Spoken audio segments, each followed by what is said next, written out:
Chapter 1: The Man I Used to Be. The mirror doesn't lie, but it doesn't tell the whole truth either. If I look back at the man I was 3 years ago, I barely recognize the reflection. Not because my face has changed, though the lines around my eyes are deeper now and my jaw stays set in a way it didn't back then, but because of the spirit behind the glass. Back then, my eyes were open wide.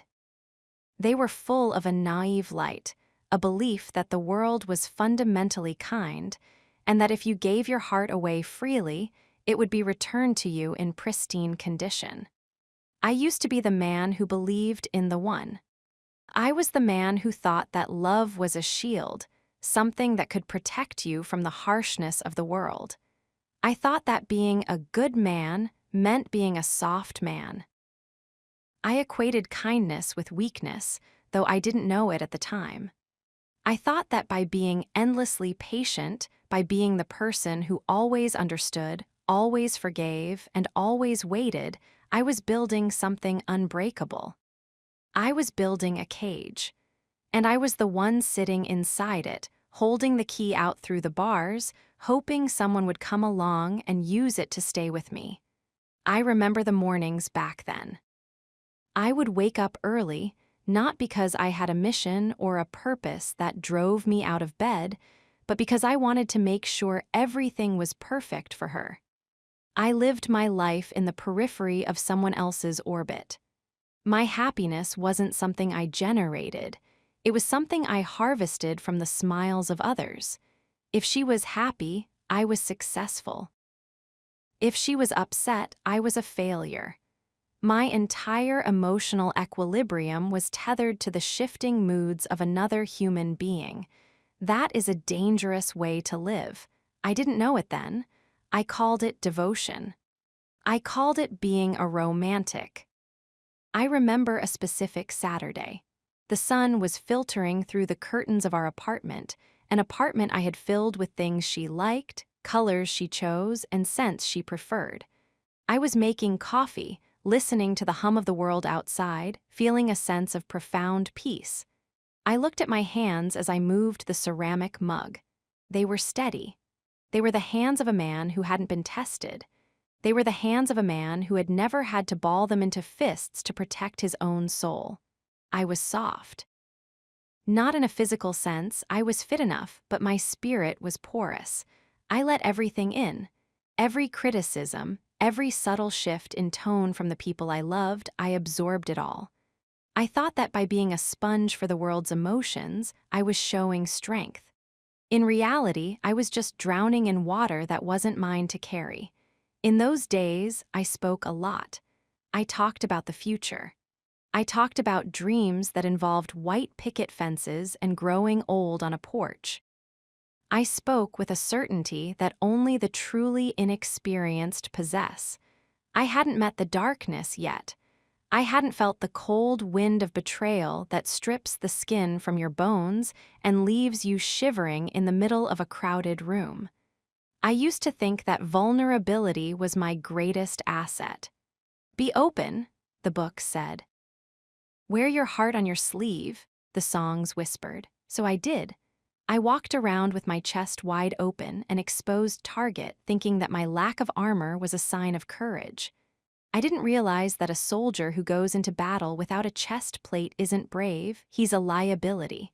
I was a liability to myself. I look back at the way I moved through the world. I apologized for things that weren't my fault. I stepped aside when I should have stood my ground. I valued harmony over truth. If the truth was going to cause a conflict, I buried the truth. I prioritized the comfort of the moment over the integrity of my character. I was a nice guy. And as the saying goes, the world is more than happy to chew up a nice guy and spit out the gristle. I lived in a state of constant, quiet desperation for validation. I needed to be told I was doing a good job. I needed to be told I was loved. Without that external feedback loop, I felt like a ghost. I didn't have a core. I was a beautiful, elaborate shell, decorated with the expectations of my parents, the desires of my partner, and the pressures of society. Inside, there was just a boy who was terrified of being alone. A boy who thought that if he could just be good enough, he could bargain with fate to keep the pain away. I remember the way I used to laugh. It was a lighter sound back then. It didn't have the edge it has now. It was the laugh of someone who hadn't seen the bottom of the pit. I would sit at dinners with friends and listen to them talk about their problems, and I would offer platitudes. "It'll all work out," I'd say. "Just lead with love," I'd advise. I was a merchant of clichés because I hadn't yet paid the price for real wisdom. Real wisdom is expensive. You pay for it with your peace, your innocence, and often your heart. The man I used to be didn't know that love wasn't a fairy tale. He didn't know that love is a fire that can either heat your home or burn it to the ground. He thought it was a steady, low-glow lamp that would never flicker. He was delusional, but it was a comfortable delusion. It was a warm blanket on a cold night. But eventually, the blanket gets pulled away. I want to tell that man, that younger, softer version of myself, to wake up. I want to grab him by the shoulders and shake him. I want to tell him that his softness isn't a gift to the world, it's an invitation to predators. I want to tell him that his trust is actually laziness, an unwillingness to do the hard work of vetting the people he lets into his inner sanctum. But I can't, because he had to die for me to be born. Every version of yourself has to be sacrificed to make room for the next one. The man I used to be had to be dismantled, piece by piece, until there was nothing left but the raw materials. He had to be broken so that he could be rebuilt with reinforced steel. As I sit here now, writing this, I can still see him in the distance. He's standing in the sunlight of a memory, smiling at a girl who is already planning her exit. He's holding a bouquet of flowers and a heart full of hope, completely unaware that the storm is already on the horizon. I don't hate him, I pity him. He was a good man in the way a sheep is a good animal. He was gentle, he was predictable, he was easy to manage. But the world doesn't belong to the manageable. It belongs to the dangerous.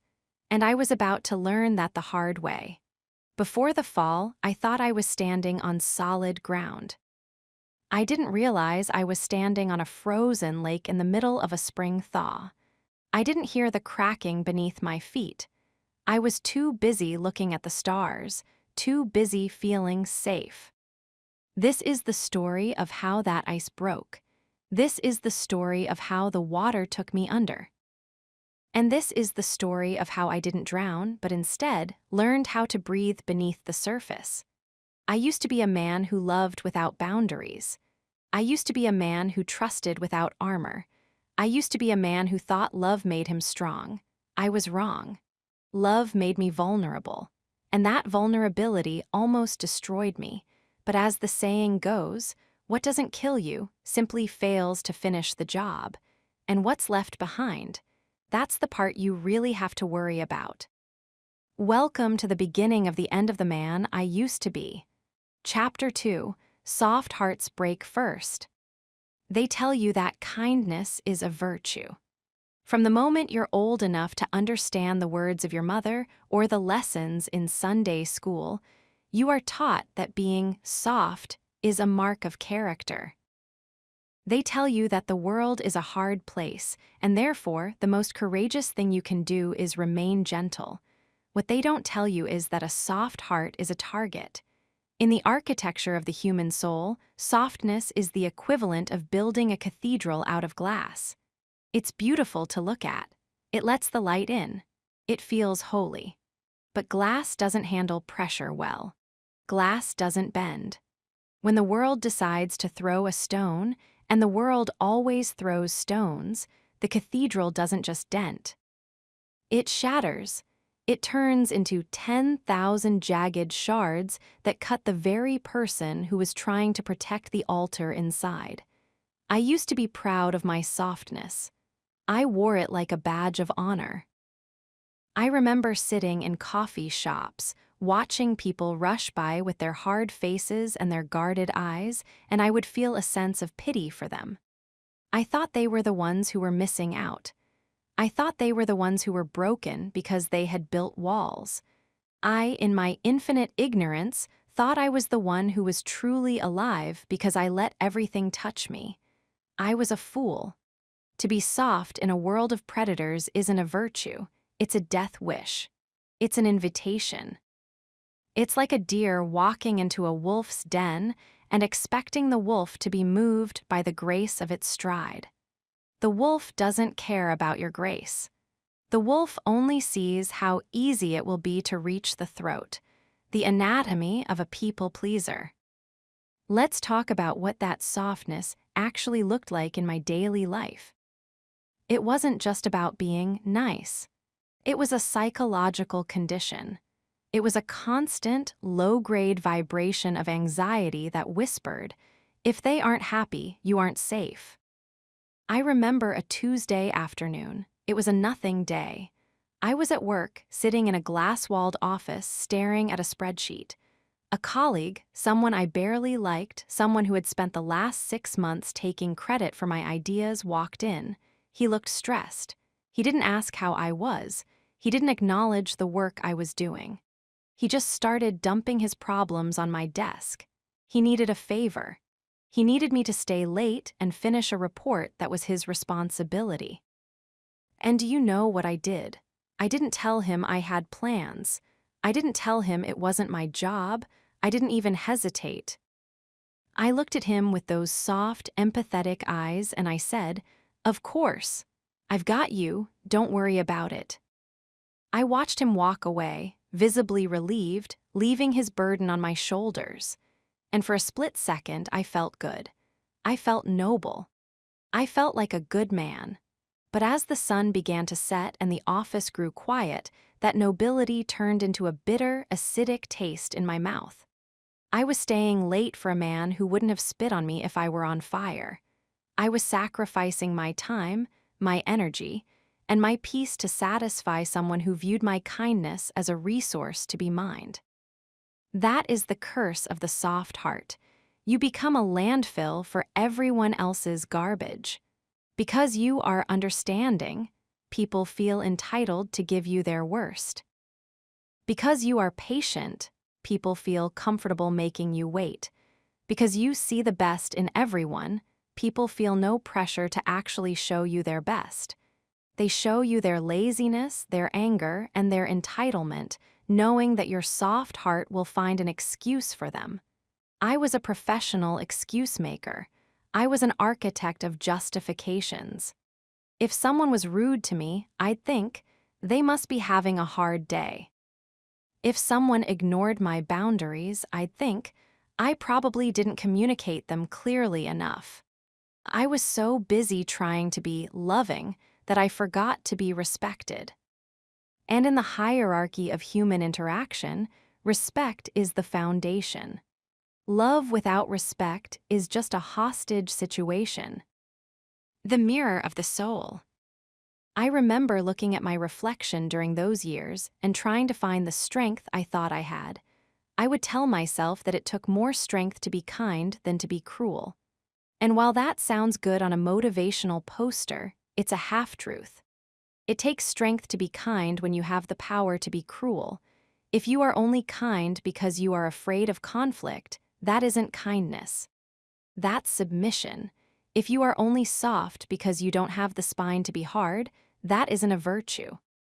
That's a lack of options. I didn't have the option to be hard. I didn't know how to say no without apologizing for 10 minutes afterward. I didn't know how to look someone in the eye and let the silence become uncomfortable until they blinked first. I was a yes man. I was a peace at all costs man.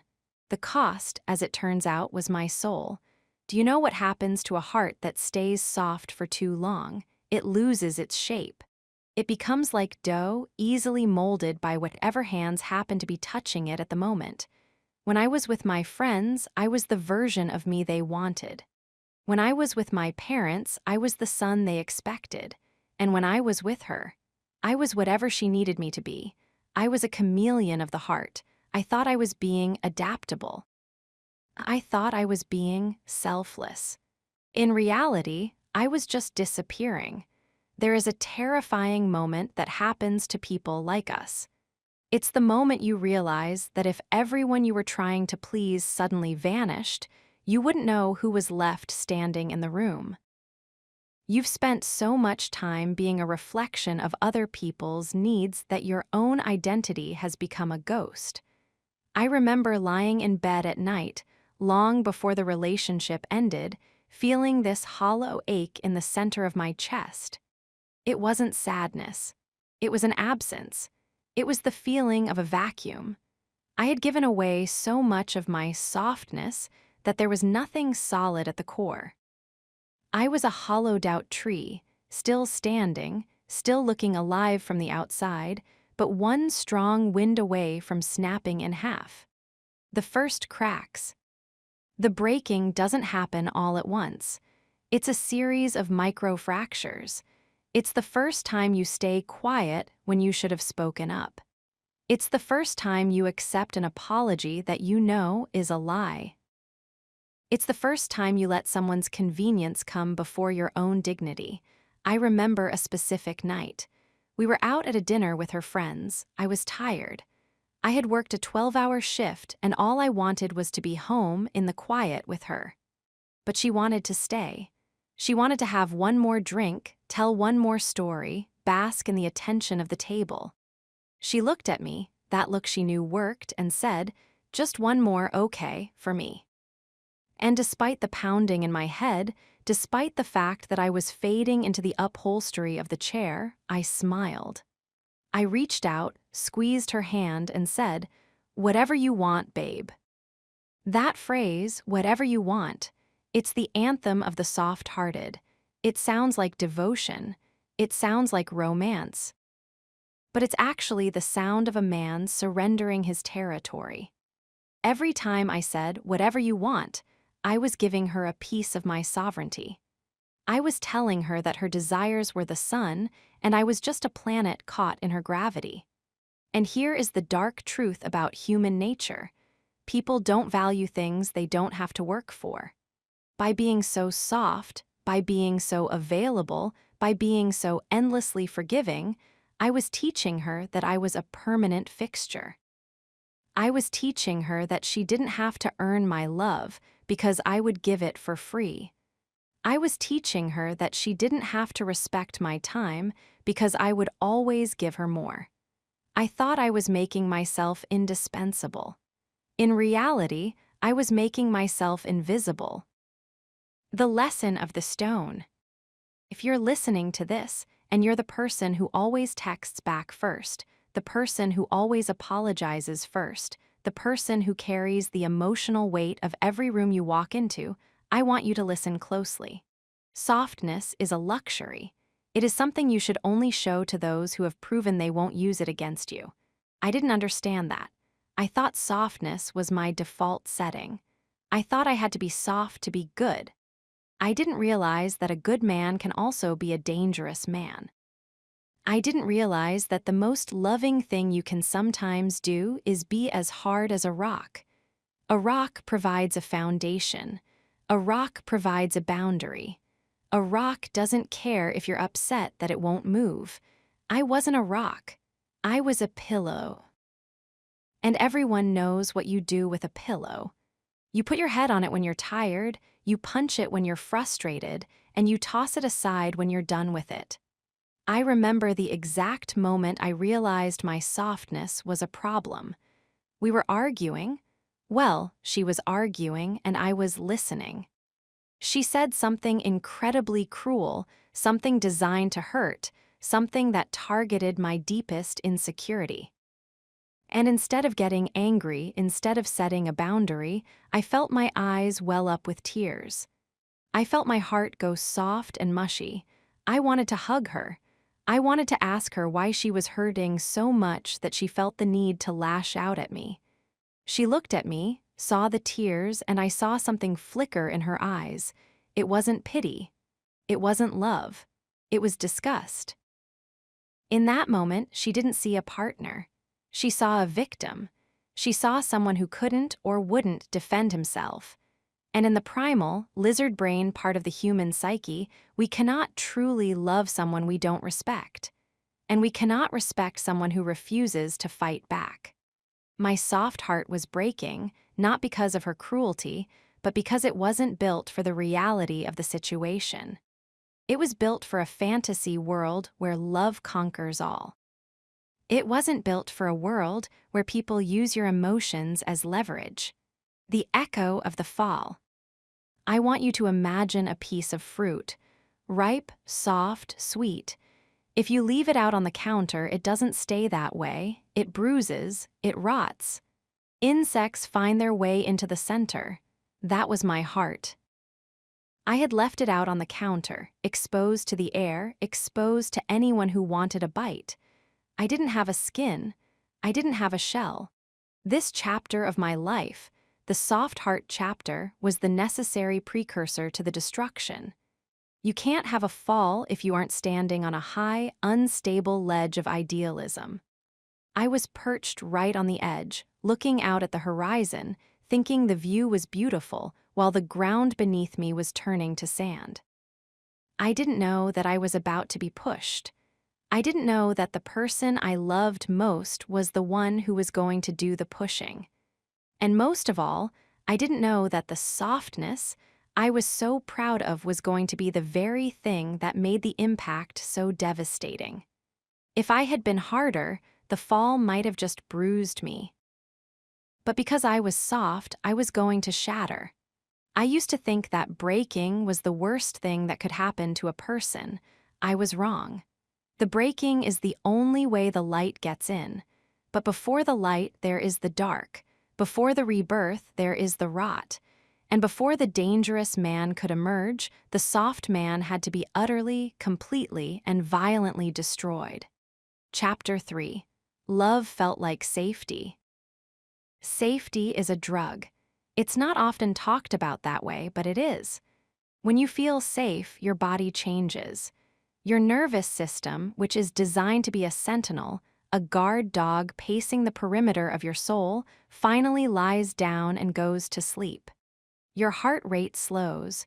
Your muscles lose their tension. Your breath becomes shallow and easy. For the longest time, I believed that the goal of life was to find that safety. I thought that the ultimate achievement for a man was to build a fortress, pull the right person inside of it, and then finally, take off his armor. I remember the feeling of that safety like it was a physical weight. It felt like coming home after a long journey in the cold. It felt like the smell of lavender on clean sheets, the sound of a key turning in the lock at 6 p.m., and the quiet hum of a refrigerator in a kitchen where everything was in its place. I called it peace. I called it happiness. What I didn't know was that I wasn't in a sanctuary. I was in a cage of my own making, and the bars were made of comfort. I was a lion that had been fed so well and so often that I had forgotten how to hunt. I had forgotten that I even had claws. Because when love feels like safety, you stop looking for the exit. And more importantly, you stop looking for the threat. The sedative of the domestic. Let's look at the anatomy of that safety. I remember the Friday nights. We had a routine.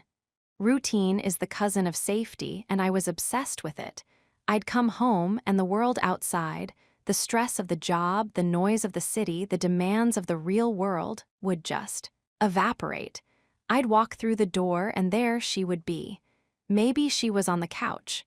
Maybe she was in the kitchen. It didn't matter. Her presence was the atmospheric pressure that kept my world from exploding. I would drop my keys in the bowl, and with that clink of metal on ceramic, I would drop my guard. I remember one specific night. The rain was drumming against the window pane, a rhythmic, soothing sound. We were cooking together. Nothing fancy, just pasta and a bottle of cheap red wine. I remember watching the steam rise from the pot, the way the light caught the golden highlights in her hair, and the way she laughed at something I said. In that moment, if you had asked me if I was a strong man, I would have said yes. Why? Because I had provided this. I had created this bubble of warmth. I felt like a king because my kingdom was quiet. But a king whose kingdom is quiet because he has ignored the barbarians at the gate isn't a king. He's a victim in waiting. I was so safe in her love that I became soft. I remember her leaning against me, her head on my shoulder, and feeling a sense of profound completion. I thought, this is it. This is the end of the struggle. I don't have to fight anymore. Do you hear the danger in that thought? I don't have to fight anymore. The moment a man decides he doesn't have to fight anymore is the moment he begins to decay. Nature doesn't tolerate a vacuum, and it doesn't tolerate a creature that has stopped evolving. By choosing safety over vigilance, I was essentially opting out of the warrior's journey. I was retiring at the age of 28. The biological trap.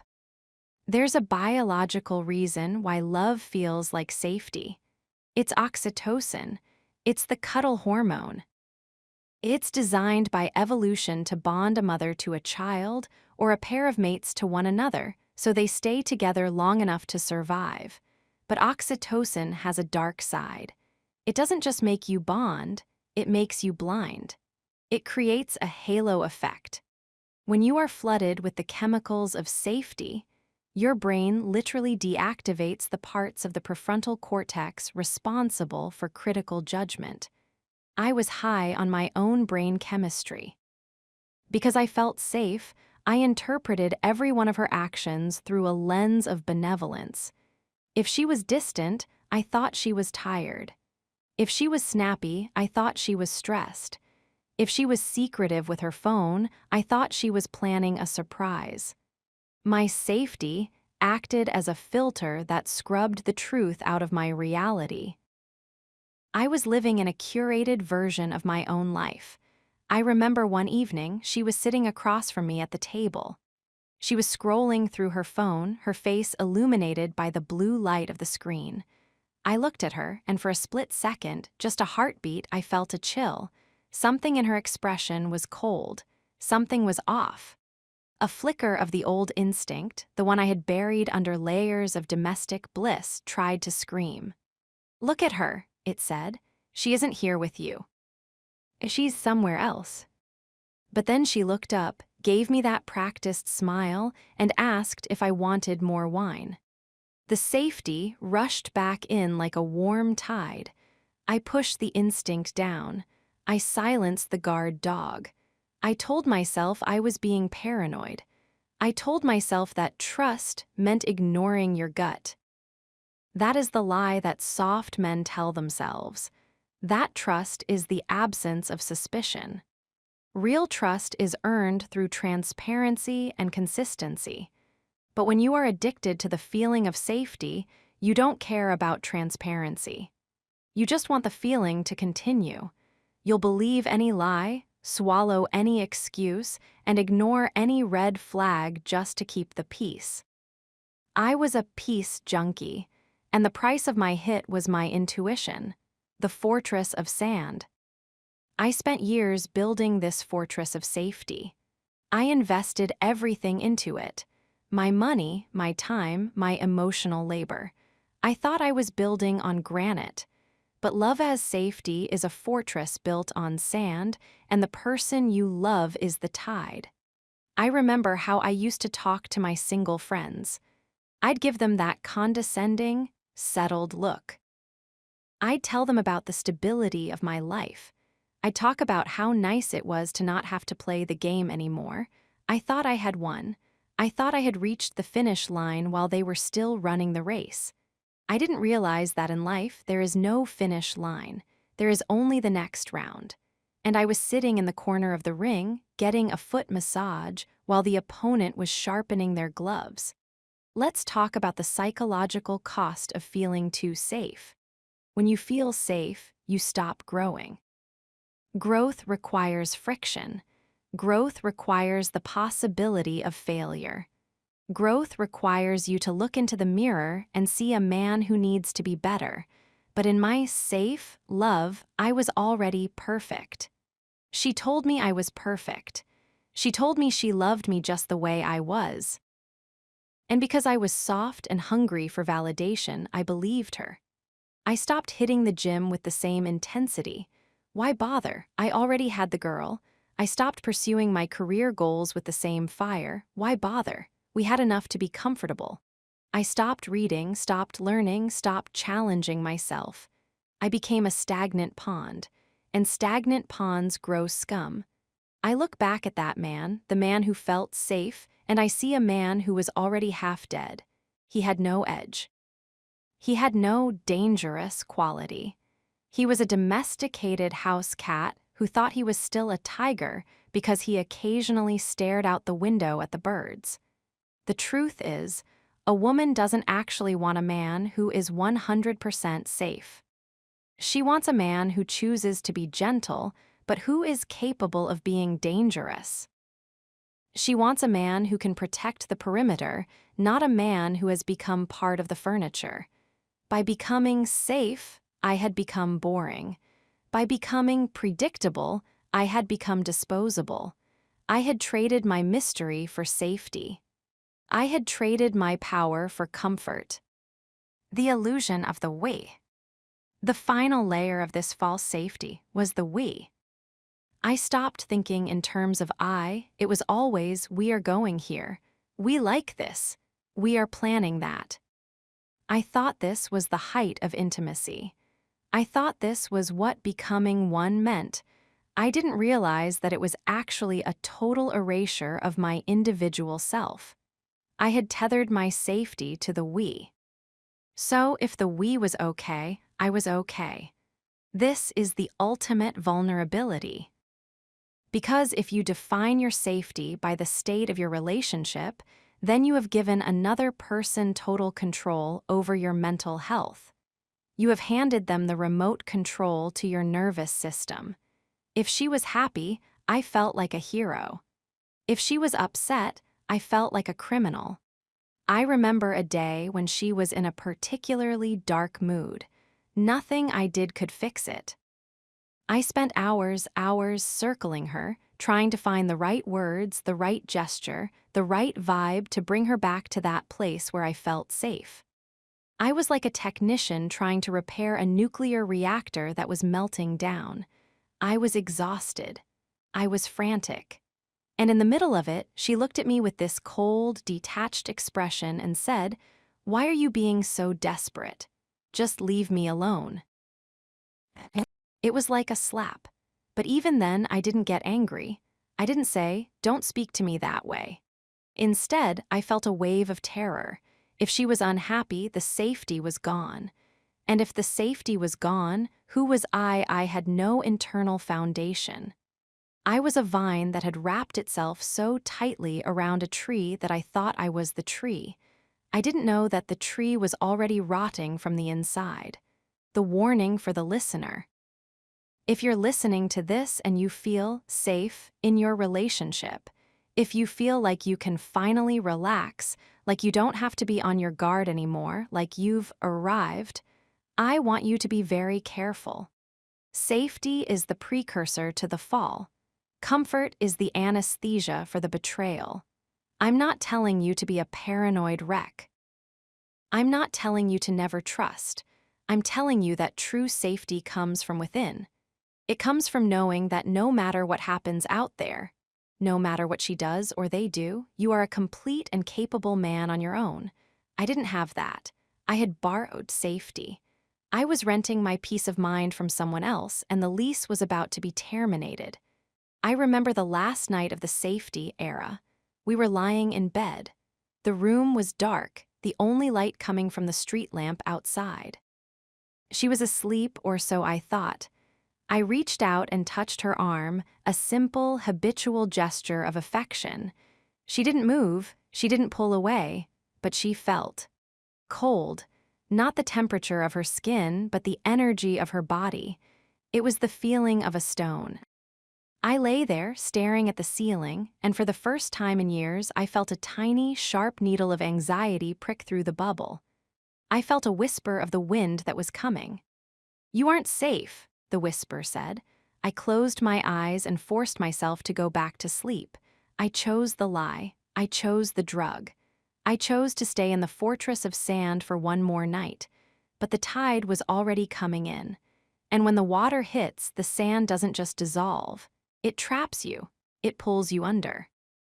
I was about to learn that safety was just the name of the room where they keep the people they're about to break. Chapter 4. I Trusted Without Armor. There is a specific kind of madness that comes with complete trust. We are told from a young age that trust is the foundation of everything. We are told that you cannot truly love someone unless you trust them implicitly, without reservation, without doubt, and without armor. We are taught that to keep a part of yourself back is a form of betrayal. So, like a fool, I took off my helmet. I unbuckled my breastplate.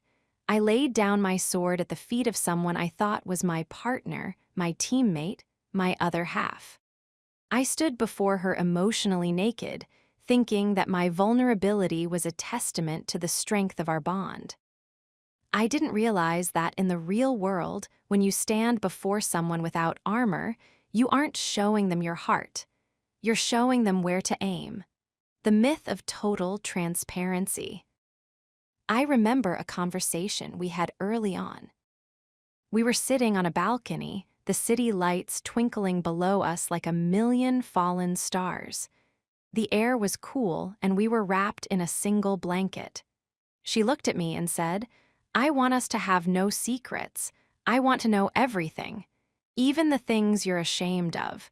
I want us to be a place where we can both be totally, brutally honest." At the time, that sounded like the most beautiful thing I had ever heard. I thought, finally, a place where I don't have to be a man in the traditional sense, a place where I can just be. I began to dump my secrets into her lap like they were gifts. I told her about my failures in business. I told her about the times I had felt inadequate.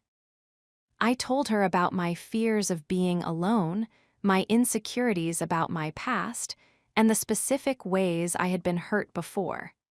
I thought I was building intimacy. In reality, I was handing her a manual on how to destroy me.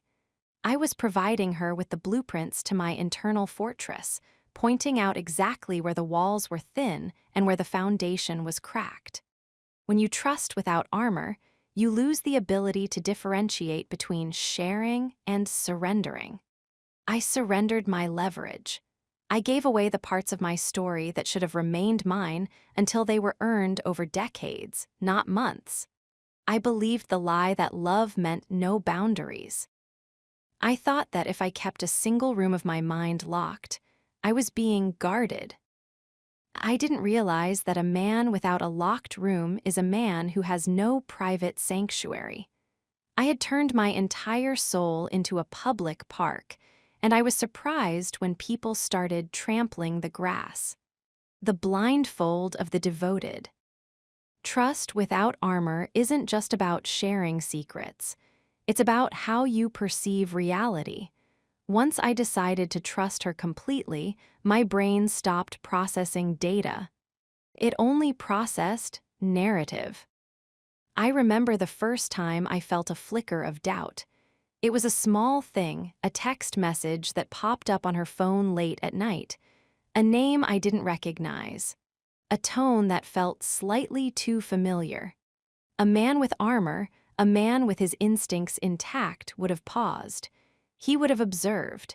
He would have asked a calm, direct question and watched the reaction of her eyes. But I had no armor. I had already committed to the total trust narrative.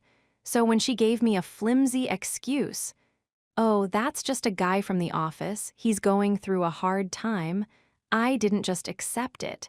I helped her sell it to me. Oh, that makes sense, I said.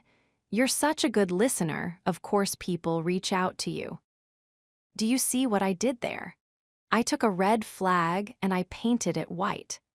I took a warning sign and turned it into a reason to admire her more. That is the pathology of the unarmored man. Because the alternative, the idea that the person you have laid your soul bare for might be deceiving you, is too painful to contemplate. To admit that my trust was being misplaced would mean I had to put my armor back on. It would mean I had to stand up, pick up my sword, and face the cold wind again. And I was too addicted to the warmth of the lie. I chose to stay blind because the light was too bright. The physicality of exposure. There is a physical sensation to trusting someone too much. It's a lightness in the chest. It's a feeling of being untethered. I used to pride myself on my intuition. Before I met her, I could walk into a boardroom or a bar and read the energy of everyone in the room. I knew who was lying. I knew who was a threat. I knew who was real. It was a survival mechanism I had honed over years. But as the safety of the relationship took hold, that mechanism began to atrophy. Trusting without armor is like a muscle that has been in a cast for too long. It withers away. I stopped reading her. I stopped paying attention to the microexpressions, the shifts in tone, the way she would look away when she was talking about her day. I was emotionally flaccid. I remember a specific dinner. We were with another couple. I noticed the way the other man looked at his wife. He was attentive, but there was an edge to him. He was present, but he was also watching. At the time, I thought he was controlling.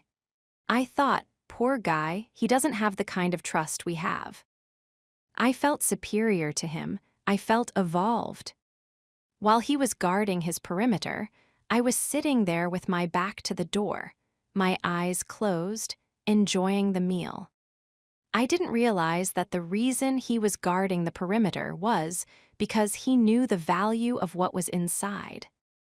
By refusing to wear armor, I was essentially saying that my heart wasn't worth the effort of protecting. I was treating my love like a common commodity rather than a rare treasure. The cost of the open door policy. When you trust without armor, you also stop vetting the people your partner brings into your life. She started spending time with a new group of friends. People I didn't particularly like. People whose values felt hollow. In the past, I would have set a boundary. I would have said, I don't feel comfortable with these people in our space. But I didn't, because trusting her meant trusting her judgment. Trusting her meant not being that guy who questions who his girlfriend hangs out with. I let the poison into the well, drop by drop, thinking that as long as I kept my heart open, the poison would just dissipate. I remember one night she came home late. She smelled like smoke and a perfume that wasn't hers. She looked flushed, energized in a way she never was with me. The old version of me, the man I am now, would have known exactly what that was. But the man I was then, the man without armor, he just made her a cup of tea. He asked her if she had a good time. He listened to her talk about how liberating it was to be around people who just got her. I was watching my own replacement being rehearsed, and I was the one providing the catering. The warning to the listener. Listen to me, trust is not a binary switch. It is not on or off.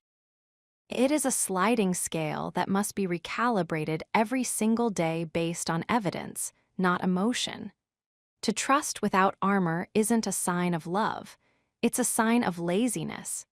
It's easier to just trust than it is to do the hard work of being observant. It's easier to lay down your weapons than it is to carry the weight of being a guardian. But if you don't carry the weight of the armor, you will eventually carry the weight of the betrayal. I thought I was being a modern man. I thought I was being emotionally intelligent. I didn't realize that I was actually being a volunteer for my own execution. A man who loves with armor is a man who can actually be trusted to protect his family. A man who loves without armor can't even protect himself. And if you can't protect yourself, you are a danger to everyone who relies on you. My lack of armor didn't just hurt me. It created a vacuum where she felt she could do whatever she wanted without consequences. My trust became her permission. My vulnerability became her playground. I remember the last day I spent without armor. It was a Sunday morning. The sun was hitting the bed. I felt completely at peace. I looked at her, sleeping there, and I felt a surge of gratitude for the trust we had. 4 hours later, I would find the first piece of evidence. The first crack in the glass, and because I had no armor, the shards didn't just hit me. They went straight to the bone.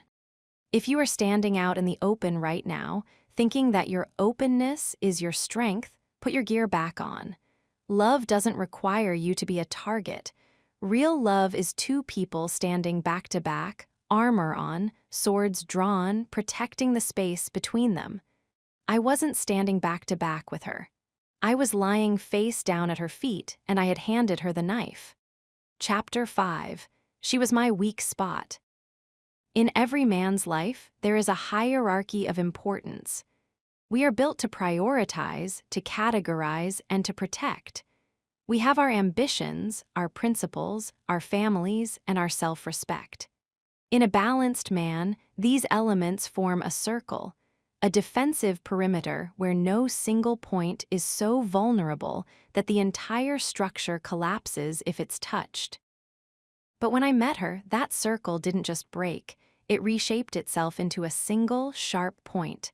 And that point was her. To say she was my weak spot sounds almost poetic, doesn't it? It sounds like something you'd hear in a pop song or read in a Victorian novel. But in the cold light of reality, having a weak spot is a structural failure. In engineering, a weak spot is where the bridge snaps. In combat, a weak spot is where the blade enters. In my life, she was the place where I had no skin, no bone, and no defense. I remember the exact moment I realized I was in trouble. We were only 4 months into the relationship. We were standing in a crowded terminal, surrounded by the chaos of travelers and the hum of 100 different lives crossing paths. She was upset. I don't even remember why now. Maybe I was late, or maybe I had said something that she had misinterpreted. It didn't matter. What mattered was her face. The way her mouth tightened, the way her eyes clouded over, the way she pulled her energy back from me like a tide receding into a dark ocean. In that moment, the entire world vanished. The thousands of people around us became ghosts. My career, which I had spent a decade building, didn't matter. My health, my plans for the day, my own sense of dignity, it all evaporated.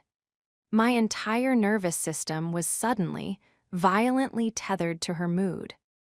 I felt a physical ache in my chest, a hollow, sinking sensation that told me I would do anything, literally anything, to bring back the smile that made me feel safe.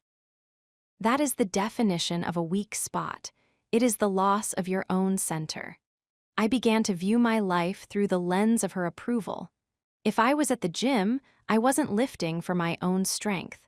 I was lifting so she would look at me with that specific glimmer of desire. If I was at work, I wasn't striving for the next promotion for my own legacy. I was doing it so I could provide her with a life that would keep her from ever wanting to leave. I had outsourced my why. I was no longer the protagonist of my own story. I was a supporting character in hers, and I was auditioning for the role every single day. Why does a man let this happen? It's not because he's inherently weak. Often, it's because he's too strong in the wrong ways. I thought that by making her my absolute priority, I was showing the ultimate form of masculine devotion. I thought that by having a weak spot for her, I was being a romantic. I didn't realize that I was actually becoming a servant to my own emotions. I had placed her on a pedestal so high that I had to break my own neck just to look up at her. And when you put someone on a pedestal, they have no choice but to look down on you. I remember a Saturday morning. I had been planning a hiking trip with my brother for weeks. It was something I needed: the air, the movement, the brotherhood. But that morning, she woke up and she was quiet. She didn't say I couldn't go. She didn't make a scene. She just moved through the apartment with a heavy, performative sadness. She sighed a little too loudly when she made her coffee. She stayed wrapped in a blanket, looking like the loneliest person on earth. The old me, the man I used to be, felt a wave of paralyzing guilt. My brother was waiting in the driveway, but I couldn't move. I felt like if I left her in that state, the world would end. I went to her, I knelt by the couch, and I asked her what was wrong. "Nothing," she said, her voice a fragile thread. "I just feel a little down, but you should go have fun. Don't worry about me." It was a trap, and I walked into it with a smile on my face. I texted my brother and told him I couldn't make it. I told myself I was being a good partner. I told myself that her needs came before mine. But as I spent the day trying to cheer her up, I felt a piece of my soul dying. I was sacrificing my brothers, my passions, and my word for the sake of managing her emotions. She wasn't just my weak spot, she was my prison guard. And the worst part was, I was the one who had handed her the keys. The danger of a weak spot is that it grows. It starts as a small preference. I just really love her, and it turns into a total dependency. I stopped making decisions based on logic. If a business opportunity came up that required me to travel, I turned it down because I didn't want to deal with the distance it would create in her heart. If a friend told me the truth about her, that she was manipulative or that she was taking more than she gave, I cut that friend out. I was pruning my own life to make sure nothing touched the weak spot. I became a man who was constantly checking the weather. I would walk into our home and immediately scan the room. Where was she? How was she sitting? What was the tone of her hello? If the weather was clear, I could breathe. If there was a storm brewing, I went into fix-it mode. I was an emotional janitor, constantly cleaning up messes I hadn't even made. There is no power in that. There is no attraction in that. I didn't realize it then, but by making her my weak spot, I was actually pushing her away. No woman truly wants to be a man's entire world. It's too much pressure. It's a burden to be someone's only source of light. She could feel my desperation. She could feel that I had no boundaries. And when a person realizes you have no boundaries, they don't love you more, they respect you less. They start to test the limits. They start to see just how much of you they can take before there's nothing left. I remember one night we were out with her friends. One of them made a joke at my expense, a sharp, disrespectful comment about my career. I felt the sting of it. I looked at her, expecting her to have my back. Instead, she laughed. She leaned into the friend and added another jab. The man I am now would have stood up, addressed the disrespect, and walked out. But the man I was then, the man with the weak spot, I just sat there and took it. I even forced a smile. I was so afraid that if I caused a scene, she would be embarrassed. I was more worried about her social comfort than my own dignity. That is the ultimate betrayal of the self. When you have a weak spot that large, you become a coward. You aren't afraid of physical pain or hard work or the challenges of the world. You are afraid of a look. You are afraid of a silence. You are afraid of the person you love thinking poorly of you. I had become a man who moved through his own life on eggshells. I was walking softly, breathing softly, living softly. I thought I was being gentle. I was actually being erased. I would look in the mirror and see a man who looked like me, but the fire was gone. The dangerous edge that every man needs, the part of him that says, "I am here, and I will not be moved," had been smothered by the need to be her man. I wasn't my own man anymore. I was an appendage. This is why, in the later chapters of this story, you will see a man who is the complete opposite. You will see a man who has no weak spots. Not because he doesn't love, but because he has learned that love must be built on a foundation of self-possession. But back then, I didn't know that. I thought the ache in my chest was proof of the depth of my soul. I thought the fact that I would die for her was the greatest thing about me.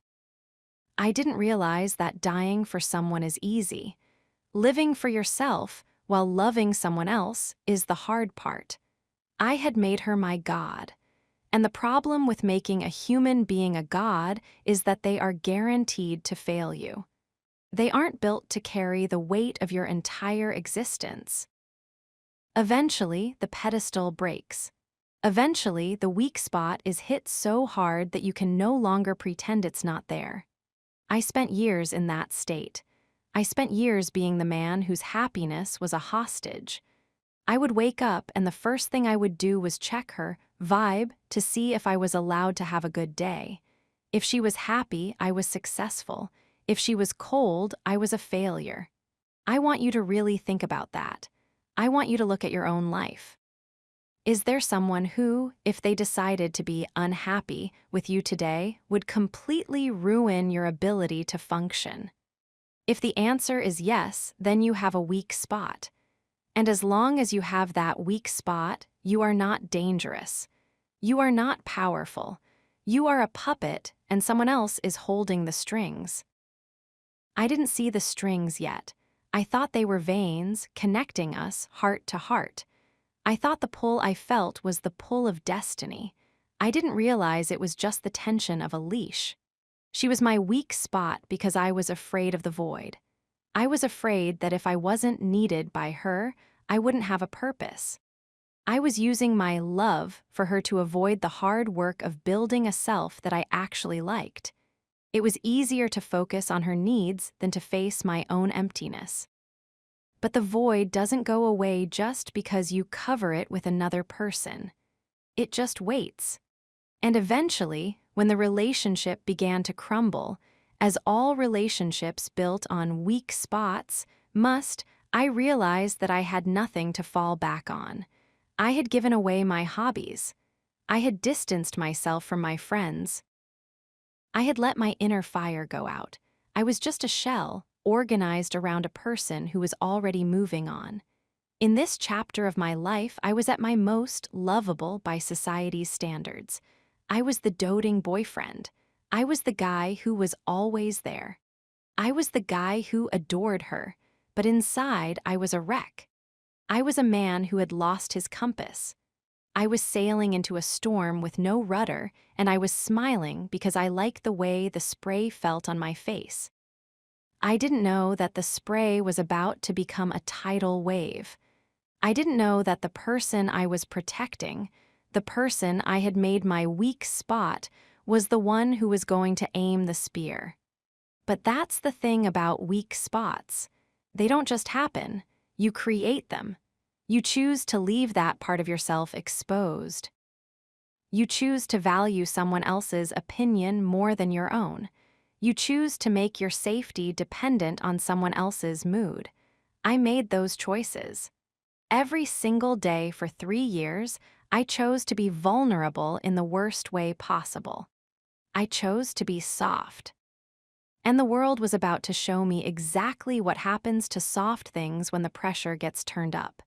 It doesn't just hurt, it changes you. It crushes the old version of you until there's nothing left but the raw, jagged edges of what you used to be. Before the danger comes the damage. And the damage starts at the weak spot. I remember the last night I felt that weakness as a positive thing. We were sitting on the beach, watching the waves. I felt so connected to her. I felt like we were one soul. I looked at her and said, "I don't know what I'd do without you." I meant it as a compliment. I meant it as an expression of love. She didn't look back at me. She just stared at the ocean and said, "I know." In that "I know," there was a world of tragedy. She knew she had me. She knew she owned the weak spot. She knew that she was the one with the power and that I was the one with the leash. The man I was then thought that was a beautiful moment. The man I am now knows it was the sound of the trap snapping shut. Chapter 6: Ignoring the Red Flags. The human brain is a masterpiece of pattern recognition. Since we were hunters on the savannah, we have been wired to notice the slight rustle in the grass that doesn't match the wind. We are designed to see the shadow that moves differently than the rest of the trees. We call it instinct. We call it a gut feeling. We call it intuition. But in the modern world, especially when it comes to love, we have learned to do something truly remarkable and truly devastating. We have learned to argue with our own survival instincts. Ignoring a red flag is not an act of blindness. It is an act of internal sabotage. It is the moment you see the smoke coming from under the door, and instead of grabbing the fire extinguisher, you decide to adjust the thermostat because you'd rather believe the room is just getting a little warm. I remember the first red flag. It wasn't a scream, it was a whisper. It was a Saturday night, about 6 months into our perfection. We were at a party, a gathering of people I didn't know well. She was in her element, charismatic and glowing. I watched her from across the room, feeling that surge of pride that I was the one she was going home with. But then, I saw her talking to a man, someone she had mentioned once or twice as a friend from the past. It wasn't the fact that she was talking to him. I wasn't a jealous man, I was a trusted without armor man, remember. It was the way she was talking to him. Her body language shifted. The way she laughed had a different frequency, sharper, hungrier. And when she saw me looking, she didn't wave me over. She didn't acknowledge me. She turned her back slightly, creating a private island for the two of them in the middle of a sea of people. My gut didn't just whisper, it growled. It told me, something is wrong here. There is a lack of respect in this posture.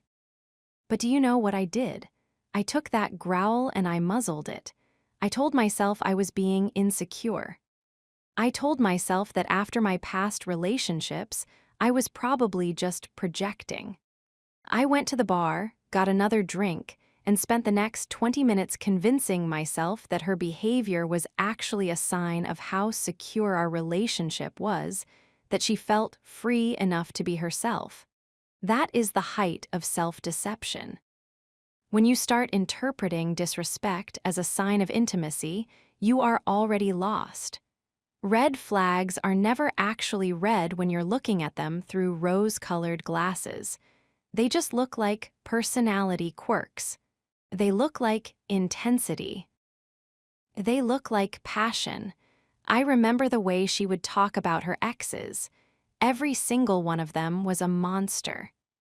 Every single one of them was crazy or abusive or manipulative. At the time, I heard those stories and I felt a protective rage. I wanted to be the man who would finally show her what a real man looked like. I wanted to be her healer. I didn't realize that if everyone in a person's past is a villain, the only common denominator is the person telling the story. I ignored the flag because I wanted to be the hero. I didn't want to see that I was just the next character being cast in a recurring tragedy. We ignore red flags because the truth is expensive. To acknowledge a red flag means you have to do something about it. It means you might have to leave. It means you might have to admit you were wrong about someone. It means you have to face the cold, hard reality that the safety you've built is an illusion. And most of us, especially the soft-hearted ones, would rather live in a comfortable lie than an uncomfortable truth. I remember the small lies. They were like grains of sand. You don't notice a few grains of sand in your bed at first. but eventually they make it impossible to sleep. She would say she was at one place, and I'd later find out she was at another. She'd say a conversation meant nothing, but I'd see her face light up when the notification hit her phone. Every time I caught a discrepancy, a small alarm would go off in my head. Beep, beep, beep. And every time I would reach up and hit the snooze button. I would ask her about it. She would give me a convoluted explanation that made just enough sense to be plausible, and I would choose to believe it. I didn't believe her because she was a great liar. I believed her because I was a desperate believer. I was an accomplice in my own gaslighting. I remember one afternoon, I found a receipt in the console of her car. It was for a restaurant across town, a place she hadn't mentioned, on a night she said she was working late. I sat there with that piece of paper in my hand, feeling my heart hammer against my ribs. The evidence was right there. It was a physical manifestation of a lie. I had a choice. I could confront her with the logic of a man who respects himself, or I could find a way to make the receipt fit into my safe narrative. I chose the latter. I told myself maybe she went there with a client and forgot to mention it. Maybe she didn't want to make me jealous. Maybe it was an old receipt. I tucked it back into the console and never said a word. I buried the evidence in the same graveyard where I was burying my intuition. This is the psychological tax of the good man. We think that being good means being understanding. We think that being loving means giving the benefit of the doubt until there is no doubt left to give. But there is a point where the benefit of the doubt becomes a form of self-harm. I ignored the flag of her hot and cold behavior. One day she would be the most attentive, affectionate woman on the planet. She would look at me like I was the only man in the world. The next day she would be a glacier, cold, distant, and irritable. I told myself she was complex. I told myself she was struggling with her mental health. I became an amateur psychologist, trying to diagnose her moods so I could better navigate them. I didn't want to admit that she was simply using her emotions as a tool for control. She would withdraw affection to make me work harder, and then she would reward me with just enough warmth to keep me from quitting. It was intermittent reinforcement, the same psychological trick they use in slot machines to keep people pulling the lever. I was addicted to the jackpot of her love, so I was willing to sit through 1,000 losses to get there. I remember the way she treated people below her. Waiters, retail workers, the janitor at her office. She was dismissive, she was sharp, she was entitled. I watched it happen and I felt a twinge of shame, but I didn't say anything. I told myself she was just having a bad day or that she was stressed. I didn't realize that the way a person treats people who can do nothing for them is the most accurate map of their soul. I ignored the flag because I was convinced that I was different. I thought I was in the inner circle, and as long as she was kind to me, the rest of it didn't matter. How arrogant. If a person is capable of cruelty, it's only a matter of time before that cruelty finds a target closer to home. You aren't the exception, you're just the last one in line. The most dangerous red flag I ignored was the way she reacted to my boundaries. In the rare moments when I tried to stand up for myself, when I said no to something or expressed a need of my own, she didn't listen. She didn't empathize. She flipped the script. If I said, "It hurts me when you don't call when you say you will," she would respond with, "I can't believe you're so controlling. I'm working so hard and all you do is complain." Suddenly, I was the villain. Suddenly, my legitimate hurt was being used as evidence of my toxicity. I would end up apologizing to her for being hurt.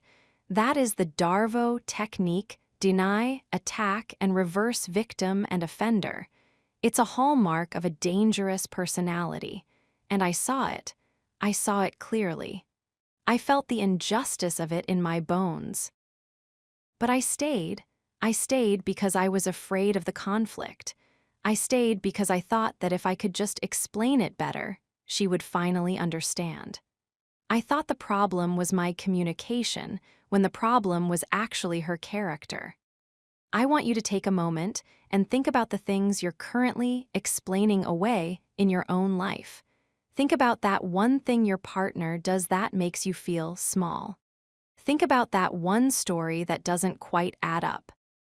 Think about the way your body feels when they walk into the room. Is it a feeling of expansion or a feeling of contraction? Your body knows. Your body is the most honest thing you own. Long before my mind admitted we were in trouble, my body was already reacting. I was having trouble sleeping. I was grinding my teeth. I had a constant knot in my stomach. I was living in a state of low-grade fight or flight, but I was telling everyone, including myself, that I was happier than ever.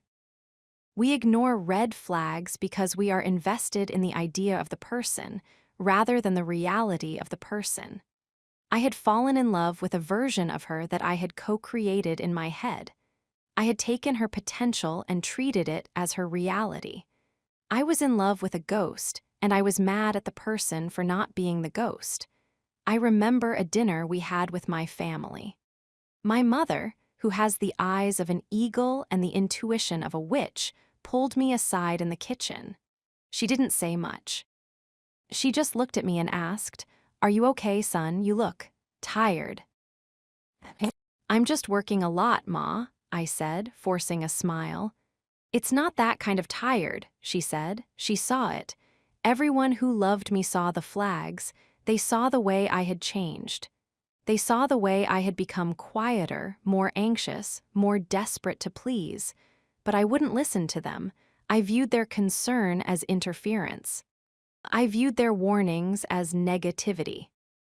I had isolated myself on an island with a person who was slowly poisoning the water supply, and I was defending her right to do it. The final red flag was the shift in her respect for me. I mentioned this in the last chapter, the moment when her pity for my softness turned into disgust. It started as small comments. "Why are you so sensitive? Can't you just handle it?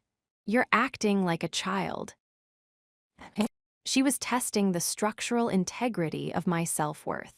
And every time I let a comment slide, every time I took the high road instead of setting a hard line, I was giving her permission to go further. I was teaching her that she could treat me poorly and I would still be there in the morning, making her coffee and asking how she slept. I thought I was showing her unconditional love. I was actually showing her unconditional submission. And no one respects a submissive man, not even the person they're submitting to. By the time I reached the end of this phase, the red flags weren't just flags anymore. They were a forest.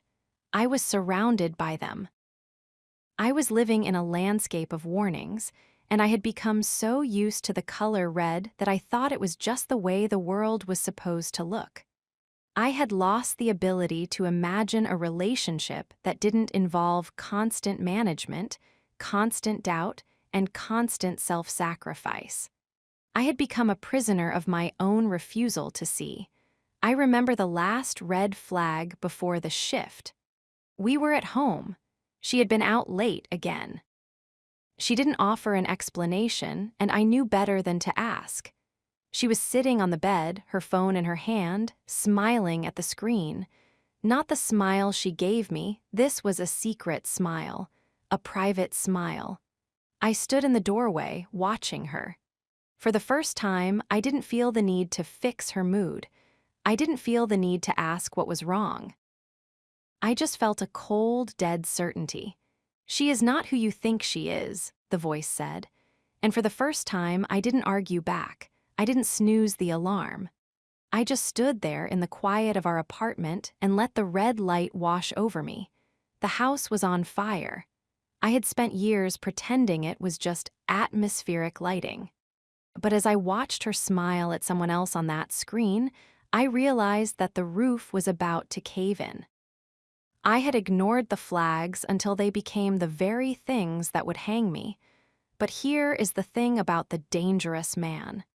The dangerous man doesn't just see the flags, he uses them.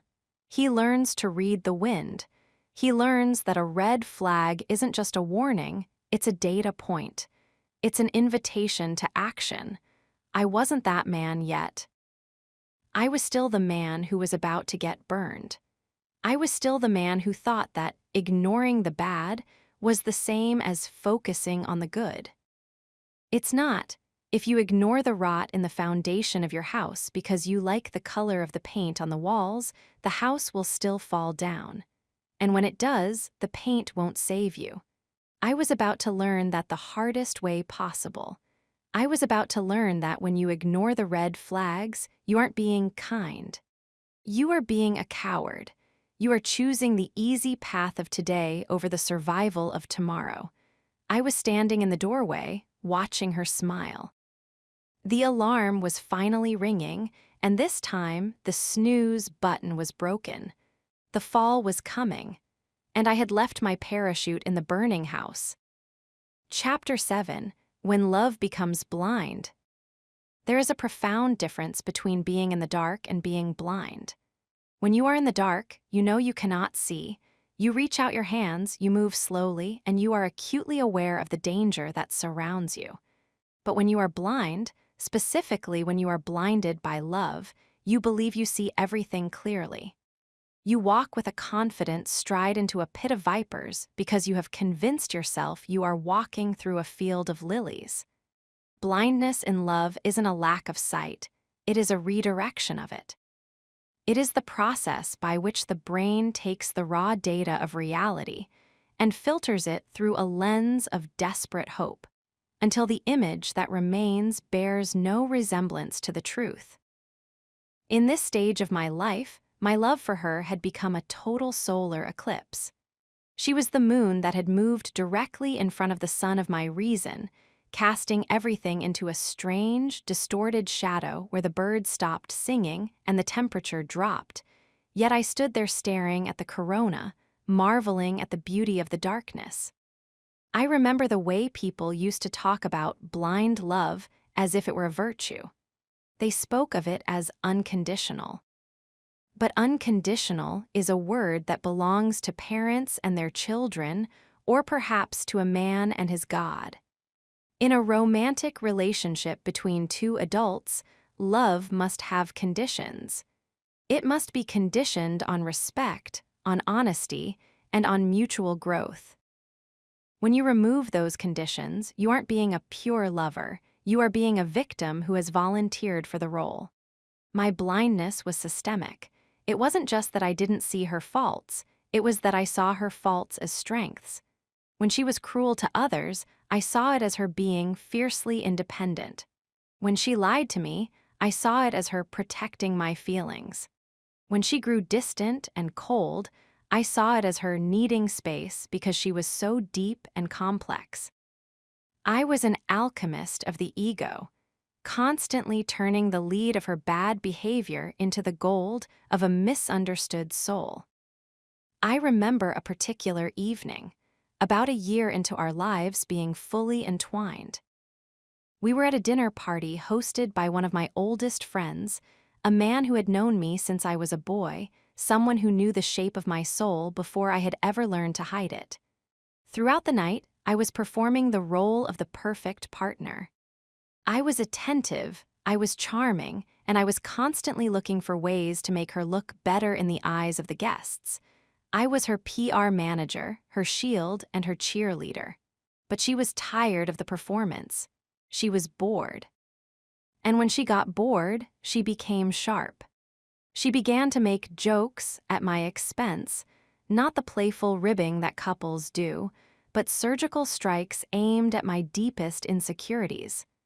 She talked about a failed business venture I had taken a risk on years ago, mocking the passion I had poured into it. She laughed about a habit of mine that I had shared with her in total confidence. I felt the eyes of the room on me. I felt the pity of my friends. I felt the heat rising in my neck. But the blindness was so thick, so pervasive that I didn't get angry. Instead, I felt a wave of internal panic. What did I do wrong? I wondered.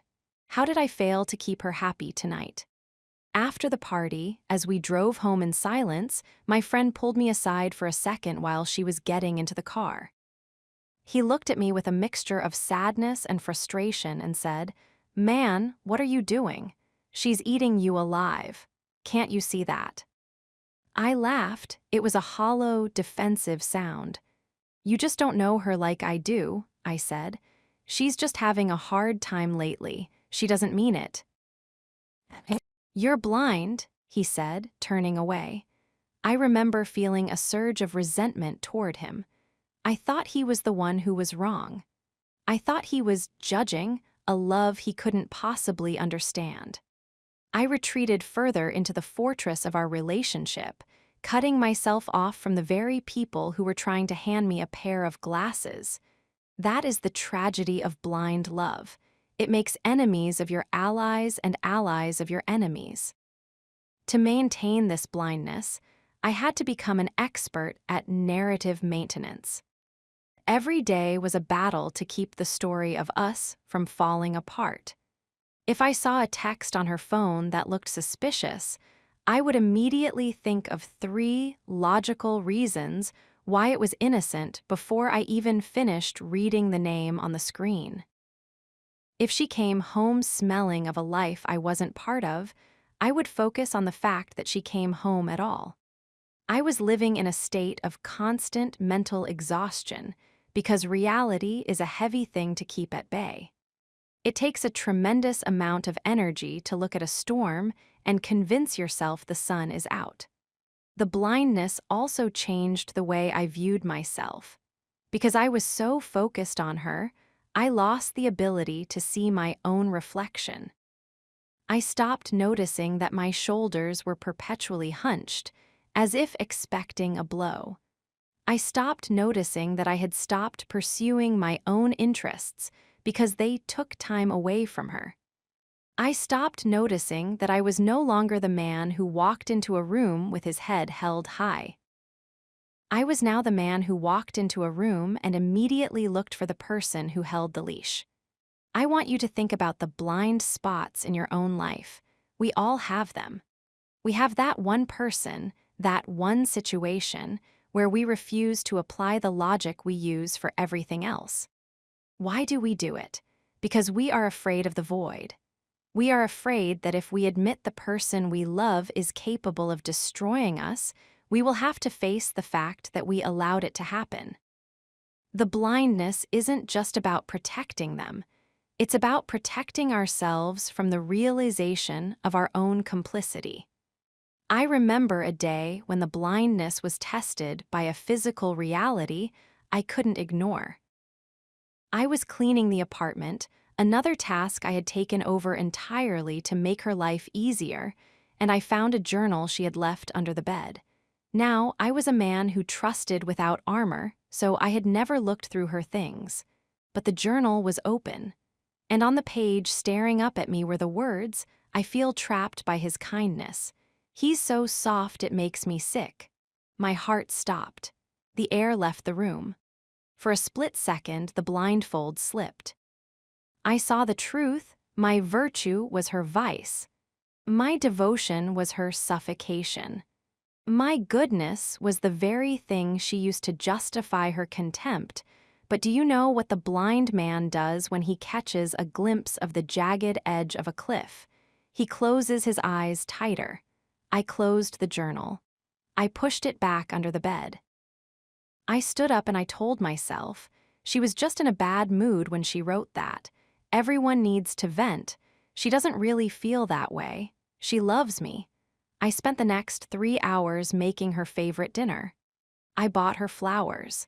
I doubled down on the very behavior that she had just confessed she despised. This is the insanity of the blind state. When the truth threatens the lie, the blind man doesn't change the lie, he increases the dose. I was trying to love my way out of a situation that required me to respect my way out. Blindness is a form of spiritual anesthesia. It numbs the pain of the paper cuts so you don't notice you are bleeding to death. I was losing my edge, my ambition, and my soul, but I felt peaceful because I was still in the bubble. I had traded my sight for comfort, not realizing that the comfort was just the warmth of the blood leaving my body. The man I was then thought that seeing the best in her was my greatest strength. The man I am now knows it was my greatest betrayal. To see the best in someone while ignoring the worst is not love, it's a delusion. Real love sees the whole person, the light and the shadow, and chooses to stay or leave based on the totality of the truth. But I wasn't interested in the truth. I was interested in the feeling, and the feeling required me to stay blind. I remember looking at a photo of us from that time. In the photo, I am smiling, but the smile doesn't reach my eyes. My eyes look tired. They look like they are straining to see something that isn't there. She is looking away from the camera, her expression distant, already half gone. At the time, I thought it was a beautiful, candid shot. Now I see it for what it was, a portrait of a man holding onto a ghost while the ghost is looking for the exit.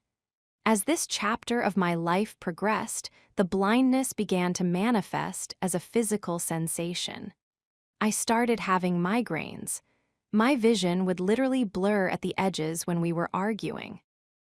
It was as if my body was trying to tell me what my mind refused to acknowledge. This is not right. This is not safe. You are losing your way, but I was a good man. And good men don't give up. Good men stay until the end. Good men lead with love. What a lie.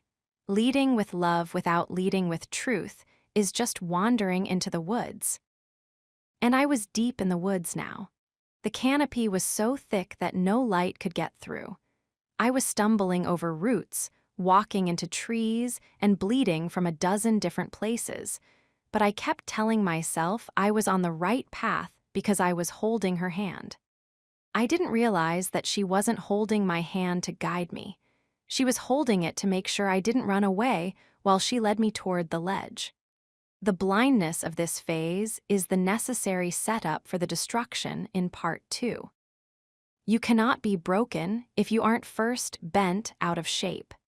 You cannot be blindsided by a betrayal if you haven't first spent months or years refusing to look at the person standing right in front of you. I want to speak to the man listening to this who feels that blurriness. The man who has that nagging feeling in his gut that something is wrong, but who keeps choosing to trust. Trust is not a blindfold. Trust is a bridge built on a foundation of proven integrity. If the foundation is rotting, the bridge is a trap. Stop choosing to be blind. The truth might hurt. It might destroy the life you think you want, and it might leave you standing alone in the cold. But standing alone in the cold with your eyes open is infinitely better than sitting in a warm room with a blindfold on while the person next to you is sharpening a knife. I was about to learn that the hard way. The first small betrayal was coming, the one that would finally start to tear the fabric of the blindfold. But even then, I would try to sew it back together. I would try to stay in the dark. Because the man I used to be was more afraid of being alone than he was of being destroyed. And that is the ultimate blindness. I remember the last night of total blindness. We were lying in bed, the moon casting a silver light across the room. I felt so sure of us. I felt so safe. I whispered, "I love you," into the silence. She didn't answer. She was already asleep or pretending to be. I lay there, staring into the dark, and for the first time I didn't see her. I didn't see us. I just saw the dark. And for a split second, I felt a cold, sharp prick of fear. The eclipse was beginning to move. The sun was about to return, and I wasn't ready for the light. I wasn't ready to see what I had become. But the universe doesn't care if you're ready. The truth is coming, whether you have your eyes open or not. And when the light finally hit me, it didn't just illuminate my life. It burned it to the ground. That is the price of blindness. You don't see the fire until you're already breathing the smoke. I used to think love made me see the world in color. I realize now it just made me colorblind to the red. Chapter 8. The First Small Betrayal.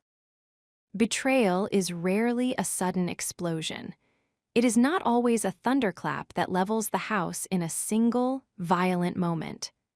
More often, it is a slow, quiet rot. It is a drip of acid on a steel cable that eventually, after enough time and enough silence, causes the entire bridge to snap. We focus so much on the big betrayals, the affairs, the stolen money, the public humiliations, that we completely miss the significance of the first small one. But the first small betrayal is actually the most important because it is the test. It is the moment the other person checks to see if your boundaries are real or if they are just suggestions. I remember the first small betrayal in my own life. It wasn't a physical act. It wasn't even something most people would call cheating. But it was the moment the foundation of my trust cracked, and instead of fixing it, I decided to cover it with a rug. It was a Tuesday evening, a night that should have been utterly forgettable. We were supposed to meet for dinner after I finished a grueling 14-hour day at the office. I was exhausted, the kind of tired that settles into your marrow, but I was pushing through because I had promised her that night. I was the good man, remember? I kept my word even when it cost me my health. I called her as I was leaving the building, expecting the usual warm greeting. She didn't pick up. I figured she was driving, or perhaps she was already at the restaurant. I drove there, sat in the booth, and waited. 10 minutes turned into 30. 30 turned into an hour. I called again. No answer. I texted. Nothing. Finally, 90 minutes later, she walked through the door. She wasn't rushed. She wasn't apologetic. She looked different. There was a high, frantic energy about her, a brightness in her eyes that didn't match the casual, "Hey, baby," she threw my way as she sat down. "Where were you?" I asked. I wasn't angry yet, I was worried. "I've been sitting here for over an hour. I thought something happened." "Oh, I just ran into Sarah," she said, naming a friend I knew she hadn't seen in months. "We got caught up talking in the parking lot and I didn't realize how late it was. My phone was in my purse on silent. Don't be so dramatic." Now here is the moment. This was the first small betrayal. The betrayal wasn't that she was late. It wasn't even that she missed my calls. The betrayal was the lie. My gut, that primal, ancestral voice, screamed at me. It said, "She is lying." Sarah lived 3 towns away and worked evenings on Tuesdays. The parking lot she mentioned was across the street from a bar she used to frequent, not the place she said she was coming from. The math didn't add up. The energy didn't add up. But I was a man blinded by love. I was a man who trusted without armor. So, I looked at her, this person I had made my world, this person I had placed on a pedestal, and I chose to believe the lie. I chose to silence the scream of my intuition. "Oh, okay," I said. "I'm just glad you're safe. Let's eat." With those 2 words, "Oh, okay," I handed her the blueprints to my destruction. I taught her that she could look me in the eye, tell a blatant, poorly constructed lie, and that I would swallow it because I was too afraid of the conflict that would follow the truth. I taught her that my time wasn't valuable. I taught her that my worry was something to be mocked as dramatic. This is how the dangerous man is unmade long before he is ever reborn. He is unmade by 1,000 small concessions. The first small betrayal is a boundary test. In every relationship, there is a constant, often unconscious negotiation of power. When she lied about Sarah, she was testing the perimeter. She was seeing if the good man had a backbone or just a soft, pliable heart. By accepting the lie, I showed her that I had no perimeter. I showed her that the gates were wide open and the guards were asleep. For the rest of that dinner, I felt a cold, hollow sensation in my stomach. It was the feeling of cognitive dissonance, the agony of holding two opposing truths in your head at the same time. Truth A, I love her and she is a good person. Truth B, she just lied to my face and she doesn't care that she hurt me. To resolve the pain, I killed Truth B, I buried it deep. I told myself I was being patient. I told myself that love bears all things. I didn't realize that bearing all things doesn't mean accepting all lies. I want you to think about the Sarahs in your own life. Think about the first time someone you loved gave you an explanation that didn't fit the facts. Maybe it was a work event that went too late. Maybe it was a friend who was suddenly texting at 2 a.m. Maybe it was a deleted message that they claimed was just spam. We call these things small. We tell our friends, "It's not a big deal, I don't want to be that guy." We pride ourselves on our lack of jealousy, our maturity, and our chill. But there is a massive difference between being chill and being a doormat. Being chill means you don't care about things that don't matter. A lie about where your partner is and who they are with always matters. The first small betrayal is significant because it changes the chemistry of the relationship. Before that night, our trust was a pristine sheet of glass. After that night, there was a hairline fracture. You couldn't see it from across the room, but if you ran your finger over it, you'd feel the jagged edge. And once that fracture is there, you start looking for others. I became a detective, but a detective who didn't want to solve the crime.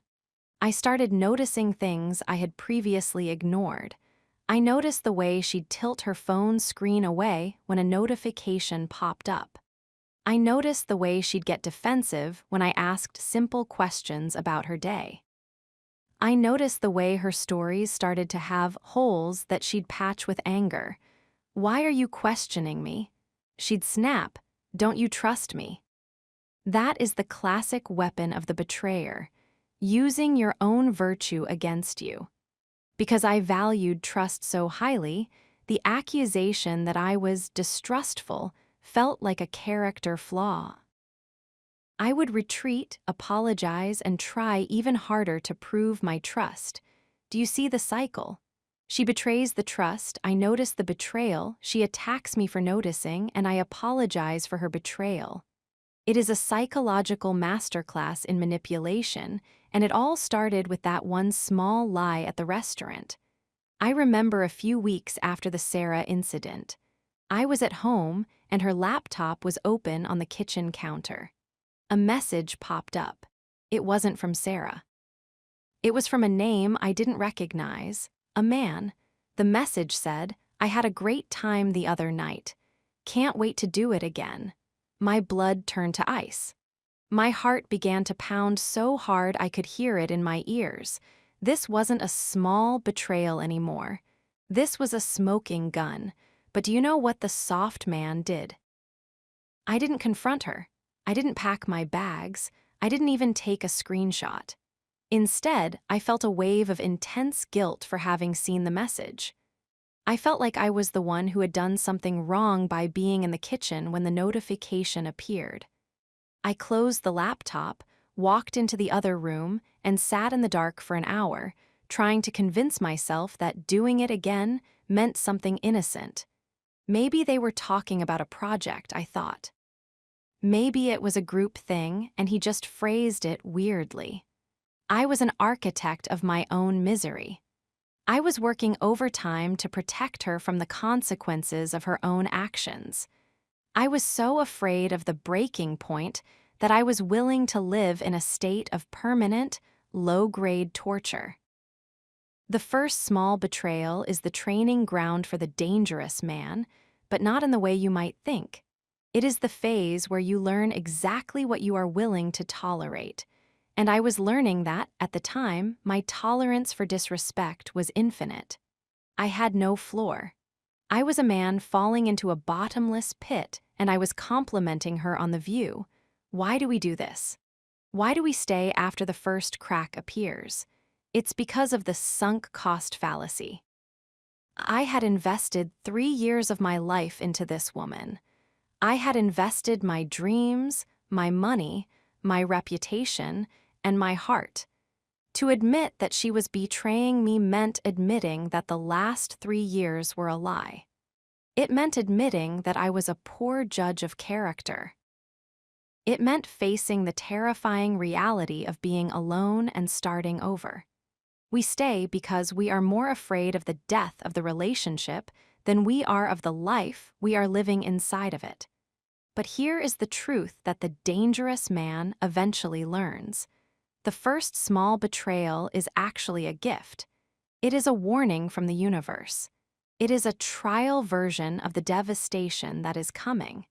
If you pay attention to the small betrayal, you can avoid the big one.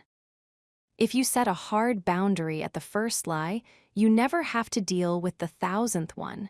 I didn't take the gift. I threw it in the trash and asked for more. I remember the day I finally mentioned the message I saw on the laptop. I waited 3 days.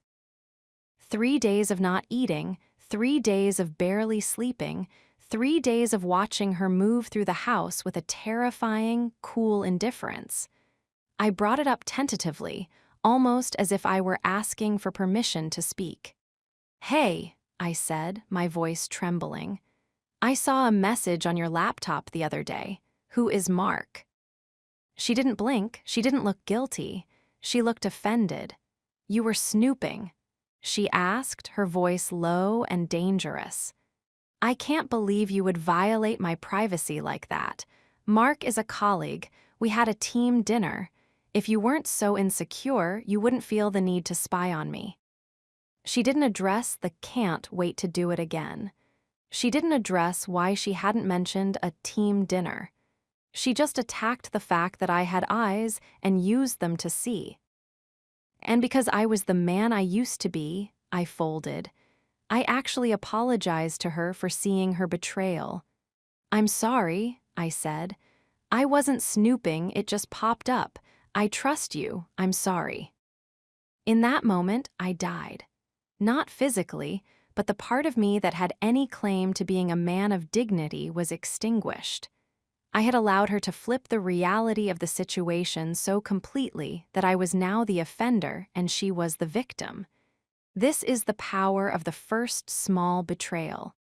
It isn't just about the act itself, it's about the psychological shift it forces upon you. Once you accept a lie, you become a participant in the lie. You are no longer an innocent bystander. You are an accomplice. I spent the next several months living in a world of shadows. I knew the truth, but I refused to acknowledge it. I watched her become more brazen, more distant, and more disrespectful. Why wouldn't she? I had given her a green light. I had told her through my silence and my apologies that there were no consequences for her actions. I was like a man standing on the tracks, watching the train hurtle toward him, thinking that if he just showed more love to the train, it would decide to stop. The train doesn't stop. The train doesn't have a heart. And by the time the first small betrayal turns into the final goodbye, you are so battered, so diminished, and so unrecognizable to yourself that you almost welcome the impact. I want to speak to the person listening who just had their Sarah moment, or their Mark moment. The person who just felt that first sharp prick of doubt. Do not ignore it. Do not rationalize it. Do not apologize for your intuition. The small betrayal is the smoke. The fire is coming. You can either leave the building now while you still have your dignity, or you can stay and try to love the flames away until there is nothing left of you but ash. I chose to stay. I chose to be the ash. I remember the last small betrayal. It was a month before the end. We were at a party, and I saw her disappear into a back room with a man. They were gone for 20 minutes. When she came out, her lipstick was gone and her hair was different. She looked at me, saw the look on my face, and simply rolled her eyes. "Don't start," she said. I didn't start. I didn't say a word. I just stood there, the good man, the soft man, the blind man, and I went to the bar to get her a drink. I thought I was being strong. I thought I was being patient. I was being a casualty. The first small betrayal had done its work. It had successfully dismantled my self-respect. It had prepared me for the great fall by making sure I had no strength left to catch myself. I was dangerous only to one person back then, myself, because I was willing to kill my own truth to keep her lie alive. If love is a battlefield, as the old song says, I wasn't a soldier. I was the landmine. And I was waiting for her to step on me so I could feel something, even if that something was my own destruction. The first small betrayal is never about the other person. It is always about you. It is the moment you decide who you are going to be, the man who stands for the truth or the man who dies for a lie. I chose the lie, and the lie was about to become very, very heavy. Chapter 9, I chose her over myself. There is a form of suicide that doesn't involve a physical end. It is a slow, quiet, and socially acceptable death that happens one compromise at a time. It is the death of the self. We call it being a devoted partner. We call it putting her first. We call it sacrifice. But there is a razor-thin line between sacrifice and self-annihilation, and I crossed that line so early in the relationship that I didn't even notice the border.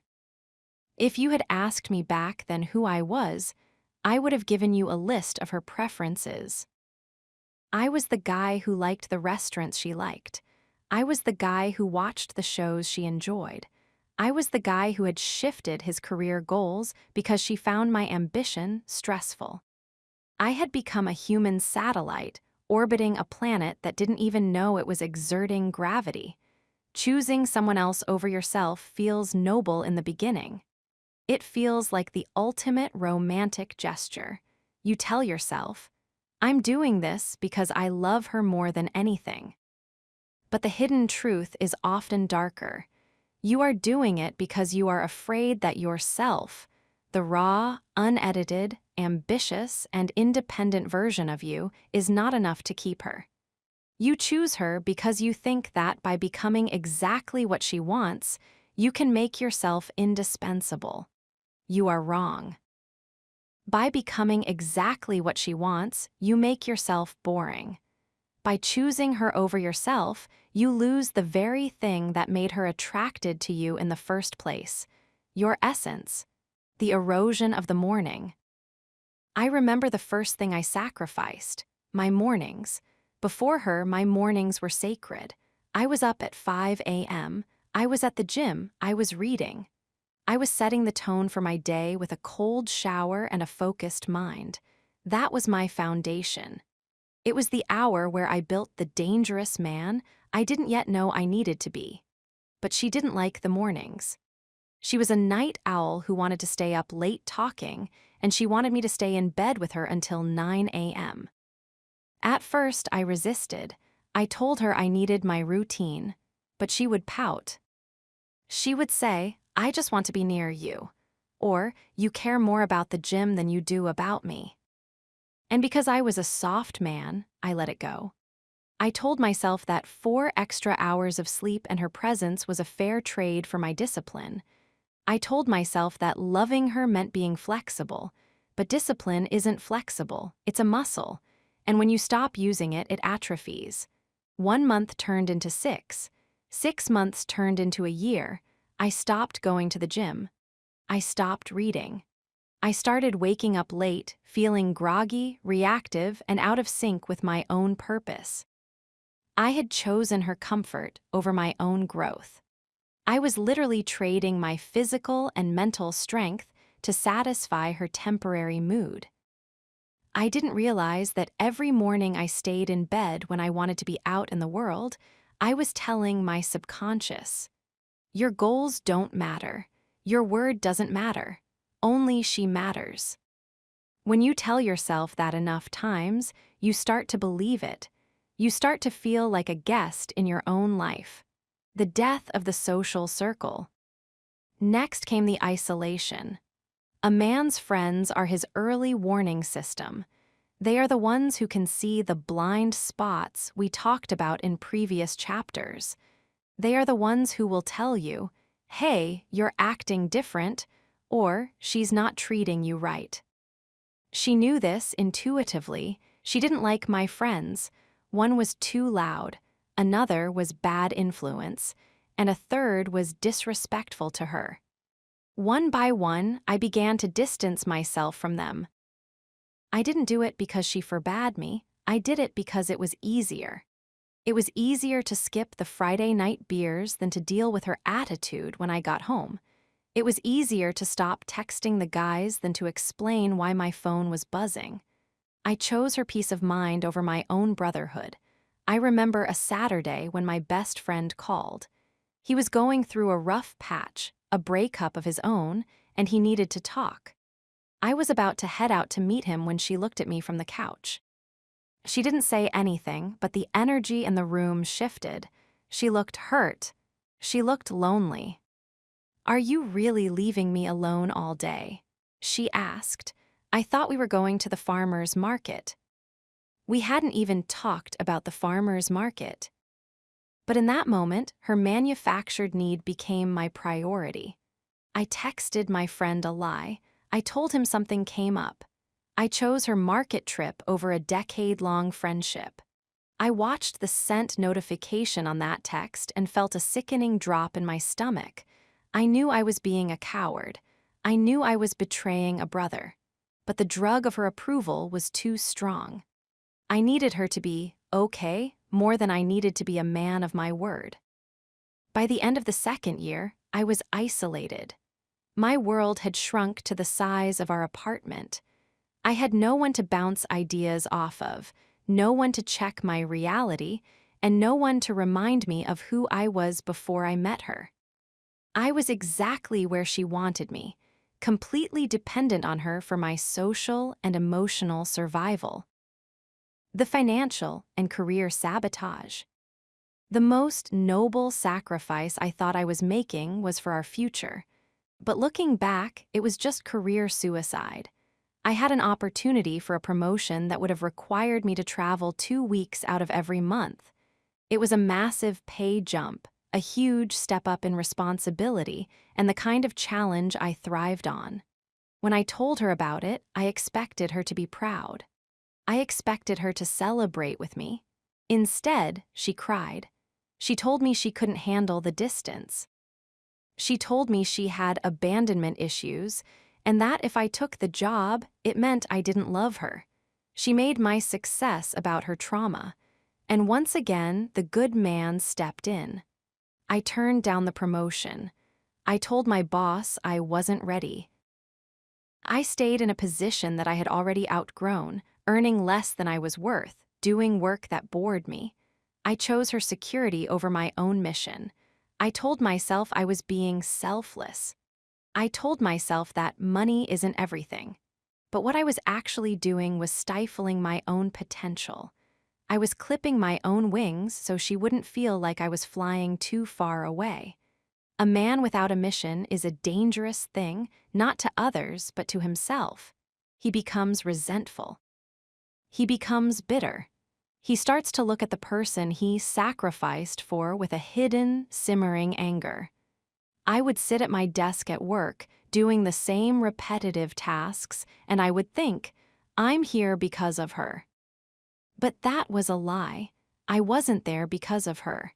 I was there because I chose to be there. I was there because I chose her over myself. I was the one who signed the papers of my own stagnation, the loss of the no. The most fundamental part of being a man, of being a person, is the ability to say no. No is a boundary. No is a declaration of self. No is what gives yes its value. But when you choose someone else over yourself, you lose your no. You become a yes machine. You say yes to the dinner you don't want to go to. You say yes to the expensive furniture you can't afford.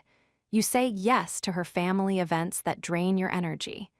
You say yes to her demands for your time, your money, and your soul. I remember a night when I was truly, deeply sick. I had a fever, my chest was heavy, and I just needed to sleep. She wanted to go to a party. She told me that if I didn't go, she would feel awkward going alone. She told me I was always ruinous when it came to her social life. I got out of bed. I put on a suit. I went to the party. I stood in the corner of a loud room, shivering with a fever of 102, watching her laugh and drink with her friends. I was miserable. I was physically suffering, but I felt a twisted sense of pride.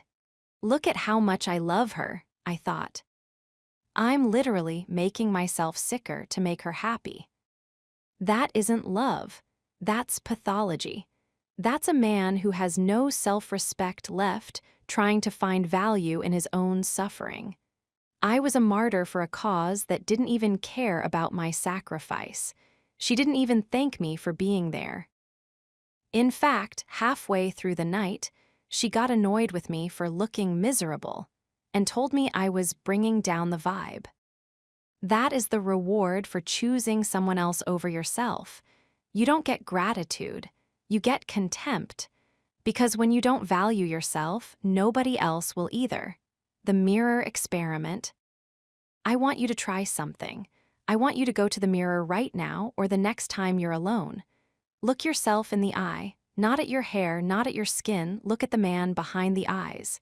When I did that near the end of the before the fall phase, I didn't recognize the person staring back.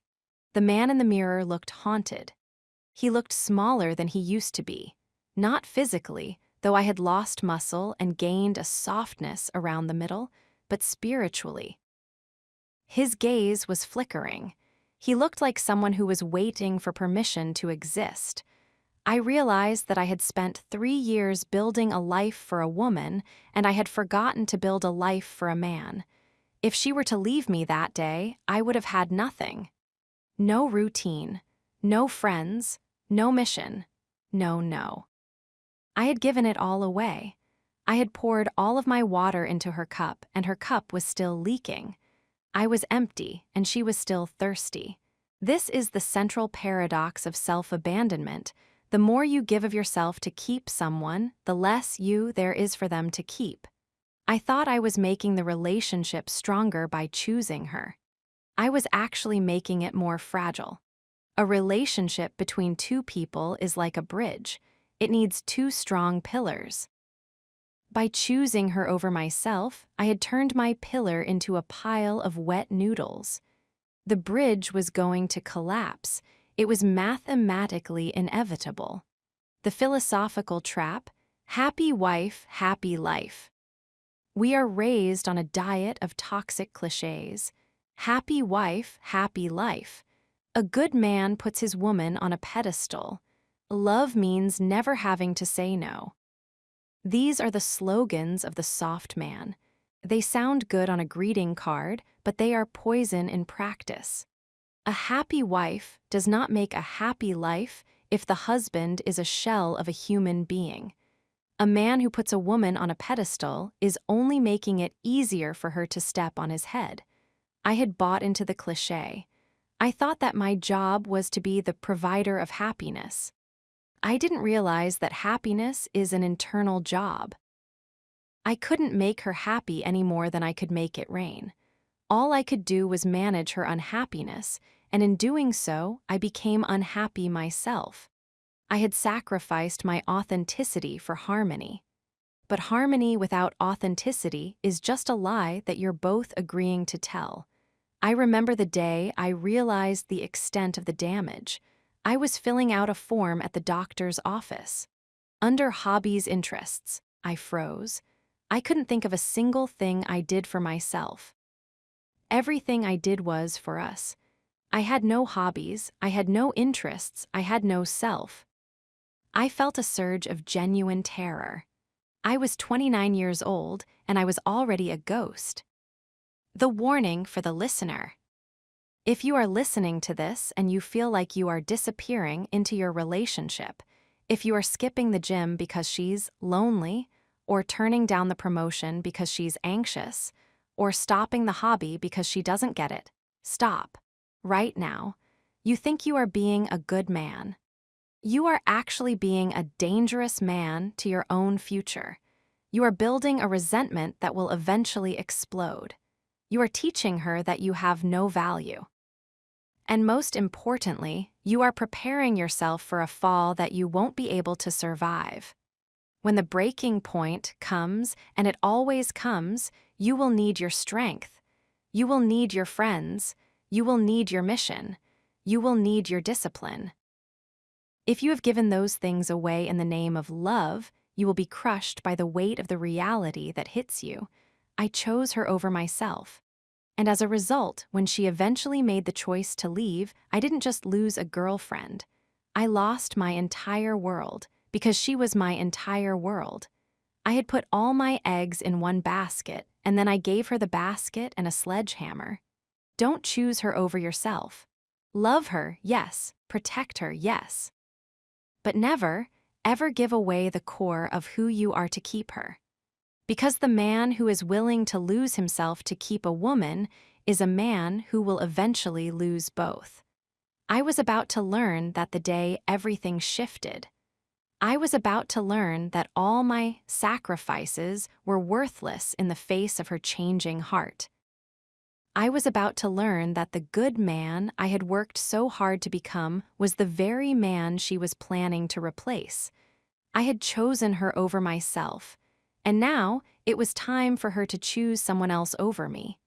The fall was no longer in the distance. I was already in the air. I just hadn't looked down yet. Chapter 10. The Day Everything Shifted. They say that the world ends with a bang, but for most men, it ends with a click. It's the sound of a phone locking. It's the sound of a door latching. It's the sound of a voice changing its frequency from we to I.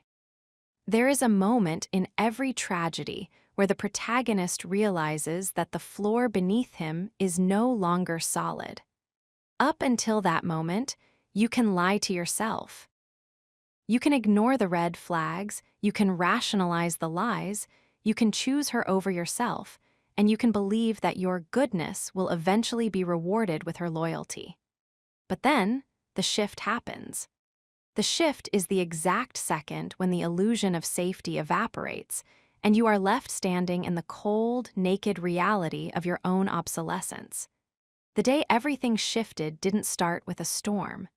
It started with a Sunday morning that looked exactly like 1,000 other Sunday mornings. The sun was streaming through the windows of the apartment I had worked so hard to pay for. The smell of coffee was in the air, the expensive blend I bought because she liked it. The world outside was quiet, peaceful, and deceptive. I was sitting at the kitchen table, reading a book, feeling that familiar, low-grade sense of safety I've described before. She was on the couch, her legs tucked under a blanket I had bought her for our 2nd anniversary. Everything looked right. If you had taken a photograph of us in that moment, we would have looked like the definition of a successful couple. But then, she got a notification. It was a small sound. A ping that cut through the silence of the room. In a normal relationship, a ping is just a ping. But in a relationship that is rotting from the inside, a ping is a gunshot. I watched her reach for the phone. I didn't mean to watch, but I was always watching. When you have made someone your weak spot, you become hyper-attuned to their every movement. I saw the way her hand moved, too fast, too eager. I saw the way her body language changed. Her shoulders tensed, her eyes widened, and a small, private smile touched her lips. It was the same smile I had seen a few months ago. The secret smile. The smile that wasn't for me. She didn't look up to share the joke. She didn't tell me who it was. She just started typing, her thumbs moving with a fluid, frantic energy. The silence in the room suddenly felt heavy, like the air before a lightning strike. "Everything okay?" I asked. My voice sounded strange in my own ears. It was the voice of the soft man, trying to sound casual while his heart was beginning to race. It was the voice of a man who was already begging for a lie he could believe. She didn't look up. "Yeah, just a work thing." And there it was, the shift. It wasn't just the lie. I had heard 100 lies by then. It was the quality of the lie. In the past, she would have at least tried to make it believable. She would have looked at me. She would have added a detail. But this time, she didn't care if I believed her or not. The shift was the moment she stopped trying to manage my perception of her.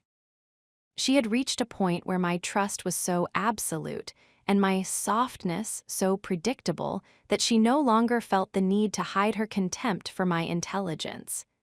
In that moment, a veil was torn. I looked at her, really looked at her, and for the first time in years, I didn't see the one. I didn't see the woman I had sacrificed my mornings and my career for. I saw a stranger. I saw a person who was physically in the room with me, but whose soul was already miles away, entangled with someone else. I felt a coldness start in the tips of my fingers and move toward my heart. It was the feeling of a tectonic plate moving an inch. On the surface, nothing had changed. The coffee was still hot. The sun was still shining. But in the deep, dark places of my life, the foundation had just snapped. The before the fall era was over. I just didn't know how long the drop would be. The death of the good man, narrative. That afternoon, we went for a walk in the park. It was a routine walk, another part of the domestic theater I had built. I remember looking at the families playing on the grass, the couples holding hands, and feeling like I was watching a movie in a language I no longer understood. I tried to talk to her. I tried to bridge the gap. I talked about our future, about the house we were going to buy, about the trip we had planned for the summer. I was doing narrative maintenance, desperately trying to stitch the wound shut with words. She barely replied. Her answers were one-word syllables. Cool. Yeah. Maybe. She was looking at her phone every 3 minutes. She was distracted, irritable, and bored.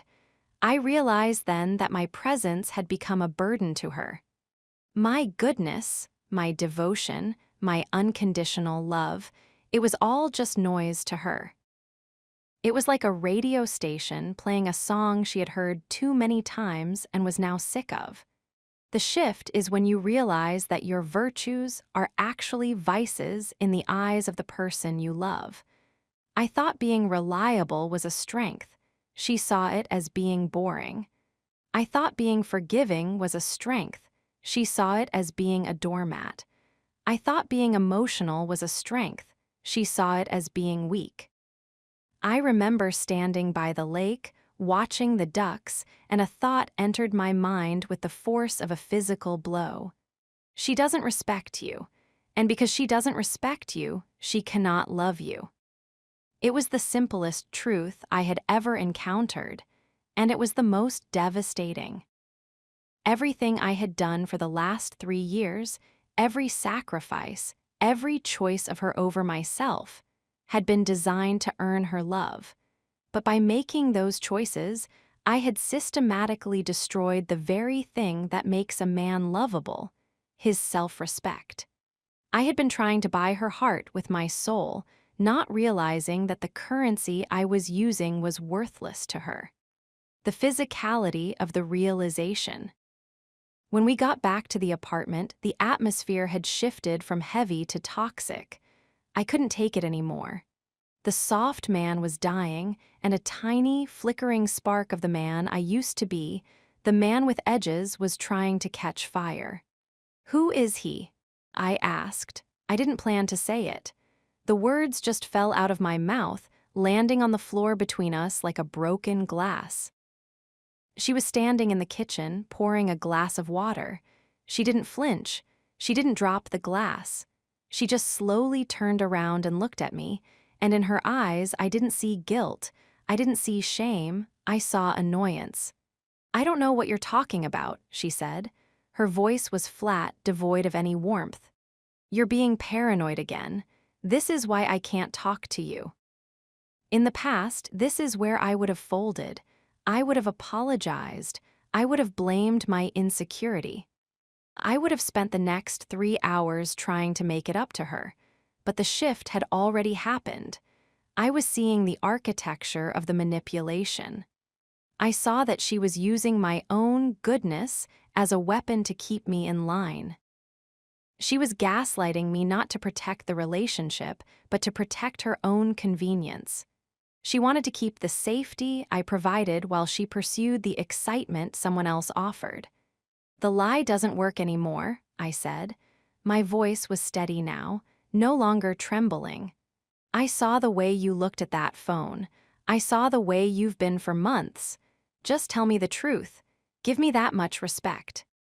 She laughed. It was a short, sharp sound. "Respect? You want respect? You've been following me around like a puppy for 3 years. You have no life of your own. You turned down a promotion for me. You stopped seeing your friends for me. You're pathetic." The words hit me like a series of punches. Puppy, no life, pathetic. Each word was a nail in the coffin of the man I used to be. She was telling me exactly what she thought of my sacrifices. She was confirming my worst fear, that by choosing her over myself, I had become someone she could only despise. "Is there someone else?" I asked again. My voice was a whisper now. She set the glass down on the counter with a deliberate clink. "Yes," she said. She didn't offer a name. She didn't offer a reason. She just gave me the yes. And with that one word, the before the fall era officially ended. The shift was complete. The world I had built, the house, the routines, the safety, it all dissolved in an instant. I was standing in the ruins of my own life, and the woman I loved was the one holding the matches. The vacuum of the immediate aftermath. For the next hour, there was a strange, terrifying silence in the apartment. She didn't cry. I didn't scream. She just went into the bedroom and started packing a bag. I sat on the kitchen chair, the same chair where I had been reading my book that morning. I felt like I was outside of my own body, watching a movie of a man whose life was collapsing. I looked at my hands. They were shaking. I looked at the coffee mug on the table. It was cold. The shift is so jarring because it happens in the mundane spaces. It happens in the kitchen. It happens while the laundry is in the dryer. It happens while your favorite show is on pause. I watched her walk past me with a suitcase. The suitcase I had bought her for our trip to Italy. The trip we would now never take. "Where are you going?" I asked. "To a friend's," she said. She didn't say which friend. She didn't have to. I knew. The Sarah lie, the Mark message, the secret smiles, they all converged into a single, painful point of light. She was going to him. She was going to the man who hadn't sacrificed anything for her. She was going to the man who probably didn't even know her middle name. She was going to the man who was dangerous because he hadn't yet been destroyed by her. As she reached the door, she stopped and looked back at me. For a second, I thought I saw a flash of regret. I thought she was going to stay. I thought she was going to tell me it was all a mistake. "You're a good man," she said, "but you're just not the man I want." The door closed. The first night of the fall. I stood in the center of the apartment. It was quiet, too quiet. The hum of the refrigerator felt like a scream. The scent of her perfume was still in the air, a ghost that refused to leave. I realized then that I was alone, not just single alone, but fundamentally alone. I had cut off my friends. I had stagnated my career. I had lost my routines. I had no self left to return to. I was a man who had built a temple for a god that had just walked out the door. This was the day everything shifted. I walked to the mirror in the hallway. I looked at the man staring back. He looked broken. He looked defeated. He looked like the victim I had spent the last 9 chapters describing. But beneath the defeat, for the first time in years, I felt something else.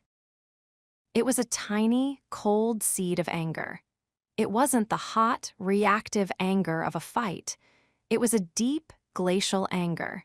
It was the anger of a man who realized he had been played. It was the anger of a man who realized he had participated in his own humiliation. I looked at my reflection and I whispered, "Never again." I didn't know what "never again" meant yet. I didn't know that I was about to go through a period of destruction that would make this day look like a paper cut. I didn't know that I was about to hit rock bottom and find that the bottom was made of solid granite. But I knew one thing: the man I used to be died today. He was killed by a ping, a secret smile, and a suitcase. He was killed by his own goodness. The shift had happened. The fall had begun. And as I sat down on the floor of that empty apartment in the dark, I realized that for the first time in my life, I wasn't safe. I was in danger. And strangely, as the tears finally began to come, that was the only thought that gave me a shred of hope. Because if I was in danger, it meant the rules had changed.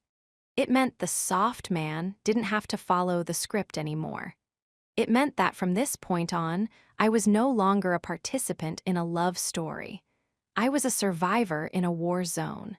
The sun went down on the man I used to be, and the darkness that followed was the most honest thing I had felt in years. Everything had shifted, and now the breaking was about to begin. Chapter 11, Lies Spoken Softly. A lie is a thief, but a soft lie is a ghost. It doesn't just steal the truth.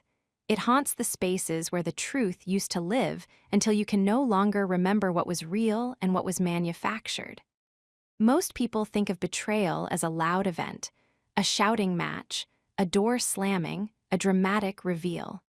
But the lies that truly dismantle a man's soul are the ones whispered in the dark. They are the ones spoken with a hand on your chest, or delivered over a morning cup of coffee with a smile that looks, for all the world, like love. When a lie is spoken softly, you don't fight it.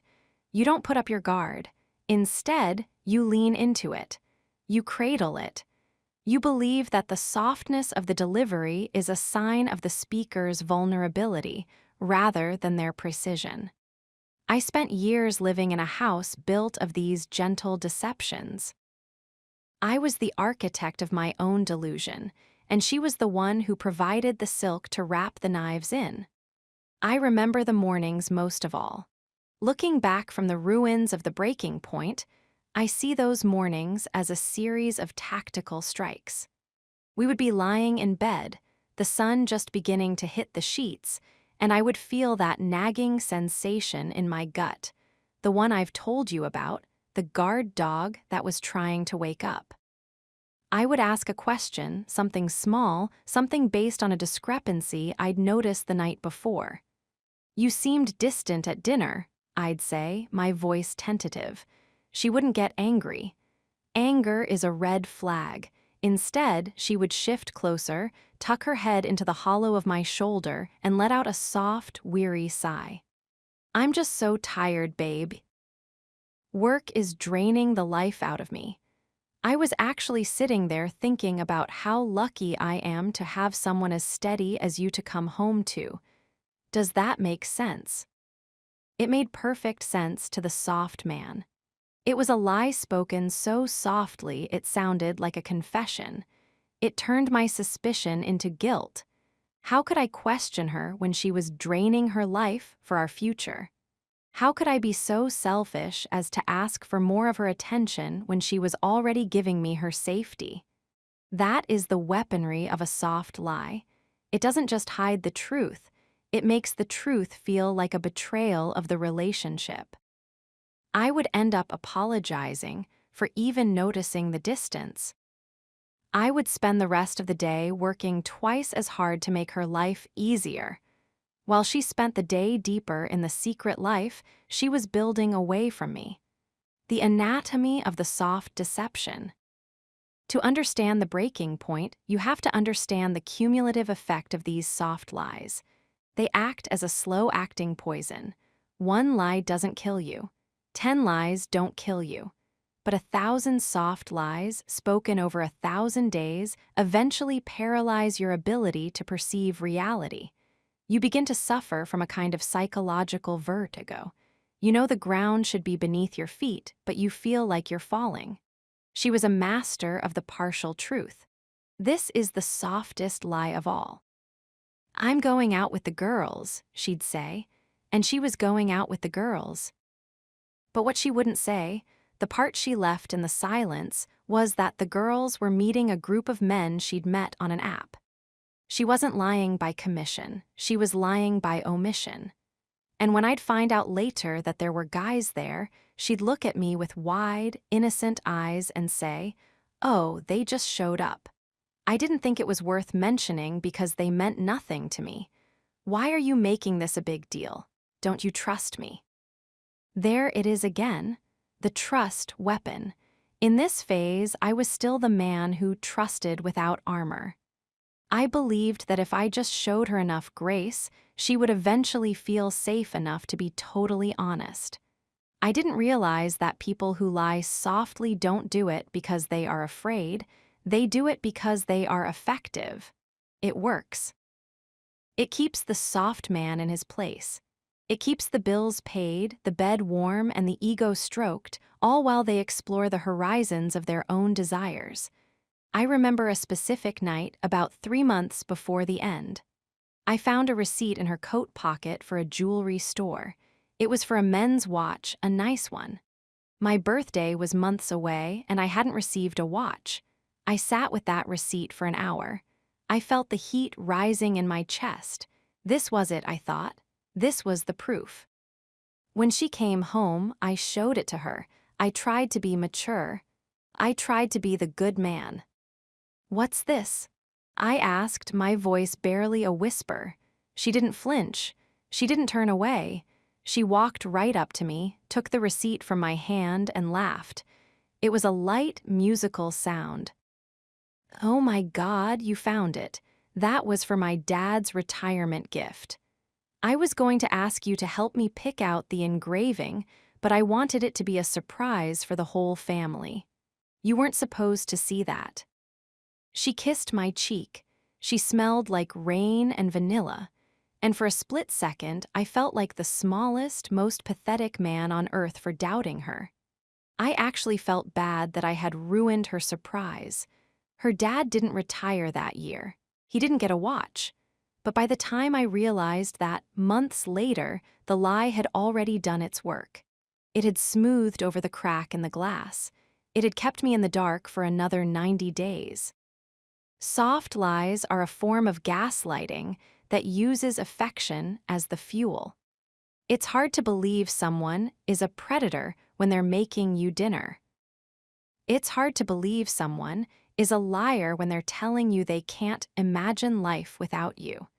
The erosion of the self. The most devastating soft lies weren't about where she was or what she was doing. They were the lies she told me about me.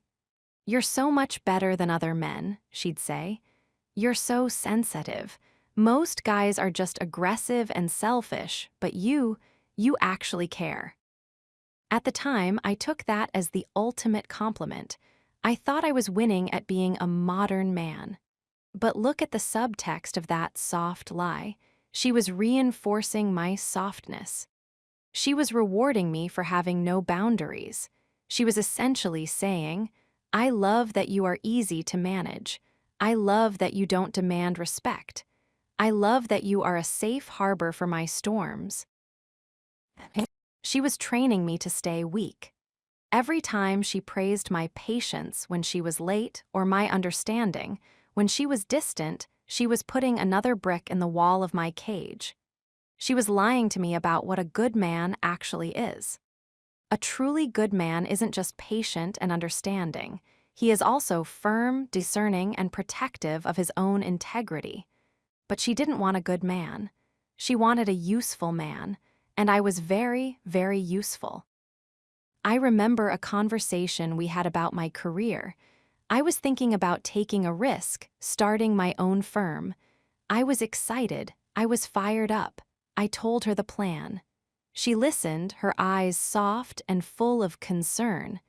She reached out and took my hand. I love your ambition, babe, truly. But are you sure now is the right time? You've been so stressed lately. I just worry that if you take this on, we'll lose this beautiful peace we have. I don't want to see you break. Maybe stay where you are for another year, for us. For us. The ultimate soft lie. It wasn't for us. It was for her. She didn't want me to be a business owner. She wanted me to be a stable paycheck and a constant presence. She didn't want me to grow because growth would lead to a version of me that she couldn't control. She wanted me to stay in the box, and because she spoke it so softly, because she framed it as worry for my well-being, I believed her. I chose the peace over the purpose. I stayed in the job. I killed the dream. That is how the breaking point is prepared.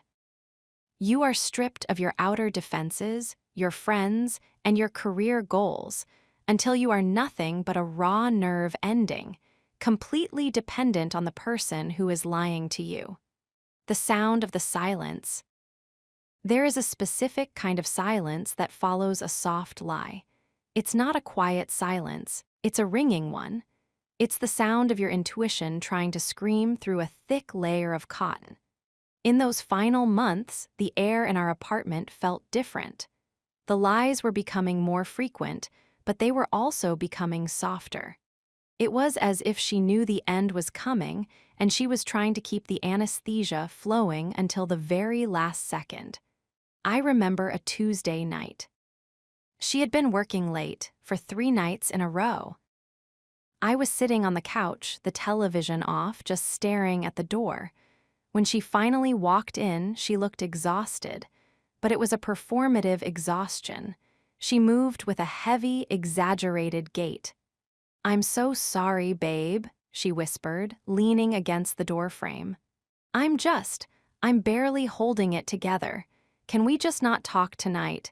I just need to sleep."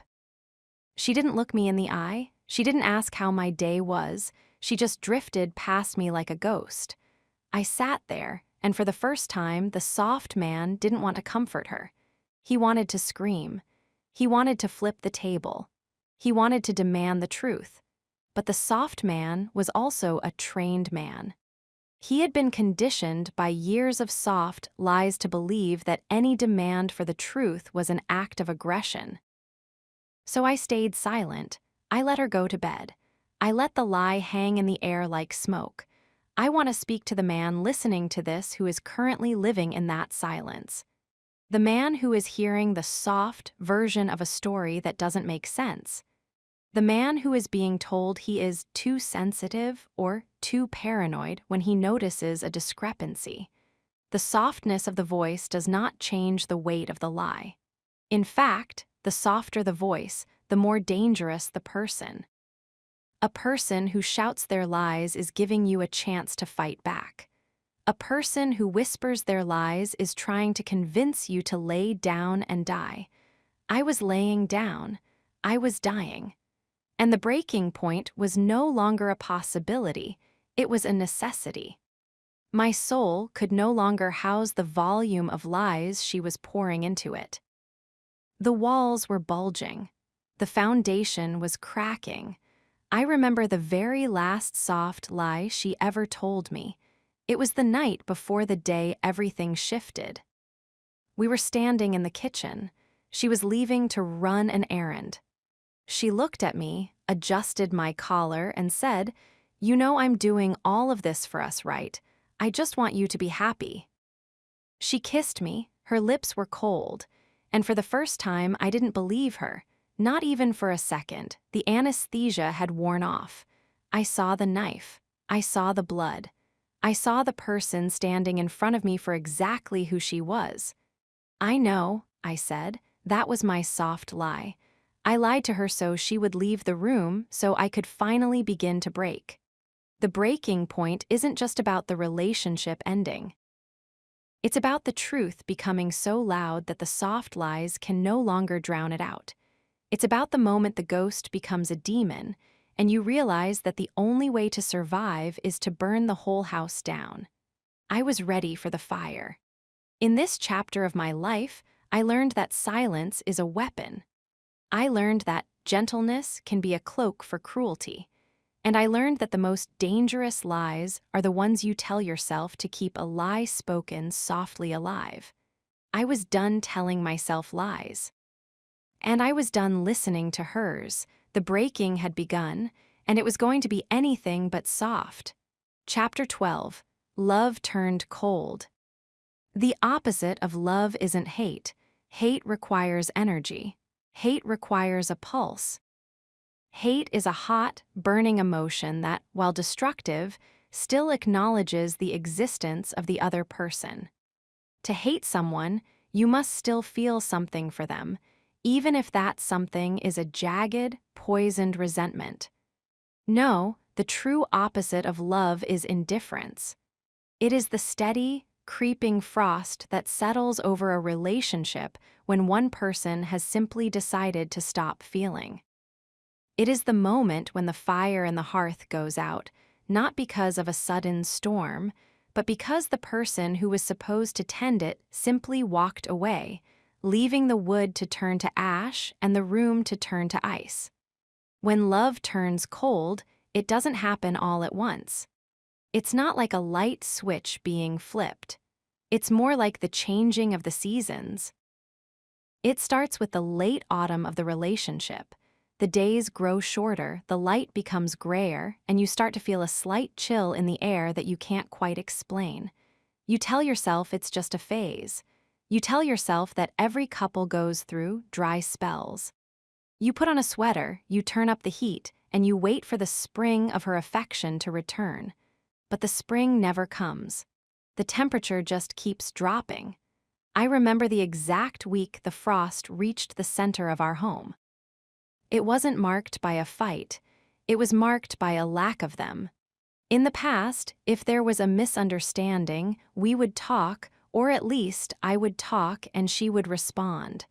There was a friction that produced heat, but suddenly the friction was gone. If I did something that used to annoy her, she didn't get angry. She just looked at me with a flat, glassy expression and said, "Whatever." That whatever was the sound of the door locking from the inside, the physicality of the chill. There is a specific kind of torture in living with someone who has turned cold. You are physically close, perhaps sharing the same bed, the same kitchen, the same air, but the emotional distance between you has become an unbridgeable chasm. It's like reaching out to touch a warm body and realizing you're touching a statue. I remember the dinners. We would sit across from each other at the table I had built for us. I would try to initiate a conversation, my voice sounding desperate and thin in the quiet room. I'd tell her about my day, about a project at work, about a dream I'd had, anything to get a spark of recognition from her. She would sit there, her fork moving rhythmically, her eyes fixed on her phone or on a spot on the wall behind my head. Her responses were cold, clinical, and monosyllabic. Good. Okay. And no. She wasn't just being quiet, she was being absent. She was a ghost haunting her own life. I would look at her and see the woman I had sacrificed everything for, but she was no longer there. The person inhabiting her skin was a stranger who looked at me not with love and not even with anger, but with a terrifying, detached boredom. I remember reaching out once, just a simple gesture, trying to take her hand across the table. In the past, she would have squeezed it back, but this time she didn't even pull away. That would have been too much effort. She just let her hand lie there, limp and cold like a piece of dead wood.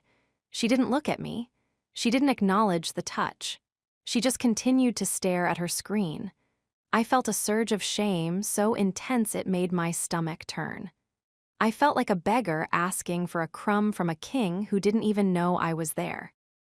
I pulled my hand back, tucked it under the table, and finished my meal in a silence so heavy I could barely breathe. The desperation of the soft man.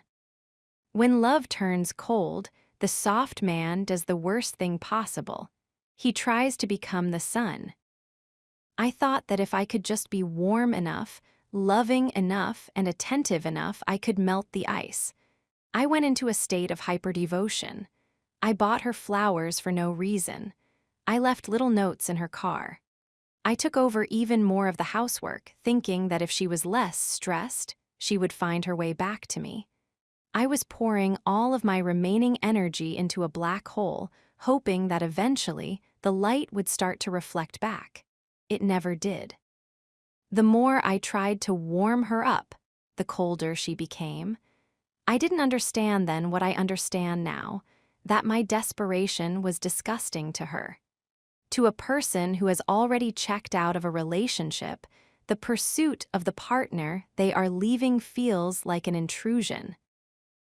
Every "I love you" I whispered was a demand for an "I love you" back that she no longer wanted to give.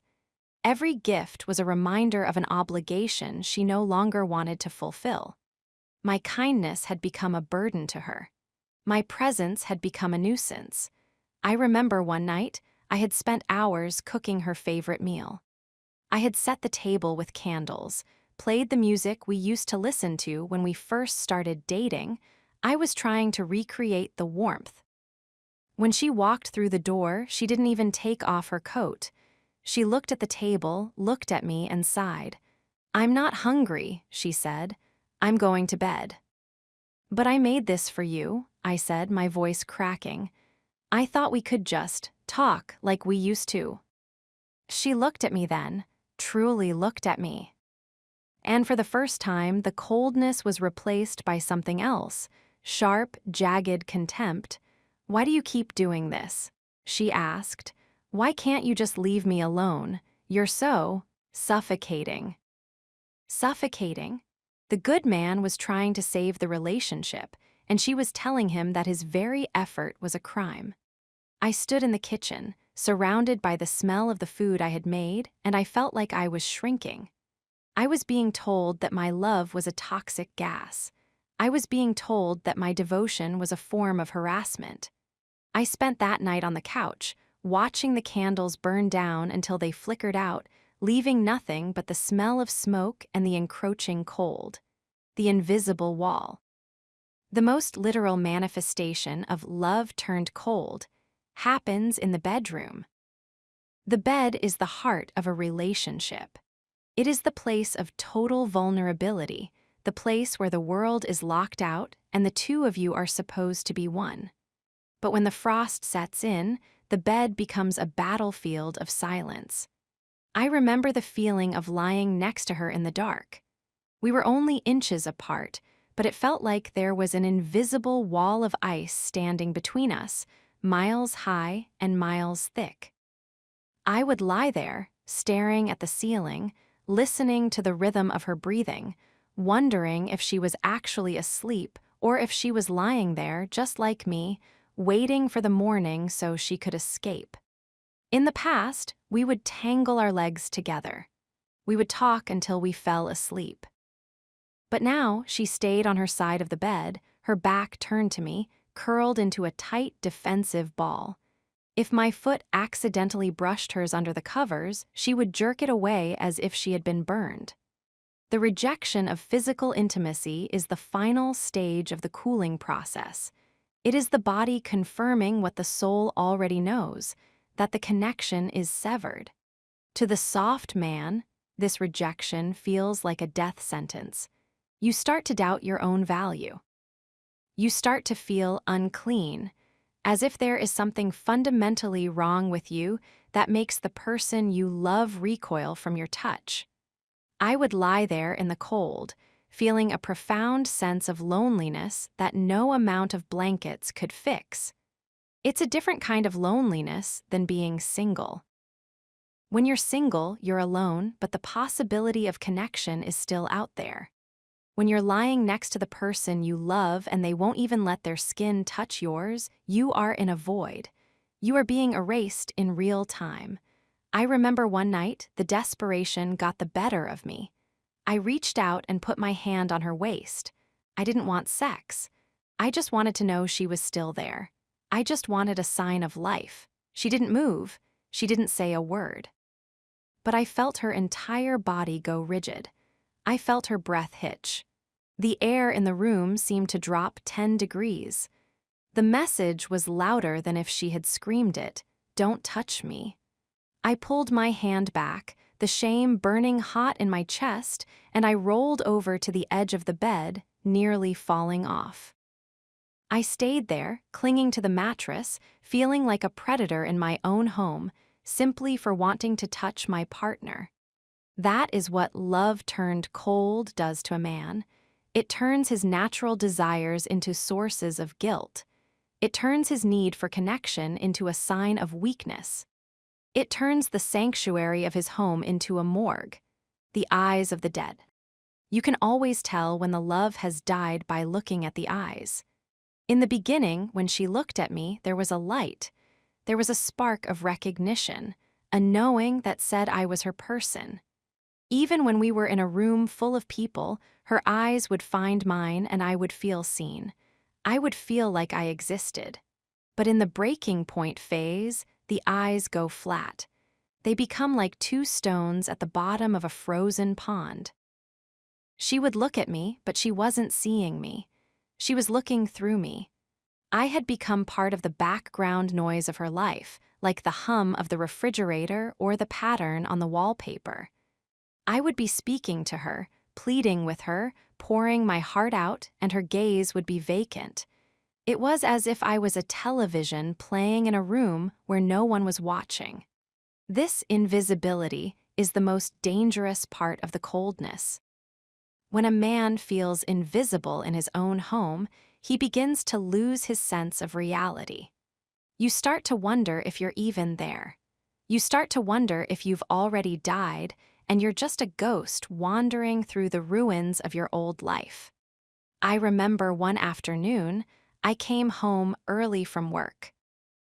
I had been thinking about her all day, wondering what I could do to fix things.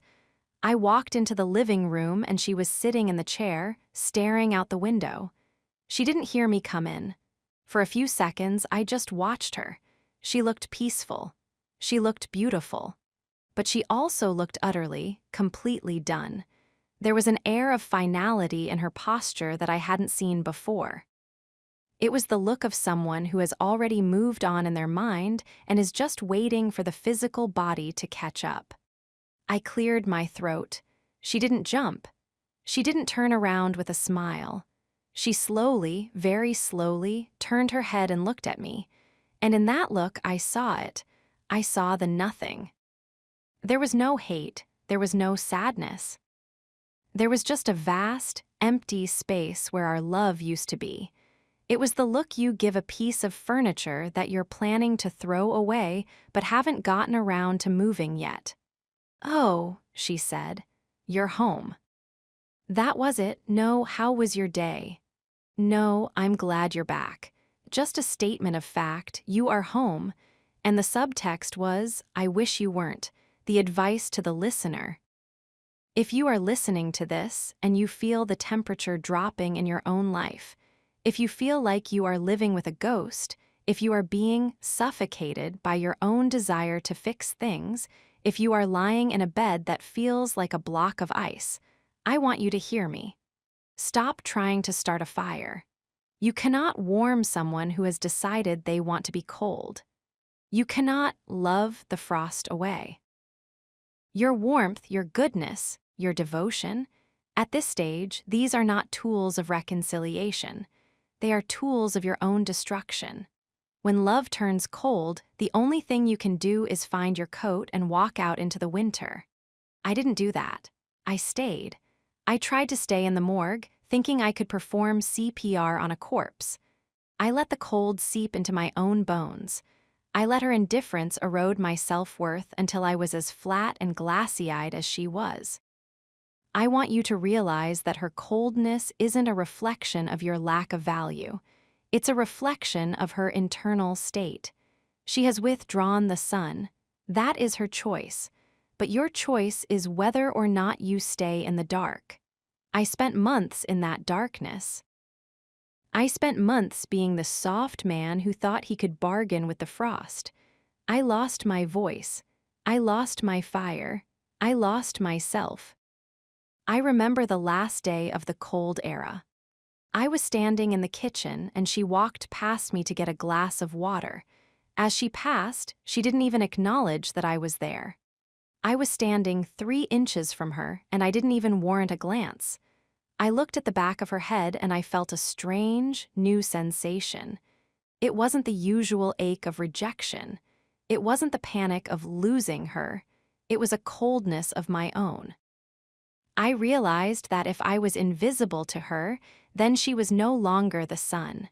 She was just a person who was being cruel, a person who was being indifferent. A person who was no longer worth the warmth I was trying to provide. The frost had finally reached my heart, but instead of killing me, it preserved me. It gave me a momentary clarity. If she is cold, a voice whispered in the back of my mind, then you must become the winter. I wasn't the dangerous man yet. I was still just a broken man in a cold house, but the soft man was officially gone. He had frozen to death in that bed, in that kitchen, at that table, and something else was starting to stir beneath the ice, something that didn't need her warmth to survive. The love had turned cold, but the fire that was coming, that fire was going to be built from the very wood of the bridge I was about to burn. Chapter 13, The Moment I Was Replaced. There is a specific kind of violence that doesn't leave a bruise. It doesn't draw blood, and it doesn't break bones, but it shatters the very architecture of your identity. It is the moment you realize that you are not just being left, you are being replaced. To be left is a tragedy. It implies a conclusion, a mourning period, a recognition that what you had was unique even if it ended. But to be replaced, that is an erasure. It is the realization that the role you played in someone else's life, the role of protector, lover, confidant, and partner, was merely a vacancy that has now been filled by a new applicant.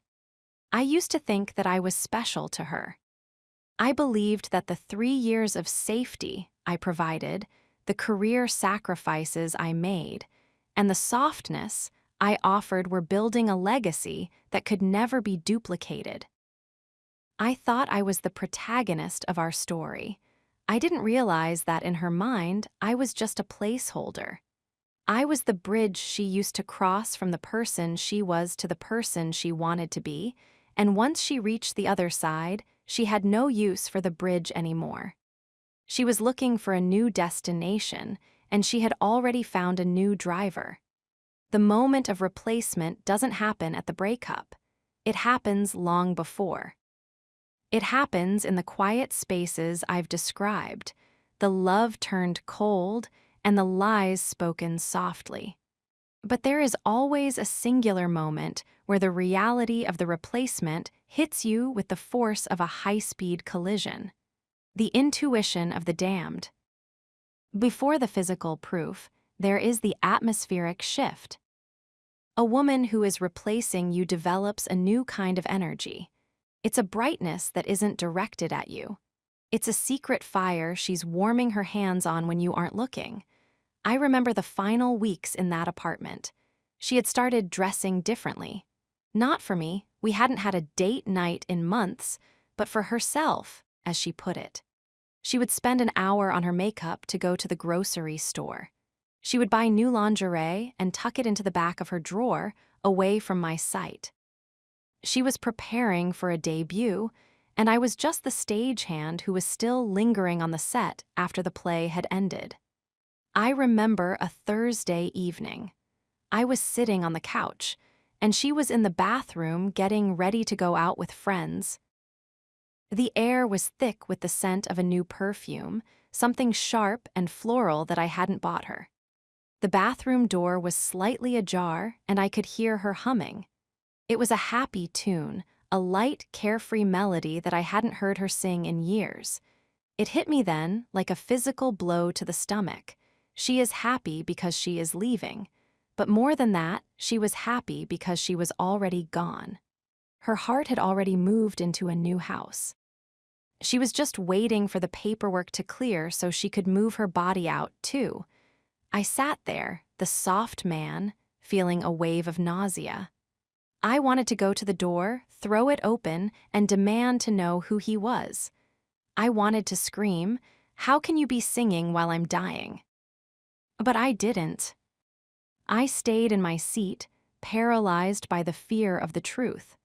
I was still trying to protect the lie of us because I wasn't ready to face the truth of him. The evidence of erasure. The actual discovery happened on a Friday. It's always a Friday, isn't it? The day the week ends and the secret lives begin. She had told me she was going to a work mixer. I knew it was a lie, but I was still in the phase of narrative maintenance. I told myself that even if she was lying, it was just because she needed space. I told myself that if I just let her go without an argument, she would see how understanding I was and come back to me. I was at a low point. I decided to go for a drive. I didn't have a destination. I just couldn't be in that silent apartment anymore. I found myself driving toward the downtown area, toward the row of upscale bars and restaurants where she said the mixer was happening. I told myself I wasn't stalking. I told myself I was just in the neighborhood. But my hands were shaking on the steering wheel, and my eyes were scanning the sidewalks with a desperate, predatory intensity. And then I saw her car. It wasn't parked at the hotel where the mixer was supposed to be. It was parked 2 blocks away, in front of a small, dimly lit Italian restaurant, the kind of place you go when you don't want to be seen. The kind of place we used to go. I parked my car across the street. I sat there in the dark, the engine idling, my breath fogging up the windshield. I was a ghost watching my own life being lived by someone else. For 20 minutes, I stared at the door of that restaurant. I prayed that she would walk out alone. I prayed that she would walk out with a group of the girls. I was willing to accept any lie as long as it didn't involve a replacement. Then the door opened. She came out first. She was laughing, that genuine, head-back laugh that I thought she had lost. She looked radiant. She looked like the woman I had met 3 years ago, before I had suffocated her with my devotion. And then he walked out behind her. He was everything I wasn't. Or at least, that's what my broken mind told me in that moment. He was taller. He moved with a relaxed, arrogant confidence. He wasn't looking at her with the desperate, pleading eyes of a soft man. He was looking at her like he owned the room, and she was just the most beautiful thing in it. He reached out and put his hand on the small of her back. It was a possessive, casual gesture. And do you know what she did? She didn't pull away. She didn't look rigid the way she did when I touched her. She leaned into him. She turned her head and said something in his ear, and he laughed and pulled her closer. In that 10-second walk from the door to his car, not her car, his car, I was deleted. 3 years of my life, the career promotion I turned down, the friends I stopped seeing, the thousands of hours I spent trying to fix her moods, it all vanished. It didn't matter. It was as if I had never existed. I was watching a new movie, and I wasn't even in the credits. I watched them drive away. I sat in my car, gripped by a coldness that felt like death. I didn't cry. I didn't scream. I just felt a profound, echoing emptiness. I was a man who had been replaced in real time. The safety I had provided had been traded for his excitement. My reliability had been traded for his edge. My love had been traded for his newness. The comparative torture. When you are replaced, your mind becomes a torture chamber. You spend the next 72 hours and the next 72 weeks comparing yourself to the replacement. What does he have that I don't? Is he smarter? Is he richer? Is he better in bed? Does he make her laugh more?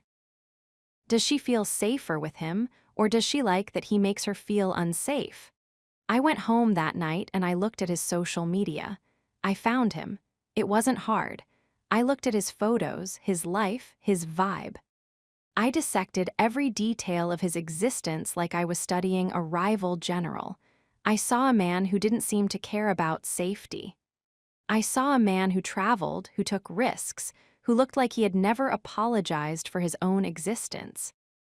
I realized then that she didn't want a good man. She wanted a dangerous man. And because I had spent 3 years trying to be the good man, I had effectively disqualified myself from the race. The torture of replacement is that it makes you feel like a beta version of a software that has just been updated. You feel obsolete. You look at your qualities, your kindness, your patience, your loyalty, and you see them as flaws. You start to hate the very things that make you good because those are the things she rejected. I remember standing in front of the mirror that night, looking at my face, and feeling a sense of disgust. I looked soft. I looked like a man who could be easily lied to. I looked like a man who would wait in a restaurant for an hour and then apologize for being dramatic. I hated the man in the mirror more than I hated the man in the car with her. Because he was the one who had allowed the replacement to happen. He was the one who had dismantled his own defenses and invited the intruder in. The realization of the placeholder. As the shock began to wear off, a darker truth began to emerge. I realized that I was never the one. I was the transition. She had met me when she was in a vulnerable place. She needed safety then. She needed someone to pay the bills, to listen to her cry, to tell her she was beautiful when she didn't believe it. I was the emotional and financial scaffolding she used to rebuild herself. And once she was rebuilt, once she was strong enough, confident enough, and healed enough, she didn't need the scaffolding anymore. She wanted the skyscraper. I was the nice guy she used to get over the bad guy. And now that she was over him, she was ready for a new bad guy. This is a pattern that happens to soft men all over the world. We think we are winning by being the one who stays, the one who heals, the one who supports. We think we are building a debt of gratitude that will eventually be paid in lifelong loyalty. But love isn't a debt, and gratitude is the shortest-lived emotion in the human repertoire. In fact, people often grow to resent the people they owe gratitude to. Every time she looked at me, she didn't see love. She saw the version of herself that was broken. She saw the safety she no longer needed. By being her placeholder, I had guaranteed my own disposal. I had played my role perfectly, and the reward for a perfect performance is that the play ends and the audience goes home. The death of the us identity. The moment you are replaced is the moment the us officially dies. Up until that Friday night, I still thought in terms of we. Even when we were cold, even when she was lying, I was still protecting the entity of the relationship. But seeing her with him, seeing that casual hand on her back, killed the we instantly. There was no we. There was her and there was him. And then there was this third thing, a broken, confused man sitting in a car across the street. I realized that the us I had been sacrificing for didn't exist. It was a ghost I was dancing with. She had stopped being part of the us months ago. She had been a free agent, scouting for a new team, while I was still wearing the jersey and running the plays for a team that had already disbanded. The humiliation of that realization is what causes the breaking. You feel like a fool. You feel like a clown who stayed on stage after the circus left town. You look back at the last 6 months of coldness and lyings, and you realize that she wasn't struggling or confused. She was just auditioning, and you were the one providing the stage, the warning for the listener. If you are listening to this and you have that feeling in your gut, the one that says she's different lately, I want you to stop lying to yourself. Replacement doesn't happen because you weren't good enough. It happens because you were too much of the wrong thing. You were too available. You were too predictable. You were too safe. When a woman stops respecting a man, she begins the replacement process. She may not even know she's doing it at first. She just starts looking.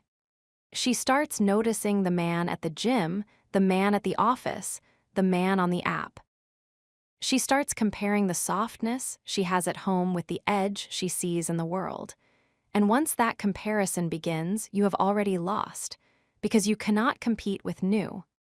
You cannot compete with someone who hasn't seen her at her worst, someone who doesn't have to deal with the routine of a 3-year relationship. If you find out you are being replaced, do not do what I did. Do not beg. Do not ask, what does he have that I don't? Do not try to win her back by being even softer and more devoted. That is like trying to put out a fire with gasoline. The moment you realize you are a placeholder, you must become a ghost. You must vanish. Not because you are playing a game, but because you must protect what is left of your own soul. You cannot find your value in the eyes of someone who has already decided you are disposable. I didn't know that then. I went home and I waited for her. I waited for her to come back from his car, from his night, from his life. I sat in the dark and I prepared a speech. I was going to confront her. I was going to fight for us. I was going to humiliate myself one last time. The moment I was replaced was the moment I should have become dangerous. I should have realized that the rules were gone. I should have realized that my goodness had failed me. But I wasn't there yet. I was still a broken man, clinging to the wreckage of a ship that had already sunk. I watched the clock move from 1 a.m. to 2 a.m. to 3 a.m. I was waiting for a person who no longer existed to come home to a man she no longer wanted. The replacement was complete. The breaking point was about to become a shattering point. And as I heard her key turn in the lock at 3:30 a.m., I didn't feel anger. I didn't feel strength. I just felt a profound, soul-crushing shame. The soft man was about to have his final, lowest moment. Chapter 14. Silence hurts more than words. We are taught to fear the storm. We are taught that the danger lies in the shouting, the accusations, the high-decibel wreckage of a relationship in its final throes. We brace ourselves for the impact of words, for the sharp, jagged insults that cut like glass and the cruel revelations that burn like acid.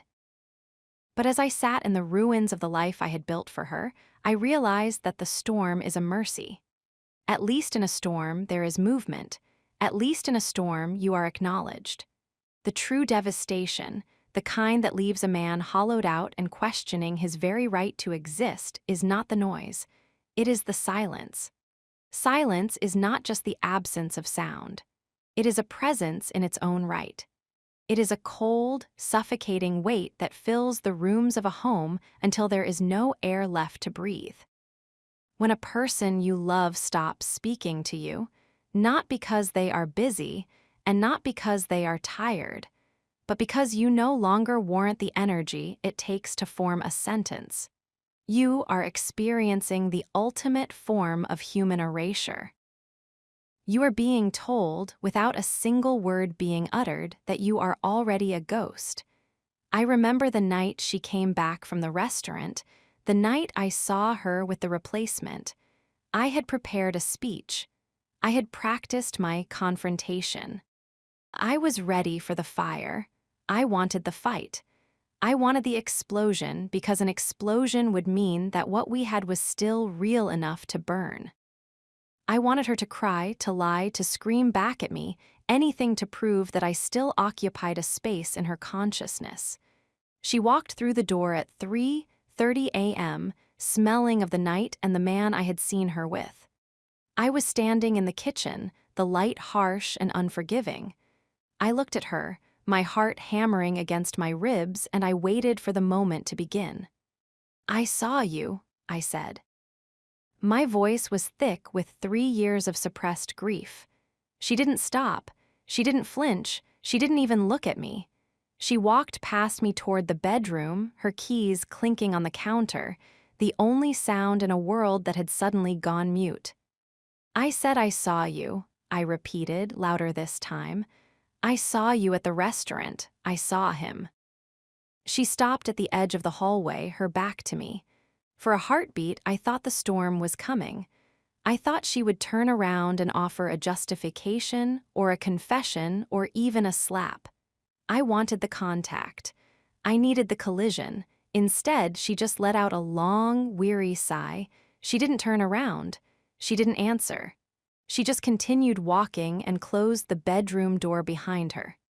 Click. That sound, that small, metallic click of a latch, was more painful than any insult she could have hurled at me. It was the sound of a total withdrawal of engagement. It was the sound of a woman who had decided that I was no longer worth the effort of an argument. The ringing in the skull. That was the beginning of the silent era. For the next week, we lived in the same apartment like two shipwreck survivors on separate islands, separated by an ocean of unspoken truth. To the soft man, silence is a puzzle he is desperate to solve. I spent every waking hour trying to interpret the quiet. I would listen to the way she moved in the other room. Was the door closing harder than usual? Was she walking faster? I looked for meaning in the way she set her coffee mug on the table. I was an archaeologist of the mundane, trying to find a sign of life in the dust of her indifference. Silence hurts more than words because words have boundaries. If someone tells you, "I hate you," those words have a beginning and an end. You can analyze them, you can react to them, and eventually you can move past them. But silence is infinite. It is a canvas upon which you paint your own worst fears. When she wouldn't speak to me, my mind filled the vacuum with 1,000 voices, all of them hers and all of them cruel. "You're pathetic," the silence whispered. "He's better than you," the silence hissed. "I never loved you at all," the silence roared. I was being tortured by a ghost of my own creation, fueled by her refusal to participate. This is the psychological genius of the silent treatment. It forces the victim to become their own interrogator. It turns your own mind against you. Because I was still a man who chose her over himself, I used the silence to punish myself for her betrayal. I wondered what I had done to deserve this level of coldness. I wondered if my confrontation had been too aggressive, or if my softness had finally become so repulsive that I didn't even deserve a reply. I remember a morning during that week. We were both in the kitchen. The sun was out, the birds were singing, the world was pretending everything was normal. I was standing at the counter, and she walked in to make breakfast. The silence was so loud it felt like a physical ringing in my ears. I could hear the scrape of her spoon against the bowl. I could hear the hum of the refrigerator. I could hear my own shallow, anxious breathing. Every time she moved near me, I tensed up, waiting for the word that never came. "Can we please just talk?" I asked. My voice sounded small, like a child's. She didn't look up from her oatmeal. She didn't acknowledge that a sound had been made. She moved around me as if I were a piece of furniture, an inconvenient chair that she had to navigate. I felt a surge of invisible fire. I wanted to grab her shoulders and shake her. I wanted to scream until the windows shattered. "I am here." I wanted to yell. "I am a human being. I am the man who paid for this food. I am the man who turned down his life for you. Look at me." But I didn't. I stayed in my good man box. I stayed quiet, thinking that if I just matched her silence with my own patience, she would eventually see my value. I was still trying to win a game where the other player had already left the stadium. The erasure of the soul. When love turns to silence, it's a form of spiritual execution.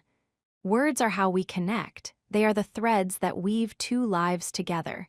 When those threads are cut, the us doesn't just die, it unspools. I began to feel like I was physically disappearing. I would look in the mirror and be surprised to see a reflection. I felt like a transparency, a shadow moving through a life that no longer belonged to me. She used silence as a filter. She would only speak when it was absolutely necessary for the logistics of the day. The rent is due. We're out of milk. I'm staying out late tonight. These weren't conversations. They were bulletins. They were the cold, hard facts of a business arrangement that was being liquidated. There was no we in her language anymore. She had already moved into the I phase of her life, and the I didn't include a space for my feelings, my questions, or my pain. I remember sitting in the living room while she sat on the other end of the couch, texting him. I knew she was texting him because of that secret smile, the one I had seen before.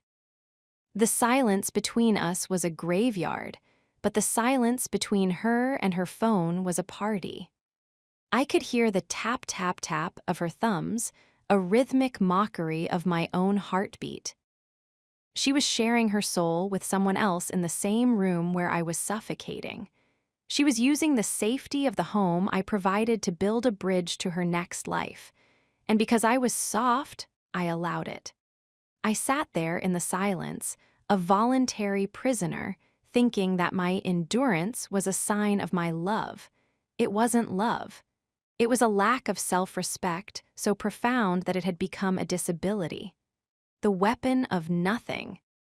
The most destructive word in the English language, when used as a weapon of silence, is nothing. I would ask, "What are you thinking?" And nothing. "What's wrong?" And nothing. "What do you want from me?" And nothing. Nothing is a wall. It is a dead-end street. It is a way of denying the other person any entry point into your reality. By saying nothing, she was telling me that I no longer had the right to her internal world. I was being evicted from the place I had called home for 3 years. I realized then that she was using silence to gaslight me. By refusing to engage with the reality of her betrayal, she was making me feel like I was the one who was crazy. If she didn't talk about the restaurant, then the restaurant didn't happen.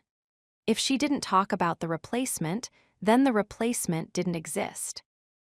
She was rewriting the history of our relationship in real time, and she was doing it by simply refusing to acknowledge the truth. This silence is what leads to the breaking point.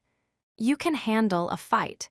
You can handle being told you're a failure, but you cannot handle being told you are nothing. Eventually, the pressure of the unspoken becomes too much for the human psyche to bear.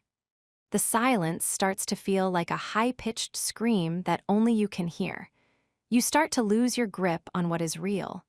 You start to wonder if you ever really knew this person at all, or if the last 3 years were just a long, elaborate hallucination. I learned in that week that words are a privilege. They are a gift we give to people we value. When someone withdraws their words, they are telling you that you are no longer worthy of the gift. I had been a man who spoke too much. I had explained my feelings, shared my dreams, and apologized for my existence with a torrent of words. I thought that if I just said the right thing, in the right way, at the right time, I could fix the unfixable. I thought words were the solution. I was wrong. Silence was the teacher. The silence was teaching me that I was alone.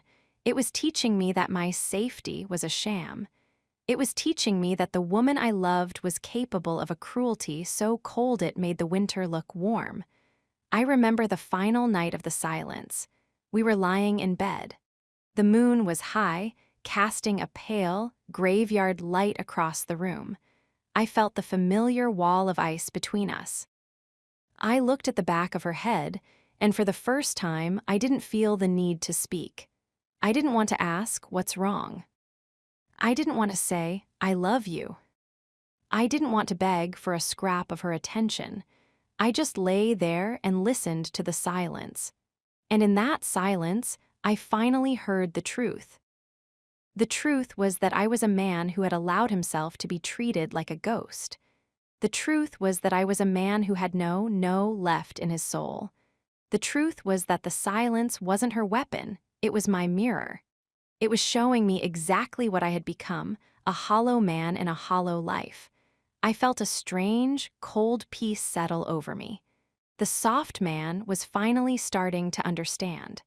Silence isn't something you suffer, it's something you use.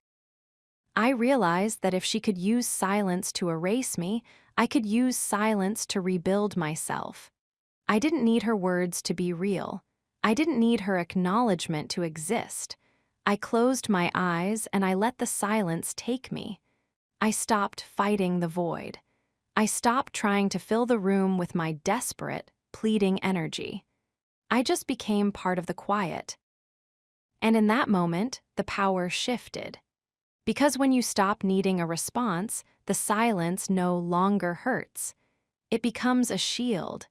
It becomes a space where you can finally start to hear your own voice again, the one you've been drowning out with love and sacrifice and goodness. I heard that voice that night. It was a small voice, thin and cracked from years of disuse, but it was there. Enough, it said. That was the only word I needed. The silence was still there when I woke up the next morning, but it didn't hurt anymore. It was just air, and for the first time in a long time, I could breathe it. She thought she was breaking me with her quiet. She didn't realize she was giving me the one thing I needed most, the space to finally see her for exactly who she was. Silence hurts more than words, until you realize that the person who is silent has nothing left to say that is worth hearing. The breaking point was here, and the silence was about to be broken by a sound she never expected to hear from me. The sound of my own footsteps walking away. Chapter 15. Begging was my lowest point. There is no sound in the human repertoire more pathetic than the sound of a man trying to bargain for a love that has already left the building. It is a hollow, scraping sound, the sound of a soul being dragged across gravel. We like to tell ourselves that fighting for love is a noble endeavor, that persistence is a sign of strength, and that showing the full depth of our vulnerability is the ultimate romantic gesture. But there is a razor-thin line between fighting for someone and groveling before them. And on a rainy Tuesday night in a kitchen that still smelled of a life we no longer shared, I didn't just cross that line. I obliterated it. Begging is the final stage of the soft man's collapse. It is the moment when you realize that your goodness, your career sacrifices, your silence, and your safety have all failed to keep her. You have used every tool in your arsenal, and you are still losing. So, in a moment of sheer, primal panic, you reach for the only thing you have left, your own dignity. You take it, you break it into small pieces, and you lay them at her feet, hoping that she will be moved by the sight of your ruin. I remember that night with a clarity that still makes my skin crawl. It was a few days after I had seen her with the replacement. The silence I described in the last chapter had become unbearable. I was a man starving for a word, a look, a sign that the last 3 years weren't a hallucination. She was in the bedroom, packing a suitcase, not the small one for a weekend trip, but the large, heavy one that signaled a permanent departure. I stood in the doorway, watching her fold clothes I had bought her. Each shirt, each pair of jeans felt like a piece of my own identity being packed away into a dark box. The panic started in my chest, a cold, frantic fluttering. I felt like I was watching the air being sucked out of a room. "Please," I said. The word was small. It was a leak in a dam. She didn't stop. She didn't even look up. "We've talked about this." "Well, I've talked about this. You've just been standing there." "I can change," I said. The words felt like they were being forced out of me by a hydraulic press. "Whatever it is you need, I can be that. You want me to be more exciting. I'll take the travel job. You want more space. I'll move into the guest room. Just don't go to him." There it was, the mention of him. I had brought the replacement into the room, and instead of making me feel powerful, it made me feel like a beggar at a feast. I was literally offering to negotiate the terms of my own humiliation just to keep her in the house. I began to list my virtues as if I were a used car salesman trying to move a lemon. "Think about everything I've done," I pleaded. "I was there when your father was sick. I paid off your credit cards. I supported you when you wanted to quit your job. Doesn't that mean anything? Doesn't loyalty count for anything?" This is the most humiliating part of begging, the loyalty audit. You start trying to guilt someone into loving you. You try to use your past kindness as a leash to keep them in the present. But you cannot bargain for desire. You cannot use logic to rekindle a fire that has been doused in the ice of indifference. The more I talked, the more I could see her pulling away. Not just physically, but spiritually. Her face was set in a mask of cold, hard boredom. To her, I wasn't a good man fighting for his woman. I was a nuisance. I was a technicality she had to resolve before she could get to her real life. "I'll do anything," I whispered. I was near the bed now. I felt the impulse to drop to my knees. The soft man thought that if I could just get low enough, if I could just show her how much I was hurting, she would have to care. It's a child's logic, the belief that the intensity of your pain will force the world to be kind. But the world isn't kind to beggars. And women, in the deepest parts of their biological wiring, are not attracted to men who collapse. The look of disgust. I did it, I actually did it. I reached out and grabbed her hand, and when she tried to pull away, I sank to the floor. I didn't stay there long, maybe 3 seconds, but those 3 seconds lasted an eternity. I was a grown man, a man who had led teams, a man who had built a life, and I was on my knees on a hardwood floor, clinging to the hem of a woman's jeans. "Please," I sobbed, "just give me one more chance. 1 month. 30 days to show you I can be the man you want." She stopped moving. She looked down at me. And in that moment, the breaking point reached its absolute nadir. I saw it in her eyes. It wasn't pity. It wasn't even anger. It was disgust. It was the look you give a stray dog that has cornered you and won't stop whining. It was a visceral, physical recoil. In that moment, I was no longer a man to her. I wasn't even an ex. I was a thing, a pathetic, clinging thing that was making it difficult for her to leave. "Get up," she said. Her voice was like a lash. "You are embarrassing yourself. This is exactly why I can't be with you. You have no spine. You have no pride. Look at you." She stepped over me. She literally stepped over my body to get to the other side of the room. That image, her foot moving over my shoulder as I sat on the floor, is the one that burned into my brain. It was the ultimate metaphor for our relationship. I had made myself the ground, and I was surprised when she walked on me. I stood up slowly. My legs felt like they were made of water. My face was hot with a shame so intense I thought I might actually vomit. I realized then that I had just committed the ultimate sin. I had tried to trade my dignity for her presence, and in the end, I had lost both. She was still leaving, but now she was leaving with the memory of me at my absolute lowest. The hangover of humiliation. After the door finally closed, after she had carried her bags out to the car, her car, which I had helped maintain, his car, which was probably waiting around the corner, I was left in the wreckage of my own making. The apartment felt different. The air was charged with the lingering electricity of my own shame. I walked into the bathroom and splashed cold water on my face. I looked in the mirror, and for the first time, I didn't see a good man. I didn't even see a soft man. I saw a ghost. I saw a man who had systematically dismantled himself in the name of love. I saw the red, puffy eyes of a beggar. I saw the slumped shoulders of a victim. I felt a profound, bone-deep self-loathing. I wanted to reach through the glass and throttle the person I had become. How did I get here? How did a man with my potential end up on his knees, begging for a woman who was already sleeping with someone else? The answer was in the previous 14 chapters. It was the safety. It was the lack of armor. It was the ignoring the red flags. Begging wasn't a sudden lapse in judgment. It was the logical conclusion of a life lived without boundaries. If you don't have a line that you refuse to cross, you will eventually find yourself on your knees. I sat on the floor of the empty living room for hours. I didn't turn on the lights. I didn't check my phone.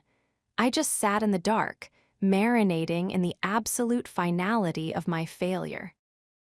The death of hope. The worst part about begging isn't the act itself, it's the death of hope that follows. Up until that night, I still believed in the movie moment. I believed that there would be a dramatic reconciliation, a scene where she realized her mistake and ran back into my arms. I believed that my devotion would win out in the end. But that night killed the movie.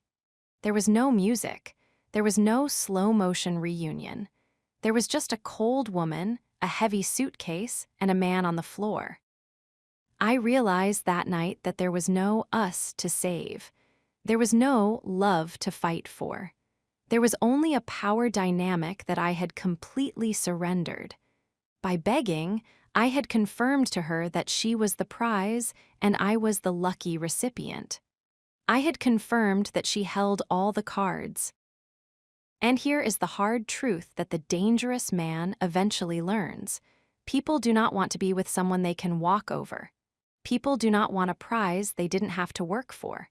By making myself so easily available, by being so endlessly forgiving, and by eventually begging for her to stay, I had made myself worthless in her eyes. I was a commodity that had crashed in value, and she was a smart investor who was getting out before the price hit zero. The seed of the new man. I stayed on that floor until the sun started to come up. The gray light of a Wednesday morning began to filter through the blinds, illuminating the dust motes dancing in the air. I was broken. I was humiliated. I was alone. But as I watched the sun rise, a new feeling started to stir in the pit of my stomach. It wasn't the love I had been obsessed with. It wasn't even the sadness of the breakup. It was a cold, hard, crystalline realization. I had been on my knees for the last time. I felt a sudden, violent surge of clarity. I realized that the soft man had to die, not because he was bad, but because he was unsustainable. He was a creature that couldn't survive in the world as it actually exists. He was a sheep trying to live in a forest full of wolves, and he was wondering why he kept getting bitten. I looked at my hands. They were still shaking slightly, but I balled them into fists. I felt the tension in my forearms. I felt the weight of my own body. "Never again," I whispered to the empty room. I had said those words before, but this time they were different. This time they weren't a promise to a woman. They were a vow to myself. They were the first bricks in the foundation of the man I was about to become. Begging was my lowest point. It was the moment I touched the very bottom of the pit. But the thing about touching the bottom is that you finally have something solid to push off of. I stood up. My knees popped, a sharp, mechanical sound in the quiet apartment. I walked to the window and I opened it, letting the cold morning air hit my face. I wasn't the dangerous man yet. I was still a man with a broken heart and a bruised ego. But I was a man who had just seen the end of his own weakness. I had seen the disgust in her eyes, and instead of letting it destroy me, I was going to use it as fuel. She thought she had seen the last of me. She thought she had left a broken, pathetic shell of a man on that floor. She was right. That man was gone, and in his place, something else was starting to breathe. Something that didn't need her approval. Something that didn't care about safety. Something that would never, ever beg for a place in someone else's life again. I looked at the suitcase she had left behind, the small one she didn't need. I picked it up, walked to the trash chute in the hallway, and I dropped it. The sound of it hitting the bottom was the first note in the symphony of my rebirth. The breaking point was over. The destruction was complete. Now it was time to build. Chapter 16, I lost myself trying to keep her. There is an old philosophical riddle known as the ship of Theseus. It asks a simple question. If you have a wooden ship, and over time you replace every single plank, every rusted nail, every frayed rope, and every tattered sail with a new part, once every original piece has been swapped out, is it still the same ship? I didn't realize it at the time, but during those 3 years, I was that ship. I wasn't being rebuilt to be stronger or faster. I was being dismantled to fit into a harbor that was never meant for me. One by one, I pulled up the planks of my own personality. I tossed the sails of my ambition overboard. I replaced the iron of my resolve with the soft, rotting wood of compromise. By the time she finally walked out the door, the man I was when we met, the man she supposedly fell in love with, didn't exist anymore. He had been traded away, piece by piece, in a desperate, failing attempt to keep her happy. I lost myself trying to keep her. And the ultimate irony, the one that tastes like ash in my mouth today, is that by losing myself, I ensured that I would lose her too. Because once I had replaced everything that made me me, there was nothing left for her to love. I had become a mirror, reflecting only her needs, her moods, and her desires. And no one wants to be in a relationship with a mirror. It's boring. It's empty, it's pathetic, the slow fade of the soul. For me, the loss of self was a slow, agonizing fade. It started with the small things, the cosmetic planks of the ship. I used to love a specific kind of music, gritty, loud, and honest. It gave me energy. It made me feel like I could take on the world. She found it aggressive. She said it gave her a headache, so I stopped playing it. I started listening to the soft, atmospheric indie pop she liked.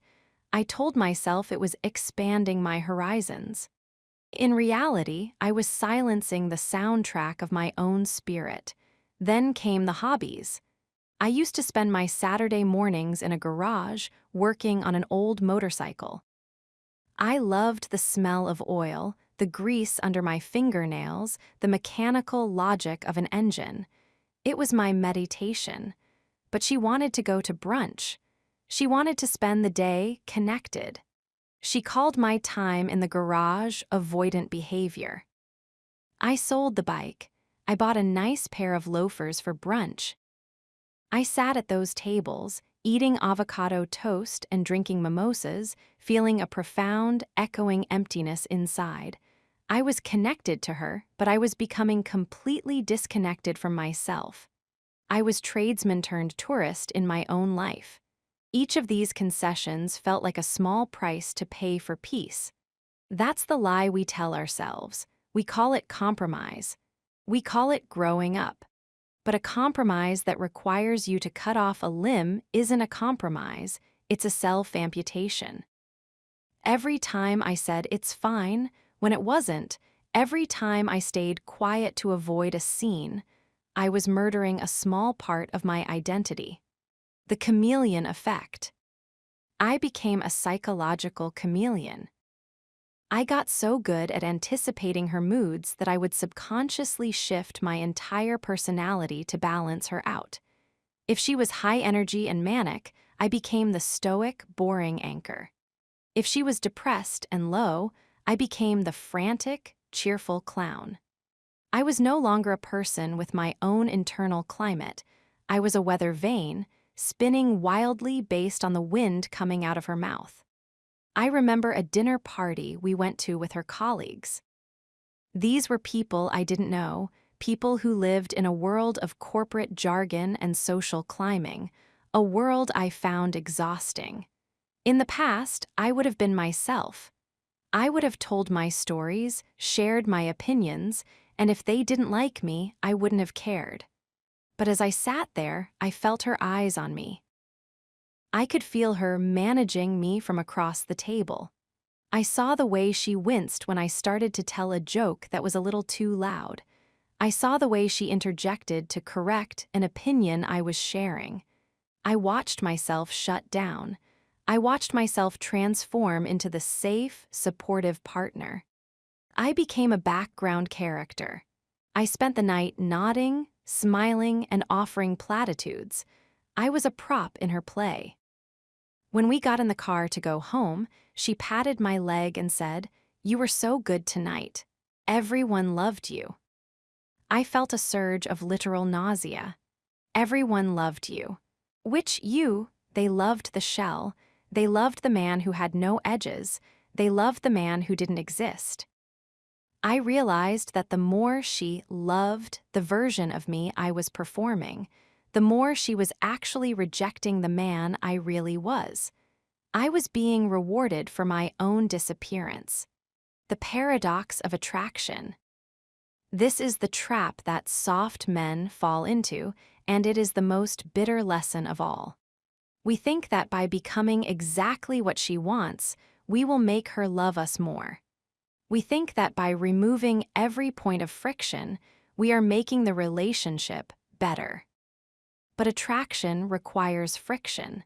Desire requires two separate, distinct individuals. By losing myself to keep her, I was destroying the very thing she was originally attracted to. When we met, I was a man with a mission. I had my own life, my own friends, my own edge. I was a challenge. I was a separate entity that she had to win over. But by the second year, I was a solved mystery. I was a dog that had been trained to sit, stay, and roll over on command. She didn't want a dog. She wanted the man I used to be, but I had killed that man to please her. I remember a fight we had, one of the few real ones near the end. She looked at me with this expression of pure, unadulterated boredom and said, "I don't even know who you are anymore. You're just there. You don't have an opinion on anything. You just do whatever I say. It's exhausting." I was stunned.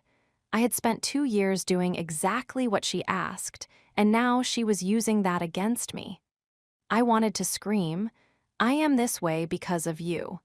I gave up my music, my bike, my friends, and my career for you." But as I looked at her, I realized the terrifying truth. She was right. I was a ghost. And you can't blame someone for not wanting to be in a relationship with a ghost. I had committed identity suicide, and I was trying to blame her for being the witness. The mirror of erasure. I remember looking at a photo of myself from 5 years prior. It was taken on a hiking trip with my brothers. I was tan, my hair was a mess, I was laughing, and there was a light in my eyes that looked like a controlled explosion. I looked dangerous in the best way. I looked like a man who knew exactly who he was and what he was capable of. Then I looked in the bathroom mirror at the man I had become. My skin was pale from sitting in offices and at brunch tables. My eyes were dull, guarded, and tired. I looked like a man who was constantly waiting for permission to breathe. I had lost weight in my shoulders and gained it in my gut. I looked soft. Not just physically, but spiritually. I looked like a man who could be easily broken. I realized then that the fall wasn't just about the breakup. The fall had been happening for years. I had been falling away from myself. Every yes that should have been a no was a foot of altitude lost. Every ignored intuition was a snapped cable. I had been trying to build a home inside of her, and in the process, I had abandoned my own house. I had let the weeds grow, the windows break, and the roof cave in. And now that she had kicked me out of her house, I had nowhere to go. I didn't even remember the address of my own soul. The cost of being everything. When you lose yourself trying to keep someone, you eventually become everything to them and nothing to yourself. I was her therapist. I was her driver. I was her chef. I was her bank. I was her punching bag. I was everything she needed to function, but I was no longer a human being. I was an appliance. Think about how you treat your refrigerator. You expect it to be there. You expect it to keep things cold. You don't ask it how its day was. You don't admire its mission in life. And if it stops working, you don't fight for it. You just call a guy to take it away and you buy a new one. By losing myself, I had become an appliance. I was a high-functioning tool for her convenience. And as I've said before, no one respects a tool. They use it until it's dull, and then they replace it. I remember the feeling of utter panic when she finally left. It wasn't just the heartbreak. It was the realization that I didn't know what to do with my time. I didn't know what food I liked. I didn't know what I wanted to do on a Tuesday night. I would stand in the middle of the living room, paralyzed, because there was no one there to tell me what my personality was supposed to be for the next 4 hours. That is the true breaking point. It's not when she leaves, it's when you realize she took you with her. She walked out the door with your hobbies, your confidence, your music, and your joy in her suitcase, and she didn't even know she was carrying them. She just thought they were part of the trash she was throwing away. The lesson for the man in the dark. There is a difference between growth and erasure. Growth is when you change your behavior to align with your highest values.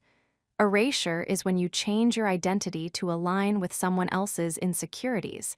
I was erasing myself. I thought I was being selfless. But selflessness without a self is just a void. You can't give what you don't have. And if you have no identity, you have no love to give, you only have need to offer. I was a needy, hollow man pretending to be a good man. I had to learn that the most dangerous thing a man can do is to be uncompromisingly himself. To say, this is the music I like. This is the mission I am on. These are the friends I keep. You are welcome to walk beside me, but you are not allowed to change the map. I didn't have a map. I was just following her, and she was leading me into a desert. I remember the first thing I did after the begging phase ended. I went to a record store. I bought the loudest, angriest, most honest album I could find. I went to my car, I drove to the top of a hill, and I played it until my ears rang. I didn't feel better immediately. I felt like a stranger to the music. I felt like a man trying to speak a language he had forgotten. But as the drums hit and the guitars roared, I felt a tiny, microscopic spark in the center of my chest. It was a plank, an original plank of the ship. I had found it in the wreckage. I picked it up, I cleaned off the mud, and I hammered it back into place. It was the start of a long, painful process. I had to go find all the pieces of me that I had scattered across the last 3 years. I had to go to the brunch tables, the safe parties, and the quiet nights on the couch, and I had to take back my spirit. I had to realize that keeping her was never the goal. Keeping me was the goal. Because a man who has himself can lose everything else and still be standing. But a man who has lost himself has already lost everything, even if she stays. I lost myself trying to keep her. It was the greatest mistake of my life, but it was also the necessary death. Because the man who was lost was a man who deserved to be left. He was a man who didn't value his own soul. And you cannot expect someone else to value what you have already treated as trash. I was done being an appliance. I was done being a chameleon. I was done being a ghost. I was going to find the man in the hiking photo. I was going to find the man with the grease under his fingernails. I was going to find the dangerous man. And this time, I wasn't going to trade him for anything, not for safety, not for peace, and certainly not for her. The breaking point was the end of the us, but more importantly, it was the beginning of the I. And I was about to become very, very difficult to handle. Chapter 17, Sleepless Nights, Loud Thoughts. The night is a liar. When the sun is up and the world is moving, you can hide from the truth. You can drown it out with the hum of traffic, the demands of your boss, the superficial chatter of colleagues, and the frantic, busy work of a life in motion. But when the lights go out, when the city falls silent, and when you are left with nothing but the four walls of an apartment that feels like a tomb, the truth comes for you. And it doesn't whisper. It screams. Insomnia is the primary language of the breaking point. It is not just the inability to sleep. It is the forced confrontation with everything you have tried to ignore. For the soft man, sleep was a sanctuary, a place where the safety was finally real because he was unconscious to the danger. But after the shift, after the replacement, after the begging, sleep becomes a luxury you can no longer afford.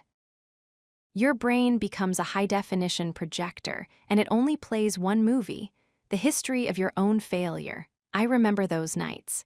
They were long, gray, and heavy. I would lie in the bed, that same bed where the love turned cold, and I would watch the shadows shift across the ceiling. Every creak of the floorboards was a ghost. Every gust of wind against the window was her voice. And the thoughts. God, the thoughts were so loud I was surprised the neighbors didn't knock on the door to complain about the noise. The 3:00 a.m. interrogation. There is a specific kind of madness that sets in at 3:00 a.m. It's the hour where your ego is at its weakest and your regrets are at their strongest. You are no longer the man you pretend to be during the day. You are just a raw nerve ending, exposed to the cold air of reality. My loud thoughts weren't just random musings. They were a structured, systematic dismantling of my self-worth. They were voices, each with its own specific agenda.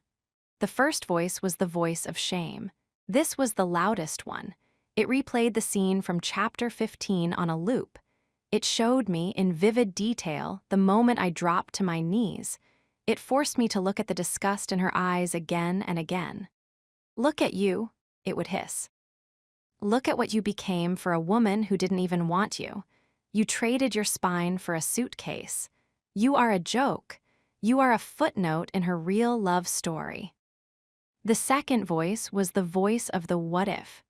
This was the seductive one. It was the voice that tried to bargain with the past. What if you had taken that promotion? Would she have stayed? What if you had been harder on her that night at the restaurant? What if you hadn't sold the bike? Maybe if you were still that man, she wouldn't have looked for his replacement. This voice is a trap. It keeps you tethered to a version of reality that doesn't exist.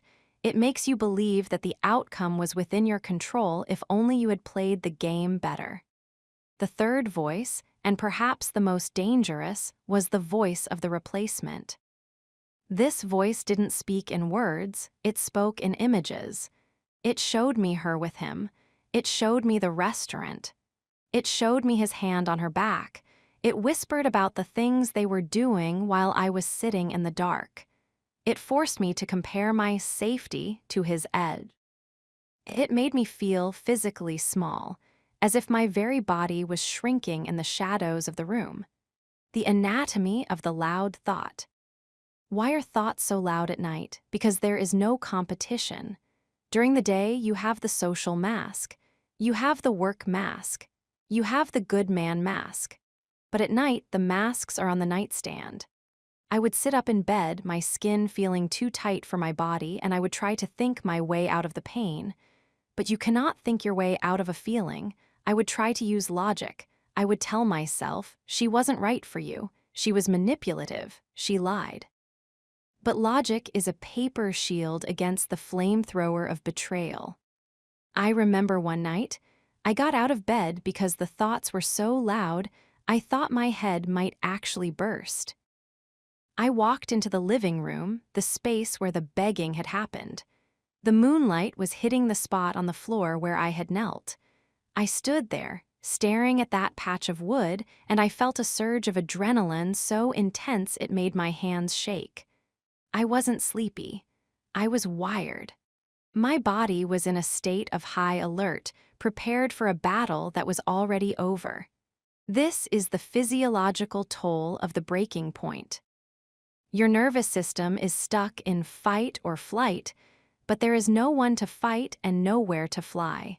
You are a soldier in a foxhole long after the war has moved to another continent. I started pacing. 3 steps to the window, 3 steps to the kitchen, 3 steps back. I was a caged animal in an apartment I had paid for. I looked at the things we had bought together, the rug, the lamp, the books.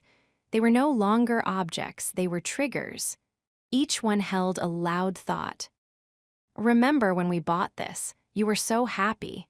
You thought this was the beginning. You were so stupid. Look at that book. She never read it. She just liked the way it looked on the shelf. Just like she liked the way you looked on her shelf. The digital ghost. In the middle of these sleepless nights, the phone becomes a cursed object. It is the portal to the loudest thoughts. I would pick it up, promising myself I wouldn't look. I would tell myself I was just checking the time. But then, my thumb would move with a mind of its own. I would find myself on her social media. I would find myself on his social media. I would see a photo, a blurry background, a tagged location. My mind would take that 1% of data and construct a 100% narrative of my own misery. I would see her smiling, and I would hear the loud thought, she's happier without you. She's finally free of the soft man. She's with the man she actually wanted. The blue light of the screen would burn into my retinas, making sleep even more impossible. I would stay awake until 5:00 a.m., my eyes dry and red, my mind a chaotic mess of digital ghosts and ancient regrets. I was torturing myself with the highlight reel of a life I was no longer part of. The shift from why to how. But then, something began to change. It happened during the 3rd week of the sleepless nights. I was sitting on the floor of the kitchen, leaning against the refrigerator. The hum of the appliance was the only thing keeping me grounded. I had just finished another round of the loyalty audit, listing all the things I had done for her. The loud thought came in, ready to remind me of how pathetic I was, but instead of the usual voice of shame, a new voice spoke. It was a cold voice, a quiet voice, a voice that sounded like the dangerous man I didn't yet know I was building. "Why are you still talking about what you did for her?" the voice asked. "She doesn't care. She never cared. The real question is, why did you think that buying her love with your soul was a sustainable strategy?" The thought was so loud it made me sit up straighter. It wasn't a why me thought. It was a how did I let this happen thought. For the first time, the loud thoughts weren't directed at her betrayal, they were directed at my own complicity. I realized that the reason I couldn't sleep wasn't because of what she did. It was because I was finally seeing what I had done to myself. I was the one who had dismantled the ship. I was the one who had stayed on the tracks. The loud thoughts began to change their frequency. Instead of, she left you for him. The thought became, you made it easy for her to leave because you had nothing left of yourself to stay for. Instead of, you begged for her. The thought became, you begged because you didn't believe you had any value outside of her approval. Where did that belief come from, and how do we kill it? This is the turning point of the night, when the loud thoughts stop being about the other and start being about the self. It is a brutal process. It is the psychological equivalent of debriding a wound, scraping away the dead, infected tissue so that the healthy flesh can finally start to grow. The silence of the new morning. I remember the first night I actually felt calm. I was lying in the dark. The voice of shame tried to start its usual routine. It started to show me the restaurant again, but I didn't react. I just watched the memory like it was a movie I had seen too many times. I know, I said out loud to the empty room. I was soft. I was blind. I was a placeholder, I know. By acknowledging the truth, I robbed the loud thought of its power. You can't be haunted by a ghost you've already invited to dinner. I stopped fighting the thoughts and started observing them. I started categorizing them. That's an insecurity thought. That's a jealousy thought. That's a safety thought. I was becoming a scientist of my own misery, and in that detachment, the noise began to fade. The thoughts were still there, but they weren't loud anymore. They were just data points.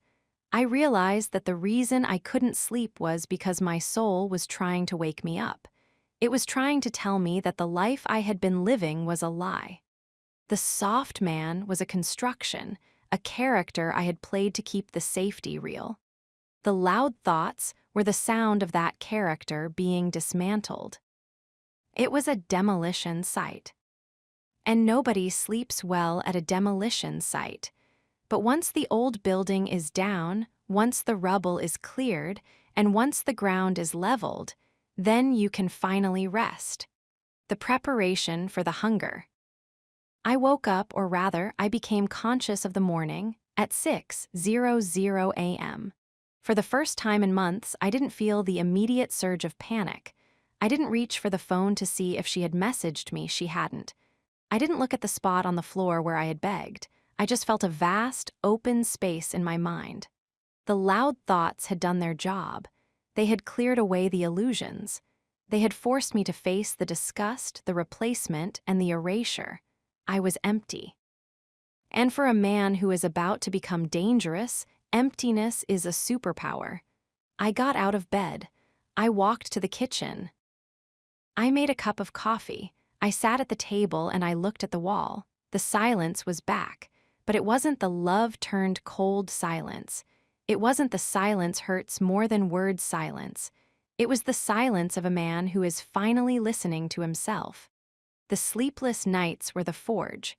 The loud thoughts were the hammer, and I was the steel being beaten into a new shape. I was still glowing red with the heat of the trauma, but the shape was starting to emerge.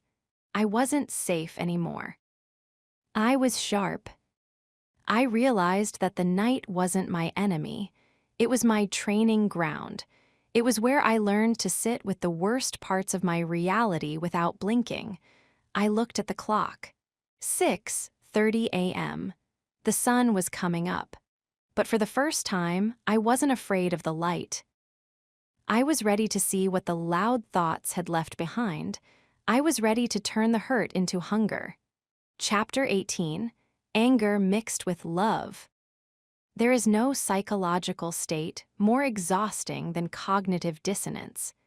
It is the mental equivalent of having one foot on the gas and the other on the brake, while the engine screams and the tires smoke and the car goes absolutely nowhere.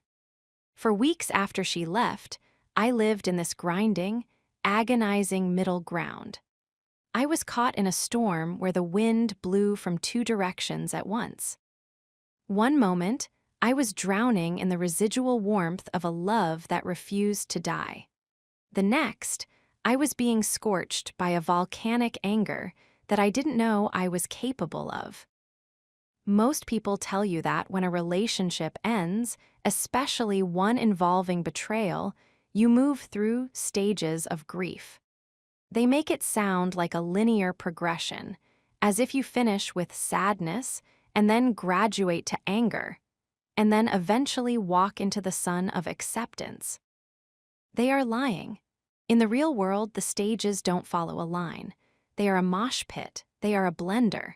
You don't move from one to the other. You feel all of them at once in a chaotic, vibrating mess. I would wake up at 7:00 a.m. missing the way her hair felt against my skin, and by 7:05 a.m., I would want to watch everything she loved burn to the ground. This is the gray zone. It is the most dangerous part of the breaking point because it is where most men get stuck. It's where you lose your mind because you are trying to reconcile the angel you loved with the demon who destroyed you. You are trying to figure out how the person who promised to never leave could be the same person who looked at you with disgust while you were on your knees. The whiplash of the heart. I remember a specific afternoon, about a month after the final door click. I was cleaning the apartment, not because I wanted to be productive, but because I was trying to scrub her scent out of the floorboards. I moved a box in the back of the closet, and a photo fell out. It was a Polaroid from our first anniversary. We were at the beach.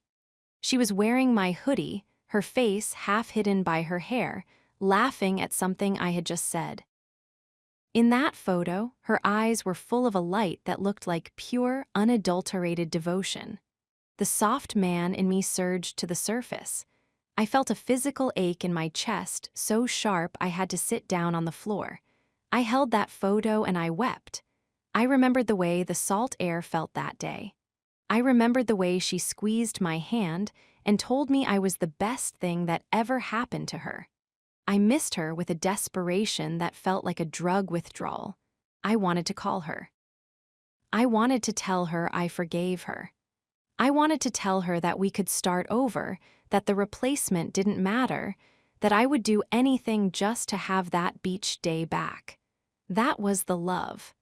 It was still there, a ghost limb that I kept trying to use even though it had been severed. But then I looked closer at the photo. I looked at the date written on the back in her handwriting, and my brain, the interrogator I described in the previous chapters, did the math. That was the same month she had started working late for the first time. That was the same month I found the first small lie.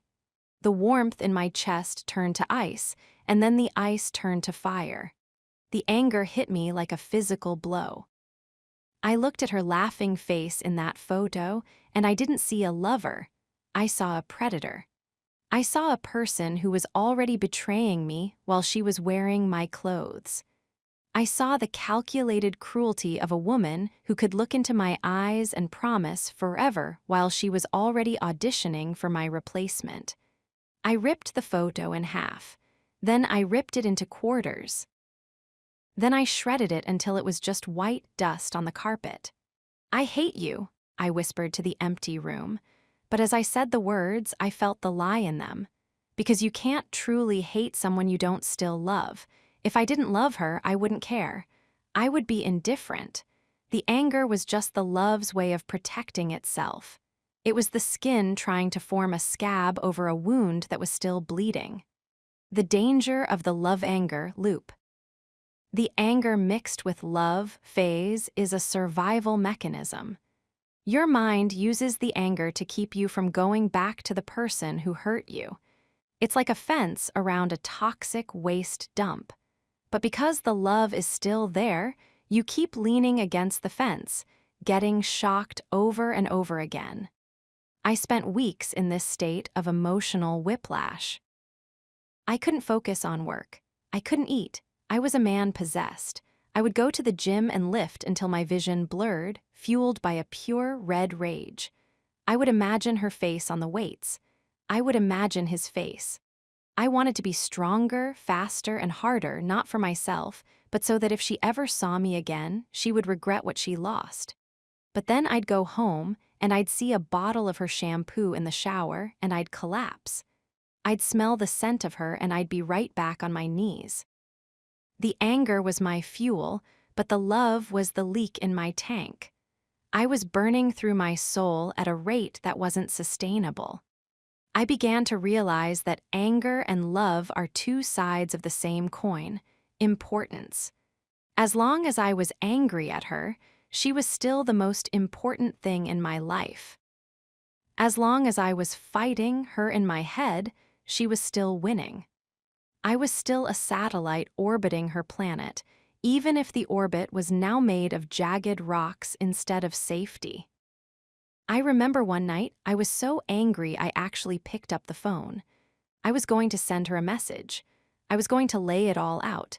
I was going to tell her how much she had destroyed me, how much I knew about the lies, how pathetic her new guy was. I had the words ready. They were sharp. They were designed to draw blood. I stared at the screen, my thumb hovering over the send button. And then I realized something. If I sent that message, I was showing her that she still had power over me. I was showing her that I was still soft enough to be affected by her. My anger was just a different form of begging. It was a way of saying, "Please look at me. Please care that I'm hurting." I deleted the message. I turned off the phone. I sat in the dark and I felt the two emotions grinding against each other like tectonic plates. I love her. I hate her. I want her back. I never want to see her again. She was the best thing. She was the worst thing. The friction of those two thoughts was creating the breaking point. My old self, the soft man, was built on the idea that people were either good or bad. He couldn't handle the truth that a person could be both. He couldn't handle the truth that a person could love you and destroy you in the same breath. The chemical addiction of the drama. There is a dark comfort in this mixture of emotions. When you are angry and in love, you feel intense. You feel alive. After the silence and the coldness and the replacement, the surge of rage feels like a homecoming. It's a rush of adrenaline and cortisol that masks the underlying depression. I became addicted to the anger. I would look for reasons to be mad. I would check the social media I told you not to check, just so I could feel that hot, familiar sting. I was using the anger like a drug to keep the numbness at bay. But anger mixed with love is a poison. It keeps the wound open. It prevents the healing because you are constantly picking at the scab with the needle of your own resentment. I didn't know how to get to indifference. I only knew how to oscillate between the two poles. I remember a day when I was walking through the city. I saw a woman from behind who had the same walk as her, the same way of swinging her bag. My heart leapt into my throat. I felt a surge of pure, unadulterated hope. Is it her? Is she coming back? And then she turned around. It wasn't her. It was a stranger. In that moment, I felt two things. I felt a crushing disappointment, love, and I felt a blinding fury at myself for being so weak, anger. I stood on the sidewalk, a grown man in the middle of a crowded street, and I felt like I was being torn in half. I wanted to scream at the sky. I wanted to apologize to the stranger. I realized then that I was a man with no skin. Everything touched me. Everything hurt. Everything triggered the loop. I was anger mixed with love, and that meant I was unstable. I was nitro meets glycerin. One wrong move, one wrong thought, and I would explode. The lesson of the forge. Why does this phase happen? Why does the universe put us through this specific torture? I believe it's because the soft man has to be burned away. Love is the fuel, and anger is the flame. If I only felt love, I would have gone back to her. I would have begged again.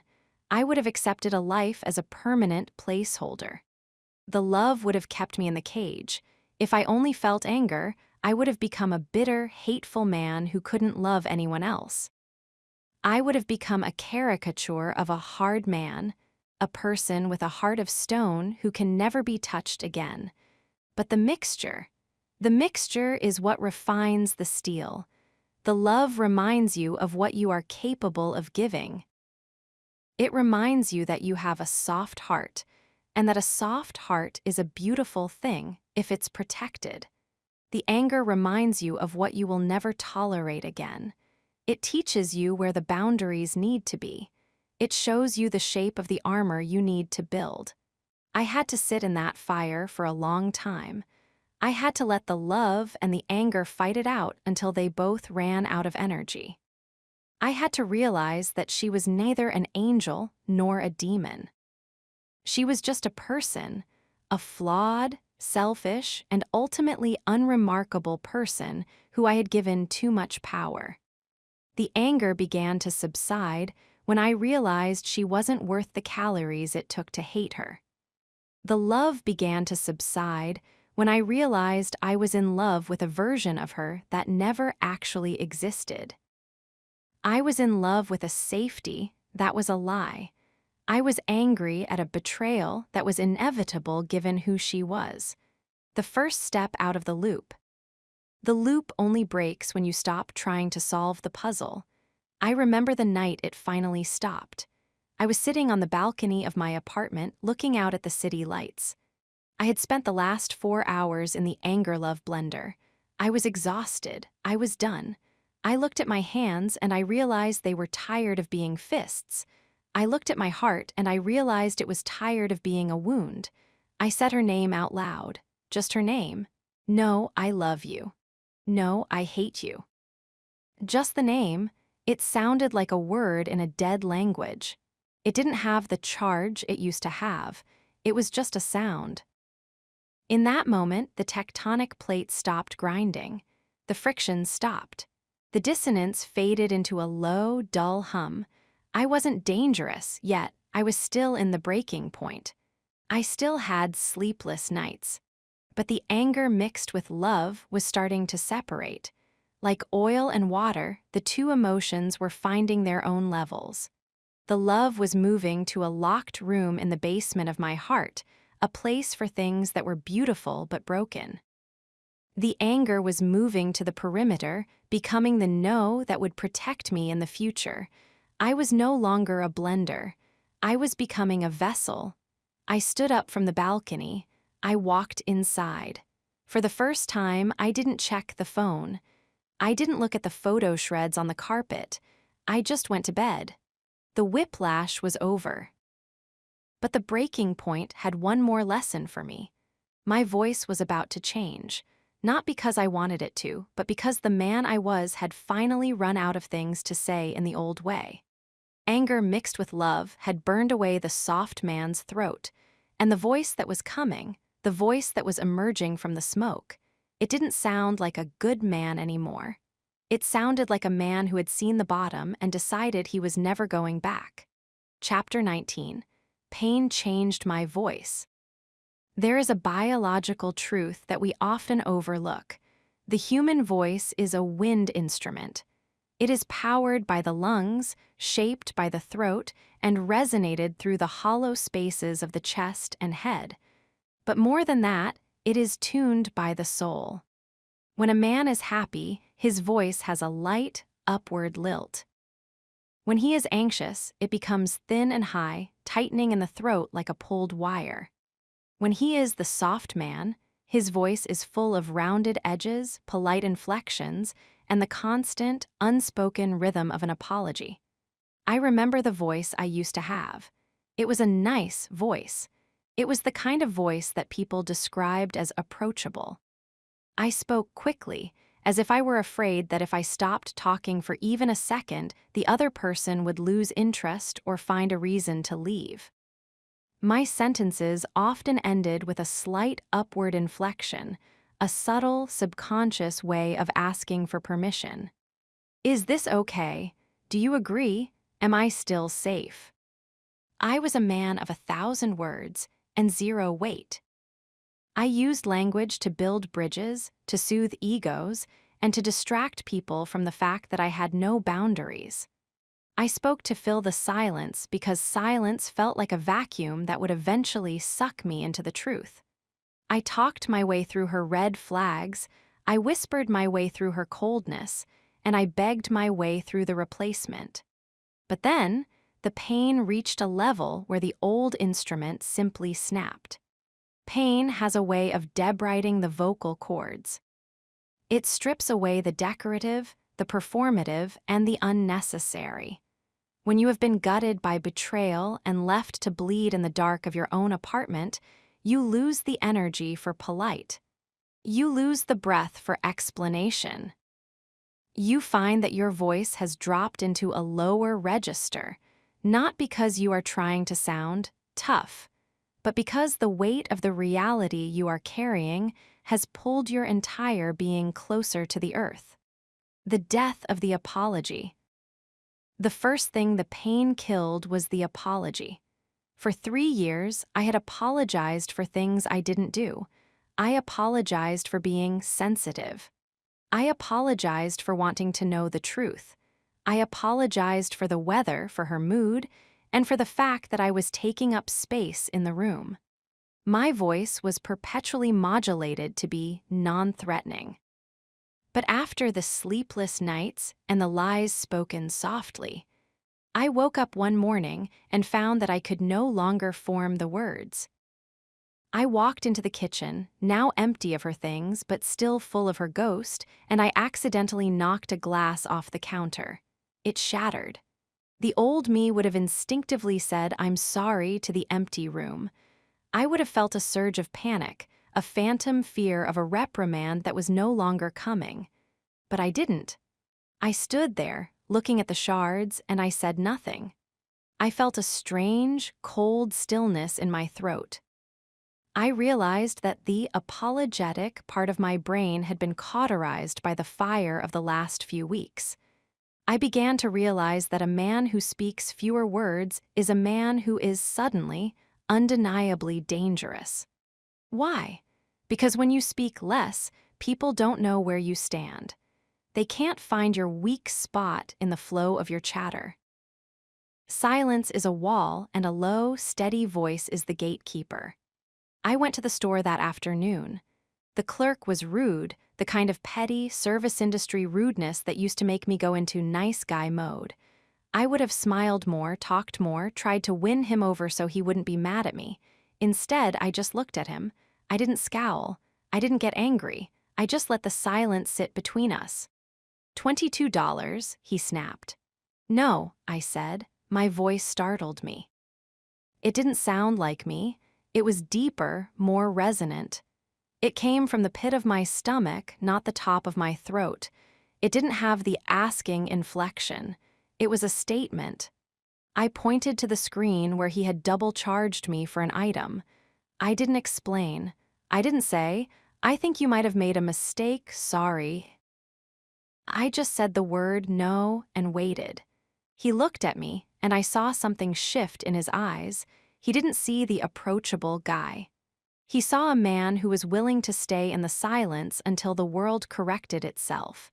He fixed the error without a word. That was the first time I realized that pain had given me a new weapon. It had shortened my fuse and lengthened my shadow. The resonance of the breaking point. Why does pain change the voice? Because it changes the breath. When I was the soft man, my breathing was shallow.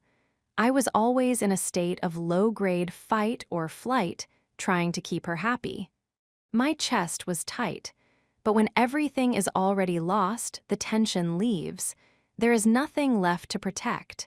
Your breath drops into your diaphragm. You begin to speak with the resonance of your entire body. I remember a phone call from my mother during this time. She's the one who had seen the red flags, the one who knew I was tired. "How are you, son?" she asked. "I'm all right, Ma," I said. There was a long pause on the other end. "Your voice," she whispered. "You sound older, you sound like your grandfather." My grandfather was a man who had survived a war and 40 years in a steel mill. He didn't tell jokes. He didn't seek approval. When he spoke, The room became quiet, not because he was scary, but because he was substantial. I was becoming substantial. I was losing the airiness of the soft man. The pain of the betrayal had added a layer of gravel to my vocal cords. It was the sound of a man who had stopped trying to sell himself to the world. I realized that the soft man's voice was a sales pitch. It was a constant advertisement for his own goodness. But the man who has been broken doesn't have anything left to sell. He is just there. He is a fact, and facts don't need to be high-pitched. The final conversation with a ghost. The most dramatic change in my voice happened the last time I spoke to her. It was a week after she had stepped over me. She had left a few things at the apartment, some books, a lamp, some jewelry. She called to ask if she could come by to pick them up. In the past, even after a fight, my voice would have been full of emotional hooks. I would have tried to sound sad so she would pity me, or angry so she would feel guilty. I would have been performing. She arrived at the door. She looked nervous. She was prepared for the soft man. She was prepared for the beggar, the pleader, the man who would try to use words to keep her in the hallway. I opened the door. "Hey," she said, her voice high and tentative. I'm just here for the books." I didn't say hey back. I didn't smile. I didn't move to let her in. "They're in the box," I said. My voice was a flat gray stone. It had no hooks. It had no vibe. It was just information. I saw her blink. She looked at me, really looked at me, and I saw the confusion in her eyes. She didn't recognize the frequency I was operating on. She walked past me into the living room. She started talking, that fast, nervous chatter people use when they're trying to manage a situation. "I hope you're doing okay. I know this has been hard. I've been thinking about what you said, and I just think." "I don't care," I said. I didn't say it with malice. I didn't say it with a snap. I said it with the same inflection I would use to describe the color of the wall. She stopped mid-sentence. The silence that followed was absolute. For 3 years, I had been a man who cared about everything she thought. I had been a man who analyzed every word that came out of her mouth. For me to say, "I don't care," with that level of calm resonance was a tectonic shift. "What?" she asked. "I don't care what you think," I repeated. "Get your things, leave the key." She looked like she had been slapped, but it wasn't the words that hurt her. It was the voice. It was the sound of a man who was no longer under her spell. It was the sound of a man who had reclaimed the oxygen in the room. The soft man would have used that moment to try and win the argument. He would have explained why he didn't care. He would have tried to make her see his point of view. But my new voice knew that explanations are for the weak. Explanations are just another form of begging. If you have to explain why you don't care, you still care. I watched her pack the rest of her things. She tried one more time to bait me into the old dance. "You're being really cold. This isn't the man I knew." "You're right," I said. That was it. 2 words, no defense, no counterattack. I let her comment hang in the air like a dead bird. When she finally walked out the door, she didn't look victorious. She didn't look like she was going to a better life. She looked unsettled. She looked like she had just realized she had lost her grip on something she thought she owned. As the door closed, I realized that my voice was the first part of my armor. It was the first boundary I had successfully defended. By changing the way I spoke, I had changed the way the world was allowed to interact with me. The economy of words. I began to practice the economy of words. I realized that the more I spoke, the more I gave away. The dangerous man doesn't give anything away for free. He speaks when it's necessary, and when he does, he speaks with the authority of a man who doesn't need to be right. He just needs to be heard. My voice became a tool of observation rather than participation. I started speaking in the present tense. This is unacceptable. The deadline is tomorrow. I am not interested. I stopped using I feel. I started using it is. This shift in language is profound. When you say, I feel like you're being unfair, you are inviting a debate about your feelings. You are giving the other person a chance to tell you why you're wrong. But when you say, this is unfair, you are stating a fact. You are the judge, and the court is in session. My voice had become the voice of a judge. This change didn't happen because I went to a seminar or read a book on alpha body language. It happened because the pain had burned away the nice guy. It had silenced the part of me that wanted to be liked. And once you no longer care about being liked, your voice is free to be what it was always meant to be, a carrier of the truth, the resonance of the soul. I remember the first time I laughed after the sleepless nights. It wasn't the light, eager-to-please laugh of the soft man. It was a deep, dark, guttural sound. I was watching a movie, a comedy, ironically, and a character made a joke about betrayal. The laugh came from my belly. It felt like it was breaking through layers of silt and mud. It was a laugh that acknowledged the absurdity of the world. It was the laugh of a man who had seen the worst and survived it. I realized then that my voice wasn't just cold or heavy. It was mine. For the first time in 30 years, I wasn't modulating my frequency to match the room. I was setting the frequency. If people found it too low or too sparse or too intense, that was their problem. I was no longer an echo. I was the source. Pain changed my voice because pain had changed my relationship with the truth. The truth is often quiet. The truth doesn't need to be shouted. The truth has a weight to it that carries through the air without the need for safety or armor. I was becoming a man of few words, and every one of them was going to mean something. The breaking point was almost over. I had lost her, I had lost myself, I had lost my sleep, and I had lost my nice voice. But I had found a sound that made the ground shake just a little bit when I spoke. And as I sat in my quiet apartment, listening to the resonance of my own breath, I realized that I was ready for the final goodbye. Not just to her, but to the entire era of my life where I was soft. My voice was ready, my heart was empty, my hunger was growing. The dangerous man was about to speak, and the world was going to have to listen. Chapter 20, The Final Goodbye. There is a common misconception that a goodbye is a singular event, a moment in time where two paths diverge and a door is shut. People speak of it as if it's a bandage being ripped off, a sudden sting followed by the slow, steady process of healing.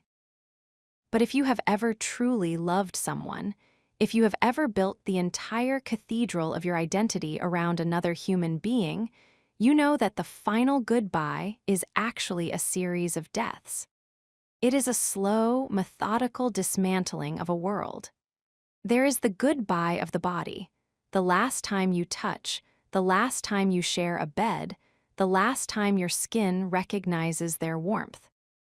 There is the goodbye of the mind, the moment you stop planning a future that includes them, the moment you stop seeing a beautiful house and start seeing just wood and stone, the moment you stop weeing your sentences.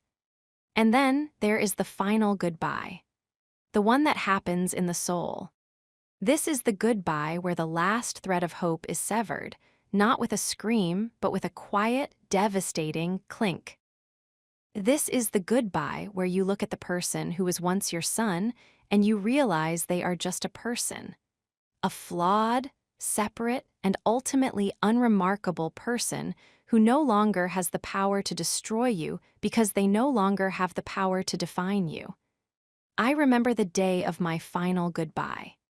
It happened on a gray, nondescript Sunday, exactly 2 weeks after the night I had knelt on the floor. the apartment was nearly empty now. The echoes were louder, the shadows were longer, and the air felt thin, like it had been filtered through a sieve.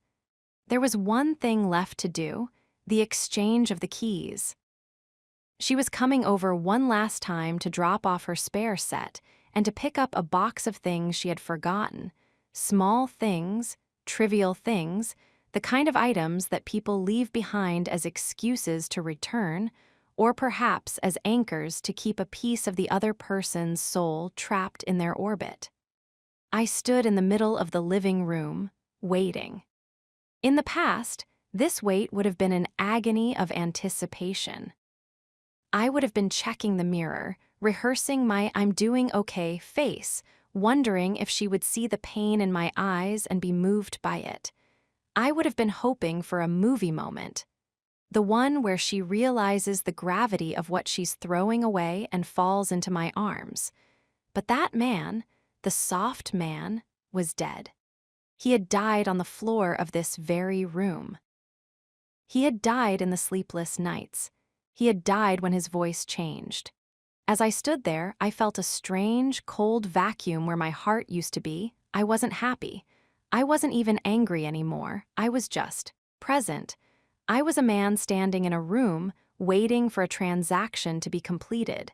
I looked at the door, and for the first time in 3 years, I didn't see it as the threshold to my happiness. I saw it as a piece of wood on a hinge. The arrival of the stranger.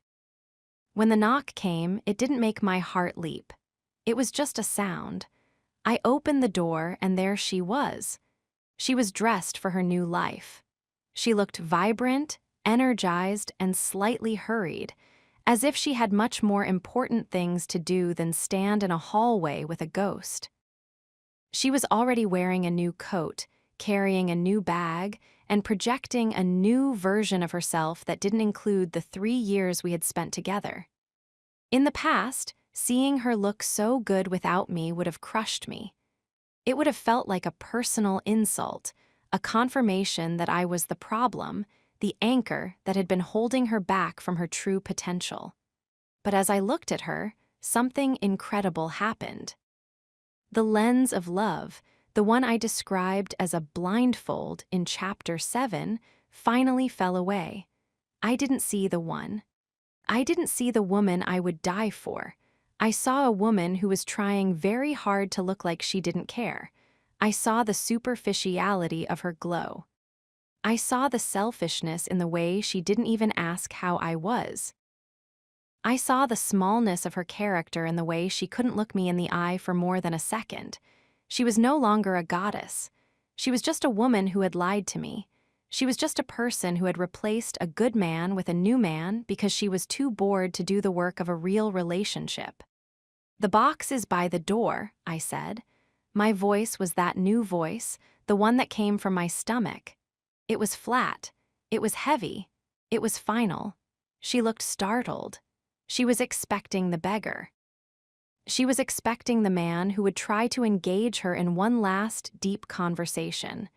She had her defenses ready for an emotional assault. She didn't have any defenses ready for indifference.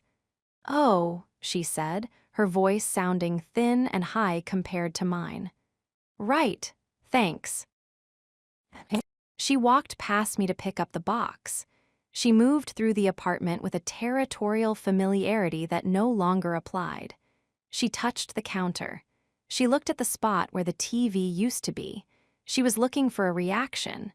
She was looking for the soft man to show himself so she could feel the power of rejecting him one last time. I didn't give it to her. I stayed by the door, my arms at my sides, watching her as if she were a delivery driver. The weight of the metal. She picked up the box and turned back to me. She reached into her bag and pulled out the spare set of keys. She held them out. They were on a keychain I had bought her, a small, silver heart. It looked cheap now. It looked like a souvenir from a country I had already left. I reached out and she dropped the keys into my palm. The metal was cold. For a second, our fingers brushed. In the past, that touch would have sent a jolt through my entire nervous system. It would have triggered 1,000 memories of intimacy. This time, nothing. It was just skin touching skin. It was biological friction. I looked down at the keys in my hand. I felt the weight of them. In that moment, I wasn't just receiving a piece of metal, I was receiving my sovereignty back. I was taking back the right to lock the door. I was taking back the right to decide who gets to be in my space. Is that everything? I asked. She hesitated. She didn't want to leave yet, not like this. She wanted the final goodbye to be on her terms. She wanted it to be a scene where she was the hero, the one who was strong enough to walk away while I was left shattered. My lack of emotion was ruining her narrative. It was making her feel ordinary. I just wanted to say, she began, her voice softening, that I really do hope you find someone who can give you what you need. You're such a good person, really. I just wasn't the one. It was the ultimate soft lie. It was a platitude designed to make her feel better about her own betrayal. She was trying to offer me a participation trophy for a game she had cheated in. A month ago, I would have thanked her. I would have asked her why she couldn't be that person. I would have used her kindness as a hook to keep her talking. Now, I just looked at her. I don't need your hope, I said. I didn't say it with anger. I didn't say it with spite. I said it with a devastating, clinical clarity. I need you to leave the keys on the table and go. The mask slipped. For a split second, I saw her real face. I saw the irritation, the wounded ego, and the realization that she no longer held the leash. She realized that she had lost the good man, but more importantly, she had lost the useful man. She set the box down with a thud, turned on her heel, and walked out the door. The sound of the lock. I stood in the hallway and listened to her footsteps fade away.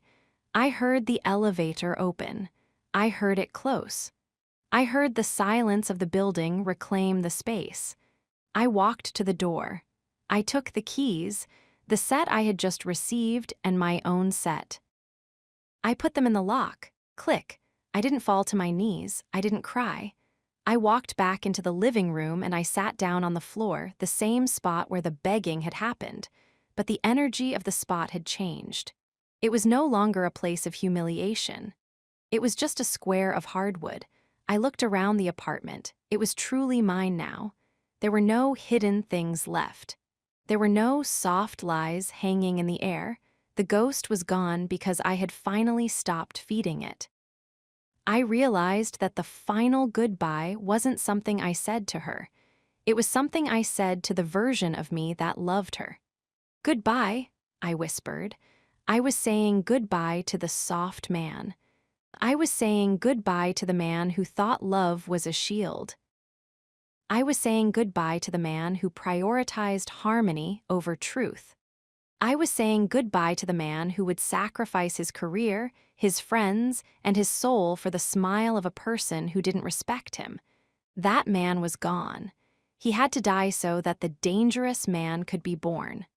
The breaking point was over. I had been dismantled. Every plank of the ship of Theseus had been removed. I was just a pile of wood and iron on the floor. But here is the thing about being broken.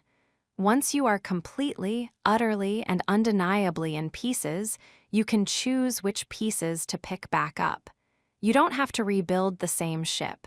You can build a fortress. You can build a weapon. You can build anything you want because the old blueprints have been burned. The anatomy of the void. I spent the rest of that Sunday in the silence. It wasn't the cold silence or the hurt silence. It was a productive silence. It was the silence of a construction site before the first shovel hits the ground. I began to realize the extent of my own power. For 3 years, I had used my energy to maintain her world. I had used my mind to solve her problems, my body to provide her comfort, and my soul to absorb her moods. Imagine what I could do if I turned all of that energy toward myself. Imagine the man I could become if I were as devoted to my own mission as I had been to her happiness. Imagine the safety I could build for my own future if I weren't busy protecting her from the consequences of her own choices. I felt a surge of something I hadn't felt in a long time. It wasn't love. It wasn't even anger. It was hunger. I was hungry to find out who I was without her. I was hungry to see what I could achieve when I no longer had an anchor. I was hungry to build a life so formidable, so disciplined, and so dangerous that I would never again be a placeholder in someone else's story. I stood up. I walked to the kitchen and I threw the silver heart keychain into the trash. I didn't need the heart. I needed the keys. I walked to the window and I looked out at the city. It looked different. It looked like a map of opportunities rather than a landscape of memories. The before the fall era was ancient history. The breaking point was the forge. Part 2 was over. The destruction was complete. I had said my final goodbye. I didn't know yet how I would rebuild. I didn't know about the discipline over desire or the emotions under control that were coming in part 3. I didn't know that I was about to become unrecognizable to everyone who knew the soft man. All I knew was that the door was locked. The keys were in my pocket, and the silence was no longer my enemy. The sun went down on the last day of my old life, and as I lay down on the mattress on the floor, the only thing left in the room, I didn't think of her. I didn't think of him. I thought of the man I was going to be tomorrow. I closed my eyes and I slept. Not the sleepless night of the victim, but the deep, restorative sleep of the soldier before the first day of training. The final goodbye had been spoken. And now the rebirth was beginning. Chapter 21, Rock Bottom is Quiet. The world has a flair for the dramatic when it tells stories about tragedy. In the movies, rock bottom is a cacophony. It's a montage of screaming matches, rain-slicked streets, glass shattering against walls, and a soundtrack of minor chords and heavy rain. We are conditioned to believe that hitting the bottom of our lives will be a loud, violent event that demands the attention of the universe. But the reality is far more terrifying. Rock bottom is quiet. It is the silence of an apartment that was once full of the noise of two lives, now reduced to the hum of a refrigerator and the ticking of a clock you never noticed before. It is the silence of a phone that has stopped vibrating because you've pushed away everyone who cared, and the one person you want to hear from has already deleted your number. It is the silence of a man who has finally run out of excuses, run out of tears, and run out of lies to tell himself. When you hit rock bottom, you don't crash with a bang. You settle into the silt like a shipwreck at the bottom of a dark ocean. The pressure is immense, the light is non-existent, and the only sound is the rhythm of your own shallow breath. I sat in that silence for 3 days after she left for the final time. I didn't turn on the television. I didn't play the music I had just reclaimed. I didn't call my brother or my mother. I just sat. I sat in the middle of the empty living room, on a floor that was still marked with the ghost lines of the furniture she had taken. This is the geography of the bottom. It is a wasteland of your own making. And the silence is the most honest thing you will ever experience, because in that silence, you can finally hear the one voice you spent 3 years drowning out, your own. The addiction to the noise. I realized in those 3 days how addicted I had become to her noise. I had spent 3 years managing her moods, anticipating her needs, and listening for the sound of her key in the lock. My entire identity was a reactive mechanism. I was a radar dish constantly scanning the horizon for her emotional storms. When she left, the radar had nothing to track. I was a man with a massive amount of energy and nowhere to put it. The first day was the ghost day. I would find myself looking at the door at 6:00 p.m., expecting it to open. I would hear a sound in the hallway and my heart would jolt, thinking she had forgotten something or that she had realized her mistake. I would reach for my phone to tell her something funny I had seen, only to realize that I no longer had the right to speak to her. I was like an amputee feeling a phantom itch in a limb that was no longer there. I was still trying to be her soft man, even though there was no one left to be soft for. By the second day, the silence began to turn into a weight. I felt the physical pressure of the void. I walked into the kitchen and saw a single dirty mug in the sink, mine. There were no her mugs, no lipstick stains on the rim, no piles of her mail on the counter. The apartment was becoming a laboratory of my own isolation. I realized then that I had systematically dismantled my own life to build hers. I had no hobbies I cared about. I had no projects I was passionate about. I had no mission. I was just a guy who had safety as a goal, and without the person I was keeping safe, the safety was just a prison. I looked at my phone. 0 notifications. For 3 years, my phone had been a source of constant anxiety. A text from her could make or break my day. A missed call was a crisis. Now, it was just a piece of glass and plastic. It was a mirror of my own irrelevance. This is the quiet of rock bottom, the realization that the world is moving on without you. The sun comes up, the traffic flows, the people laugh in the street, and you are sitting in a dark room, and it doesn't matter. You are not the center of the universe. You aren't even the center of your own life. I had been a placeholder in her story, and now that the story had moved on, I was just a blank page. The death of the hero complex. The most painful part of the silence was the realization that my sacrifice was worthless. I had told myself for years that I was a hero. I was the good man who put her first. I was the devoted partner who gave up his dreams for her comfort. I thought that my suffering was a form of currency that I could eventually trade for her lifelong loyalty. But in the quiet of the bottom, I saw the truth.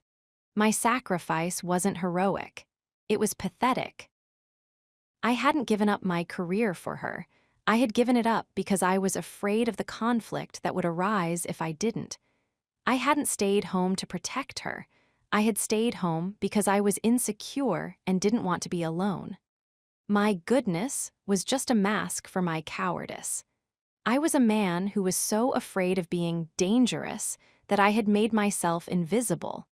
I remembered the way I used to talk about her to my few remaining friends. "I just want her to be happy," I'd say, with that smug, self-righteous tone. The silence mocked me. "You didn't want her to be happy," the quiet whispered. "You wanted her to be indebted. You wanted to make her so dependent on your kindness that she could never leave." It was a failed strategy. You cannot control a person through goodness, any more than you can control a lion through politeness. I had tried to buy a human soul with the scraps of my own dignity, and now I was left with neither. I stood in the shower on the third day, the water hitting my face, and I finally stopped fighting the silence. I stopped waiting for the phone to ring. I stopped looking at the door. I stopped the loyalty audit in my head. I just let the quiet in. I accepted the fact that I was at the bottom. I accepted the fact that I was alone. I accepted the fact that I had been a fool. And as soon as I accepted the silence, it changed. It was no longer a weight. It was a foundation. The physics of the bottom. Rock bottom is the only place where you can find the truth. Everything else in your life, your status, your relationship, your possessions is just clutter. It's noise that disguises the raw material of your character. I had spent 30 years building a house of cards. I had built it on the shifting sands of other people's approval. I had decorated it with nice guy platitudes and soft compromises. And then the wind blew, and the house didn't just fall, it vanished. In the quiet of that third night, I realized that I was still there. My heart was still beating. My lungs were still drawing air. I was broken, yes. I was humiliated, yes. But I was still a biological entity with a will. I realized that the soft man had to die because he was built for a world that doesn't exist. He was built for a world of fairness and unconditional love and safety. But I was living in a world of power and respect and reality. If I wanted to survive, I had to stop mourning the house of cards and start looking at the ground. I stood up from the floor. I walked to the window and I looked at my reflection in the dark glass. I didn't see the good man. I didn't see the placeholder. I saw a man who was tired of his own weakness. I saw a man who was ready to trade his safety for his soul. What now? I asked the silence. The silence didn't answer. But for the first time, the lack of an answer didn't feel like a rejection. It felt like a blank check. I could be anyone now. I could go anywhere. I could do anything. Because the person who had been holding me back, the person I had chose over myself, was gone. And the man I had become to please her was dead. I was a man without a history. I was a man without a script. I felt a tiny, cold spark of excitement. It was the first time I had felt anything other than pain in months. It was the excitement of a prisoner who has just realized the guard forgot to lock the cell. The first choice. Destruction is a passive event. Rebirth is an active one. The breaking point happened to me, but the rebirth had to be something I did. I looked at the apartment. It was a mess. Not a party mess, but a neglect mess. Dust on the surfaces, unopened mail, a lingering scent of a life that was over. It was a physical manifestation of my internal stagnation. I made a choice. I walked to the kitchen, I grabbed a trash bag, and I started cleaning. I didn't do it because I wanted a clean house. I did it because I needed to assert my will over my environment. I needed to prove to myself that I was still the master of this small square of space. I threw away the old magazines she liked. I threw away the spices I only bought because she used them. I threw away the half-empty bottle of her favorite wine that had been sitting in the fridge like a monument to my own misery. With every item I dropped into that bag, the silence became less heavy and more clean. I was clearing the rubble. I was debriding the wound. I worked for 4 hours. I scrubbed the floors until my knees hurt. I cleaned the windows until the city lights looked sharp and clear. I organized my closet, the small, empty closet that used to be a battleground for space. When I was done, I sat back down on the floor. The apartment was still empty. I was still alone. But the quiet had changed. It was no longer the quiet of a tomb. It was the quiet of an operating room. I realized that rock bottom isn't a place you visit, it's a place you use. It's the basement of your soul where you keep the tools you're going to need to build the next version of yourself. I was done with the soft tools. I didn't need patience right now. I didn't need understanding. I didn't need empathy. I needed discipline. I needed focus. I needed anger. I looked at my hands. They were red from the cleaning chemicals. They were steady. The final goodbye had been the end of the story. The rock bottom was the introduction to the new one. I realized that the silence was a gift. It was the space I needed to finally hear the truth. And the truth was simple. You were not destroyed, you were dismantled, and now you get to choose how you are put back together. The lesson of the abyss. I learned that rock bottom is the only place where you can see the stars clearly. When the lights of your perfect life go out, the real universe becomes visible. I saw my own potential that night. I saw that I had been a man with a massive amount of love to give, but no respect to protect it. I saw that I had been a man with a soft heart, but no armor to shield it. I wasn't going to make that mistake again. I was going to build a heart of steel. I was going to build a mind of iron. I was going to become a man so disciplined, so focused, and so dangerous that I would never again find myself on my knees in a kitchen. I lay down on the floor, not the bed, but the floor. I wanted to feel the hardness of the ground. I wanted to remind myself where I was. I closed my eyes, and for the first time in 3 years, I wasn't afraid of the morning. I knew what I had to do. I had to stop explaining myself. I had to stop seeking validation. I had to stop being good and start being real. The silence was no longer my enemy. It was my sanctuary. I was at the bottom, and the only way out was through the man I was about to become. The destruction was over. The rebirth was starting, and the first step was the hardest one of all. I had to learn to be alone. Chapter 22. I stopped explaining myself. There is a specific, quiet violence in the act of explaining yourself.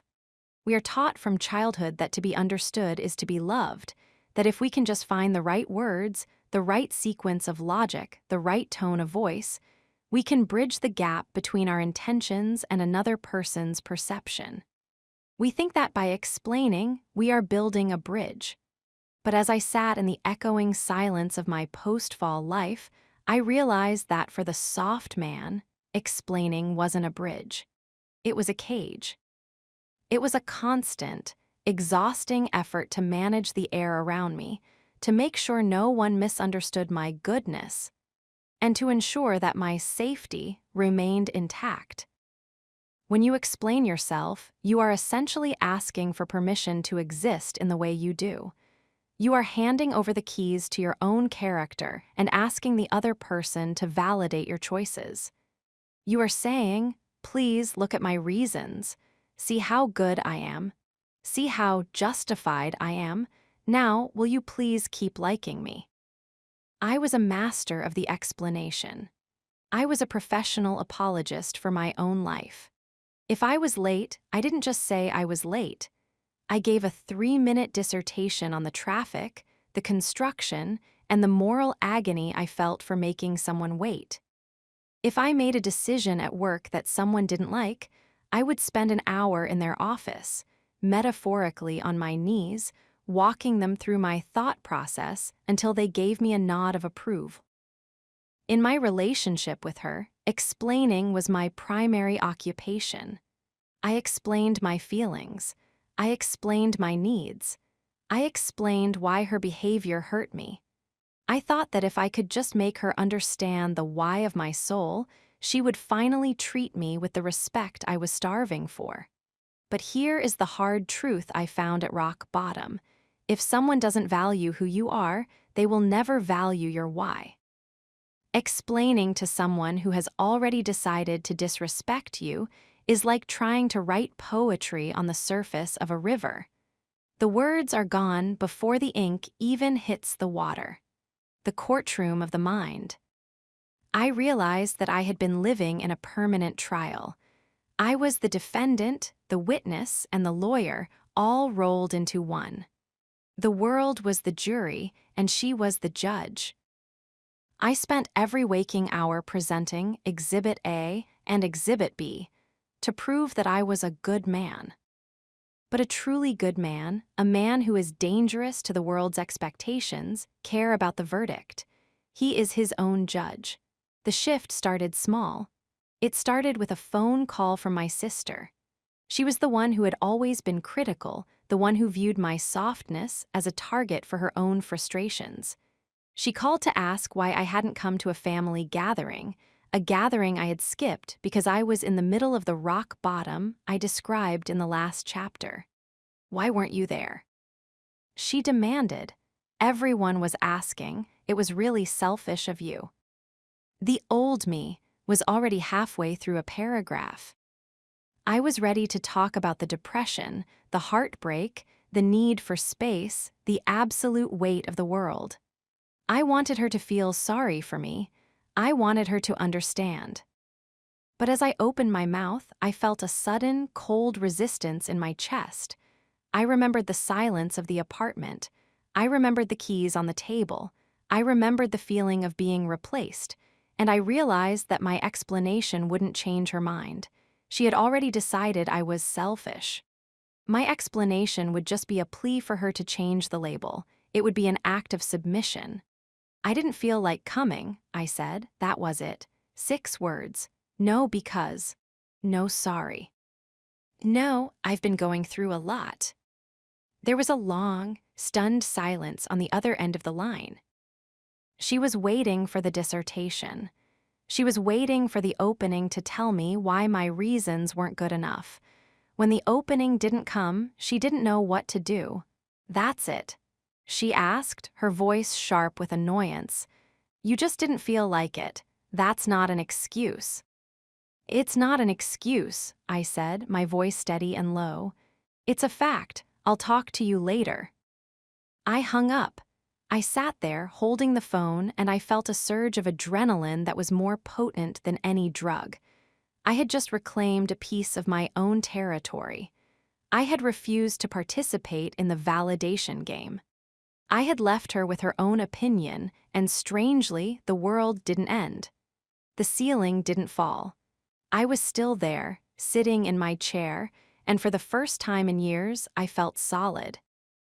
The economy of silence.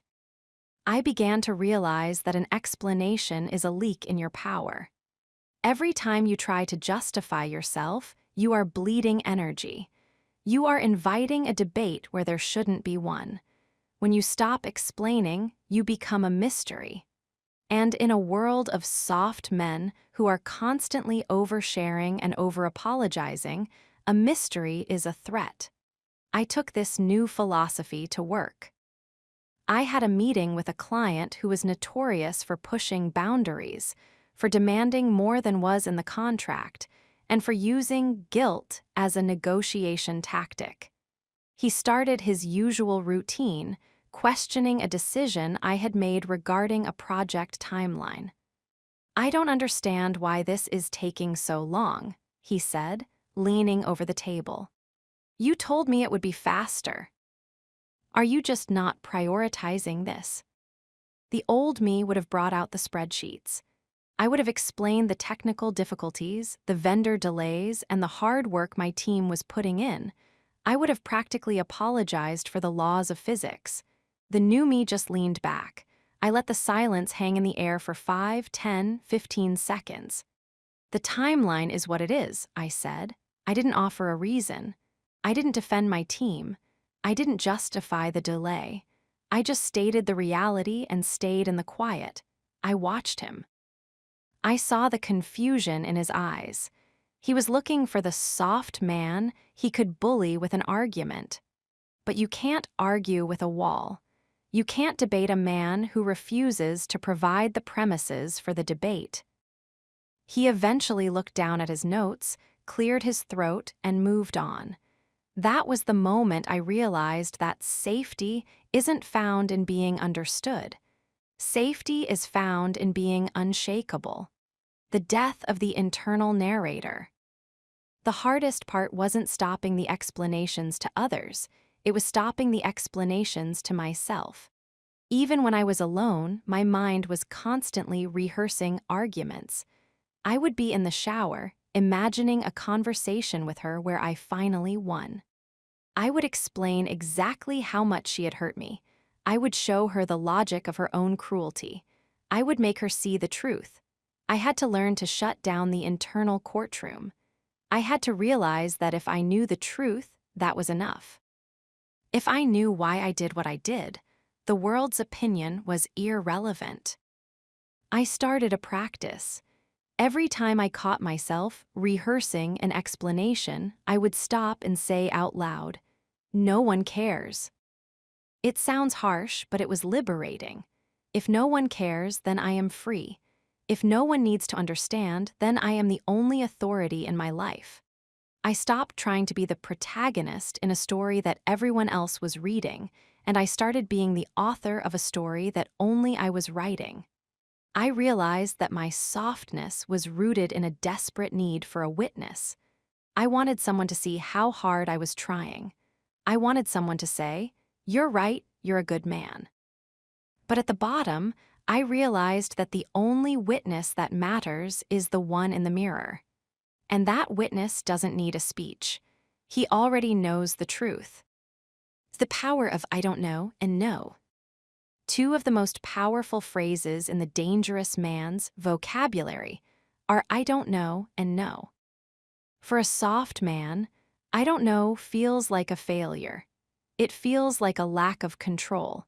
He thinks he has to have an answer for everything so he can keep the safety from collapsing. But saying, "I don't know" with total confidence is an act of supreme power. It says, "I am comfortable with the unknown, and I don't feel the need to fabricate an answer to make you feel better." And no, just no, without the because, without the "I'd love to, but." I started using "no" as a complete sentence. "Can you help me move this weekend?" In "no." "Do you want to go get drinks and talk about what happened?" In "no." "Are you still mad?" In "no." Even if I was, it wasn't her business to know. Every time I said no without an explanation, I felt a layer of the soft man peel away. I was shedding the skin of the pleaser. I was becoming something leaner, harder, and more efficient. People started to treat me differently. They stopped asking and started requesting. They stopped assuming my time was theirs to manage. They felt the dangerous quality of my silence. They realized that I was no longer a resource to be mined. I was a territory to be respected. The final ghost of her. The ultimate test came about 2 months into the rebirth. She sent a text. It was a soft text. The kind I've described before, the kind designed to test the leash. "I've been thinking a lot about our last conversation. I feel like you really misunderstood my intentions. I never wanted it to end this way. I just think if we could talk, I could explain why I did what I did." The old me would have been typing before I finished reading. I would have sent a 3-page response explaining why she was the one who misunderstood. I would have pointed out the flaws in her logic. I would have engaged in the narrative war to prove that I was the victim and she was the villain. I sat on my couch, looking at the screen. I felt the familiar pull of the explanation. I felt the urge to be right. But then I looked at the silence of my room. I looked at the organization of my life. I looked at the man I was becoming, the man who no longer begged, the man who no longer apologized for the weather. I realized that she wasn't looking for understanding. She was looking for access. She wanted back into the courtroom. She wanted to be the judge again. She wanted me to spend my energy explaining myself to her because that meant she still owned my mind. I didn't reply. I didn't block her. I didn't delete the message. I just didn't answer. I left the message read. I let her see the silence. I let her sit in the no that I didn't even have to speak. That was the most powerful explanation I had ever given. It explained that I was gone. It explained that her opinion was no longer a currency I accepted. It explained that the courtroom was closed, the jury had been dismissed, and the judge had been removed from the bench. The lesson of sovereignty. Stopping the explanation is the first step toward sovereignty. A sovereign man does not justify his borders. He simply defends them. He does not explain his laws. He simply enforces them. He does not ask for permission to be himself. He simply is. I had spent my whole life being a colony of other people's expectations. I was a territory that was constantly being redrawn by the whims of those I loved. But by stopping the explanation, I was declaring my independence. I was no longer the man who lived in the periphery of her orbit. I was my own sun, and the sun doesn't explain itself to the planets. It just shines. The breaking point had taught me that my voice had changed, but the rebirth was teaching me that my silence was even louder. I was becoming unrecognizable. I was becoming a man of few words and deep resonance. I was becoming the man who didn't need you to understand him to be at peace. I was becoming dangerous. And as I walked through the city that day, my head held high, my eyes fixed on the horizon, I realized that I hadn't explained myself to a single person all day. I had never felt more understood in my life, because for the first time, I understood myself. And that was the only verdict that mattered. Chapter 23. Pain became my teacher. Most people treat pain like a disease. They view it as an intruder, a malevolent force that arrives uninvited to wreck the furniture of their lives.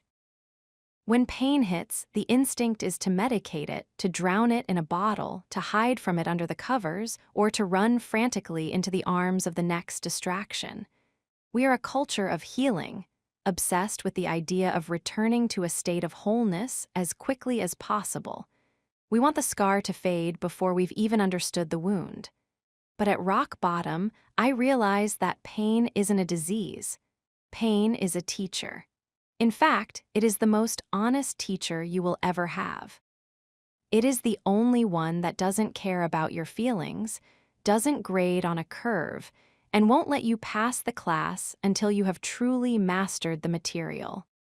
The soft man I used to be was a truant. I had spent my entire life trying to skip the lessons of discomfort. I thought that by being good and safe, I could bargain my way out of the curriculum of suffering. I thought that if I was kind enough, the world would grant me an exemption from the fire. The betrayal was my final exam, and I failed it because I hadn't been studying. When the breaking point finally leveled my world, I had a choice. I could view the pain as a tragedy, something that happened to me, or I could view it as a textbook, something that happened for me. I chose the latter. I decided that if I was going to hurt this much, if I was going to lose my sleep, my voice, and my identity, I was damn well going to get an education out of it. I stopped trying to heal. I started trying to learn. The subject of human nature. The first lesson pain taught me was a brutal one. Humans are not what they say they are. They are what they do when no one is looking, and they are what they do when they are bored. I had spent 3 years listening to her words. I had built my life on the lies spoken softly. I believed in the us because she told me it existed, but pain forced me to go back and look at the data. It made me re-examine every interaction through the lens of her actions, not her promises. Pain taught me that a person can look you in the eye and say, "I love you," while they are mentally measuring the distance to the exit. It taught me that loyalty isn't a permanent state of being. It's a daily choice that some people stop making long before they have the courage to tell you. I sat in the quiet of my apartment and I did the work. I opened a notebook, a real physical notebook, and I created a curriculum. Lesson 1, the hierarchy of needs. I learned that respect is the oxygen of a relationship. Love is just the scenery. You can live without scenery, but you cannot breathe without oxygen. By being soft, by being safe, by being a placeholder, I had removed the oxygen from the room. I had taught her that I didn't respect myself, so why should she? Lesson 2, the nature of the predator. I realized that some people are not confused or struggling. Some people are simply hunters of convenience.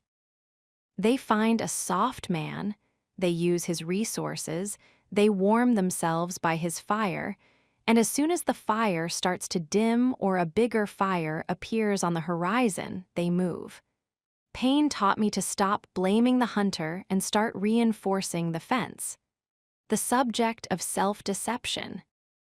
The second teacher was even more unforgiving. It was the pain of self-reflection. It's easy to blame the person who left. It's easy to point at the replacement and the lies and the coldness and say, "There is the villain." But pain wouldn't let me stop there. It forced me to look in the mirror and ask, why were you such an easy target? Direct to the listener, your pain is showing you your weaknesses. It's pointing to the cracks in. Pain taught me that my altruism was actually insecurity. I wasn't being selfless, I was being small. I was trying to buy safety with compliance. I learned that my unconditional love was actually a form of laziness. It was easier to forgive a lie than to do the hard work of walking away. I learned that I had been addicted to the feeling of being a good man more than I had been committed to actually being a man. I remember a night when the pain was particularly sharp. I was thinking about the begging moment. The old me would have cringed and tried to push the memory away. The new me, the student, sat with it. I analyzed the physics of that moment. What was I feeling? Why did I think that would work? What did I believe about myself in that second? I realized I believed I was nothing without her. That was the lesson. The pain was the alarm bell telling me that my self-worth was parked in someone else's garage. I wrote it down in my notebook. Never outsource your value. If you do, you have handed them the remote control to your soul. The physicality of the teacher. Pain isn't just a mental exercise, it is a physical reality. In the breaking point, my body was falling apart. I was thin, my posture was slumped, and I moved with the hesitation of a man who expects to be hit. But as the rebirth began, I realized that I could use physical pain to master emotional pain. I started going to the gym. Not the soft gym where you sit on machines and check your phone. I found a boxing gym, a place that smelled of old leather, stale sweat, and iron. I wanted to be in an environment where the pain was honest. The first time I took a hit to the ribs during a sparring session, something incredible happened. The physical pain was sharp. It took my breath away. It made my eyes water. But it did something that 3 years of safety never could. It brought me into the present moment. The pain of the workout became my meditation. Every mile I ran, every weight I lifted, every punch I threw was a lesson in endurance. I was teaching my nervous system that I could survive discomfort.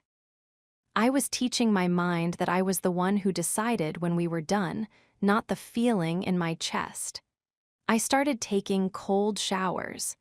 Every morning, I would stand under the freezing water and I would feel the initial shock, the gasp, the urge to jump out.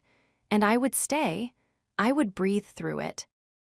I was telling my soft man instincts, I see your fear, I hear your protest, we are staying anyway. I was becoming a man who was comfortable being uncomfortable. And a man who is comfortable being uncomfortable is a man who can no longer be manipulated by the threat of pain. The subject of boundaries. Pain taught me the geometry of the no. Before the fall, my boundaries were made of silk. They looked pretty, but they didn't stop anyone from walking through. Pain taught me that boundaries must be made of iron, and iron is forged in the fire. I learned that a boundary isn't a suggestion, it's a law, and a law without a penalty is just advice. I began to look back at all the times I had let her slide. The Sarah lie, the Mark message, the work mixer. Pain showed me the exact moment I had failed myself. It showed me that by not enforcing a penalty for the first small betrayal, I had invited the final large one. The lesson was clear. The way you let people treat you is the way you tell the world you deserve to be treated. I started practicing in the small things. If someone interrupted me, I didn't stop talking to be polite. I continued my sentence until I was finished. If a waiter brought the wrong food, I didn't eat it to avoid a scene. I sent it back. I wasn't being a jerk. I was being a man with a perimeter. I was learning that the dangerous man isn't someone who seeks out conflict. He is someone who is so grounded in his own truth that he doesn't need to shout to be respected. He just has to exist, and the world adjusts its frequency to match his. The mirror of the student. About 4 months into this education, I looked in the mirror. The man I saw wasn't the soft man. He wasn't the broken man from the floor of the kitchen. His jaw was set. His eyes were clear, not with happiness, but with a sharp, clinical focus. He looked like a man who had been through a war and had taken notes on the tactics of the enemy. I realized that the pain hadn't changed me. It had revealed me. It had stripped away the layers of social conditioning, the good man masks, and the safety delusions, and it had left behind the raw, indestructible core of who I was always meant to be. I wasn't healed. I still felt the ache of the betrayal sometimes. I still had the occasional, loud thought in the middle of the night, but the relationship had changed. I was no longer the victim of the pain, I was its master. I saw the pain as a coach, standing on the sidelines, yelling at me to do one more rep, to stay in the fire one more minute, to be a little bit harder, a little bit smarter, a little bit more dangerous. "Thank you," I said to the silence. I was thanking the pain for the education. I was thanking the replacement for the lesson in my own obsolescence. I was thanking her for the final goodbye that allowed me to finally say hello to myself. I realized that the soft man had lived in a world of why. Why did she leave? Why did he win? Why is life so unfair? The dangerous man lives in a world of what? What is the truth? What is the move? What is the lesson, the graduation? The curriculum of Part 3 was coming to an end. I had learned to be alone. I had stopped explaining myself, and I had allowed pain to be my teacher. I was no longer a ship with rotting planks. I was a submarine built for the pressure, designed for the dark, and capable of seeing things that people on the surface will never understand. I was ready for the next phase. I was ready to choose discipline over desire. I was ready to put my emotions under control. I wasn't looking for love anymore. I was looking for impact. I was looking for mission. The soft man would have been terrified of the man I was becoming. He would have called me cold. He would have called me dangerous. He would have been right. But as I stood in my clean, quiet apartment, breathing deep into my diaphragm, I realized that I had never felt more alive. The classroom was closing. The student was graduating, and the world was about to find out exactly what I had learned. Chapter 24, I learned to be alone. Loneliness is a shadow that follows you. Solitude is a light that you carry. Most men live their entire lives in a state of quiet terror regarding the prospect of being alone. We are social animals, yes, but we have become domesticated animals, which is a far more dangerous thing. We have been conditioned to believe that a man without a woman, a man without a bustling social circle, or a man without the constant validation of a witness, is a man who is failing at the game of life. We view the empty chair across the dinner table as a vacuum, and we know that nature and the human ego abhors a vacuum. For 3 years, I was a man who couldn't breathe in the quiet. I was terrified of the sound of my own thoughts. I used her presence as a white noise machine to drown out the internal questions I was too afraid to answer. I thought that being alone meant being unwanted, and being unwanted meant being worthless. I was a man who needed a mirror to know I existed, and she was the only mirror I allowed myself to look into. When she left, the mirror didn't just break, it was removed from the wall. I was left in a room with no reflection, and for the first few weeks, I felt like a ghost. I would walk through the rooms of my apartment and feel like I was disappearing. I would speak out loud just to make sure I still had a voice. I was desperately, pathetically lonely.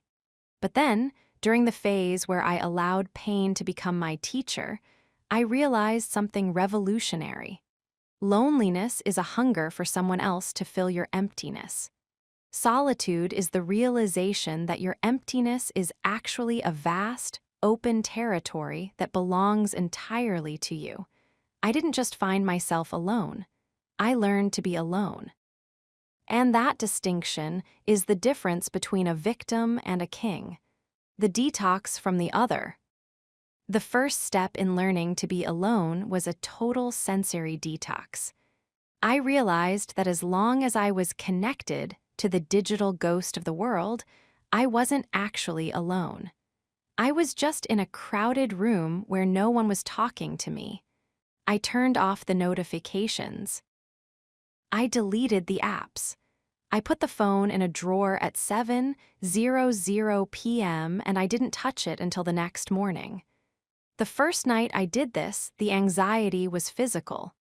I felt like I was suffocating. My brain was screaming for a hit of dopamine, a like, a comment, a news headline, anything to keep me from having to sit in the silence of my own living room. I felt the urge to go to a bar, to find a stranger to talk to call a friend I hadn't spoken to in years, anything to avoid the void. But I stayed.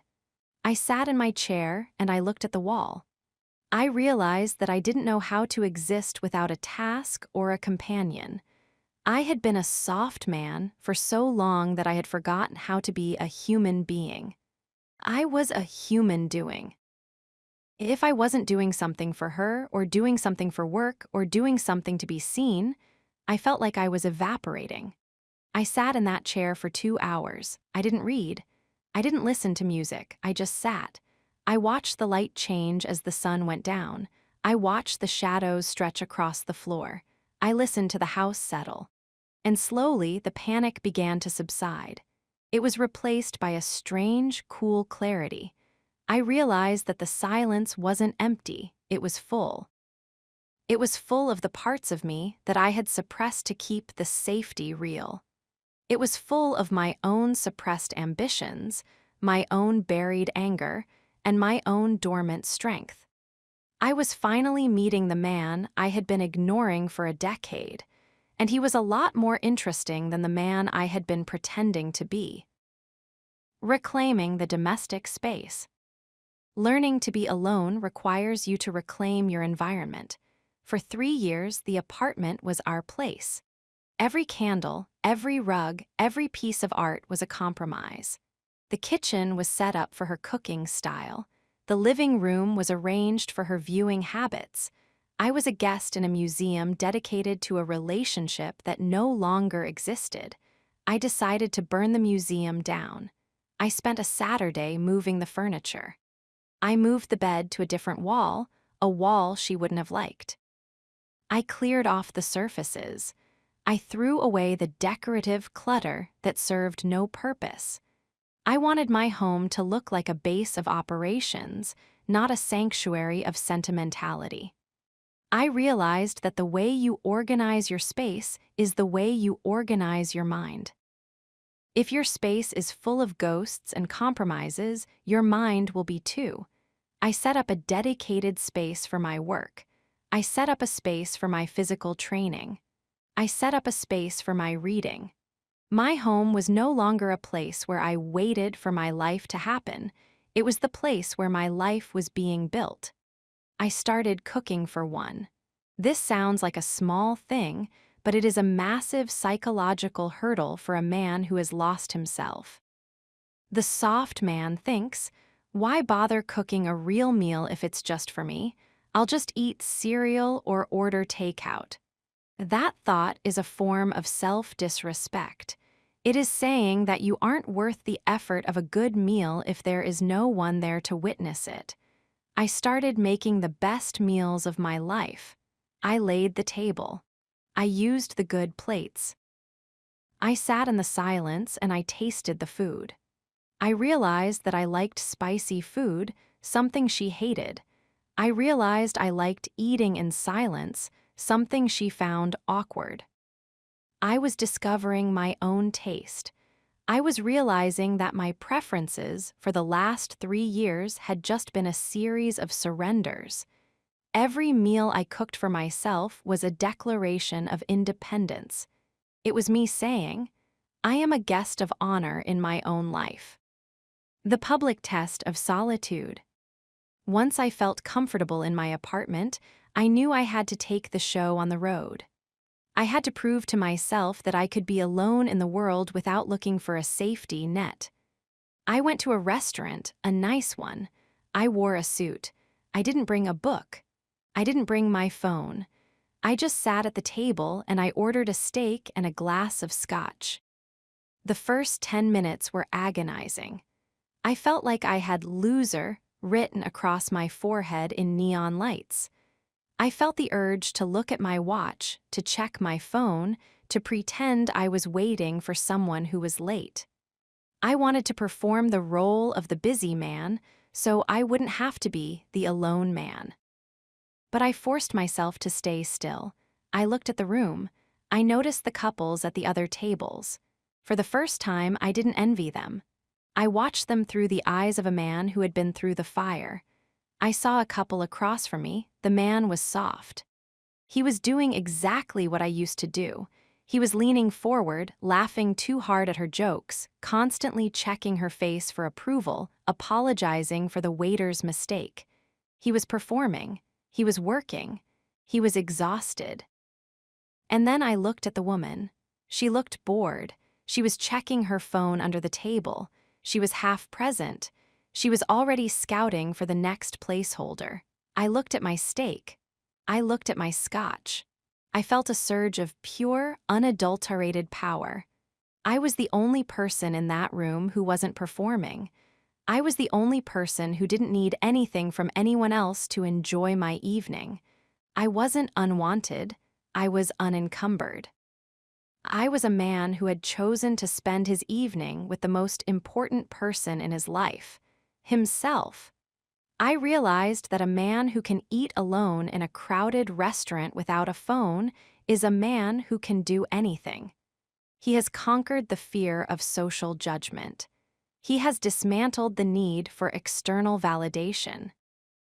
He is, in the most literal sense, self-contained. I didn't rush the meal.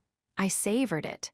When the waiter came by and asked if I was waiting for someone, I looked him in the eye and said, "No, just me." I didn't say it with a sad inflection. I said it with the resonance of the new voice. I said it like I was the president of a country of one, the sovereignty of the weekend. The soft man's greatest enemy is the empty weekend. Friday at 5:00 p.m. used to be the beginning of a 48-hour mission to keep her entertained. If we didn't have plans, I felt like a failure. If she was bored, I was stressed. I spent my weekends in malls, at movies I didn't want to see, and at dinners with people I didn't like, all to avoid the silence. Now, the weekend was a blank canvas. I learned to love the Saturday mornings. I would wake up early without the guilt of leaving her in bed. I would go for a long ruck in the woods carrying 40 pounds of sand on my back. I would listen to the wind in the trees and the sound of my own boots on the trail. I wasn't lonely in the woods. I was expanded. I realized that when you are alone, the world becomes larger. When you are in a pair, your focus is narrow. It's on the other person. You see what they see. You feel what they feel. But when you are alone, you see everything. You notice the way the light hits the moss. You notice the hawk circling above. You notice the rhythm of your own heart. I would come home and I would spend the afternoon on a project, a real project. I started building things again. I started reading the books that had been gathering dust on my shelf because she thought they were too dense. I realized that being alone gave me the most valuable currency in the world: focus. Without the noise of her needs, I could direct 100% of my energy toward my own growth. I was no longer a scattered beam of light trying to illuminate her world. I was a laser cutting through the obstacles of my own character. By the end of the second month of learning to be alone, I didn't want the noise back. In fact, I started to guard my solitude. If a friend invited me out, I would check with myself first. Do I actually want to see them, or am I just afraid of being alone on a Saturday night? If the answer was fear, I stayed home. I chose the no I described in Chapter 22. I was becoming a man who was selective. I was becoming a man who understood that my time was sacred, and that being alone was a higher state of being than being with people who didn't add value to my life. The paradox of the dangerous man. I learned that being alone is the ultimate training for being in a relationship. Until you can be happy alone, you will always be a beggar in your relationships. You will always be needy. You will always be willing to compromise your soul to keep the other from leaving because their departure would mean your destruction. But once you have learned to be alone, once you have built a life that you actually enjoy, once you have discovered your own taste and your own mission, then you are no longer a beggar. You are a king looking for an ally. If a woman enters your life, she is entering a territory that is already established. She isn't the sun of your solar system. She is a planet that has to find its orbit around you. And if she decides to leave, the sun doesn't care. It keeps shining. The territory remains. I looked back at the begging phase with a new kind of detachment. I didn't hate the man on the floor. I just didn't understand him anymore. Why was he so afraid of her leaving? What did he think was going to happen? He thought he would die in the silence. He didn't know that the silence was where he would finally start to live, the graduation from loneliness. I remember a night, about 4 months into the rebirth.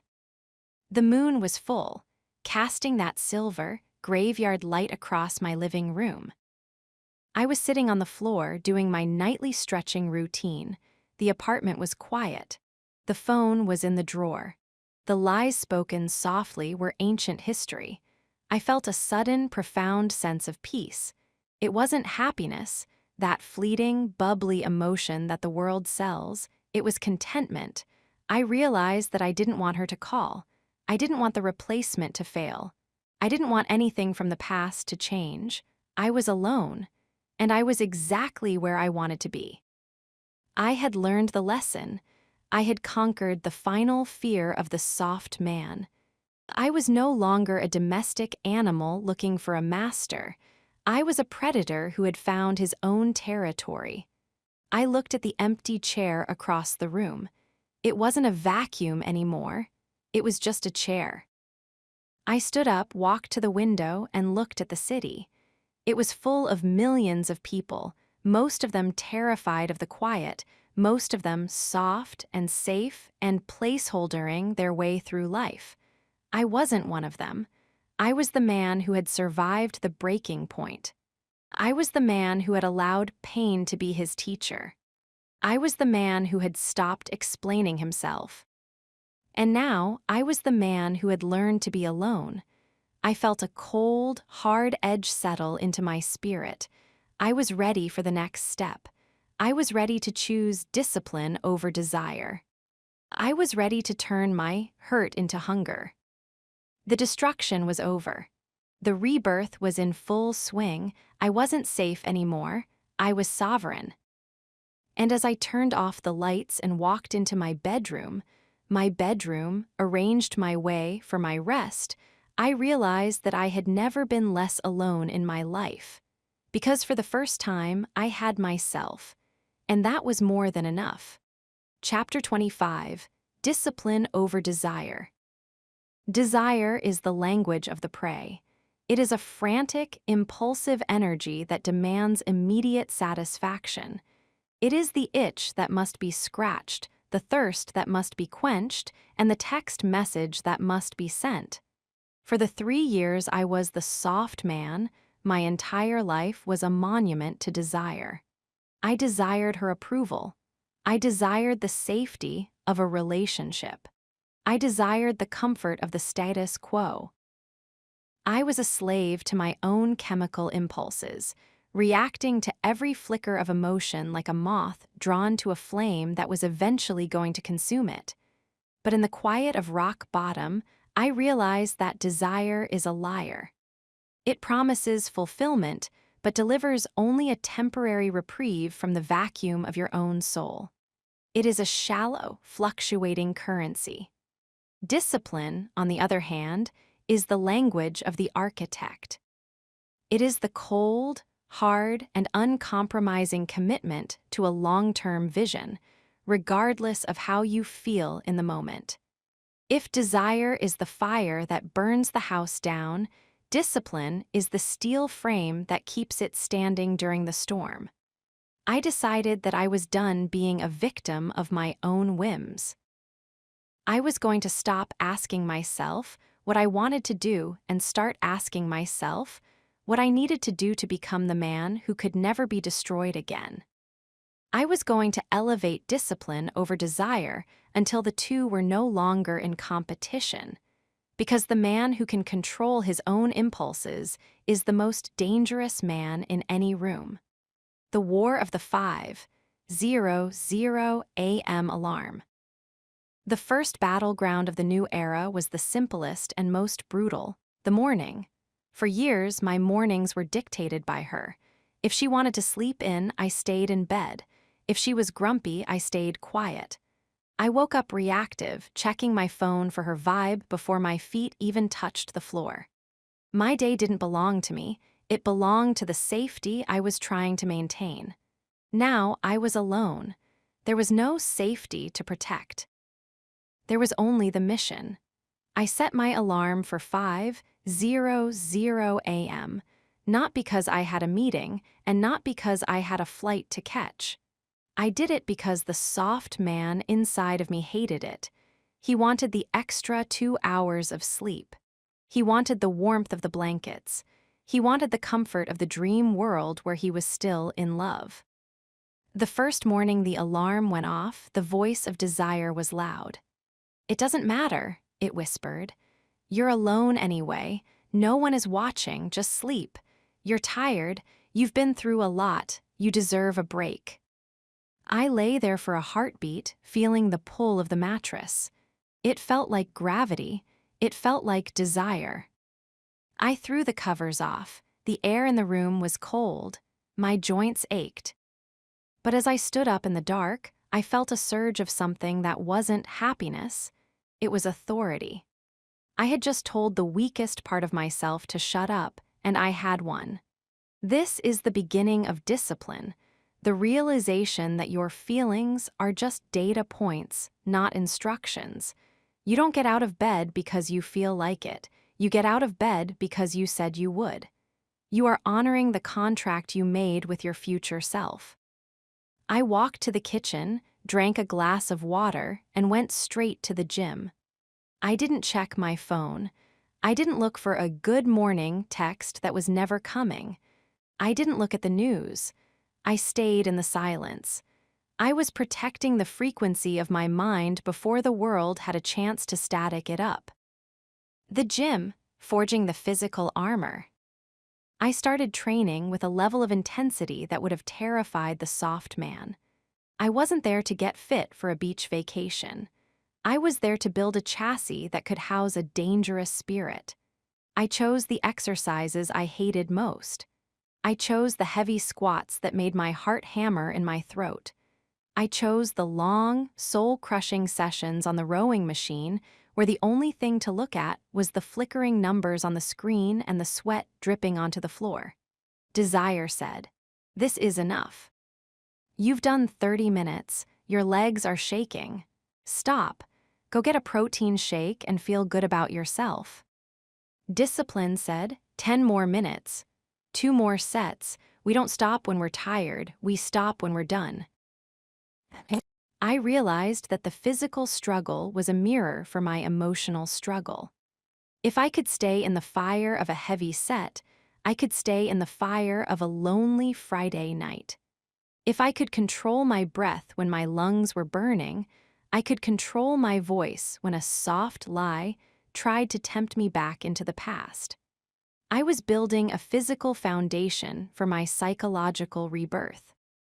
I was becoming a man who moved with purpose, whose shoulders were broad enough to carry the weight of his own destiny, and whose eyes had lost the pleading look of the seeker and replaced it with the steady gaze of the practitioner. The digital fast, killing the dopamine ghost. The greatest challenge to my discipline wasn't the gym or the early mornings. It was the phone. We live in a world designed to keep us in a state of constant, low-grade desire.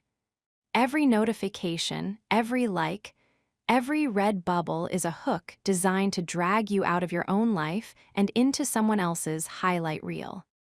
For a man who has been replaced, the phone is a torture device. It is a direct link to the loud thoughts and the digital ghosts. My desire was to check her Instagram. My desire was to see if she looked happy with the replacement. My desire was to win by showing the world I was doing fine. Discipline told me that winning is an internal state, not a public performance. I enacted a strict digital protocol. I didn't just try to look less, I removed the possibility. I deleted the apps. I blocked the accounts. I turned the screen to grayscale so the colors wouldn't trigger the dopamine loops. I remember a Saturday night about 3 weeks into the rebirth. I was alone in the apartment. The silence was heavy. The urge to check her page hit me with the force of a physical craving. I could feel the tingle in my thumbs. I wanted to see her face. I wanted to see if she was missing me. I picked up the phone. I opened the browser. I started to type her name. And then I stopped. I looked at my reflection in the black screen. I saw the soft man trying to claw his way back to the surface. He was hungry for the poison.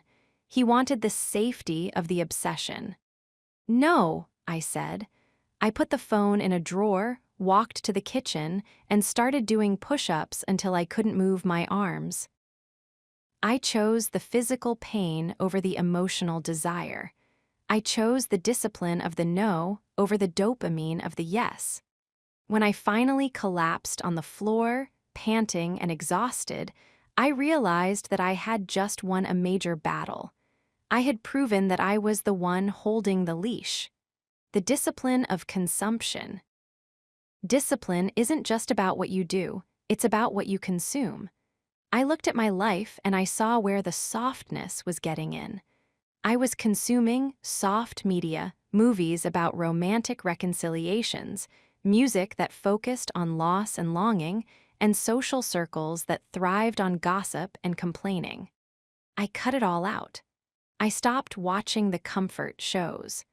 I started reading biographies of men who had survived the impossible.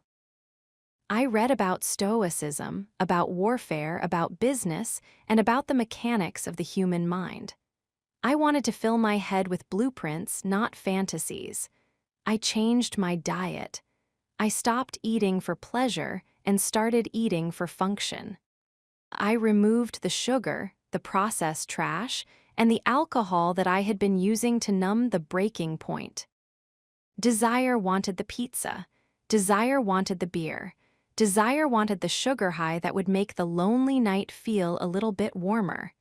Discipline wanted the clarity. Discipline wanted the steady energy.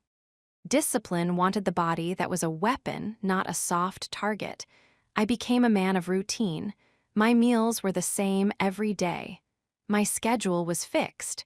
Some people would call it boring. I called it sovereign. I was no longer negotiating with my appetite. I was the commander of the kitchen, the gym, and the office. The social filter. The final frontier of discipline over desire was my social life. As I've mentioned, I had isolated myself during the relationship. As I started to emerge from the rock bottom, people started reaching out. Old friends, colleagues, people who had heard I was back on the market. Desire wanted the validation. Desire wanted to go out, get drunk, and find a rebound to prove I was still desirable. It wanted the easy fix of a stranger's attention to heal the wound of the replacement. Discipline said, "You are not ready. You are still under construction. If you go out now, you will just be a soft man looking for a new cage. Stay in the lab." I turned down the invitations. I stayed home. I worked on my business. I worked on my mind. I worked on my body. I remember a Friday night when a guy I used to know called me. "Hey man, we're at the bar. There's a group of girls here. You should come out, get your mind off things." I felt the pull. I felt the desire to be normal, to be the guy who could just go out and have fun. "No," I said, "I've got work to do." "Work, it's Friday night, man. Don't be a hermit." "I'm not a hermit," I said, my voice low and resonant. "I'm a builder. Have a good night." I hung up and I felt a profound sense of pride. I wasn't missing out. I was leaning in. I was choosing the compound interest of self-improvement over the fast cash of a night out. I was learning that the dangerous man is the man who can say no to a good time to ensure a great life. The paradox of desire. I realized that my desire for her was actually just a desire for the feeling of being okay. By becoming disciplined, I was becoming okay on my own terms. I didn't need her approval to feel like a man. I had my 5:00 a.m. workouts for that. I didn't need her loyalty to feel secure. I had my growing bank account and my sharpened mind for that. Discipline was the cure for the weak spot. I wasn't safety anymore. I was structure. I looked back at the man who begged on the kitchen floor. He was a man of pure desire. He desired her presence more than his own dignity. He was a slave. I looked at the man I was now. I was a man of pure discipline. I didn't care what I felt. I cared what I did. I was a master. I remember a moment about 5 months into the rebirth. I was walking through the city. I saw her car. I saw her. She was with him. In the past, that would have triggered a week-long spiral of desire and despair. I would have wanted to follow them, to see where they were going, to torture myself with the why. Now, I looked at them and I felt nothing, not because I was over it, but because it was 4:30 p.m. and I had a workout scheduled for 5:00 p.m. I had a dinner to prep. I had a book to finish. I had a life that was too busy and too important to be derailed by a woman who had already been replaced in my own hierarchy of values. I didn't even slow my pace. I walked past them, my eyes fixed on the horizon, my mind already on the next rep. I had chosen discipline over desire, and in doing so, I had finally become free. The lesson for the builder. If you are listening to this and you are struggling, if the desire to call her, to check the phone, or to just give up is overwhelming, I want you to hear me. You cannot wait for the desire to go away. It won't. You have to act in spite of it. Build a schedule and stick to it like it's a religious text. Set your alarm and treat it like a command from a superior officer. Go to the gym and treat the iron like your only therapist. Discipline is the only way out of the breaking point. It is the only thing that can bridge the gap between the man you were and the man you are going to be. Desire will keep you on the floor. Discipline will make you stand up. I was standing now. I was taller, harder, and quieter than I had ever been. The destruction was ancient history. The rebirth was hardening into a new reality. I was ready for the next step. I was ready for emotions under control. I wasn't a soft man anymore. I wasn't even a good man in the way the world defines it. I was a disciplined man, and the world was about to find out how dangerous that really is. Chapter 26: Emotions Under Control. The world often confuses emotional control with lack of emotion. They look at a man who remains steady in the face of chaos, a man whose face reveals nothing of the storm raging beneath the surface, and they call him cold. They call him distant. They call him unfeeling. But the truth is exactly the opposite. A man who has mastered his emotions doesn't feel less, he feels more. He simply refuses to be a slave to the data his nervous system is providing. He has learned that an emotion is not an instruction, it is merely a weather report. And you do not let the weather decide the destination of the ship. For the 3 years I was the soft man, I was a human thermometer. I was hyperreactive to every shift in the atmosphere. If she was happy, I was elated. If she was cold, I was depressed. If she was secretive, I was anxious.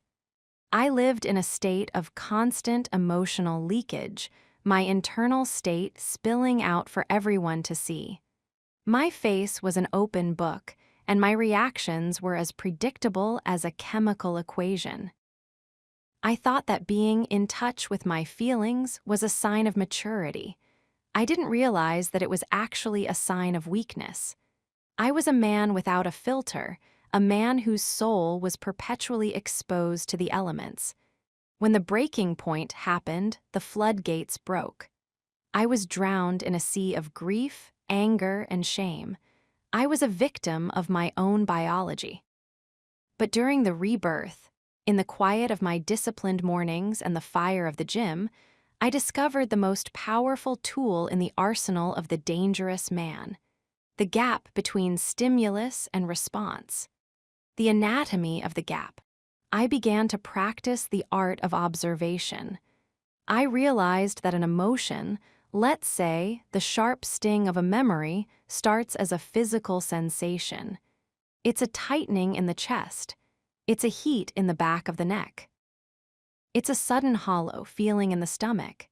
In the past, the moment I felt that sensation, I would follow it. If I felt the hollow feeling, I would reach for the phone. If I felt the heat, I would send an angry text. I was a reactive creature. Now I started to watch the sensation like a scientist. I would be sitting in my apartment and a loud thought would trigger a wave of sadness. I would feel the weight in my chest. There it is, I would say to myself. That is the sensation of grief. It is a chemical release in the brain. It is an evolutionary response to loss. It is a feeling. I didn't try to push it away. I didn't try to fix it. I just sat with it. I watched it rise like a tide, peak, and then inevitably recede. By observing the emotion rather than becoming it, I realized that it had no power over me unless I gave it my consent. I was the mountain, and the emotion was just a cloud passing over the peak. The cloud might be dark, it might bring rain, but it cannot move the mountain. I was learning to be the thermostat, not the thermometer. A thermometer tells you what the temperature is. A thermostat sets the temperature.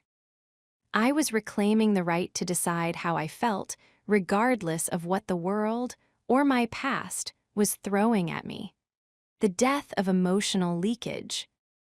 Emotional leakage is the primary way men lose respect.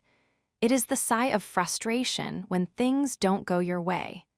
It is the desperate look in your eyes when you're waiting for a reply. It is the defensive tone in your voice when you're being questioned. I decided that from this point forward, the world was no longer allowed to see my internal process. I practiced my poker face. Not just at the card table, but in every interaction. I wanted my face to be a wall of calm, a surface so smooth that no one could find a handhold. I wanted my voice to remain at the same steady, resonant frequency, whether I was being complimented or insulted. I remember a meeting at work. A project I had poured weeks into was being criticized by a senior executive. The kind of man who enjoyed the softness of others as a way to bolster his own ego. He was trying to bait me. He was looking for the soft man's apology, the soft man's defense, the soft man's flustered reaction. "This is honestly amateur work," he said, tossing the report onto the table. "I expected more from you. Are you distracted? Is your personal life getting in the way again?" The old me would have felt the heat in my face. I would have stammered an explanation. I would have looked at the table, my body language screaming, "I am hurt." The new me just looked him in the eye. I didn't blink. I didn't move a muscle in my jaw. I let the silence sit in the room for 5 long seconds. I felt the anger rising, the hot, red surge of pride, and I caught it. I held it in the gap. I didn't let it reach my eyes. I didn't let it change my posture. "What specifically do you find amateur?" I asked. My voice was a flat, gray stone. It was empty of emotion. It was purely clinical. He was caught off guard. He was looking for a fight or a surrender. He wasn't prepared for a vacuum. He started to stutter, trying to find a specific criticism to back up his emotional attack. He couldn't. I stayed in the silence, watching him unravel in the face of my lack of reaction. In that moment, the power in the room shifted. He realized that he could no longer touch me. He could no longer weather my internal state. I was sovereign. The internal masterclass.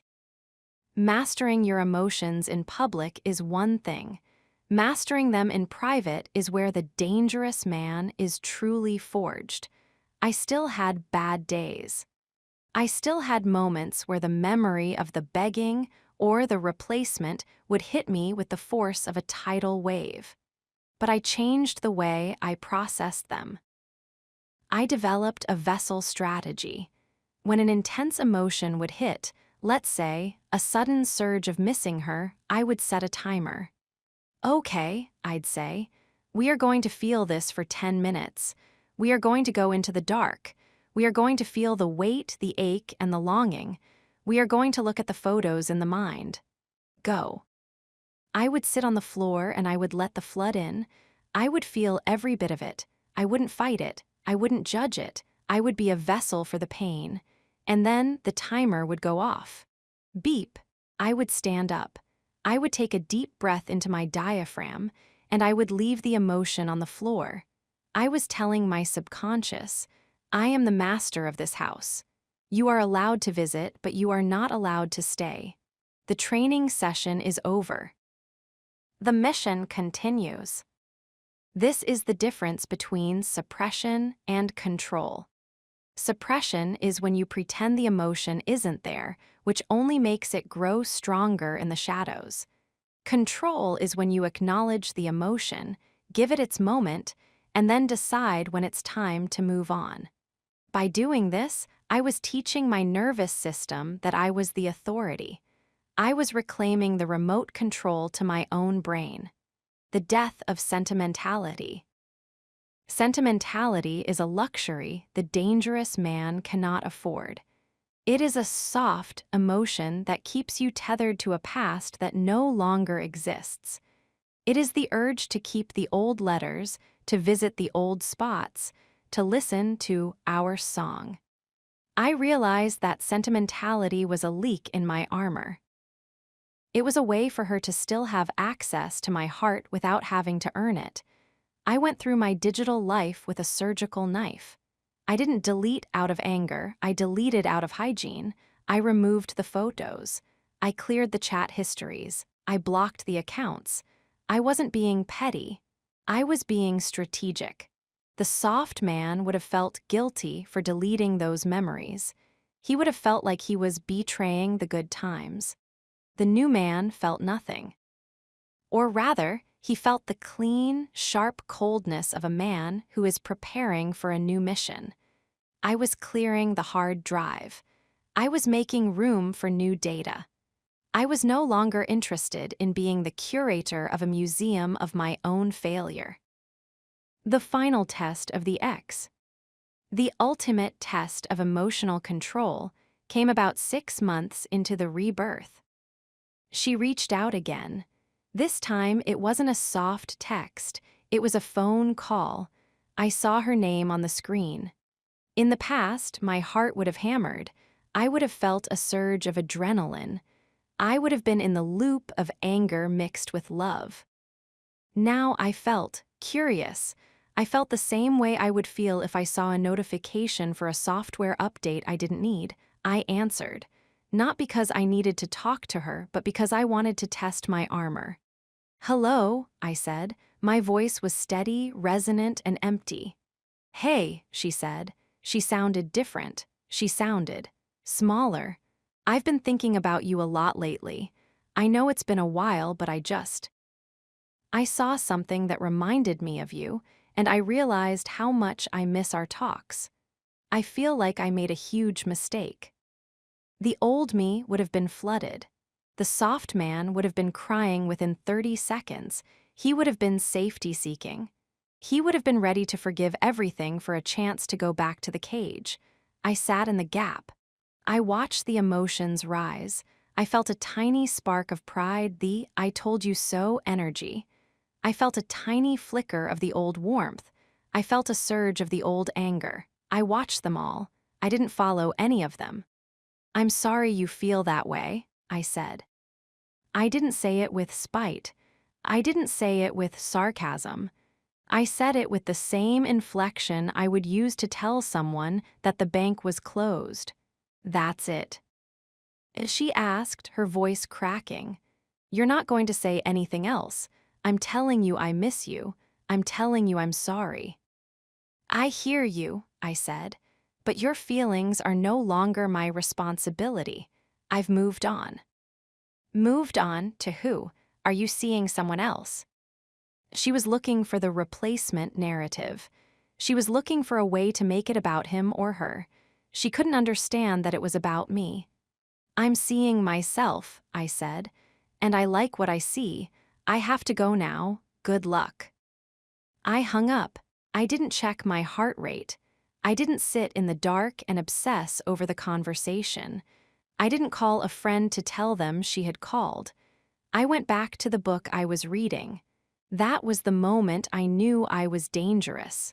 Not because I was scary, but because I was unmanipulatable. I had reached a level of emotional control where her words, her tears, and her regret were just data points that I chose to ignore. I was no longer a puppet. I was the master of the gap. The power of the controlled man. I learned that emotions are a form of energy. When you leak them, you are losing power. When you contain them, you are building pressure. And that pressure can be directed toward your mission, your discipline, and your growth. I was no longer the good man who was always understanding. I was no longer the soft man who was always empathetic. I was a man of iron will.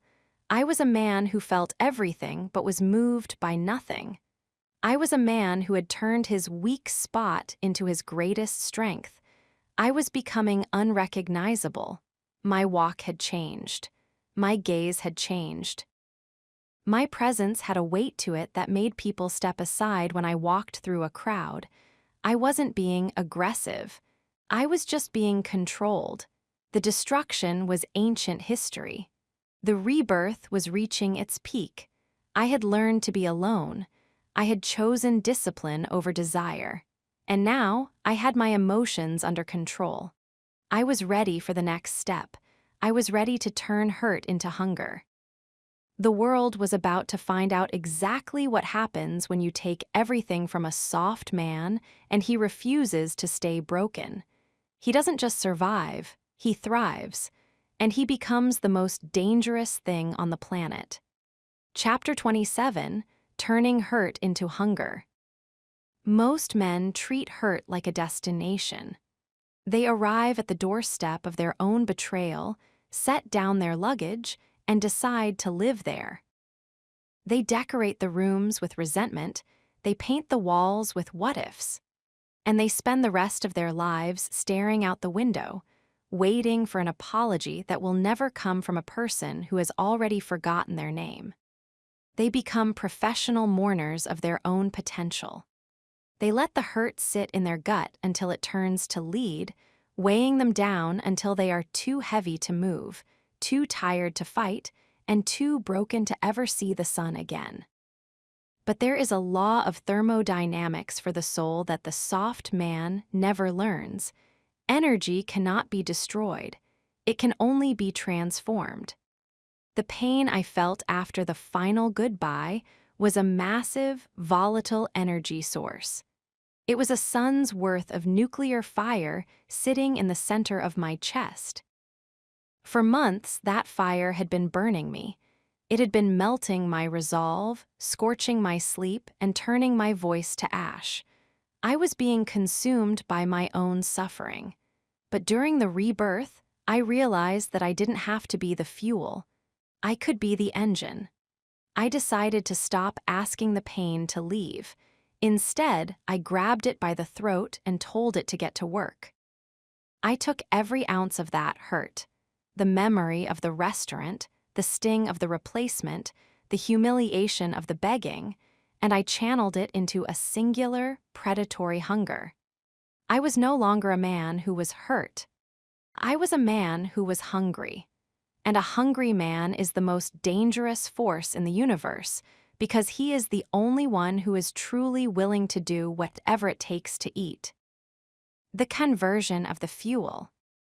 The transition from hurt to hunger began with a change in my internal vocabulary. Hurt is a passive word. It implies that someone did something to you. It keeps the power in their hands. When you are hurt, you are waiting for a healer. Hunger is an active word. It implies that you are going to do something to the world. It puts the power back in your hands. When you are hungry, you are a hunter. I remember the morning the shift became permanent. I was in the gym, the iron cold and unforgiving in my hands. I was doing a set of heavy rows and a memory of her laughter. The secret laughter she shared with him flashed in my mind. In the breaking point phase, that memory would have made me drop the weight. It would have made me feel small and defeated. But this time, I didn't drop the weight. I gripped the bar so hard I thought the steel might snap. I felt the hurt surge up from my stomach, hot and red. And instead of letting it become a tear, I pushed it into my lats. I pulled the bar to my chest with a violence that made the plates rattle. Again, I told myself. I did 5 more reps than I thought I was capable of. My muscles were screaming, my lungs were burning, but the hunger was louder. I realized that the more I thought about the betrayal, the more energy I had. Her cruelty was my pre-workout. Her indifference was my fuel. Every time she had made me feel nothing, I used that nothing to build something. I was no longer working out to feel better.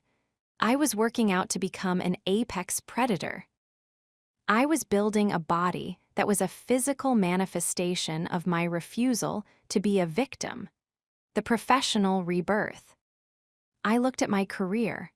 For 3 years, I had been a placeholder at work, just as I had been a placeholder in the relationship.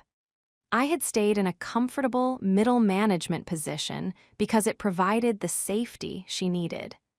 I had turned down the travel, the responsibility, and the edge because I didn't want to disrupt the us. The us was dead. The safety was a lie. I walked into my boss's office on a Tuesday morning. I didn't knock with the tentative rap of the soft man. I walked in with the presence of a man who had already seen the bottom and wasn't afraid of anything in that room. The regional director position, I said. I want it. He looked up, surprised. He remembered the man who had turned it down 6 months ago. He remembered the soft version of me. I thought you said you wanted to focus on your personal life, he said. I thought you weren't ready for the travel. The personal life I had no longer exists, I said. My voice was the new voice, resonant, heavy, and final. And I've never been more ready. I don't want the job because I need the money. I want it because I'm the only one here with the hunger to actually do it right. I didn't explain. I didn't apologize for my previous no. I just stood there, a man of iron will, letting the silence work for me. I got the job. For the next 3 months, I worked with a level of obsession that was borderline pathological. I was the first one in and the last one out. I didn't do it because I loved the company. I did it because I loved the hunger. Every project I crushed, every deal I closed, every goal I obliterated was a way of taking back a piece of the soul I had traded away. I was turning the hurt of being replaced into the hunger for being irreplaceable. In my old life, I was a man who sought balance. In my new life, I was a man who sought dominance, not over others, but over my own limitations. I realized that the soft man had used his energy to keep a woman. The dangerous man used his energy to build an empire. The death of vengeance. There is a subtle trap in the hurt-to-hunger phase, the trap of spite. In the beginning, my hunger was fueled by a desire for vengeance. I wanted to be so successful, so fit, and so powerful that she would see me and realize her mistake. I wanted to win the breakup. I wanted the replacement to see me and feel small. But as the discipline took hold, as the emotions came under control, I realized that vengeance is just another form of dependency. If you are doing it to show her, she still owns you. You are still performing for an audience of one. I remember the day the spite died. I was at a high-level networking event for my new role. I was wearing a tailored suit, I was surrounded by influential people, and I was holding a glass of water, perfectly at peace in the silence. I saw her name pop up in a mutual friend's social media post. She was at a party with the replacement. They looked ordinary. They looked like two people trying very hard to convince themselves they were having a good time. In the past, that photo would have fueled a 3-hour gym session of pure rage. But as I looked at it, I felt nothing but a mild, distant curiosity. The hurt had been completely metabolized. There was no more fuel left in the memory. I wasn't hungry for her regret anymore. I was just hungry for the next phase of my own life. I realized that I had outgrown the tragedy. The hunger had taken me to a place where her opinion was irrelevant. I wasn't dangerous because I was mad at her. I was dangerous because I no longer needed her to be the villain for me to be the hero. I was the source of my own gravity, the physics of the predator. Hunger changes the way you move through the world. The soft man moves with a prey mindset. He is constantly scanning for threats, constantly trying to please, constantly trying to blend in so he won't be hurt. He is reactive. He is apologetic. The hungry man moves with a predator mindset. He isn't looking for threats, he's looking for objectives. He doesn't move to avoid pain, he moves to gain territory. I started to notice the change in the way people reacted to me. In meetings, people stopped interrupting me. In public, people stopped bumping into me, not because I was being aggressive, but because my hunger created a field of energy that demanded respect. I wasn't seeking validation anymore, I was seeking results. I learned to use my hurt as a filter for BS. When someone tried to manipulate me, or lie to me, or waste my time with soft talk, I didn't get angry. I just felt a cold, sharp lack of interest.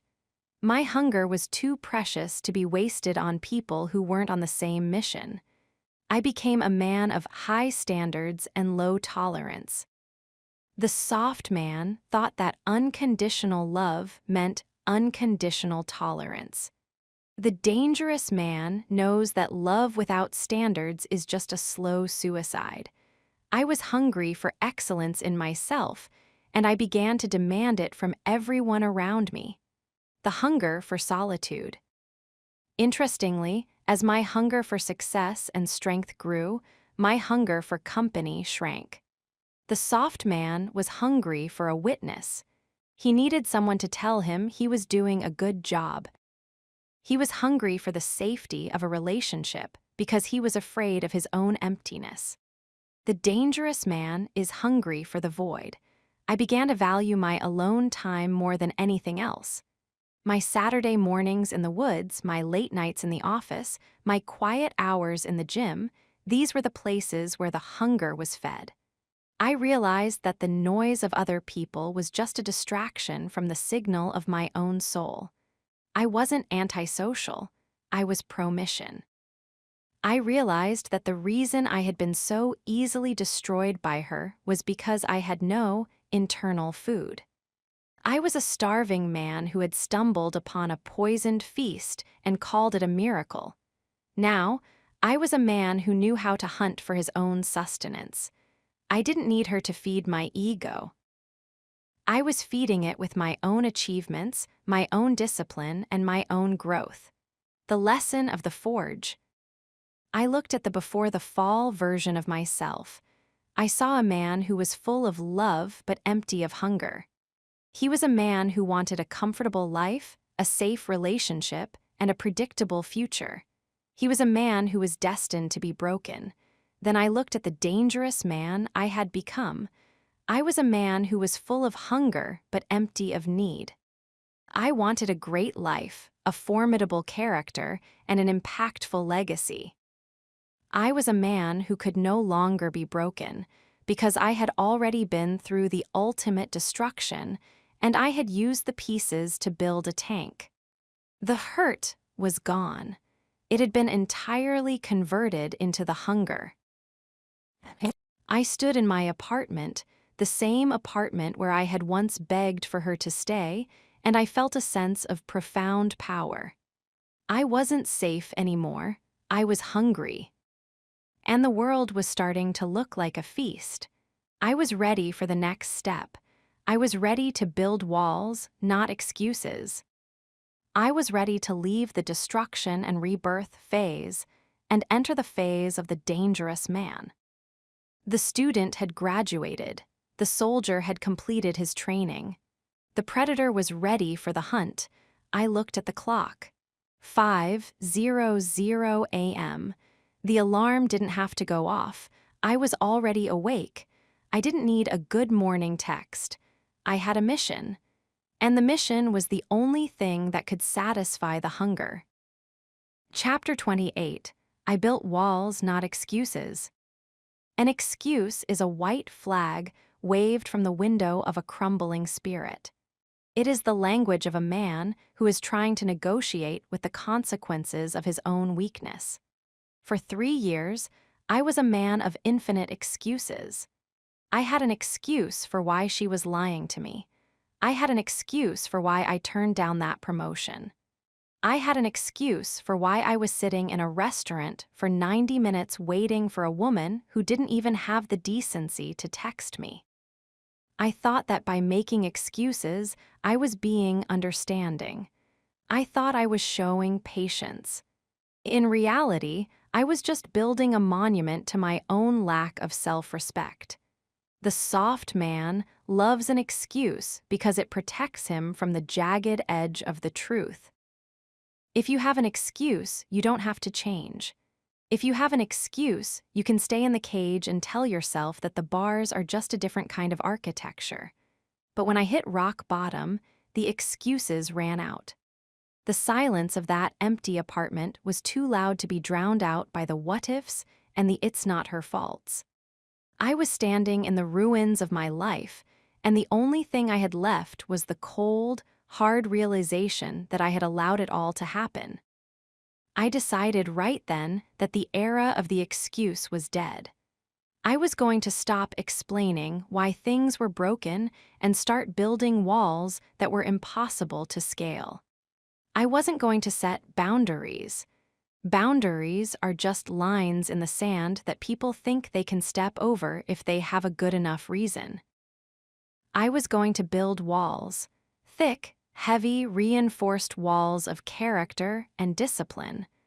I was going to turn my life into a fortress, and I was going to be the only one who held the keys to the gate. The anatomy of the victim's excuse. Think about the way you talk to yourself when you've been hurt. Think about the way you justify the disrespect you receive from the world. She's just going through a hard time. My boss is stressed. That's why he talked down to me. I'm just not a confrontational person. These aren't truths. These are anesthesia. They are designed to numb the pain of your own submission. When I was with her, I was an architect of these excuses. I remember a night when I found her in a blatant lie about where she had been. I felt the heat of the betrayal in my chest, but instead of setting a wall, I reached for an excuse. I told myself she was afraid of my judgment. I told myself she was just confused about her own needs.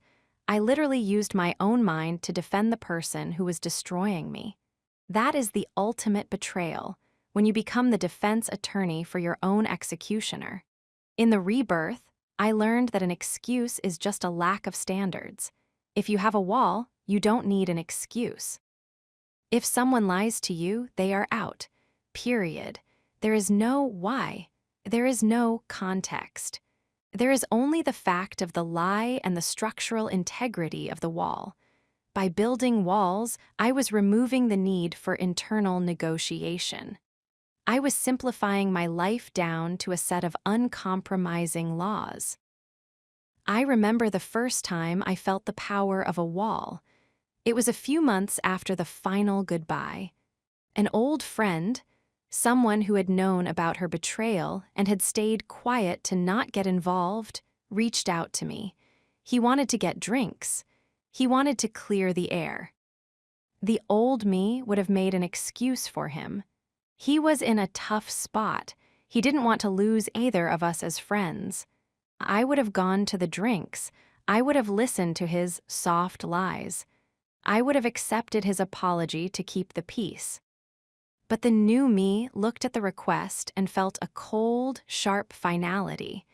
He had stood by while I was being dismantled. He had watched the bridge burn and said nothing. That was a violation of the standards of brotherhood. I didn't send him a long paragraph explaining why I was hurt. I didn't give him an excuse for my absence. I didn't even get angry. I just built a wall. No, I replied. I'm not interested in clearing the air. The air is fine where I am. Don't contact me again. I didn't feel guilty. I didn't spend the night wondering if I was too harsh.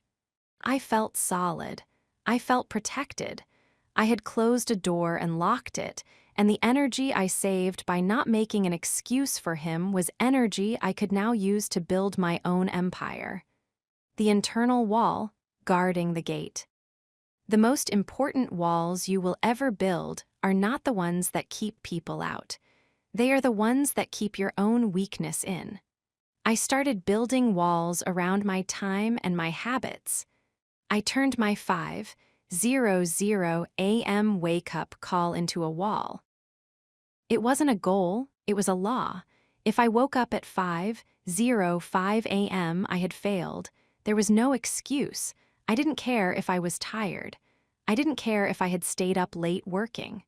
The wall didn't care about my feelings. It just existed. I built a wall around my physical standards. I decided that a certain level of body fat and a certain level of strength were the minimum requirements for my existence. If I fell below them, I didn't make an excuse about getting older or being busy. I went to the gym and I fixed it. The soft man lives in the maybe. The dangerous man lives in the must. By removing excuses, I was forcing myself to take 100% responsibility for my reality. If my business wasn't growing, it wasn't the economy. It was me. If I was feeling lonely, it wasn't because people are fake. It was because I wasn't being the kind of man who attracted the right tribe. I stopped looking at the world as something that was happening to me and started looking at it as something that I was shaping. I remember a day when a major deal I was working on fell through. It was a blow. It was a lot of money and a lot of time down the drain. The old me would have spent a week making excuses. I would have blamed the client, the timing, or the unfairness of the market. I would have looked for sympathy from my friends. Instead, I sat in my office and I looked at the wall. I asked myself, what did you miss? Where was the weakness in your pitch? How did you allow this to happen? I found the failure in myself. I documented it. I built a new wall around that specific weakness so it would never happen again. I didn't need sympathy. I needed a better structure. An excuse is a way of staying small. A wall is a way of growing tall. The death of the safety excuse. One of the most insidious excuses I used to make was the safety excuse. I stayed in that relationship long after it was dead because I told myself I was protecting her. I told myself she needed me. I used her vulnerability as an excuse for my own lack of courage. I thought I was being a provider. In reality, I was being a preventer. I was preventing myself from living a life of truth.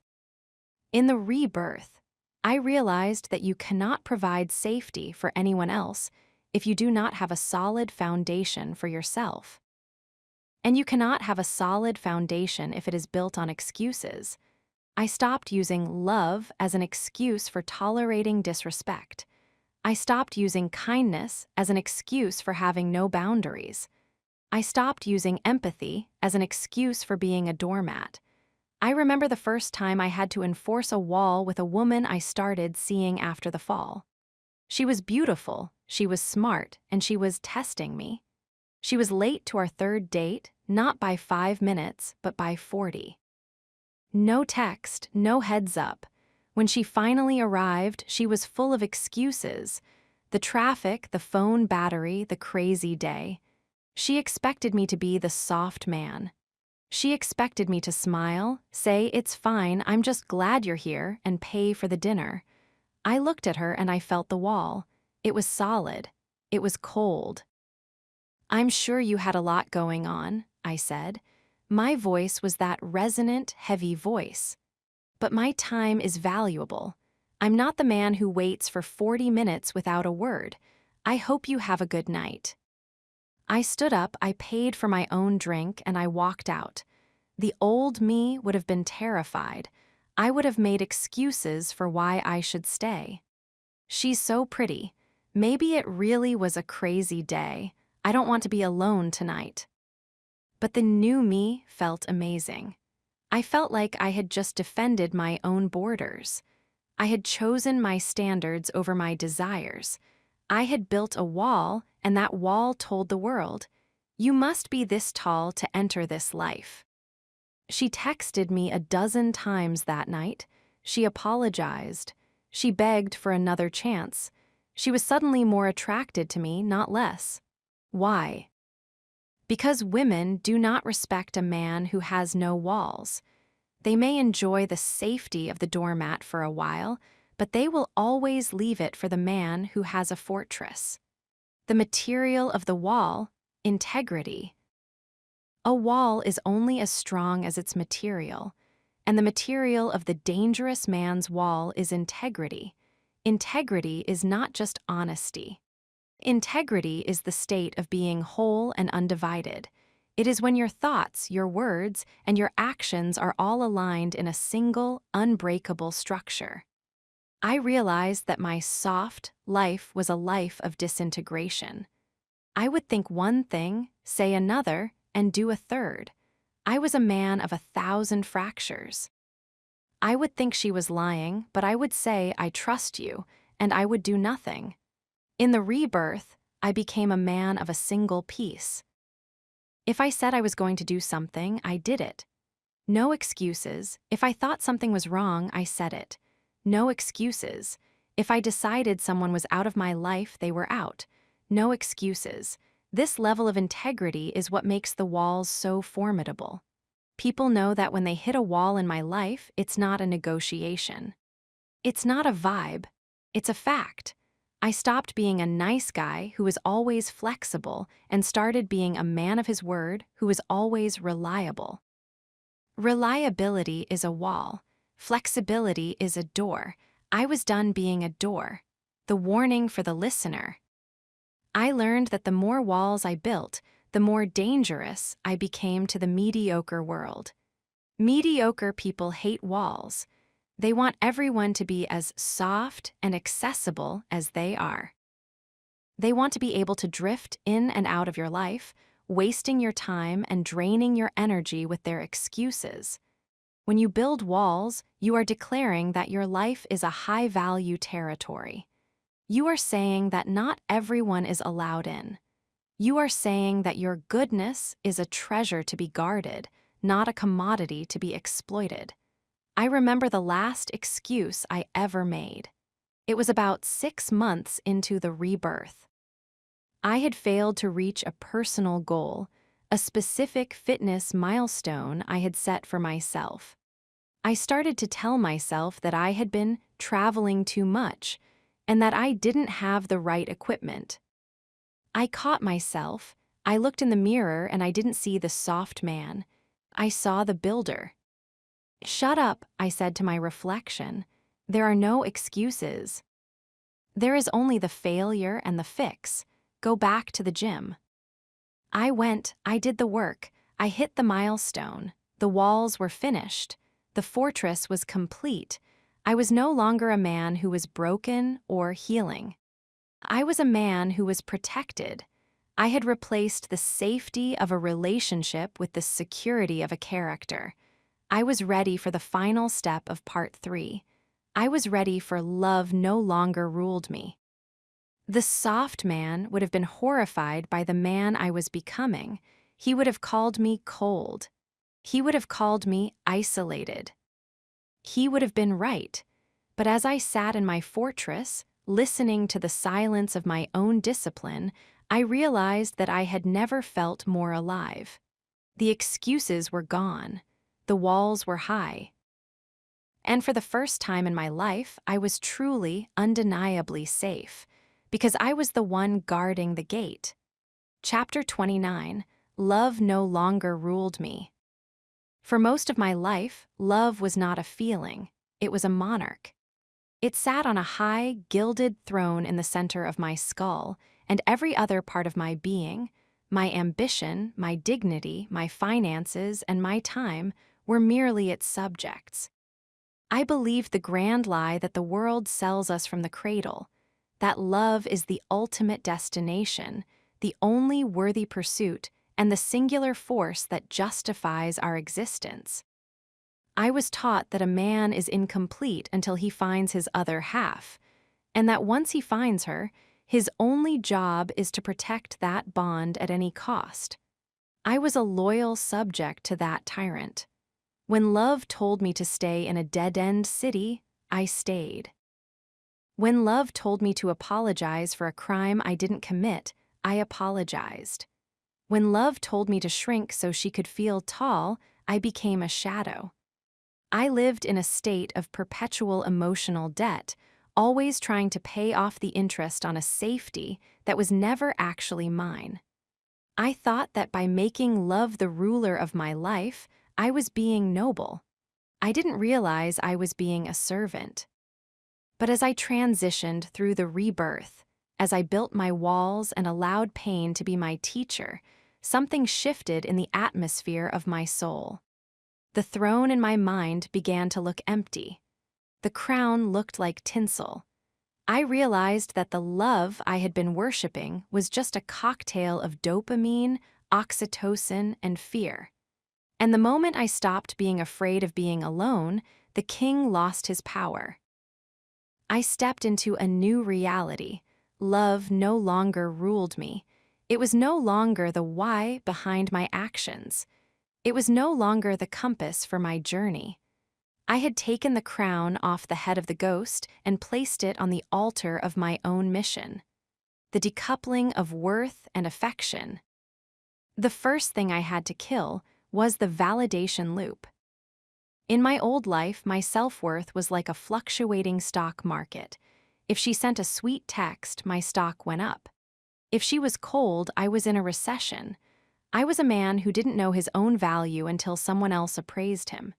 In the rebirth, I realized that my value is a fixed asset. It is built in the gym at 5:30 a.m. It is built in the bank account I manage with discipline. It is built in the books I read and the skills I master. It has nothing to do with whether a woman finds me nice or safe or lovable. I remember a night about 7 months after the fall. I was at a social event, the kind of place where the old me would have been frantically scanning the room for a connection. I would have been looking for the next person to fill the void she left behind. But as I stood there, I felt a profound sense of detachment. I saw beautiful women, yes. I appreciated the aesthetics. I enjoyed the conversation. But there was no pull. There was no desperate need to be chosen.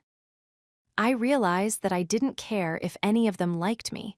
I didn't care if they found me charming. I was in love with my own progress. I was infatuated with my own discipline. For the first time, I was the one doing the appraising. I was looking at the room and asking, is anyone here worth the time of the man I am becoming? When love no longer rules you, you stop being a seeker. You become a gatekeeper. You realize that your attention is a scarce resource, and you stop giving it away to anyone with a pretty face and a soft voice.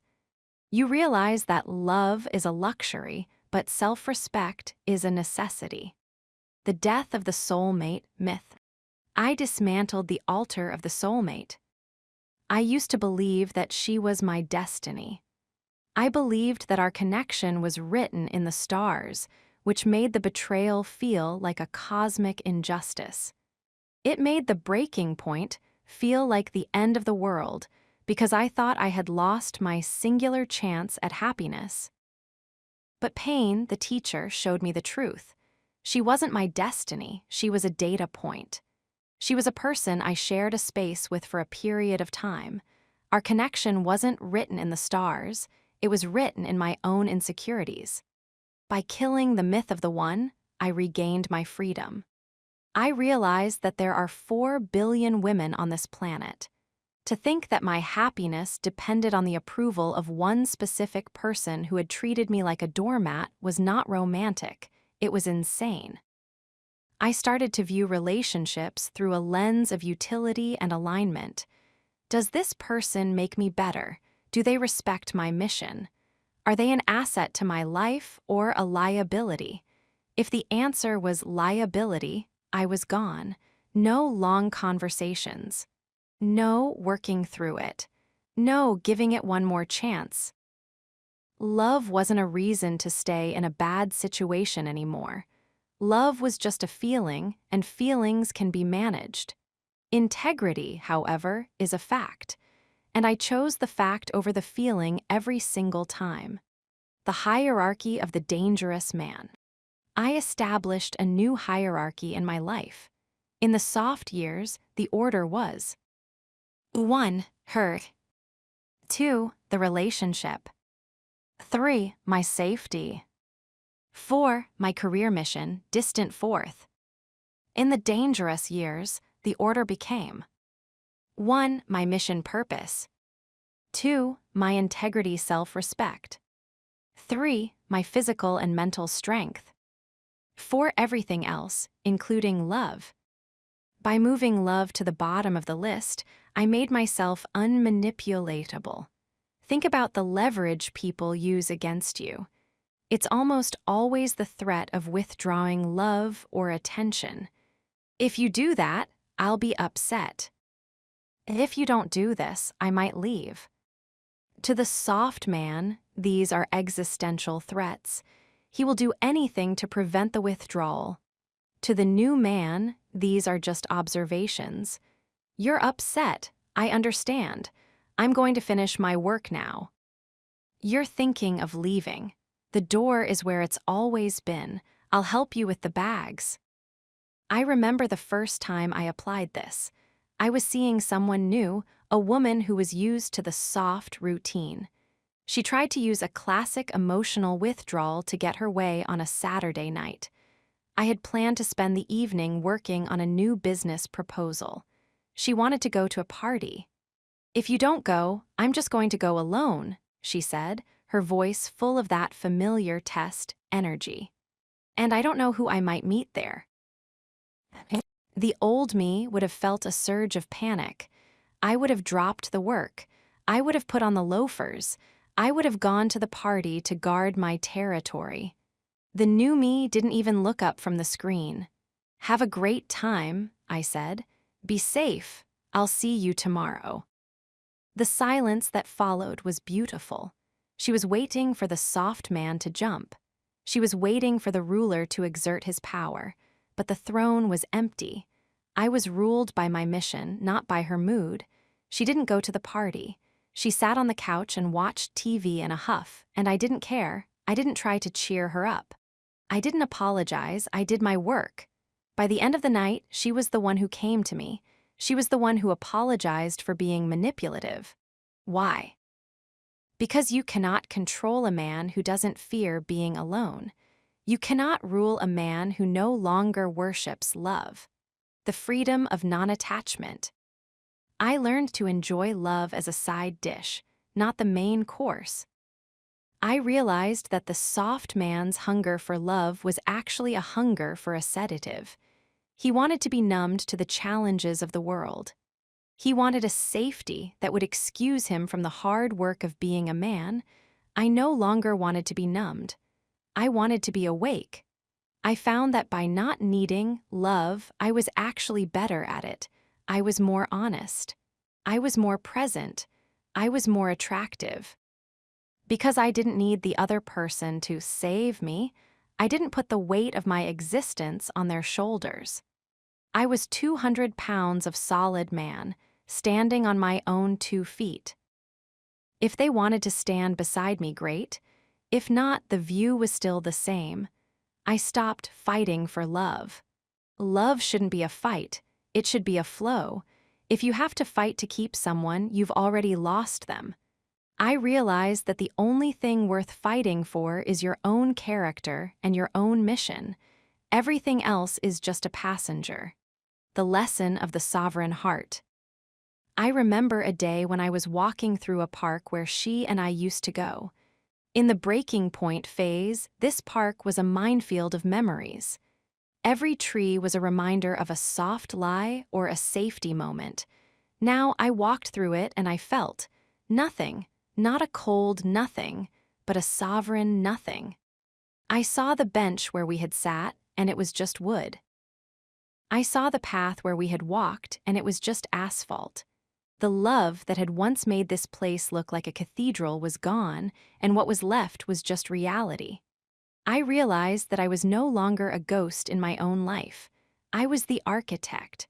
I looked at the couples in the park. I saw the soft men carrying the bags, checking the phones, living in the periphery of someone else's orbit. I felt a momentary pang of pity for them. They were still ruled by the tyrant. They were still paying the tax on a safety that didn't exist. I breathed in the cold afternoon air. It felt like freedom. I was no longer a good man in the way they wanted me to be. I was a whole man. My mission was my master. My discipline was my guide. My walls were my protection.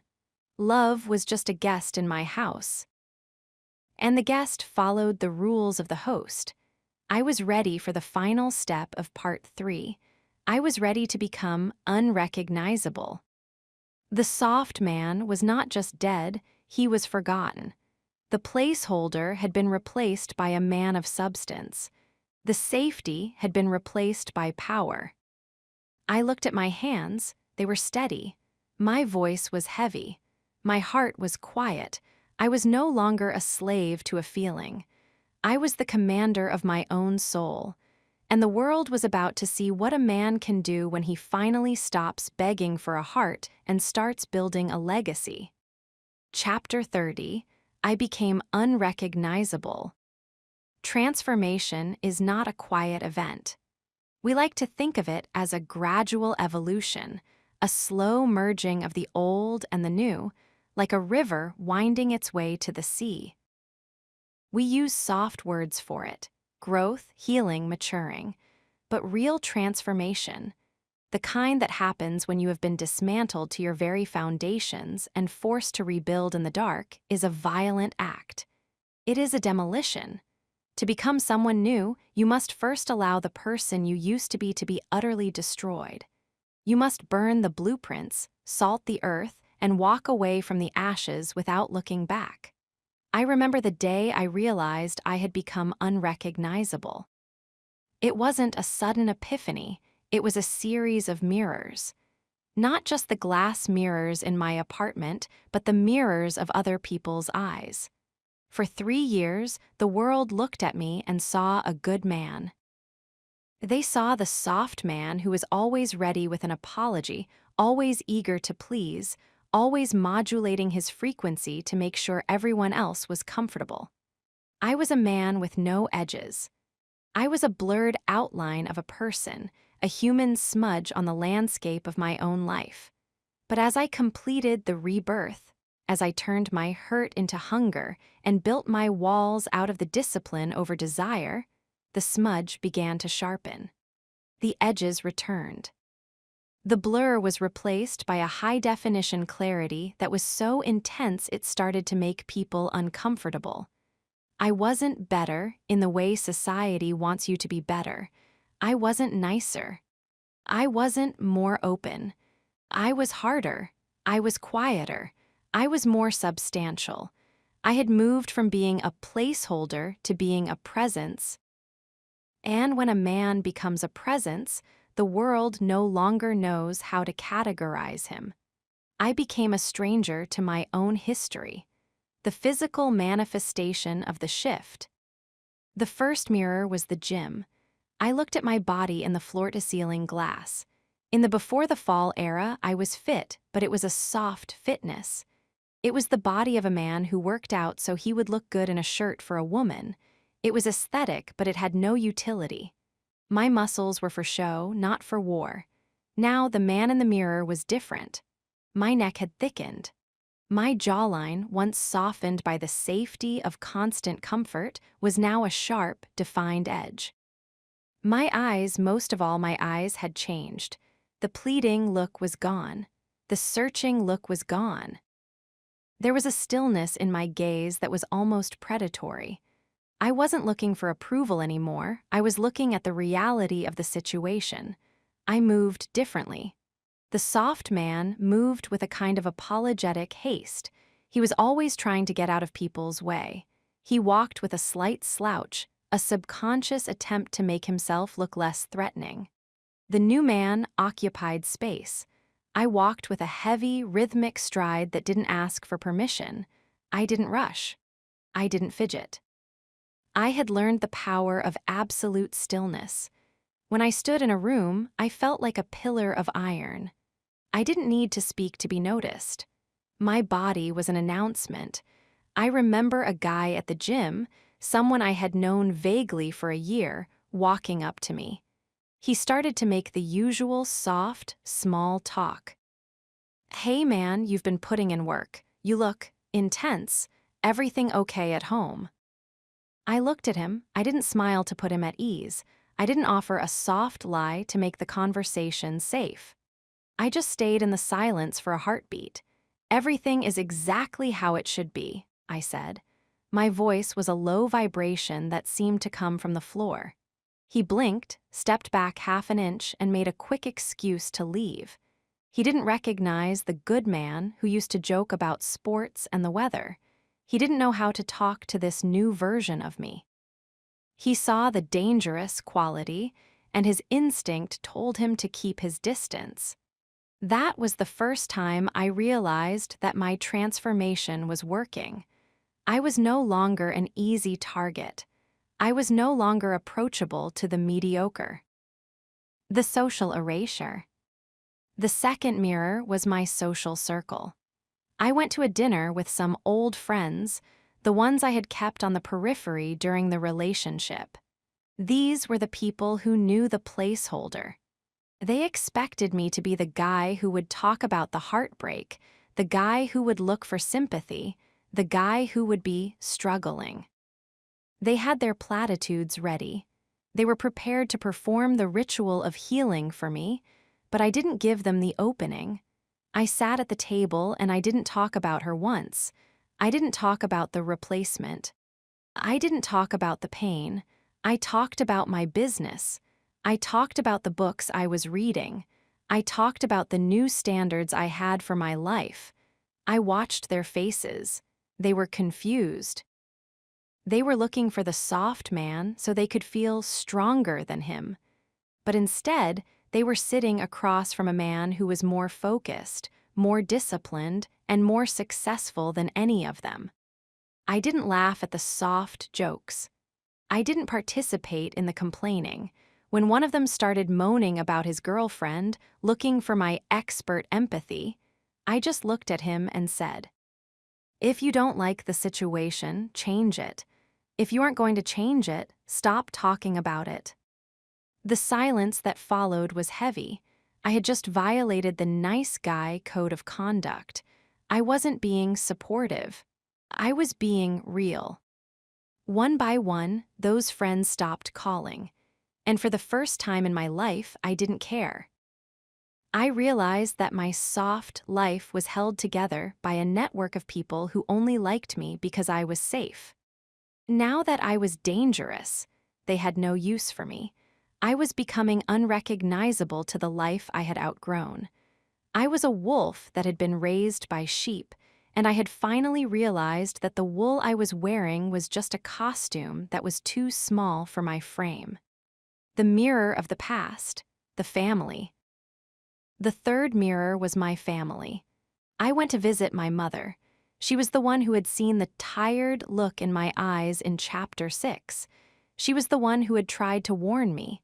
I walked into her house, and she stopped mid-sentence. She looked at me for a long time, her eyes scanning my face, my shoulders, the way I stood. "You're different," she said. Her voice wasn't worried this time. It was curious. "I'm awake, Ma," I said. "You look like your father," she whispered. "Before the world got to him, you look like a man who has decided he's never going to be told what to do again." That was the most honest appraisal I had ever received. She didn't say I looked happy. She didn't say I looked healed. She said I looked like a man who had reclaimed his own sovereignty. I realized that the soft man was a child who was trying to be a man by following the rules of others. The new man was a man who had realized that he is the rules. I sat in her kitchen, the place where I had once looked for comfort, and I realized that I didn't need it anymore. I was my own comfort. I was my own safety. I didn't need her to tell me I was a good boy to feel like a good man. I had become unrecognizable even to the person who gave me life, because I had finally given life to myself. The internal architecture, killing the ghost. I started a ritual. Every morning at 5:00 a.m., when I woke up and felt that initial pull of the soft past, I would imagine the old me. I would see him on the floor of the kitchen begging. I would see him in the restaurant waiting for the lie. I would see him in the bed, cold and invisible. And I would metaphorically put a bullet in his head. I would tell him, "You are not welcome here. Your apologies are not welcome. Your safety is not welcome. Your need is not welcome. This day belongs to the man who survived you." By the end of part 3, the ghost was gone. He didn't even have a voice anymore. I had built so many walls, established so much discipline, and gained so much emotional control that the soft man had no room to breathe.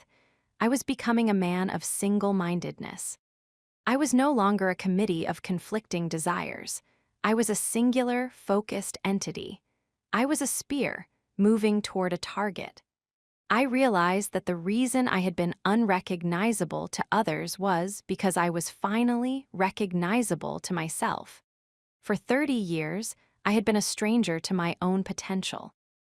Now I was looking it in the eye every day. The final mirror, the encounter. The ultimate proof of being unrecognizable came about 8 months after the final goodbye. I was in a high-end coffee shop in the city. I was waiting for a business associate. I was wearing a sharp, tailored coat.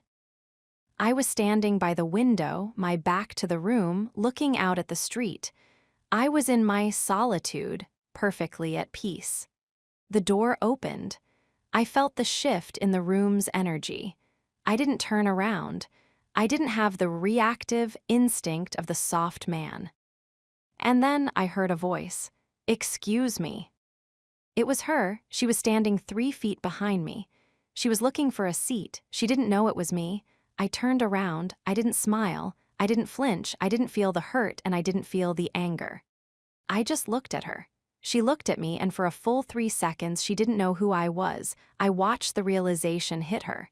It was like watching a slow-motion car crash. First, her eyes widened. Then, her mouth opened slightly. Then, the confusion hit. She was looking at the face she knew, but the man was gone. "You," she whispered. "Hello," I said. My voice was the heavy voice. It was the voice of a man who was no longer her placeholder. It was the voice of a man who didn't need her acknowledgement to exist. "You look so different," she said. She was scanning me, looking for the softness. She was looking for the weak spot. She was looking for the begging man she had stepped over. She couldn't find him. He wasn't there. She looked at my shoulders. She looked at my gaze. She looked at the way I stood, grounded, immovable, and completely indifferent to her presence. "I've changed," I said. I didn't explain how. I didn't tell her about the gym, the books, the silence, or the walls. I didn't give her an excuse. I just gave her the fact. "I can see that," she said. Her voice was trembling. For the first time, she was the one who was soft. She was the one who was seeking safety. She reached out as if to touch my arm, the way she used to do to manipulate me. I didn't pull away. I didn't have to. I just looked at her hand with a cold, clinical detachment. She stopped before she touched me. She felt the wall. She felt the dangerous quality of my presence. She realized that she was no longer authorized to enter this territory. "I have to go," I said. My associate had arrived. I didn't apologize for leaving. I didn't ask her how she was. I didn't look back to see her expression. I walked away. As I sat down at the table across from my associate, I felt a sense of finality that was more profound than the final goodbye. The goodbye was the end of the relationship. This moment was the end of the influence. She had looked at me and she hadn't seen her safety. She had seen a man who was dangerous to her world. She had seen a man who was no longer manageable. I was unrecognizable. And that was the greatest achievement of my life. The conclusion of Part 3. The destruction and rebirth was complete. I was no longer a good man in the way the world wanted. I was no longer a soft man in the way she wanted. I was a dangerous man, not dangerous because I wanted to hurt people, but dangerous because I could no longer be hurt. Dangerous because I could no longer be lied to. Dangerous because I had nothing left to lose and everything to build. I looked at the associate across from me. We started talking about the future. We started talking about impact. The soft man was a memory. The breaking point was a lesson. Part 3 was over. I was ready for the final phase. I was ready to live as the dangerous man. I had been unrecognizable to her. I had been unrecognizable to my friends. I had been unrecognizable to my past. But as I took a sip of my coffee and looked out at the city, I realized that for the first time in 30 years, I recognized myself. And that man was going to change the world. Chapter 31, Calm is My New Power. In the world of the soft man, power is often confused with volume. We are taught that the man who shouts the loudest, the man who reacts the fastest, and the man who makes the most noise is the one in control. We see it in the frantic energy of a corporate boardroom, in the aggressive posturing of a barroom argument, and in the desperate, high-pitched pleas of a relationship in crisis. We think that to be powerful is to be intense. We think that to be strong is to show the world exactly how much we are affected by it. But as I stood in the wreckage of my old life and began to walk the path of the dangerous man, I realized that the loudest thing in the universe is not a scream. It is an absolute, unwavering silence. The most powerful engine is not the one that roars and smokes. It is the one that hums at a frequency so low and so steady that it vibrates the very ground beneath your feet. I discovered a new weapon. I discovered calm. Calm is not the absence of emotion. It is the absolute mastery of it. It is the realization that no matter what the world throws at you, no matter who lies to you, who replaces you, or who tries to break you, you are a closed system. You are the eye of your own hurricane. The wind can howl, the debris can fly, and the foundations of the world can shake, but in the center, there is only the steady, rhythmic breath of a man who knows exactly who he is. Calm is my new power, and it is the most terrifying thing I have ever owned. The physics of the still water. When I was the soft man, I was a mountain stream, fast, shallow, and easily diverted by any rock in my path. My energy was scattered. I was constantly leaking my power through my reactions. If she frowned, I was in a panic. If a colleague criticized me, I was in a defensive crouch. I was easy to read because I was always loud. In the rebirth, I learned to still the water. I remember a specific moment when I realized the shift was permanent. It was a business negotiation, months after the fall. I was across the table from a man who specialized in intimidation. He was a loud man. He used his voice, his size, and his anger to get what he wanted. He was leaning forward, his face red, his words coming like a torrent of rain, accusing me of being difficult and unreasonable because I wouldn't accept his terms. The old me would have met his volume. I would have felt the adrenaline surge. I would have started explaining myself, trying to make him understand why I was right. I would have been rivering. The new me just sat there. I didn't lean back. I didn't lean forward. I just sat in the center of my own gravity. I watched him. I watched the way his jugular vein pulsed in his neck. I watched the way he spat a little when he said the word unacceptable. I watched the fear behind his anger, the fear that he was losing control of the room. I didn't interrupt. I didn't scowl. I didn't even blink. I let his noise hit the wall of my calm and simply disappear. When he finally ran out of breath, the silence that followed was devastating. It was a vacuum that he didn't know how to fill. He looked at me, waiting for the reaction. He was desperate for me to get angry, because if I got angry, we were on his level. If I got angry, he knew how to fight me. I let the silence sit for 10 seconds, 20 seconds. The room became so quiet I could hear the hum of the air conditioning.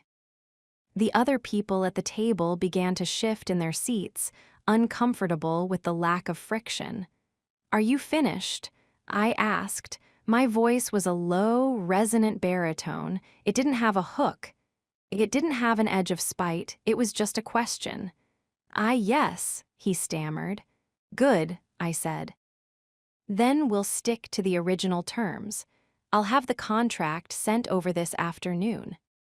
I stood up. I didn't rush. I didn't look back to see if he was mad. I just walked out. That was the moment I understood that calm is an offensive weapon. By refusing to react, I had stolen his energy. I had made his intensity look like a tantrum. I had maintained my sovereignty while he had surrendered his. I was the dangerous man because I was the only one in the room who didn't need the outcome to be a certain way to feel okay. The internal sanctuary of the void. I learned that the soft man's noise was a way of avoiding the void. He talked to fill the space. He reacted to feel alive. He was afraid that if the world went quiet, he would realize he was nothing. The dangerous man embraces the void. I started practicing a new form of meditation. Not the soft kind where you look for light and love, but a dangerous kind where you look for the absolute bottom. I would sit in my apartment in total darkness and silence. I would strip away my name, my job, my past, and my desires. I would go into the center of the hurricane. I realized that at my core, I am a silent observer. Everything else, the hurt, the hunger, the discipline, is just furniture. The me that actually exists is the one who is calm. By finding this internal sanctuary, I became immune to external manipulation. In the past, she could reach me because I had no internal sanctuary. I was all surface. Every word she said went straight to the bone because there was no buffer of calm. I was a man without a porch. Now I have a fortress. When a memory of her tries to enter, it hits the calm. I observe it. There is the memory of the betrayal. It is a thought. It is moving from left to right across my consciousness. It is gone. When a fear of the future tries to enter, it hits the calm. There is the fear of being alone. It is a chemical reaction in the brain. It is interesting. It is gone. I am no longer the victim of my own thoughts. I am the host of them. And as the master of the house, I decide who gets a seat at the table. The calm of the predator. There is a specific kind of calm that belongs to the predator. If you watch a lion moving through the grass, he isn't frantic. He isn't loud. He is the most relaxed creature in the savannah. He moves with a slow, deliberate grace because he knows that he is the highest power in the environment. He doesn't need to roar to prove he's a lion. The roar is what he does when he's done. I started to move through the world with that leonine calm. The soft man moves with prey energy. He is twitchy. He looks over his shoulder. He is always scanning for safety. I stopped scanning. I realized that safety is an internal state. If I am calm, I am safe no matter where I am. I remember being in a crowded, high-tension environment, a busy airport during a massive delay. People were screaming at the gate agents. They were pacing, they were red-faced, they were rivering. They were leaking their power in every direction, trying to use noise to change a situation that was unchangeable. I sat in a chair. I didn't check the board every 5 minutes. I didn't join the crowd at the counter. I just sat. I breathed into my diaphragm. I was the lake. A woman sat next to me. She was vibrating with anxiety. She looked at me, saw my stillness, and I saw her own breathing start to slow down. My calm was contagious. It was a gravity well that pulled the world around me into a more stable orbit. "How can you be so relaxed?" she asked. "We're going to be late. This is a disaster." "The plane will fly when it flies," I said. My voice was that new, heavy voice. My internal state is not dependent on the airline's schedule. I suggest you find a book and wait. I wasn't being nice. I was being real. She looked at me with a mixture of confusion and intense attraction. Why? Because a man who is calm in a crisis is a man who can be trusted. He is a man who can protect. He is a man who is dangerous to the chaos. A soft man would have tried to soothe her. He would have shared in her anxiety to create a connection. He would have been a safe companion in the disaster. I was a powerful alternative. I was a reminder that the world doesn't have to be loud. The death of the fast reply. I killed the fast reply. In my old life, I was a slave to the notification. If she texted, I replied in seconds. I thought that by being responsive, I was showing love. In reality, I was showing that I had no life of my own.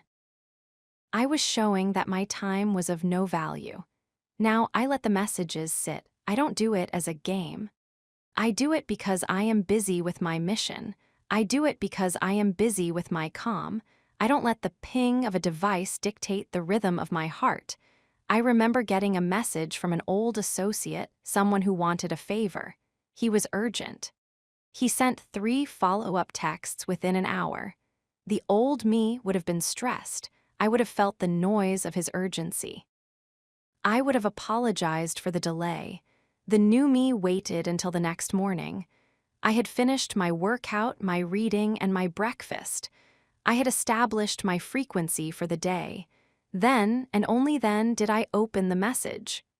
"I'll look into this on Thursday," I replied.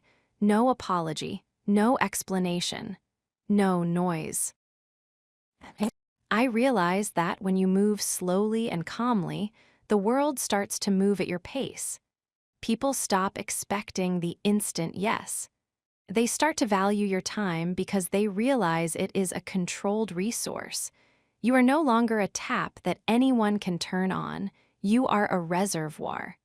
The calm of the final goodbye. I look back at the final goodbye in chapter 20. The reason that moment was so powerful wasn't because of what I said. It was because of the calm.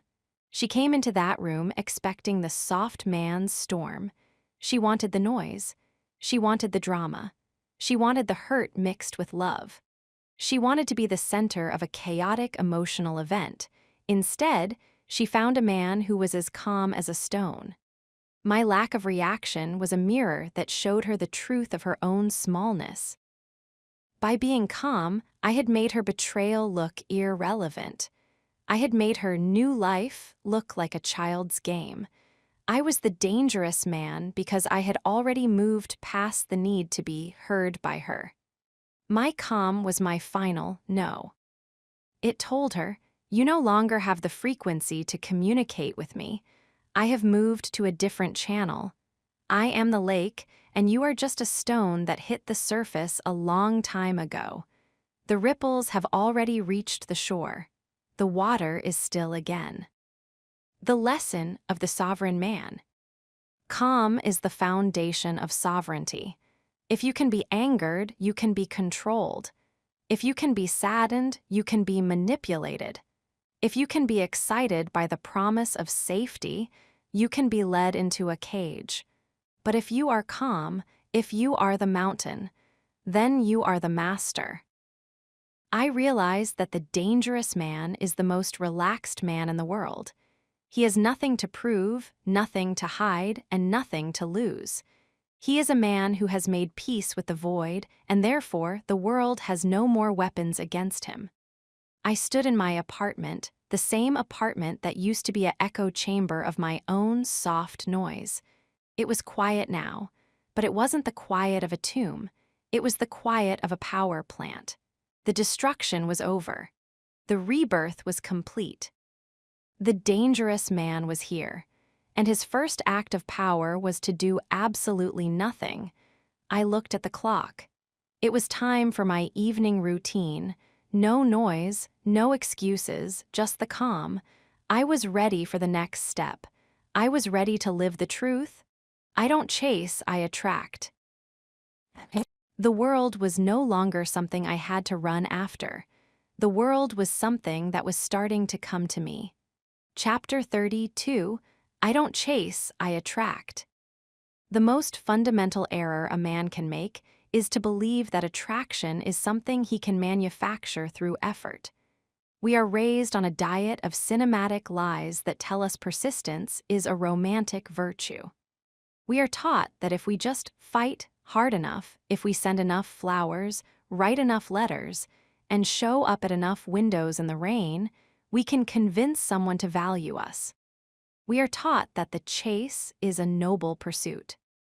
But the truth is far colder and far more efficient. Chasing is a confession of inferiority. When you chase something, you are announcing to the universe and to the person you are pursuing that they are the prize and you are the seeker. You are signaling that you do not believe you have enough inherent value to make them stay, so you must use your energy to bridge the gap. Chasing is a declaration of lack. It is the energy of the scavenger, not the king. For 3 years, I was the ultimate chaser. I chased her moods, trying to catch them before they turned into storms. I chased her attention, performing like a circus animal to get a scrap of her approval. I chased the safety of our bond, running faster and faster to maintain a relationship that was already standing still. I was exhausted, I was frantic, and I was entirely unattractive. The soft man thinks that by chasing, he is showing how much he cares. He doesn't realize that he is actually showing how little he respects himself. And in the brutal reality of human nature, no one is attracted to a man who doesn't respect himself. In the rebirth, I stopped running. I planted my feet. I realized that the dangerous man doesn't chase anything. He builds a life so formidable, so disciplined, and so resonant that the things he wants are naturally drawn to his orbit. I didn't need to hunt for value anymore. I had become the source of it, the pathology of the chase. I remember the specific energy of the chase. It was a vibrating, low-grade panic. It lived in my thumbs every time I held my phone. It lived in my throat every time she walked into a room and didn't immediately acknowledge me. I remember a night, months before the fall, when she was out with the girls. I was at home, sitting on that couch, and I hadn't heard from her in 4 hours. The old me was spiraling. I was imagining 1,000 scenarios. I was checking her location. I was drafting and deleting messages. Finally, I sent it. "Hey, just making sure you're okay, having fun." It looked like a nice text. It looked like safety. But beneath the words was the smell of desperation. It was a chase. I was reaching out across the city, trying to grab a piece of her attention because I couldn't handle the silence of being alone. She didn't reply for another 2 hours. And when she did, it was a one-word answer: fine. I had chased and I had been punished with indifference. Why? Because my message was a demand. It was a request for her to validate my existence. It was a weight I was putting on her night. A dangerous man doesn't need to know if she's fine. He assumes she's fine, and if she isn't, he knows he's the first one she'll call because he's the only one with the strength to handle it.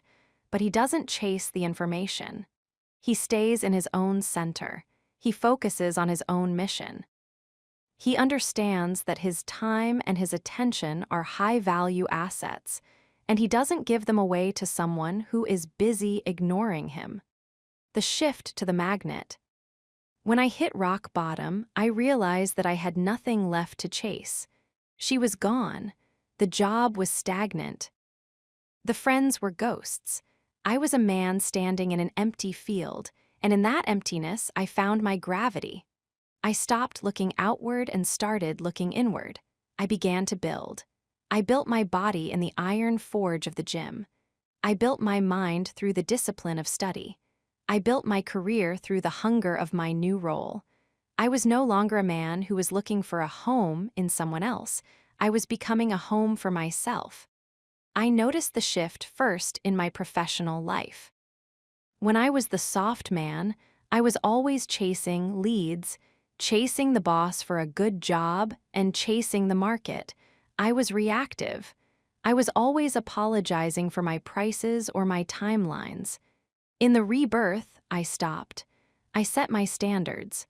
I set my price. I stopped trying to convince clients to work with me. I simply showed them the results I was capable of and stayed in the silence of my own competence. Suddenly, the clients started coming to me. They had heard about the dangerous man who didn't play games. They felt the calm power I described in the last chapter. They wanted to be near that energy. I wasn't chasing the money was being drawn to the structure I had built. It was the same in my physical presence. I would go to a coffee shop to work. I wasn't scanning the room for women. I wasn't trying to make eye contact. I was focused on my business. I was a mountain of discipline sitting in a plastic chair, and I noticed it, the pull. Women would linger near my table. They would find reasons to ask me the time, or if the seat next to me was taken. They were reacting to the gravity of a man who didn't need them. The soft man would have jumped at the opportunity. He would have started chasing the conversation, trying to be charming and nice. He would have leaked his energy immediately. The new man just nodded. I was polite, but I was distant. I gave them exactly nothing for free. If they wanted my attention, they had to earn it by being something more interesting than the mission I was currently on. I realized that by not chasing, I had become the prize, the physics of high value. Why does this work? Why does not chasing create such intense attraction? It's the law of scarcity. In a world full of soft men who are constantly liking, commenting, and sliding into DMs, a man who is silent and focused is a rare commodity. He is a mystery. He is a challenge. When you chase a woman, you are telling her, I have nothing better to do than wait for you. When you focus on your mission, you are telling her, I am a man of purpose. My time is limited. My energy is focused on building a legacy. If you want to be part of this, you have to align with me. This is the dangerous quality. It is the threat of your absence. A woman knows that a man who doesn't chase is a man who will walk away if his standards aren't met. He isn't trapped by his desire for her. He is sovereign. I remember a Saturday night about 8 months after the fall. I was at a rooftop lounge for a networking event. I was standing by the railing, looking at the city lights, enjoying my own company. A woman approached me. She was beautiful, the kind of woman the old me would have been terrified of. She was used to being chased. She was used to men tripping over themselves to buy her a drink. She stood next to me and didn't say anything, waiting for me to start the chase. I didn't. I stayed in my calm. I took a sip of my drink and continued looking at the city.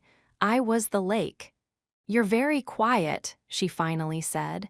She looked annoyed, but there was a spark of interest in her eyes. I'm listening, I said. To what? To the city. It's louder than you think if you actually stop talking. I didn't say it to be cool. I said it because it was the truth. I was genuinely more interested in the city than in the superficial safety of a conversation with a stranger. She stayed there for an hour. She was the one who initiated the topics. She was the one who asked for my number. She was the one who was chasing. And the more she chased, the more I realized that she was just looking for a safety of her own. I didn't give it to her. I didn't save her from her own boredom. I was the magnet. And she was caught in the field, the paradox of the placeholder. I realized that my softness was a form of oversupply. I had flooded the market with my attention, and as a result, the price of my love had crashed. By becoming unrecognizable, by building my walls, and by choosing discipline over desire, I had created a massive undersupply. I wasn't available for venting sessions on the phone. I wasn't available for last-minute hangouts. I wasn't available for anyone who didn't respect my mission. I had become an exclusive club with a very long line at the door and a very strict bouncer. And do you know what happened? The quality of the people trying to get in went up. I was no longer attracting the hunters of convenience I described in Chapter 23. I was attracting people who were also on a mission. people who had their own walls, people who respected my no because they had one of their own. I was no longer a placeholder for a woman's trauma. I was an ally for a woman's growth. But I still didn't chase. Even when I met someone I truly liked, someone who fit the new standards I had built, I stayed in my center. I didn't change my gym schedule for her. I didn't skip my morning reading for her. I didn't check my phone every 5 minutes. I loved her, but she didn't rule me. I was the sun, and she was a planet that had found a beautiful, stable orbit. And because I didn't chase her, she never felt the need to run. She felt the safety of being with a man who was actually solid, not a man who was pretending to be solid while he secretly begged for her to stay. The lesson of the lighthouse. I learned that a man should be like a lighthouse. A lighthouse doesn't run all over the beach looking for boats to save. It doesn't scream at the ships to look at me. It doesn't apologize for the fog. It just stands there. It stays on its rock. It keeps its light burning bright regardless of whether there's a ship in the harbor or not. The ships that want to stay off the rocks find the light. They are drawn to the lighthouse because it is the only stable thing in a chaotic ocean. I was the lighthouse. My discipline was the rock. My mission was the light. My walls were the tower. I didn't need to chase the ships. I just needed to make sure my light never went out. I looked at the soft man I used to be. I saw him running along the shore, waving his arms, trying to get a ship to notice him. He was tired. He was wet. He was pathetic. I turned my back on him. I looked at the man I was now. I was sitting in my quiet apartment, reading a book on philosophy. My body was tired from a day of work and a morning of training. My mind was sharp. My heart was quiet. I wasn't lonely. I was occupied. I wasn't waiting. I was living. The phone on the table was silent. I didn't check it. I didn't need to. I knew that everything I needed was already within the walls of my fortress, and everything else. It was on its way, drawn by the gravity of a man who had finally stopped chasing and started being. The destruction was ancient history. The rebirth was a masterpiece. I was unrecognizable. I was calm. I was magnetic. I was ready for the next step. I was ready to live the truth. Love made me sharp. The softness was gone. The edge was here. And the world was starting to realize that the man who doesn't chase is the only man worth following. Chapter 33, Love Made Me Sharp. There is a fundamental misunderstanding about what happens to a man when he is broken by love. The world likes to think that he becomes a ruin, a jagged pile of stones that serves as a warning to others. They think he becomes bitter or cold or simply hollow.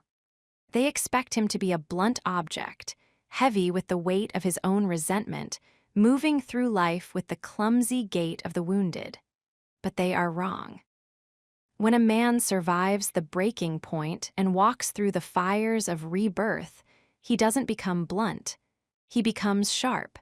Think about the process of creating a blade. You take a raw piece of iron, soft, malleable, and full of impurities. To make it useful, you don't just leave it in the sun. You thrust it into the white-hot center of a forge until it glows with the intensity of a dying star. Then, you pull it out and you beat it. You hit it with a hammer over and over until the impurities are squeezed out and the molecular structure is forced into a new, denser alignment. Finally, you take that hardened steel and you press it against a spinning whetstone. You grind it. You create friction. You remove the excess material until what is left is a singular, lethal edge. The soft man was the raw iron. He was blunt. He was a tool that could be used by anyone for any purpose because he had no edge of his own.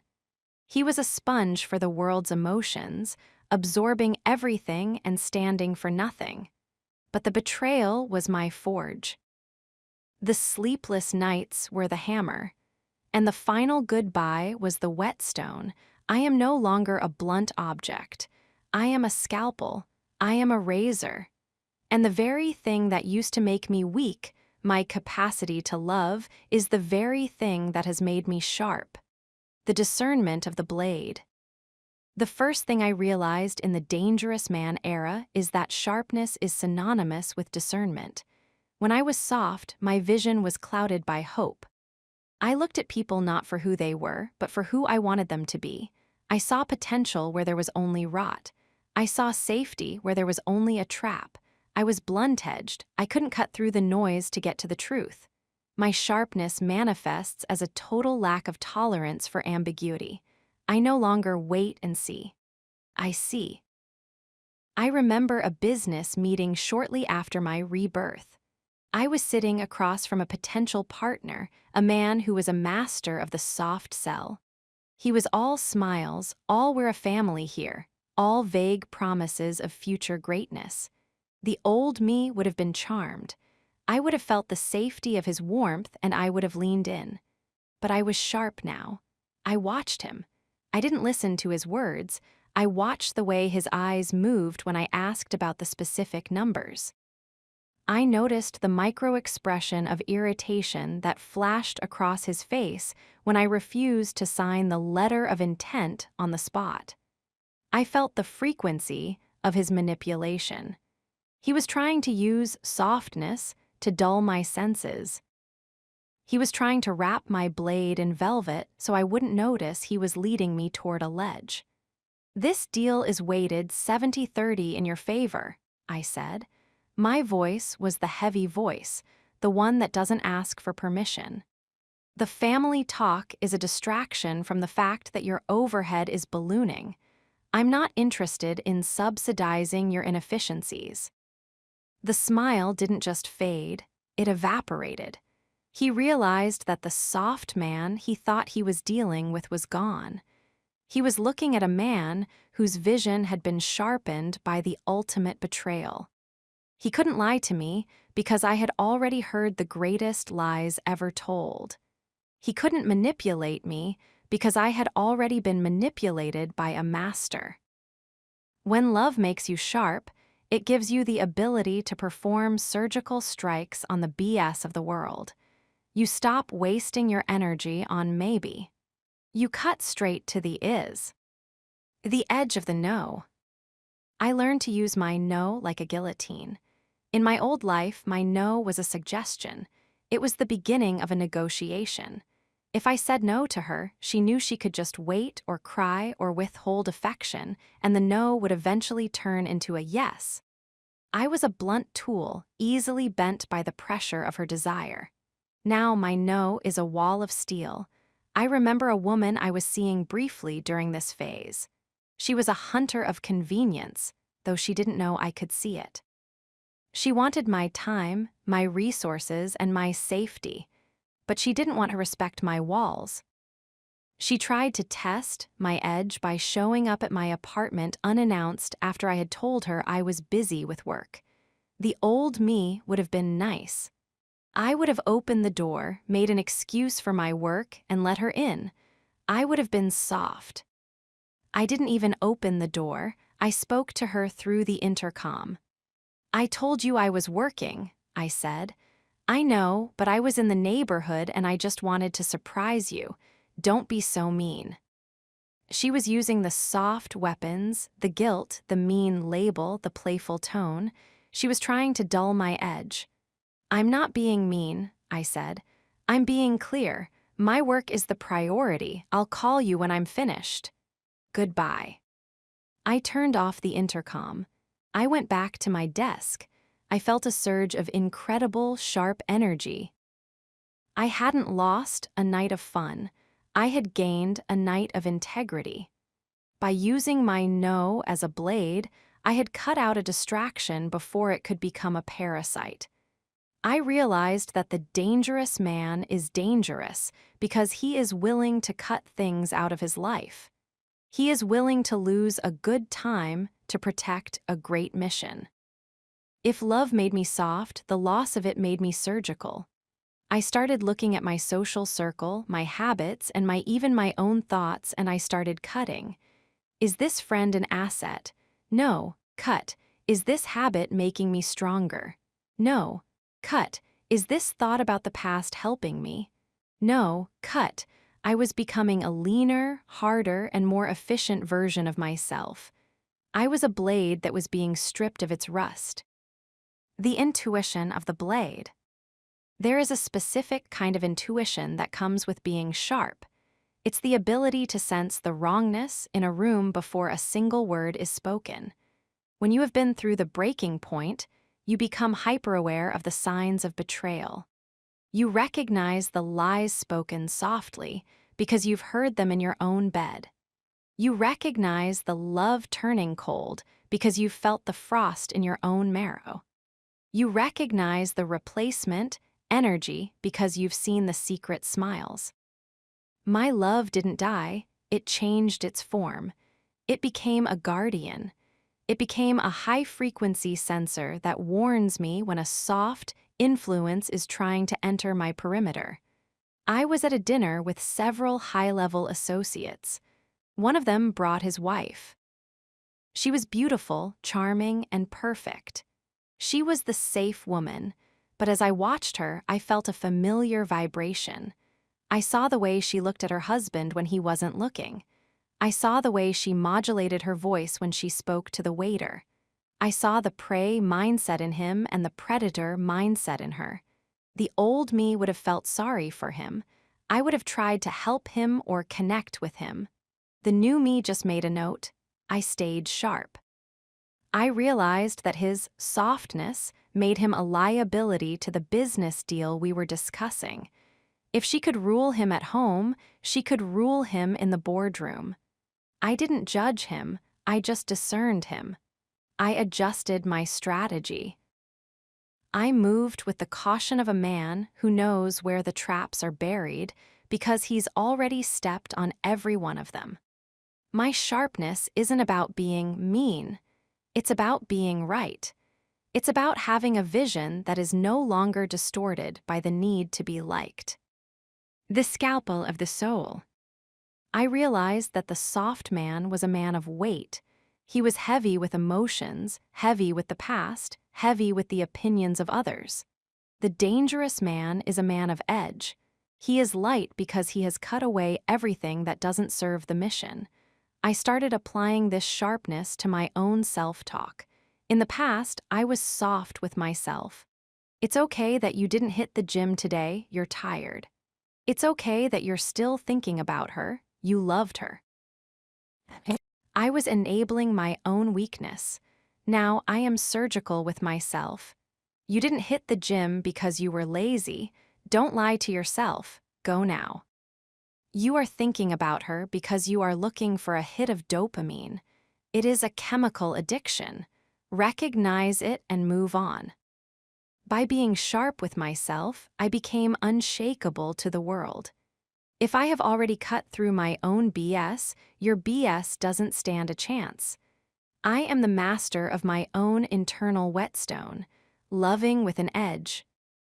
The ultimate paradox of this phase is that I still love, but I love differently. The soft man loved with a sponge heart. He absorbed everything, the good, the bad, and the toxic. He thought that love meant having no boundaries. He thought that the more he let himself be used, the more he was loving. The dangerous man loves with a blade heart. I love with clarity. I love with standards. I love with the knowledge that I am perfectly capable of walking away if the integrity of the bond is compromised. I remember the first time I felt this sharp love. It was with a woman who was truly an ally. She was strong, she was disciplined, and she was dangerous in her own right. We were having a disagreement, a real one. In the past, I would have softened.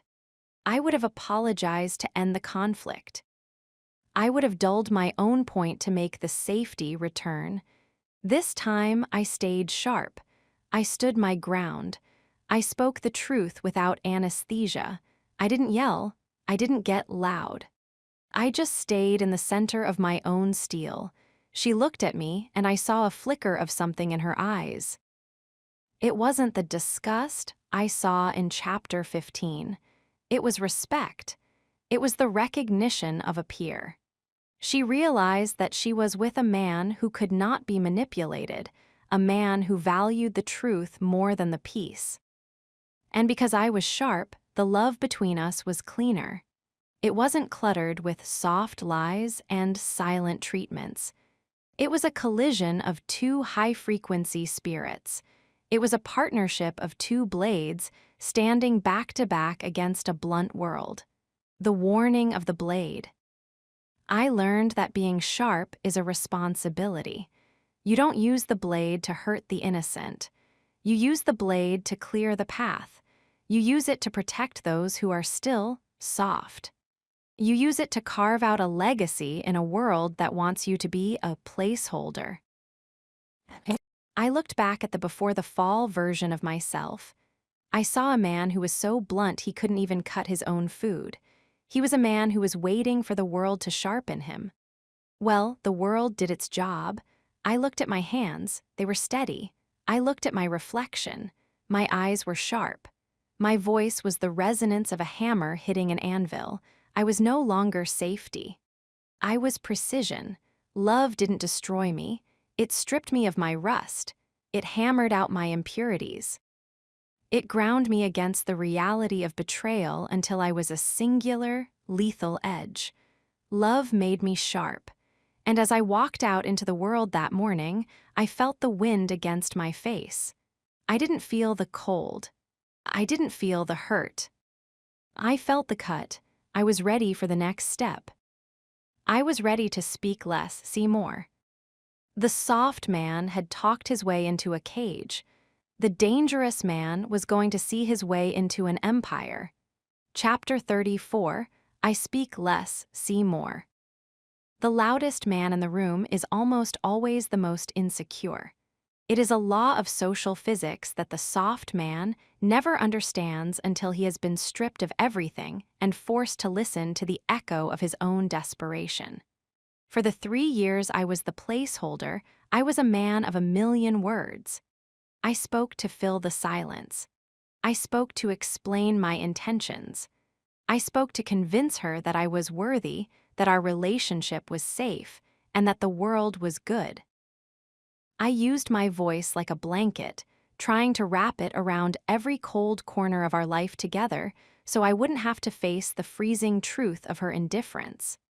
Speech, for the weak man, is a defense mechanism. It is a way of managing the perceptions of others. We talk because we are terrified of being misunderstood, and we are terrified of being misunderstood because we believe our survival depends on the approval of the crowd. I was a professional at this.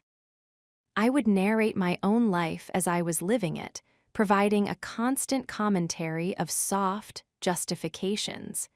If I felt a shift in her mood, I would launch into a monologue of understanding. I would talk until my throat was dry, thinking that if I just found the right combination of syllables, I could unlock her heart. I didn't realize that while I was talking, I was blind. When your mouth is open, your eyes are effectively closed. You are so focused on the output, on the performance of your own personality, that you miss the input. You miss the micro-expressions. You miss the way the person across from you flinches when you say certain words. You miss the predatory stillness in their eyes when they realize they can manipulate you with a single sigh. I was a man who heard everything and saw nothing. But the breaking point changed the chemistry of my senses.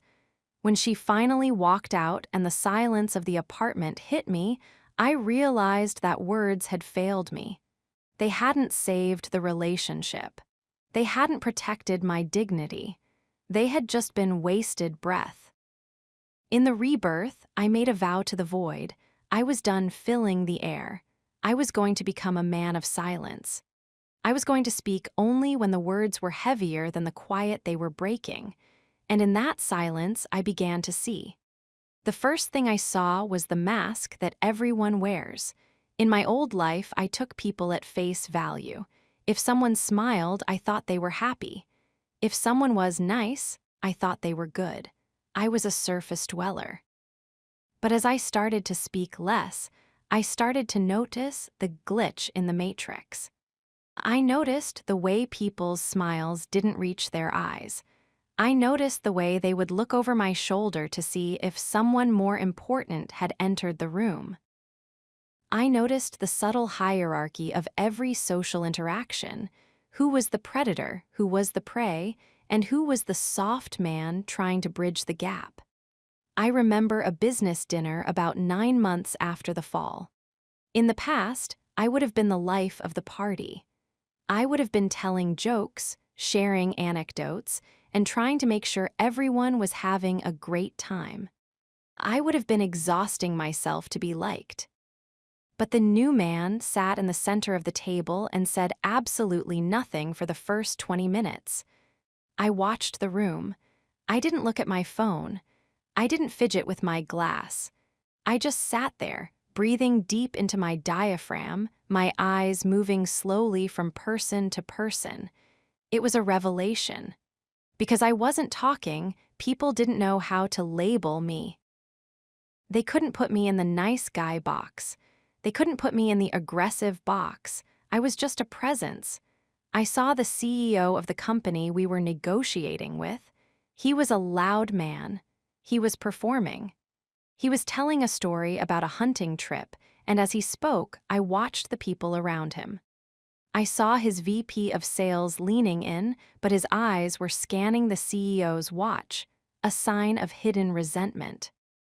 I saw the CEO's assistant laughing, but her hand was clenched tight under the table, a sign of fear. I saw the entire theater of the office politics laid bare, all because I had stopped participating in the noise. When the CEO finally turned to me and asked, "You're quiet tonight. What are you thinking?" I didn't jump to answer. I let the silence hang for 3 long seconds. I watched him become uncomfortable. I watched him adjust his tie. I watched him realize that his loudness had no power over my quiet. "I'm thinking that you're spending more energy on the story than on the numbers," I said. My voice was a heavy, low vibration. I didn't say it with a snap. I didn't say it with a gotcha tone. I just stated the fact. The room went dead silent. The CEO blinked. He wasn't used to a man who spoke with that level of surgical precision. In my old life, I would have spent 10 minutes softening that critique. I would have said, "I love the story, really, it's great, but maybe we should look at the Q3 projections, if that's okay." But I was done softening. The truth is sharp, and it doesn't need an apology. By speaking less, I had gained the ability to see the weak spot in his armor, and my few words hit it like a spear. We walked away with the deal on my terms, not because I was smarter than him, but because I was more observant. I had seen the truth through the fog of his words. This shift in perception changed my relationship with the past. I started looking back at my 3 years with her through the eyes of a silent observer. I did a retrospective audit. I went back to the lies spoken softly and the ignoring the red flags. In my memory, I stopped listening to her voice and started watching her actions. I saw the way she would look at her phone and then immediately glance at me to see if I was watching. In the past, I had ignored that glance. Now I saw it for what it was, a safety check. She was making sure her placeholder was still secure before she went back to her secret life. I saw the way her body language changed when I would talk about my dreams. Her shoulders would subtly turn away. She wasn't listening with love. She was waiting for me to finish so she could bring the conversation back to her own needs. I realized that the soft man was a man who used words to hallucinate. He used speech to create a version of reality that was more comfortable than the truth. But the dangerous man uses silence to see the reality, no matter how much it hurts. There is a biological advantage to this silence. When you stop talking, your heart rate slows. Your cortisol levels drop. You move from a state of performance anxiety to a state of predatory focus. You become a human lie detector. You notice the way a person's pupils dilate when they're lying. You notice the way their breathing becomes shallow when they're nervous. You notice the way they try to mirror you to gain your trust. I started applying this to the women I met in the rebirth. I remember a date with a woman who was very soft. She was used to the nice guy routine. She was used to being the center of a man's attention. She spent the first 30 minutes of the dinner performing. She told me about her trauma, her passions, and her dreams. She was looking for a safety net. She wanted me to jump in, to empathize, to share my own softness, and to validate her existence. I didn't. I just listened. I looked her in the eye, I nodded occasionally, and I stayed in my center. The less I spoke, the more frantic she became. She started to overshare. She started to contradict herself. Because I wasn't providing the safe feedback loop she was used to, her mask began to slip. I saw the entitlement behind the vulnerability. I saw the manipulative edge in her sadness. I saw that she wasn't looking for a partner, she was looking for a host. "You're hard to read," she finally said, her voice sharp with a hint of the coldness I knew so well. "No," I said, "I'm just watching." I paid for the dinner, I walked her to her car, and I never called her again. The old me would have chased her. I would have explained why I was quiet. I would have tried to win her over. I would have spent months in a soft cage with a woman who didn't respect me. But because I spoke less and saw more, I was able to cut her out of my life before she could even leave a scratch. Silence is the ultimate filter for your social circle. When you stop talking, the people who only liked you because you were useful or entertaining will disappear. They can't stand the quiet. They need the noise to feel safe. But the people who remain, the ones who are comfortable sitting in the silence with you, those are your allies. Those are the ones who are also dangerous. I realized that my softness was a form of cowardice. I was afraid of what I would see if I actually looked. I was afraid of the nothing in her eyes.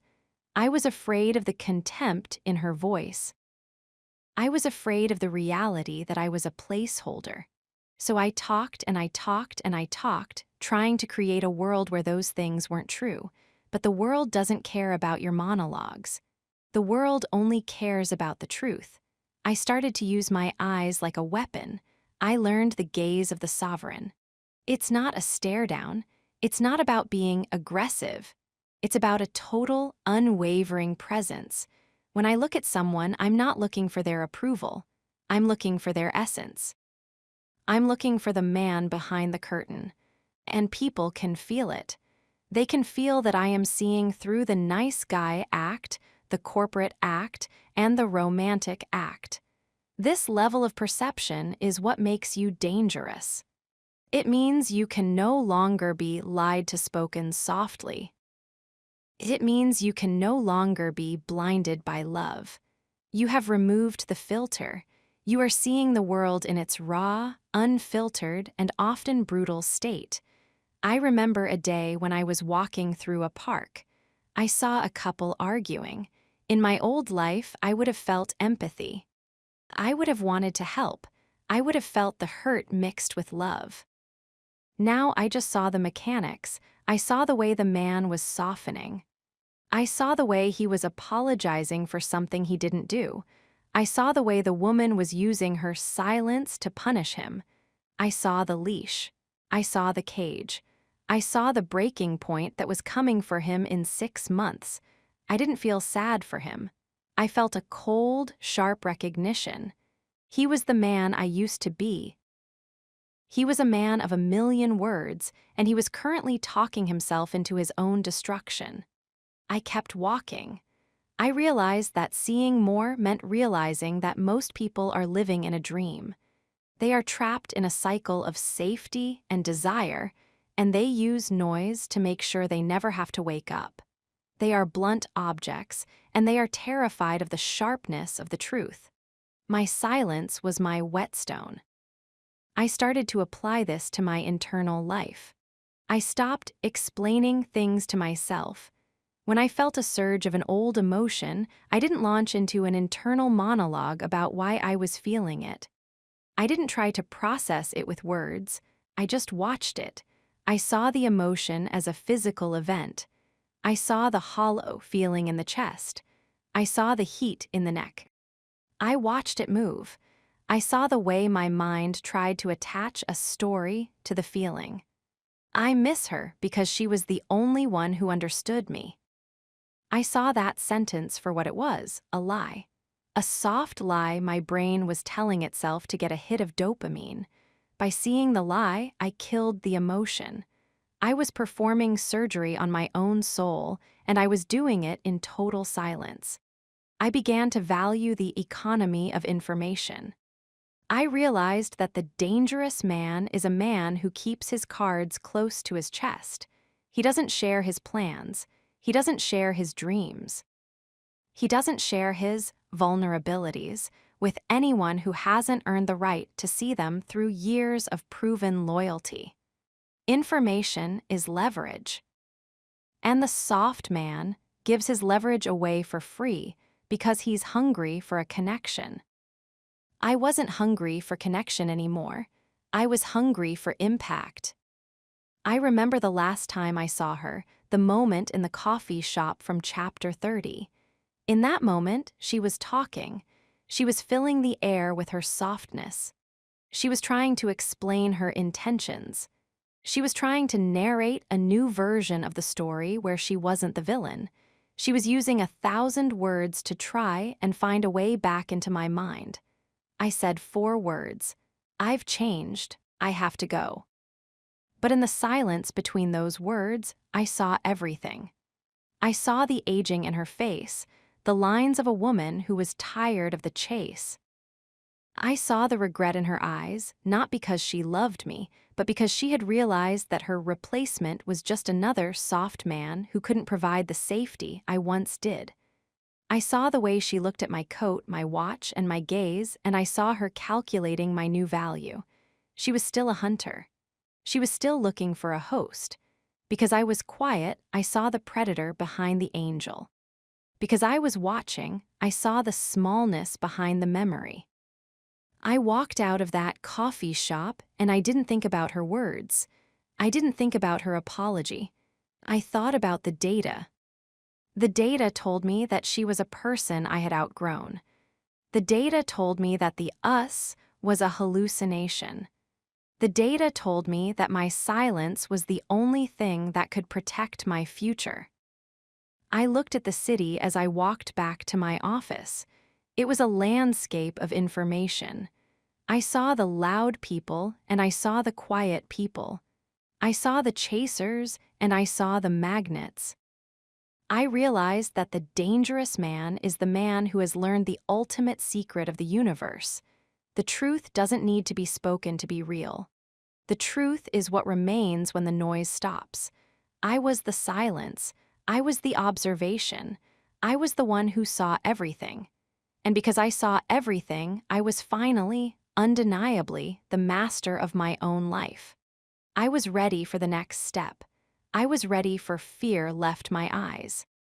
The soft man was a man of shadows. He was always afraid of what he couldn't see. The dangerous man is a man of light. He has seen the worst, and he has found that he is still standing. I spoke less. I saw more. And the world was starting to realize that you can't lie to a man who is watching you in the quiet. I reached my office building. I walked through the lobby.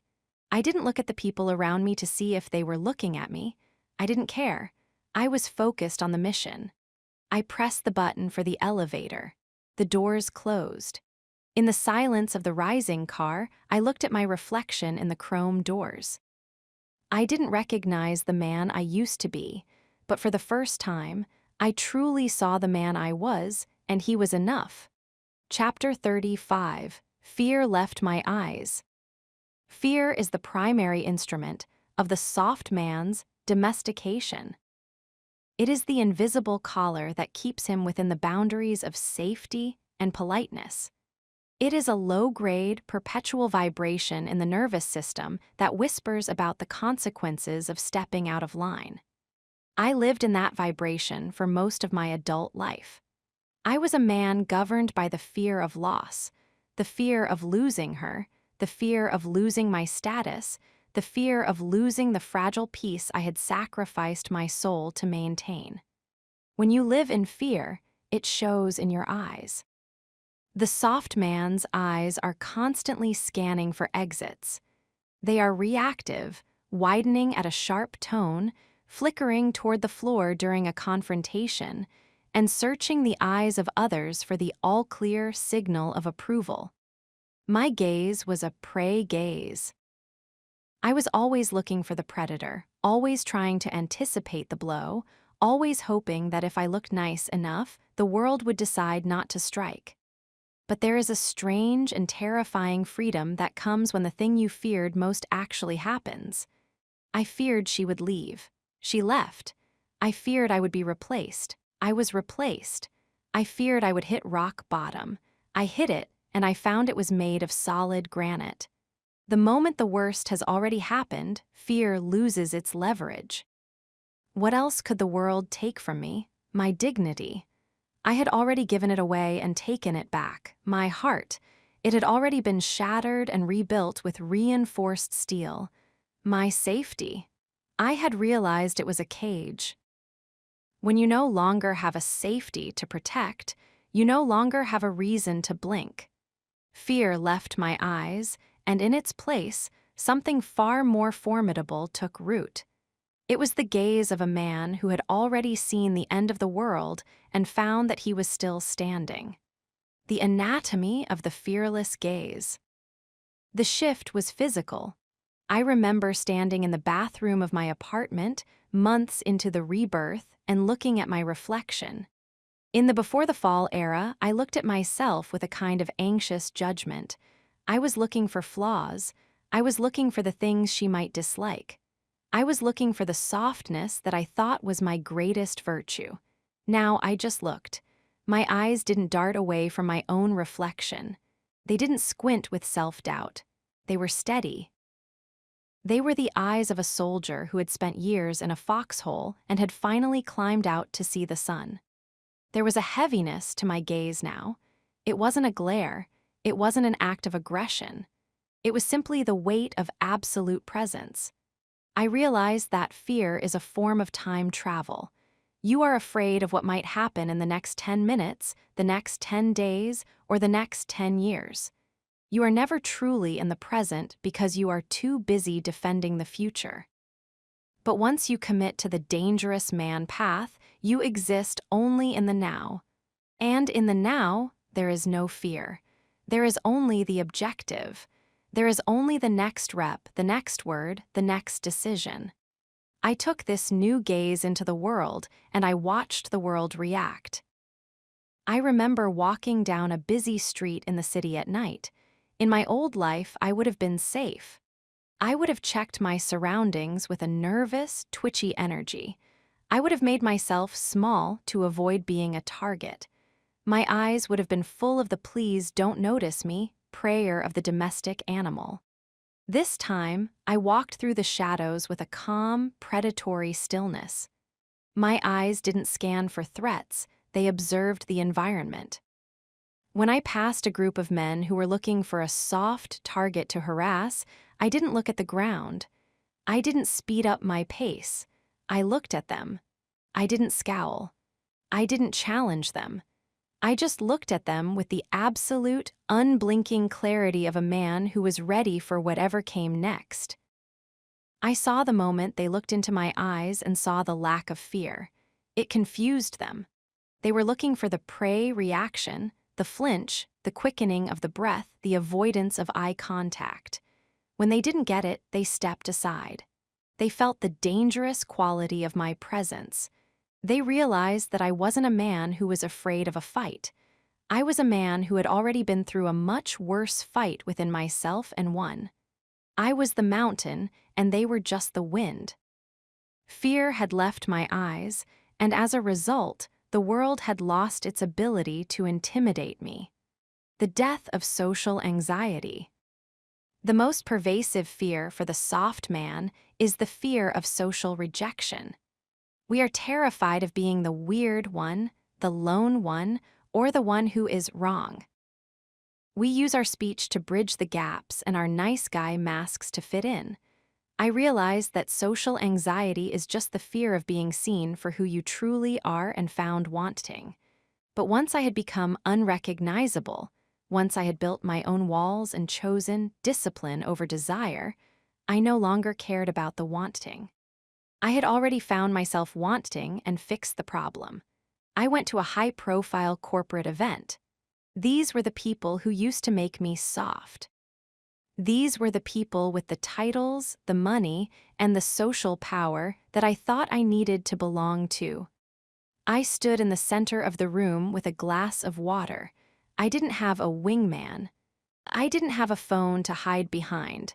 I just stood there. In the past, my eyes would have been searching the room for a safe entry point. I would have been looking for someone I knew so I wouldn't look alone. I would have been projecting a frantic, "I'm having a great time" energy. Now, my eyes were still. I watched the room. I saw the soft men performing their confidence. I saw the way they laughed a little too loudly. I saw the way they checked their watches when a conversation lagged. I saw the fear of being exposed as ordinary. A woman approached me, an executive I had wanted to impress years ago. She was beautiful, sharp, and used to men softening in her presence. She looked at me, looking for the chaser. "You're very intense," she said, trying to use a soft jab to destabilize me. "You look like you're about to start a war." "I already finished the war," I said. I didn't smile. I didn't try to charm her. I just looked at her. I saw the moment she tried to find a way to manipulate my reaction and failed. My eyes didn't change. I didn't look for her approval. I didn't look for her desire. I just saw her for exactly who she was, a person trying to play a game. Because I wasn't afraid of her rejection, I was the only person in the room she actually wanted to talk to. Fearlessness is the ultimate aphrodisiac for the world because it is the rarest thing in the world. Most people are soft because they are afraid of the consequences of being hard. When they see a man whose eyes are empty of that fear, they are drawn to him like moths to a flame. They want to know what it's like to be free. The mirror of the past, the replacement. The ultimate test of the fearless gaze came when I saw him. It happened about a year after the fall. I was at an outdoor cafe, sitting by myself, reading a book. I was in my solitude, my discipline, and my calm. I looked up and saw them walking down the street. She was there, and the replacement was there. They were laughing. They looked safe. In the past, the sight of them would have been a grenade in my soul. My eyes would have widened. I would have felt the hurt mixed with love. I would have looked away, trying to hide my own pain. I would have been afraid of them seeing me, afraid of them seeing my failure. This time, I didn't look away. I didn't feel the surge of adrenaline. I just looked at them. They saw me. She stopped mid-sentence. The replacement looked at me, trying to project dominance. He tried to give me the I won look. He tried to stare me down. I didn't stare him down. A stare down is an act of aggression, and aggression is often just a mask for fear. A man who stares too hard is a man who is trying to prove he isn't afraid. I just looked at him with the sovereign gaze. It was a gaze of total, unblinking indifference. It was the look a human gives a bug on a leaf. It's not hate. It's just observation. I watched him. I saw the moment his confidence cracked. He couldn't find a reaction in me to feed on. I wasn't angry. I wasn't sad. I wasn't begging. I was just there, a fact of nature that he couldn't influence. He looked away first. Then I looked at her. I didn't look for the one. I didn't look for the lies spoken softly. I looked at her through the lens of my sharpness. I saw the way she was clutching his arm, a sign of her own insecurity. I saw the way she looked at me and didn't see the soft man she had destroyed. She saw the man she had accidentally created. She looked afraid, not afraid that I would hurt her, but afraid of the reality of my existence. She realized that she no longer had any access to my soul.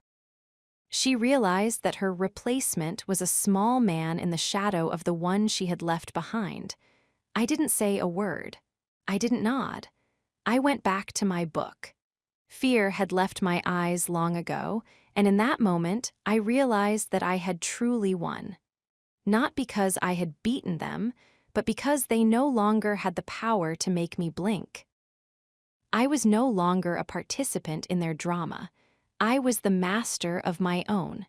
The physics of the 1,000-yard stare. Direct to the listener, you cannot fake this.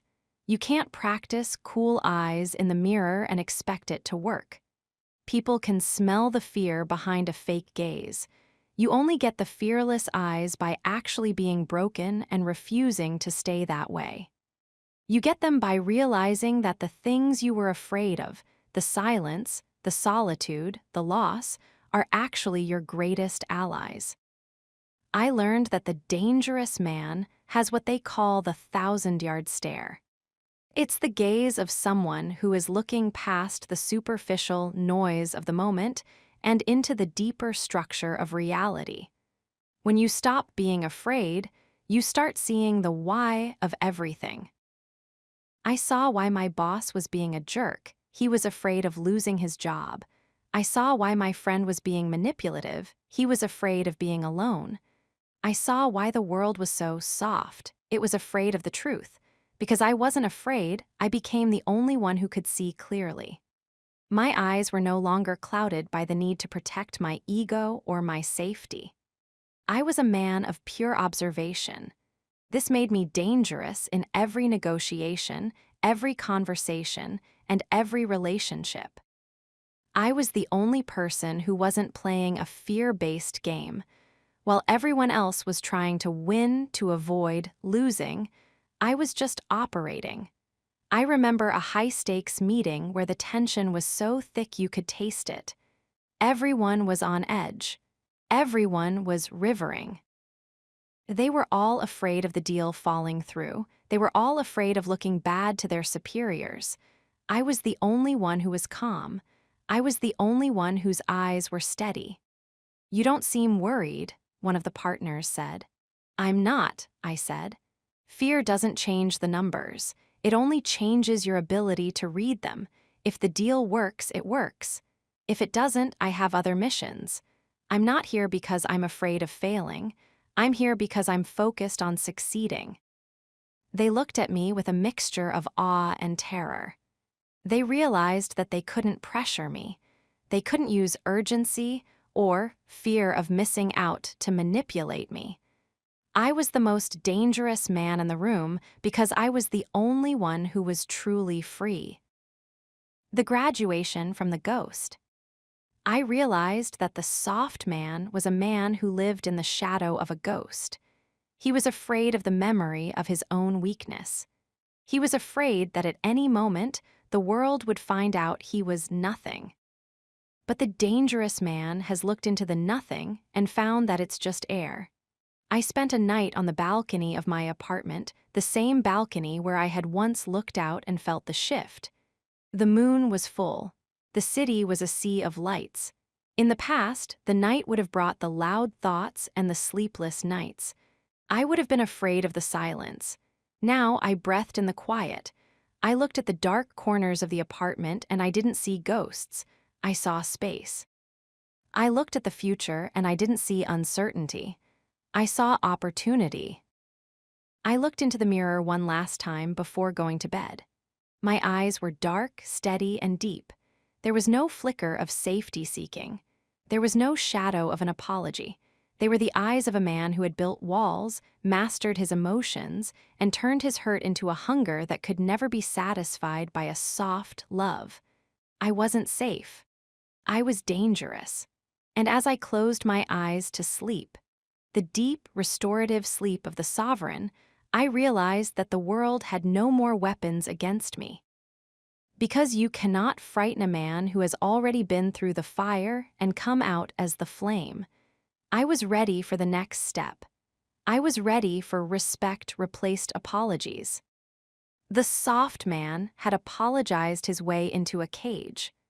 The dangerous man was going to command his way into a throne. Fear had left my eyes, and for the first time in my life, I was finally seeing. Chapter 36, Respect Replaced Apologies. An apology in the hands of a soft man is not an admission of guilt. It is a white flag waved from the window of a crumbling spirit.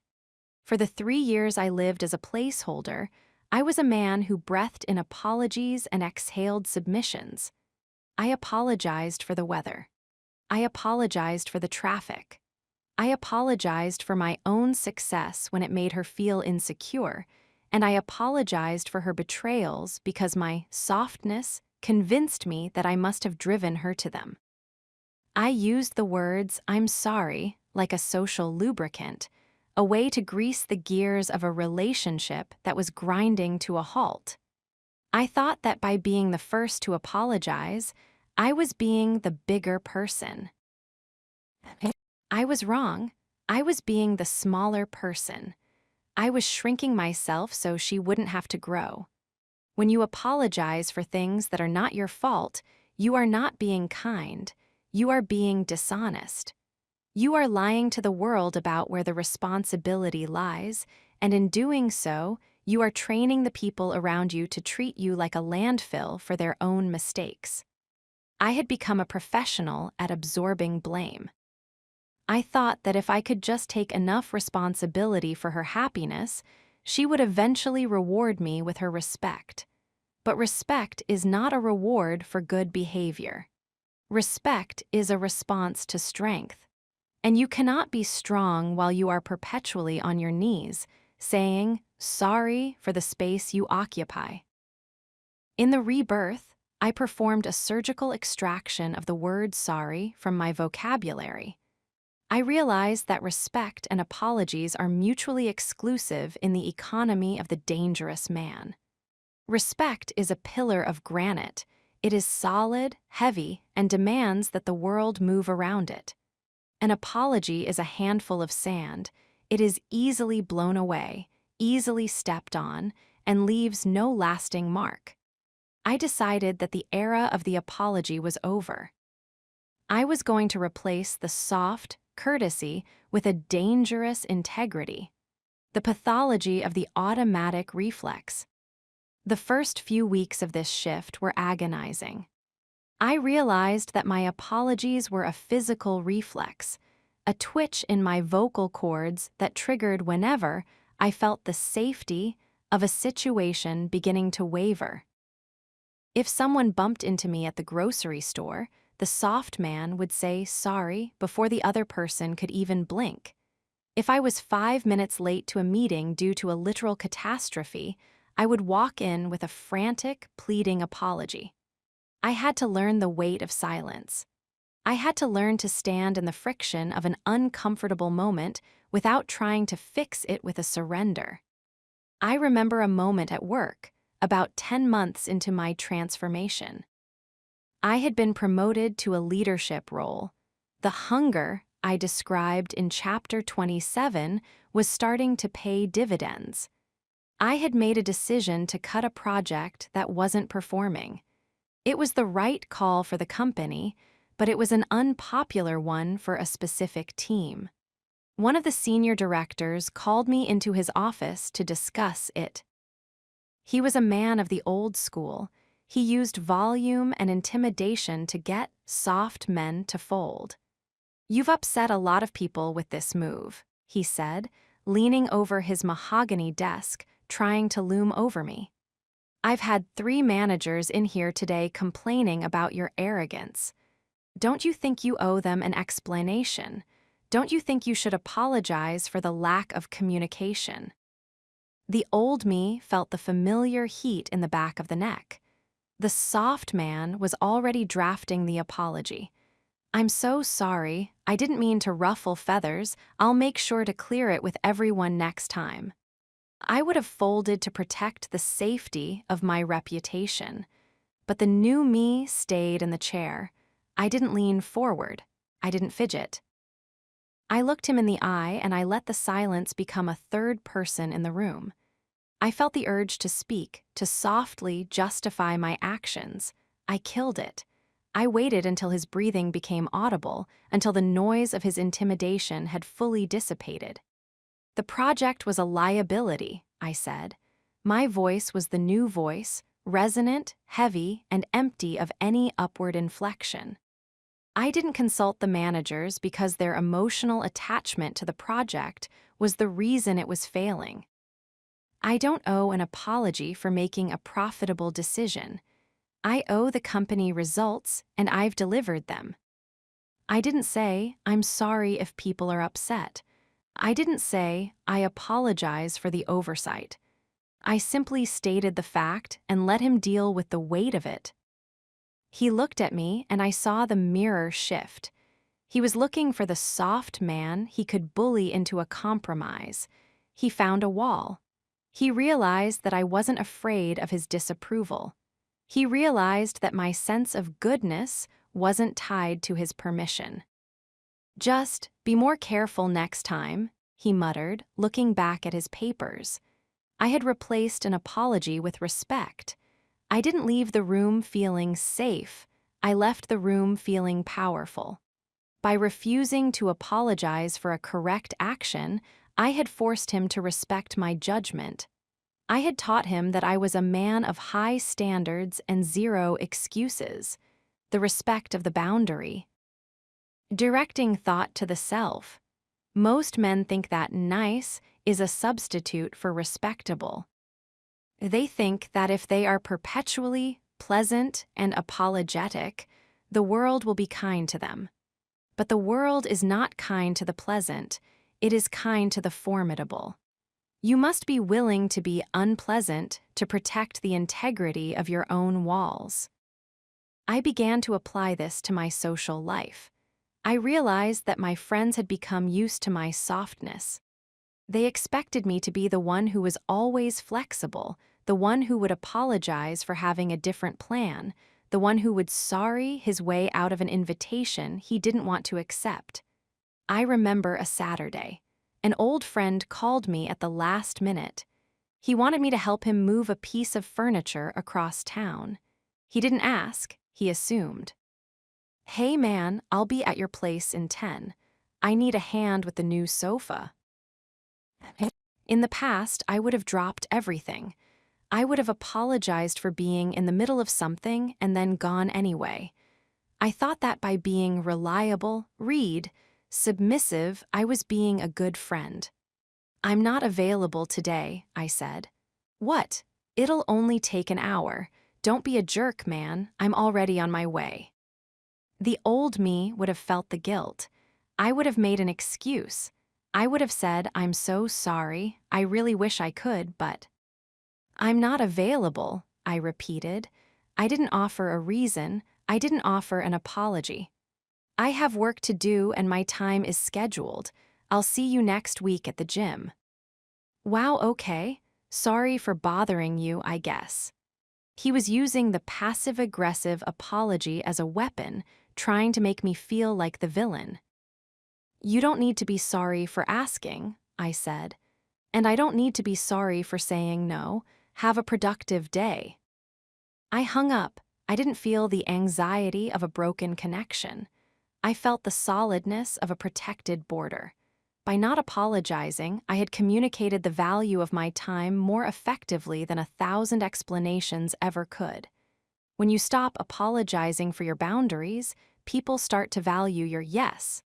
When I finally did see that friend a week later, he didn't treat me with resentment. He treated me with a new kind of caution. He didn't assume my time was his. He asked. He respected the dangerous quality of a man who knows how to say no without an apology. The respect of the mirror. The hardest person to stop apologizing to was myself. I spent the first year after the fall apologizing to the man in the mirror. I'm sorry I let her treat us that way. I'm sorry I wasn't stronger. I'm sorry I wasted 3 years. I was living in a state of internal regret, which is just another form of softness. It was a way of staying stuck in the past. In the rebirth, I realized that regret is just an apology to a ghost, and ghosts have no power to change the future. I stopped the loyalty audit and the regret monologues. I replaced them with sovereign commands. Instead of saying, I'm sorry I was weak, I started saying, I was weak, and now I am building strength. Instead of saying, I'm sorry I was blind, I started saying, I was blind, and now I see everything. By removing the apology from my internal dialogue, I removed the shame. Shame is the fuel of the soft man. It's the energy that makes him slouch, makes him avert his eyes, and makes him look for safety in the approval of others. Respect, on the other hand, is the fuel of the dangerous man. It's the energy that makes him stand tall, makes him look the world in the eye, and makes him look for mission in the quiet. I remember a workout where I failed a lift I should have made. I was tired, I was distracted, and I missed the rep. The old me would have stood there and apologized to the air. I would have beat myself up, whispering, I'm so sorry, I'm such a loser today. The new me just looked at the bar. I didn't apologize. I didn't make an excuse about the sleepless night. I just sat with the failure. I respected the weight. I realized that the weight didn't care about my apology. It only cared about my strength. I took a breath, adjusted my grip, and I hit the rep. I didn't need forgiveness. I needed focus. The final refusal, the X and the apology. The ultimate test of respect replaced apologies came when the past tried to knock on the door one last time. She reached out via email, a long, rambling message that was a masterpiece of soft manipulation. She talked about her regret, her confusion, and her pain. She was looking for an exchange of sorries. She wanted me to say, I'm sorry for my part in it, so she could feel better about her betrayal. She wanted us to share the blame so she didn't have to carry it alone. I know I hurt you, she wrote, and I'm so sorry for that. But I feel like you also contributed to the distance. I think if we could both just apologize for the mistakes we made, we could find some peace. It was a trap. It was the safety seeking its final hit. She wanted to dull my sharpness with a soft reconciliation of the past. I sat at my desk and I read the email. I felt the familiar pull, the urge to be the good man, the urge to be understanding, the urge to say, you're right, I'm sorry for being distant. But I looked at the walls I had built. I looked at the hunger I had forged. I looked at the man who no longer begged. I didn't owe her an apology. I owed her nothing. My distance was a reaction to her coldness. My softness was a reaction to her lies. To apologize for my reaction to her betrayal would be to lie to the universe. I didn't reply to the email. I didn't even send a no. Because a no would be a reaction, and a reaction is a form of engagement. I simply deleted the message.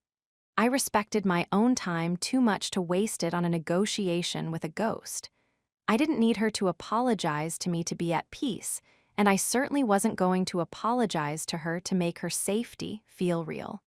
The silence was my respect for myself. By not apologizing, I was making it clear that the door was not just closed, it was erased.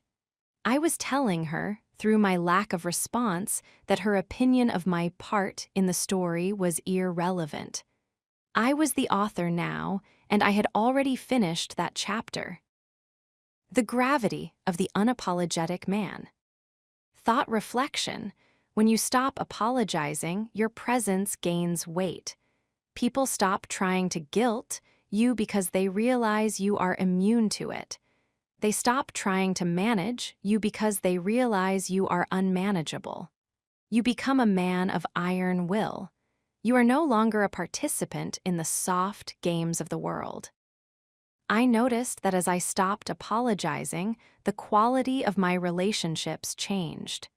The people who were looking for a soft man to manipulate, the hunters of convenience, disappeared. They couldn't find a foothold in my character. They were looking for an "I'm sorry" to use as leverage, and when they didn't find it, they moved on to easier targets.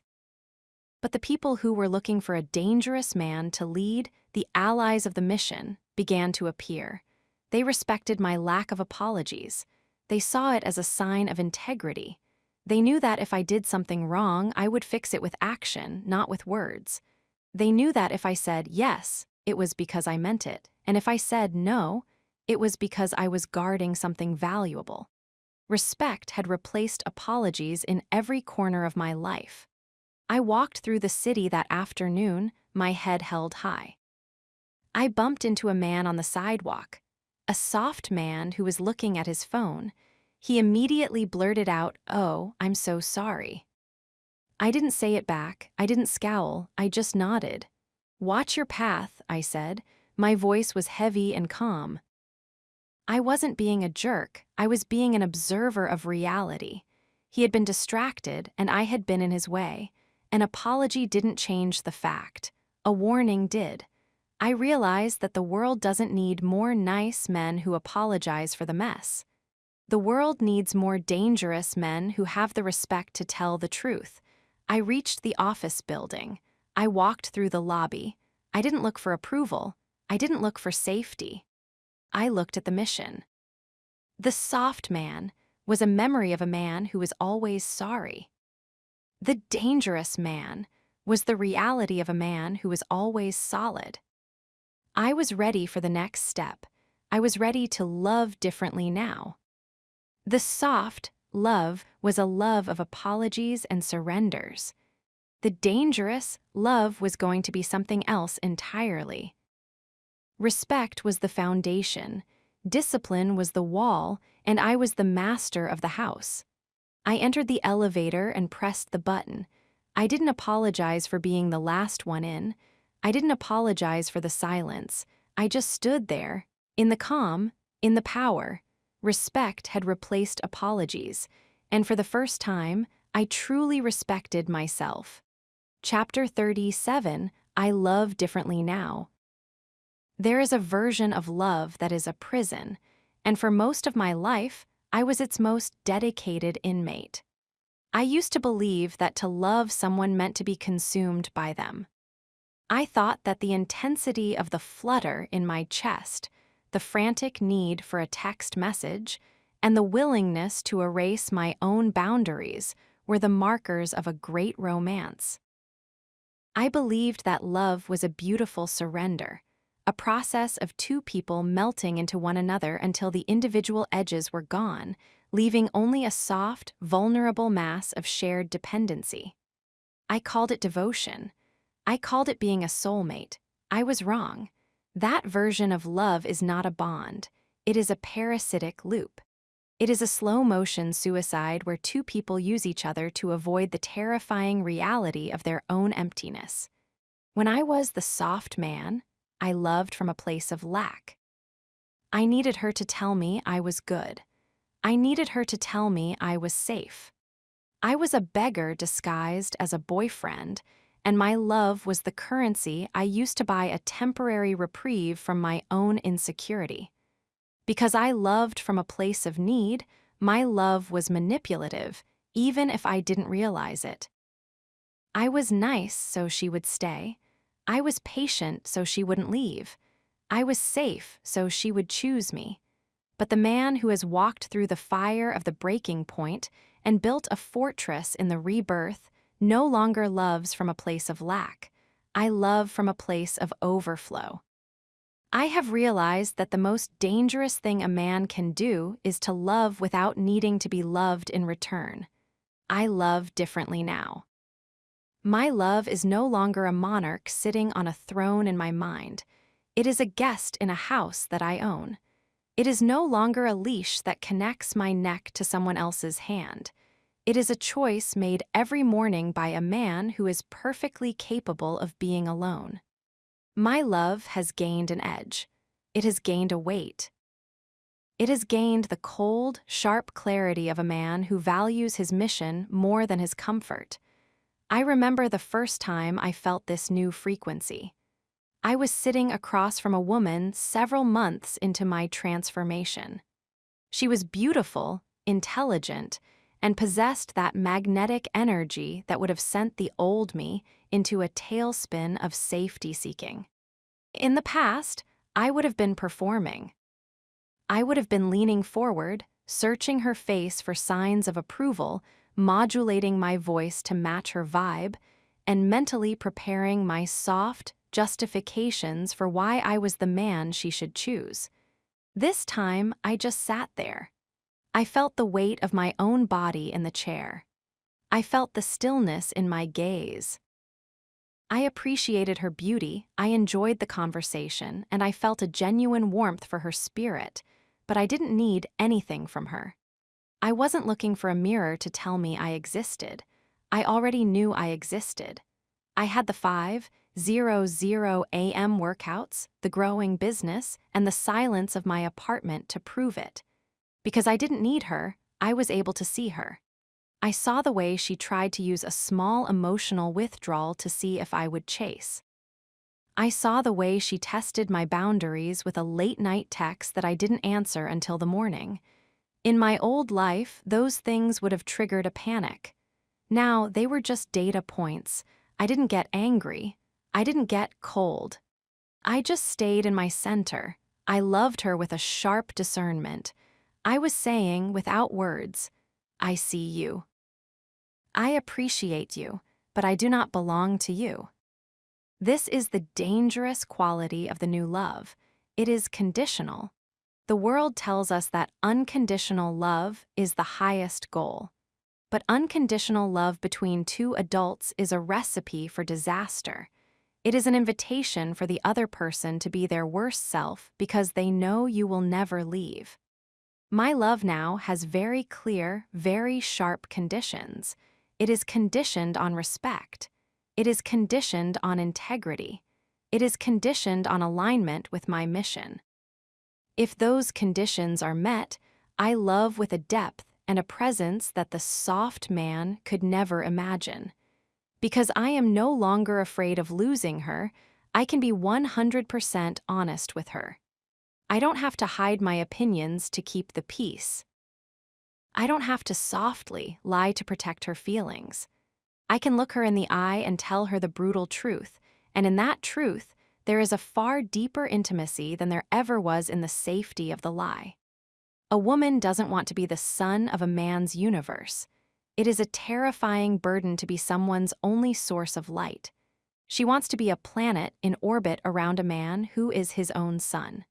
She wants to feel the gravitational pull of his mission, his discipline, and his strength. When I was soft, I was a moon reflecting her light. Now I am the source of the gravity. I remember a night when she, the woman I was seeing, tried to push against one of my walls. She wanted me to cancel a training session to stay in and watch a movie. She used the old weapons. She pouted. She said, if you really loved me, you'd want to spend this time with me. The old me would have folded. I would have felt the guilt. I would have stayed on the couch, feeling a simmering resentment while pretending to be happy. The new me didn't feel the guilt. I felt the mission. I love you, I said. My voice was heavy and calm. And because I love you, I am going to the gym. I am becoming the man who is strong enough to protect what we have. If I stay on this couch because of a whim, I am becoming a man who can be manipulated. And you don't want a man who can be manipulated. I'll see you in 2 hours. I didn't apologize. I didn't ask if she was okay with it. I kissed her, I walked out, and I did the work. When I came back, she didn't look angry. She looked attracted. She saw that my no was as real as my yes. She saw that she couldn't dull my edge. She realized that she was with a man who was sovereign. And in that sovereignty, she found a safety that was far more real than the soft version I used to provide. She knew that if I was strong enough to stand up to her, I was strong enough to stand up to the world. I have stopped fighting for love. When you fight for love, you are trying to force a connection that isn't naturally there. You are trying to use your energy to hold two pieces of a broken puzzle together. Now, I simply stand in love. I am a lighthouse, not a tugboat. I keep my light burning. I stay on my rock. If she wants to sail into my harbor, she is welcome. If she wants to sail away, the light stays on for the next ship. This lack of attachment is what makes the love so potent. It means that every moment we spend together is a deliberate choice, not a desperate necessity. We aren't together because we're afraid of being alone. We're together because our missions are aligned. We are two sovereign entities moving in the same direction. I realized that the soft man was a man who loved with a sponge heart. He absorbed the other person's trauma, their moods, and their insecurities until he was so heavy he couldn't move. He thought that by carrying her weight, he was being a good man. I love with a diamond heart now. It is clear. It is hard. It is brilliant. It can reflect the light, but it cannot be shaped by the pressure. I can feel her pain, but I don't become her pain. I can enjoy her happiness, but I don't depend on it. I am a separate, whole, and dangerous entity. I have learned the economy of attention. The soft man gave his attention away for free. He was always available. He was always checking in. He was a commodity that had crashed in value. I now treat my attention like gold. I give it to her when we are together. I am present, I am listening, I am seeing her. But when I am on my mission, I am gone. I don't leak my energy through the phone. I don't softly distract myself from my purpose to prove my devotion. I have realized that a man's absence is just as important as his presence. My absence creates the space for desire. My absence reminds her that I am a man with a world that doesn't revolve around her. It keeps the mystery alive. It keeps the edge sharp. I remember a moment when a memory of my ex tried to intrude on this new love. I saw a place where we had once been, and for a split second, the old hurt tried to flare up. It tried to tell me that I was safe back then, that I should be careful now, that I should put up even higher walls. I looked at the thought. I didn't follow it. I realized that the old love was a love of ghosts. It was a love of safety and placeholdering. This new love is a love of the living. It is a love of the now. I turned to the woman beside me. I looked at her not as a source of validation, but as a partner in the hunt. I felt a profound sense of gratitude, not for her choosing me, but for the fact that I was finally a man who was worth choosing. I love differently now because I am a different man. I don't beg. I don't chase. I don't apologize for my mission. I don't sacrifice my integrity for harmony. I am dangerous because I can love you deeply and still be perfectly fine if you leave. I am dangerous because my happiness is no longer a hostage. I am dangerous because I have replaced the soft surrender with a hard choice. I walked through the city that night, her hand in mine. I felt the warmth of the connection, but I also felt the cool, sharp air of my own independence. I wasn't safety. I was power. The breaking point had taught me that love can be a weapon used against you. The rebirth had taught me that love can be a tool used by you. I was no longer the man who was ruled by love.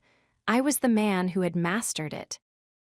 I looked at the moon, the same moon that had watched me beg on the kitchen floor. It looked different now. It was no longer a symbol of my loneliness. It was just a celestial body, moving in its orbit, held in place by the laws of gravity. I was moving in my orbit. I was held in place by the laws of my own discipline. I love differently now, and for the first time. The love actually feels real, because it's the love of a man who finally loves himself enough to never be soft again. Chapter 38, Dangerous, Not Heartless. The word dangerous is often misunderstood by those who have never been forced to build themselves from the ground up. To the soft man, danger is synonymous with cruelty. He looks at a man of iron will, a man with walls and silence, and he sees a villain. He thinks that to be dangerous means to be a predator, to be heartless, or to be a man who has lost his capacity for empathy. He clings to his own weakness, calling it kindness, because he is terrified of the responsibility that comes with having a sharp edge. But the truth I found in the rebirth is that the most dangerous man is not the one without a heart.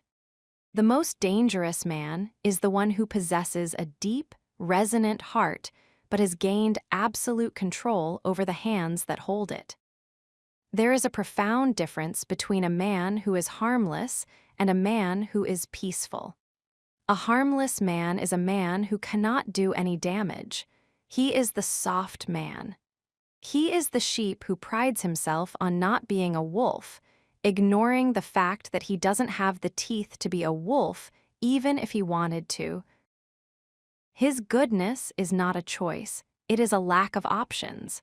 A peaceful man, however, is a man who is entirely capable of being a monster. He is a man who has the strength to crush, the voice to destroy, and the walls to exclude. He is dangerous in every sense of the word, but he chooses to keep his sword in its sheath.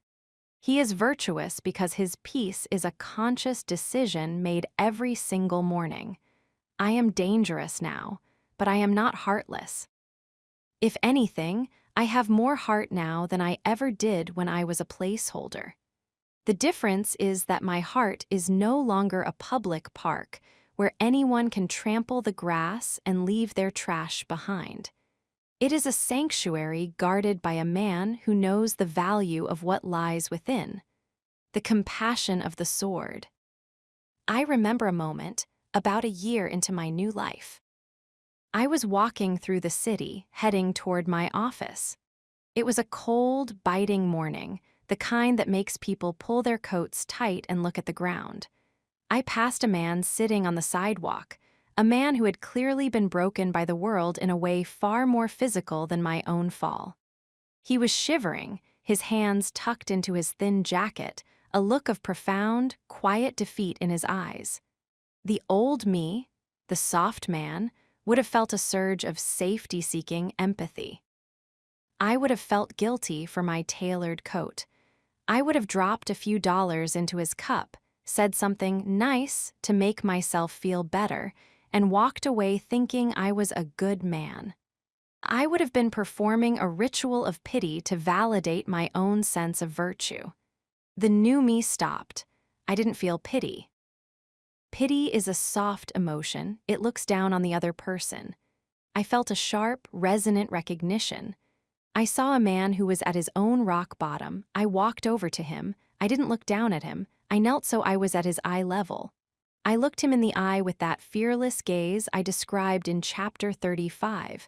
I didn't offer a soft smile. I didn't offer a platitude. "You're freezing," I said. My voice was heavy and calm.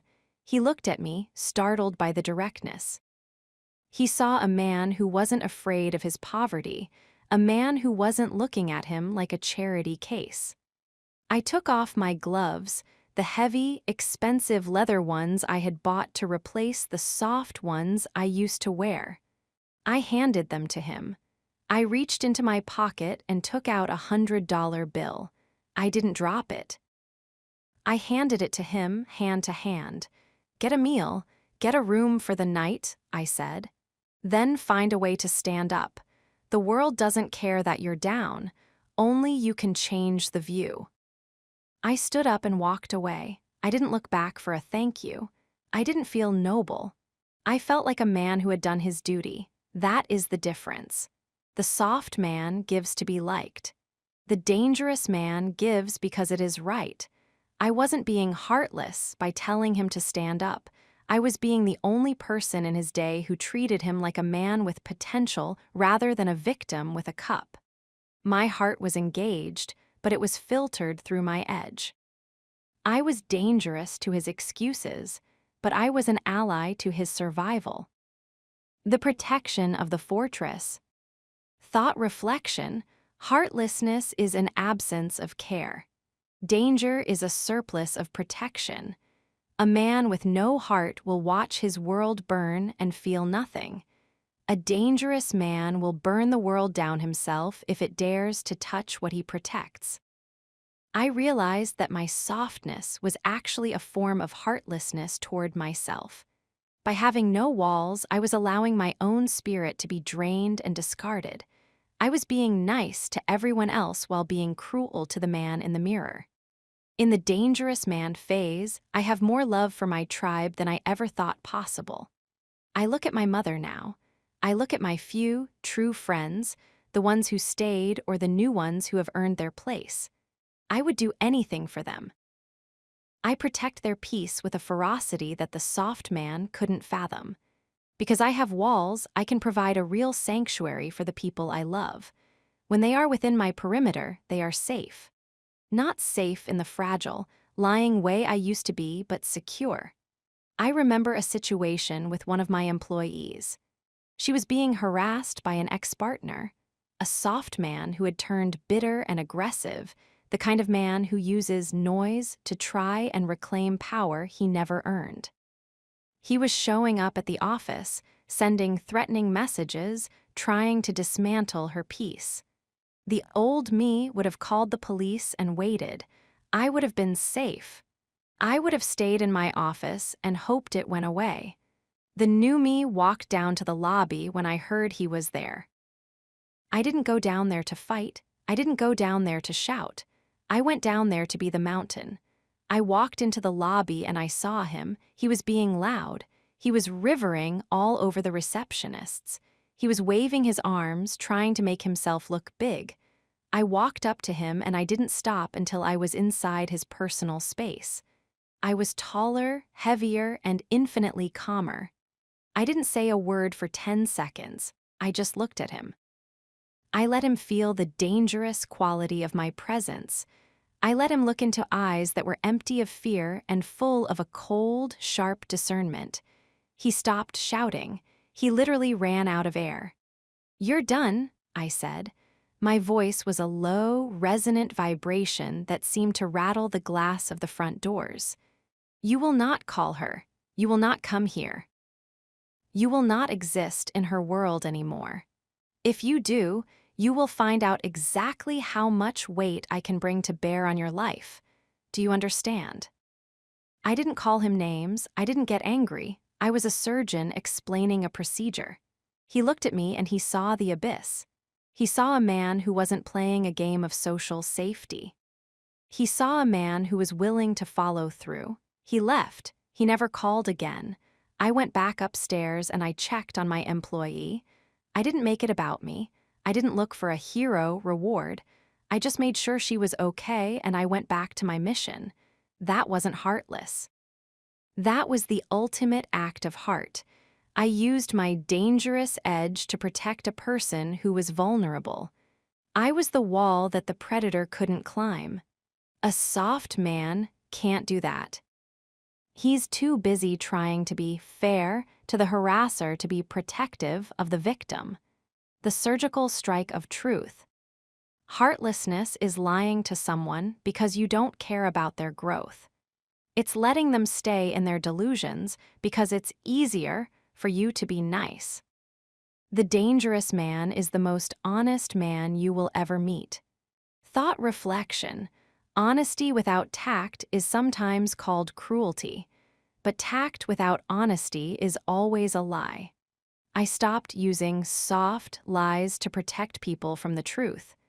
I realized that the truth is the only thing that can actually set them free, even if it hurts in the moment. I remember a conversation with a friend who was in a toxic cycle similar to the one that broke me. He was begging. He was ignoring the red flags. He was becoming the placeholder. He came to me looking for safety. He wanted me to tell him that she was just confused. He wanted me to tell him that if he just led with love, it would all work out.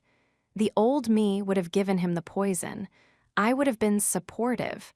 I would have said, "I know how you feel, man. Just keep trying. You're a good guy."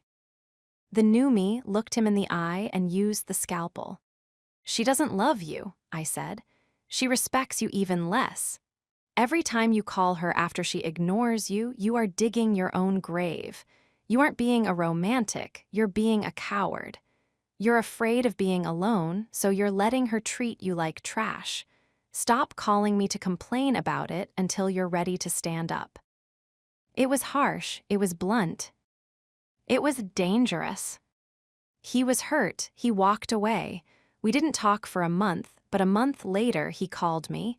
He wasn't crying this time, he had left her. He had started going to the gym. He had started reclaiming his own no.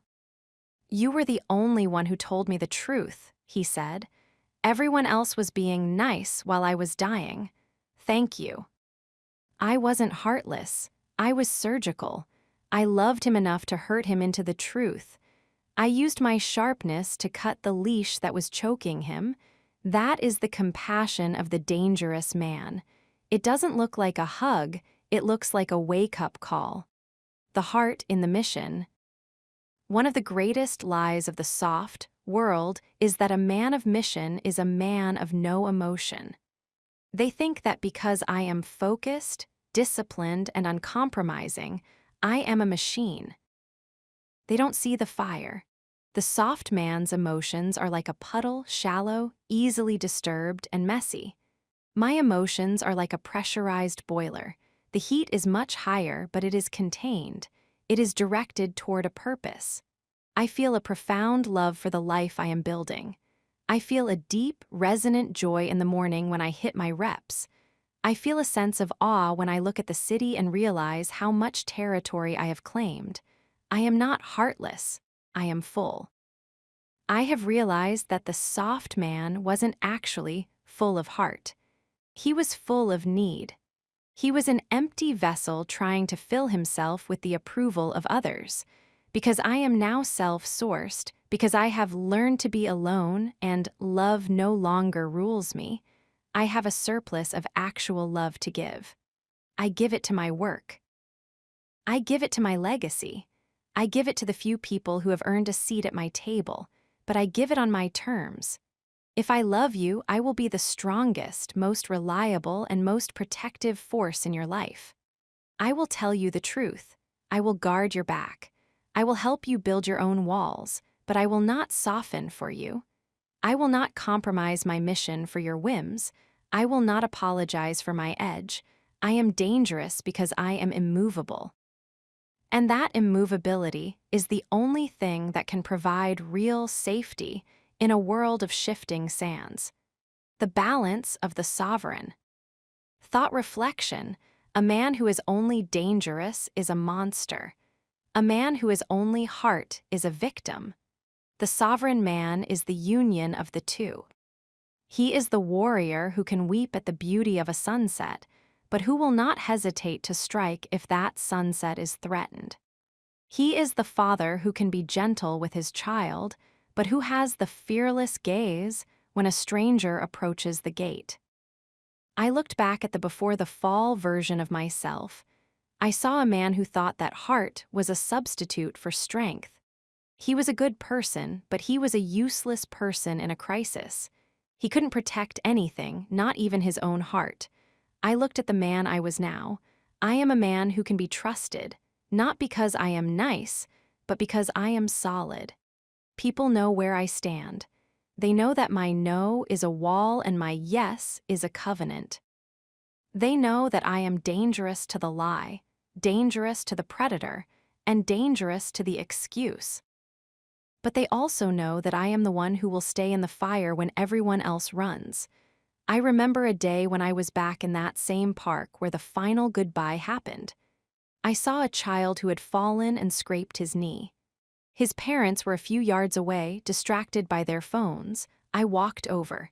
I didn't make a scene. I didn't softly coo at him. I reached out a hand that was calloused from the iron and steady from the discipline.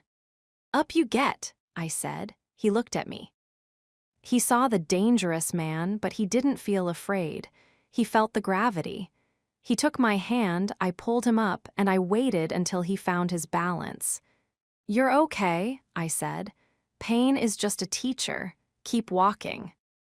He nodded, wiped his eyes, and ran back to his life. I stood there, a man of iron will and a resonant heart. I wasn't safety. I was strength. I realized that the dangerous man is the only one who can truly be good, because his goodness is a choice made from a position of power. I was ready for the final 2 chapters. I was ready to live the truth that she taught me what I'd never be again. The soft man was the shadow. The heartless man was the reaction. The dangerous man was the reality. I walked out of the park, my head held high, my heart quiet, and my edge sharp. I was dangerous, not heartless. And that was exactly why the world finally belonged to me. Chapter 39. She taught me what I'd never be again. There is a final stage of transformation that has nothing to do with the gym, the bank account, or the fortress of the mind.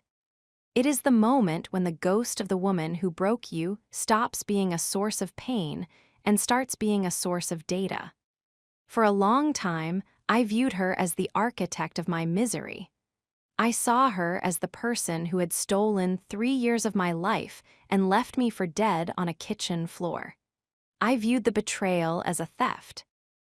But as I stood at the summit of my own rebirth, looking down at the jagged path I had climbed, I realized that she didn't steal anything.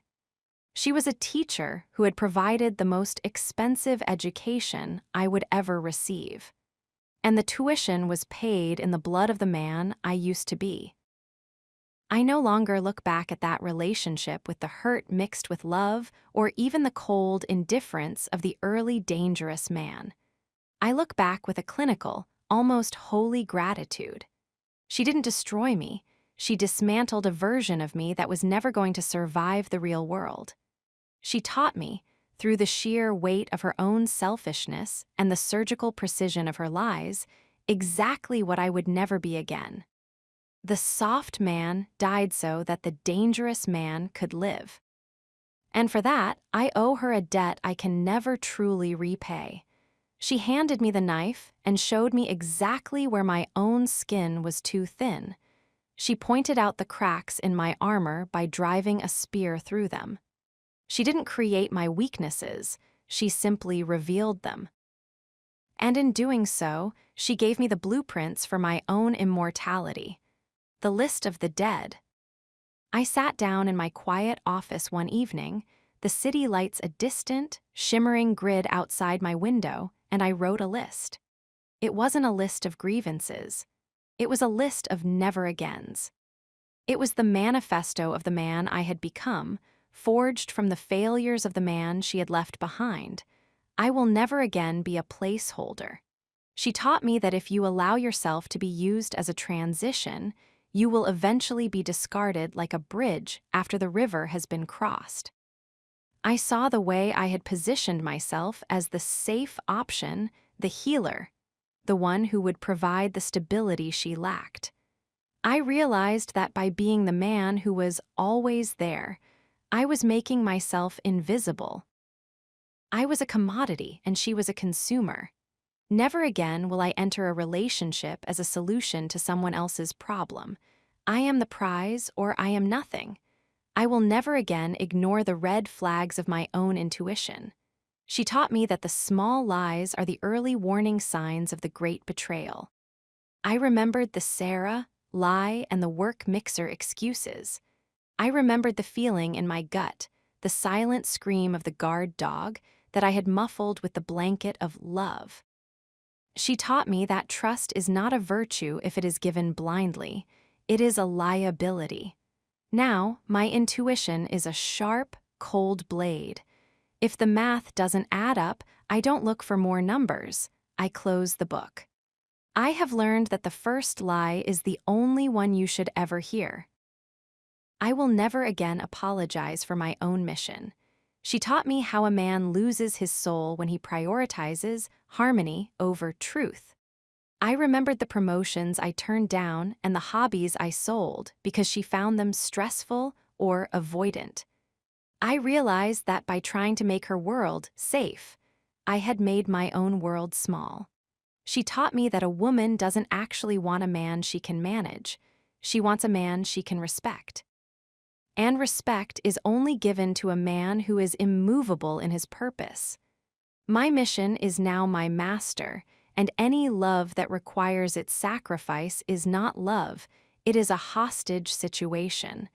I will never again put a human being on a pedestal. She taught me the height of the fall. By making her a goddess, I had made myself a beggar. I realized that when you look up at someone, they have no choice but to look down on you. She taught me that everyone is flawed, everyone is capable of cruelty, and everyone is governed by their own internal hunger. I no longer worship at the altar of the one. I stand in the center of my own life, and anyone who enters must be an ally to my sovereignty, not a ruler of it. The death of the safety myth. Perhaps her greatest lesson was the destruction of the concept of safety. The soft man believed in a world where you could reach a plateau of permanent security. He thought that if he did everything right, if he was good, nice, and faithful, he would be granted a life without storms. He was a man who lived for the happily ever after. She taught me that there is no ever after. There is only the now, and the now is a battlefield. She showed me that the person who promises to protect you is often the one who will leave you exposed. She showed me that the safety of a relationship is an illusion that can be shattered by a single ping on a phone or a single cold glance in a kitchen. I am no longer looking for safety. I am looking for capacity. I have replaced the desire for a safe life with the discipline for a powerful life. I don't want a world where nothing can hurt me. I want a spirit that can withstand the hurt and turn it into fuel. I don't want a partner who will never leave. I want a character that will remain whole even if everyone leaves. She taught me that the only real security in this universe is the strength of your own walls and the sharpness of your own edge.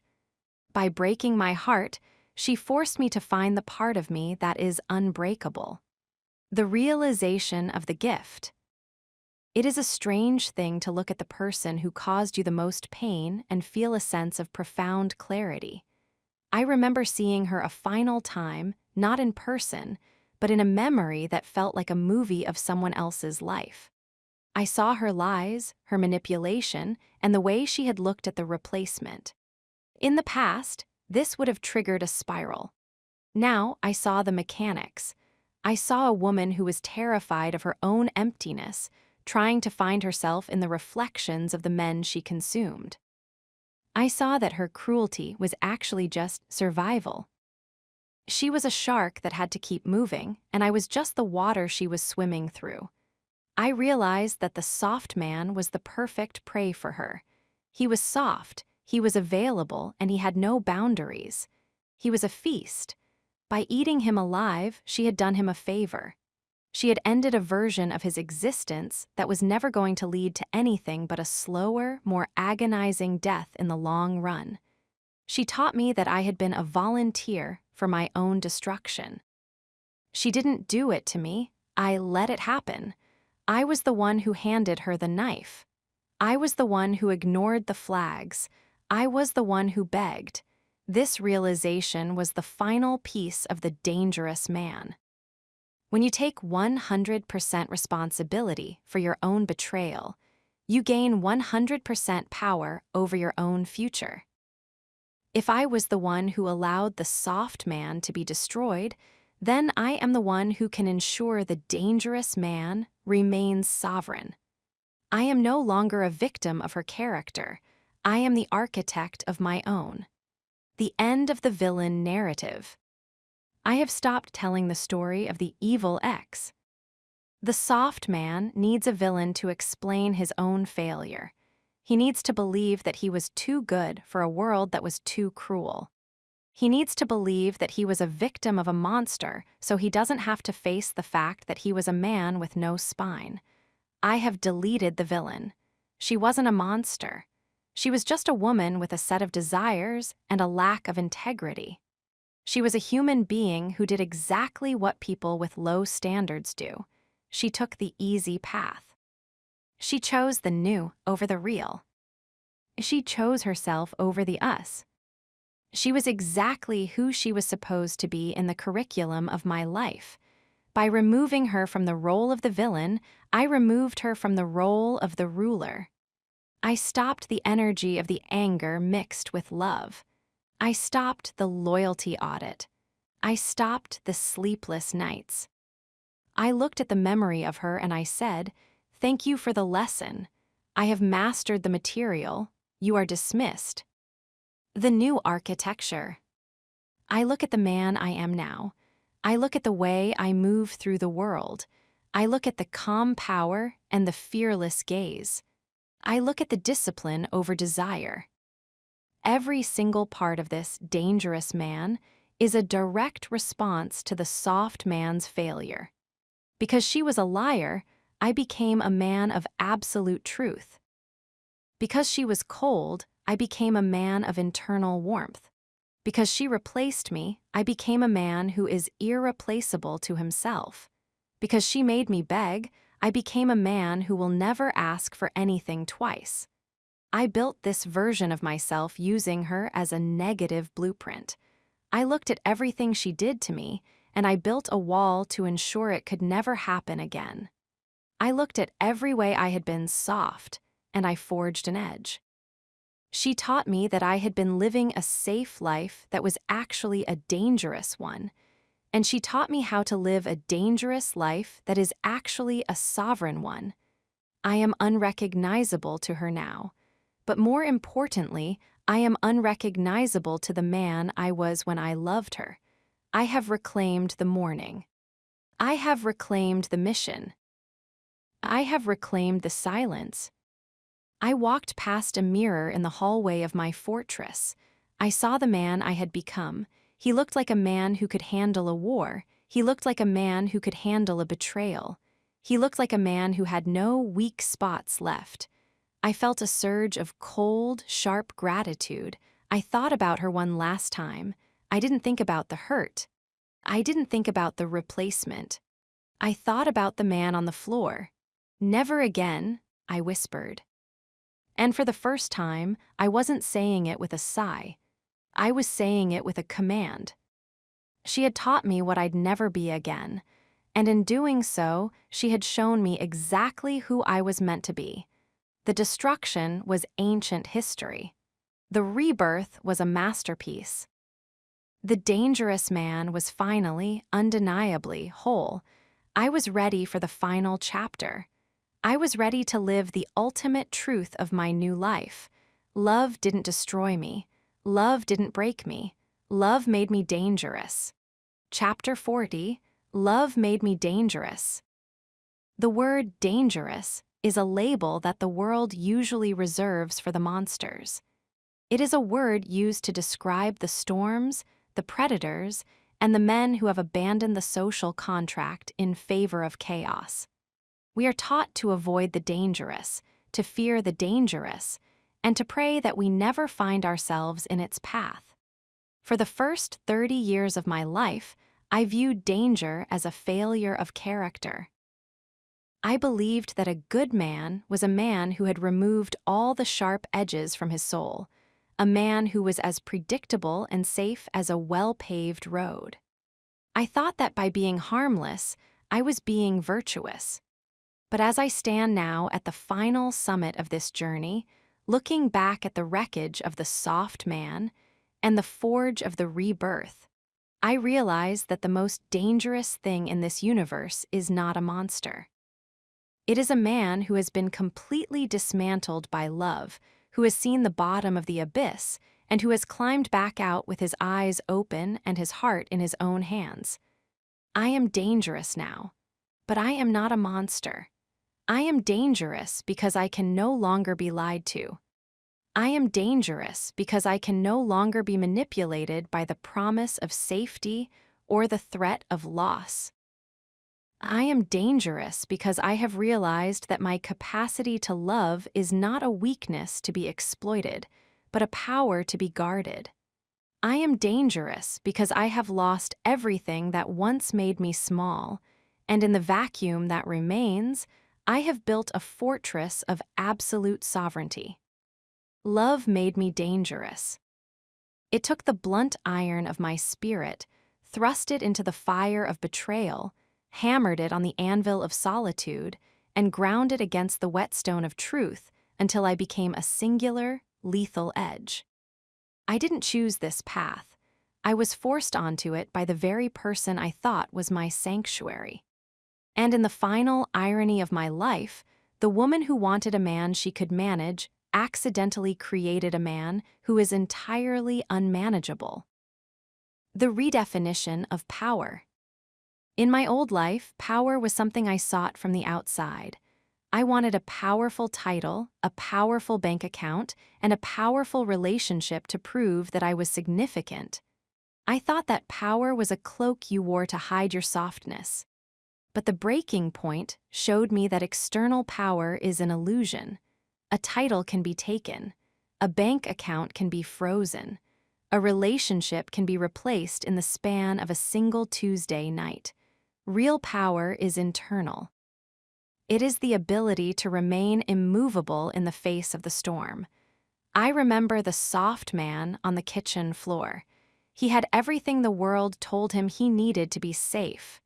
He had the apartment, the career, and the woman, but he was powerless.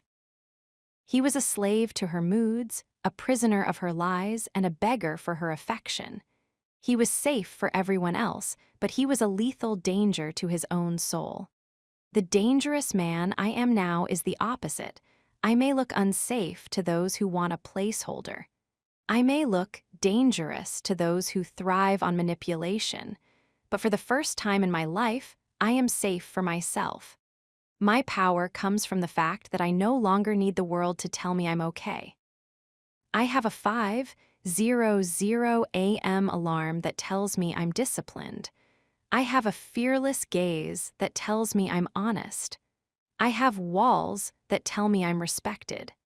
I have realized that the most dangerous man in any room is the one who is willing to walk out. When you stop chasing and start attracting, when you choose discipline over desire, and when love no longer rules you, you become a ghost in the machinery of social control. You cannot be bribed because you already have everything you need within your own walls. You cannot be threatened because you have already seen the worst and survived. You are dangerous because you are free. The legacy of the hurt. We like to think that hurt is something to be healed and then forgotten. We want to put the breaking point behind us like a bad dream. But I have realized that the hurt is the most valuable material I possess. It is the source of my hunger. Every time I feel the impulse to relax, every time the soft man tries to whisper about comfort and safety, I reach back into the memory of the final goodbye. I remember the coldness and the silence. I use the memory not to torture myself, but to calibrate my edge. I let the hurt remind me of the price of being soft. My hunger is no longer a reaction to her. It is a commitment to the mission. I am building a legacy that is a direct response to the erasure I experienced. If she tried to make me nothing, I will make myself everything. If she tried to make me a placeholder, I will make myself a presence. I look at the business I have built, the body I have forged, and the mind I have sharpened, and I see her fingerprints on all of it. Not because she helped me, but because her betrayal was the catalyst for the demolition. She was the earthquake that revealed the weakness in the foundation. And for that, I am dangerous. I am a man who knows exactly what he is capable of enduring, and therefore, I am a man who knows no limits. The sovereign heart in a blunt world. The world is full of blunt objects. It is full of people who are soft and safe and placeholdering their way through a life of quiet desperation. They move in packs, they seek the noise, and they are terrified of the silence. They view my calm power and my respect-replaced apologies as a threat to their own mediocrity. They are right to be afraid. I am dangerous to the lie. I am dangerous to the mediocre. I am dangerous to the soft compromises that allow a soul to decay. When I walk into a room, I bring the sharpness of the truth with me. I am the mirror that shows the world its own lack. But to the few who are also dangerous, I am a brother. I have found my tribe. I have found the men and women who have also been through the fire, who have also built their own walls, and who also love with a blade heart. We recognize each other by the fearless gaze and the economy of words. We are the ones who are building the world while everyone else is busy safety-seeking. I love differently now, as I described in Chapter 37. My love is a choice, not a necessity. It is a collision of two whole spirits, not the desperate merging of two half-ghosts. I am dangerous to a woman's insecurities, but I am the ultimate sanctuary for her strength. I am the man who will not soften for her, and that is exactly why she can finally feel secure. The final evolution, the integration. I used to think that part 1 before the fall was the real me, and part 2, the breaking point, was a tragedy that happened to that man. I thought part 3, destruction and rebirth, was a repair job. Now in part 4, I realize that it was all one singular, necessary process. The soft man had to be created so that he could be destroyed. The destruction had to be total so that the rebirth could be pure. I am the integration of all 40 chapters. I am the man who loved too much, the man who begged on the floor, the man who sat in the silence, and the man who built the fortress. I am dangerous because I am whole. I no longer have to hide my past. I no longer have to apologize for my hurt. I no longer have to explain my walls. I am a man of a single piece. My history is not a burden, it is my armor. My scars are not a shame, they are my credentials. I remember the loud thoughts from Chapter 17. They used to scream about my failure. Now they are quiet. They are the steady hum of a machine that is running at perfect efficiency. They say, "You are here, you are sovereign, you are dangerous." The conclusion of the story. I am standing on the balcony of my life. The sun is coming up, casting a long, sharp shadow behind me. The city is waking up. The soft world is starting its daily routine of chasing and noise. I am not part of it. I have my mission. I have my discipline. I have my calm. I think back to the first chapter. The man I used to be. He feels like a character from a book I read a long time ago. I pity him, but I also respect him. He was the one who had to endure the weight of the safety myth until it crushed him. He was the one who had to feel the love turned cold so I could learn the value of the fire. I think of her. I don't wish her ill. I don't wish her well. I don't wish her anything. She is a ghost in a museum I have already burned down. She was the whetstone. She did her job. She made me sharp, and then she was finished. The fact that she is with a replacement is irrelevant. The fact that she mistook intentions is irrelevant. The only thing that is real is the man standing here now. Directing thought to the final truth, love is the most powerful force in the universe, but it is not a force of peace. It is a force of transformation. It will either make you a slave or it will make you a master. It will either leave you on your knees or it will give you the strength to stand for eternity. I chose to stand. I am dangerous because I can never be broken in that way again. I have already survived the death of my own softness. I have already seen the end of the world and realized that I am the world. I look at my hands. They are steady. I look at the horizon. My vision is sharp. I feel the silence. It is my power.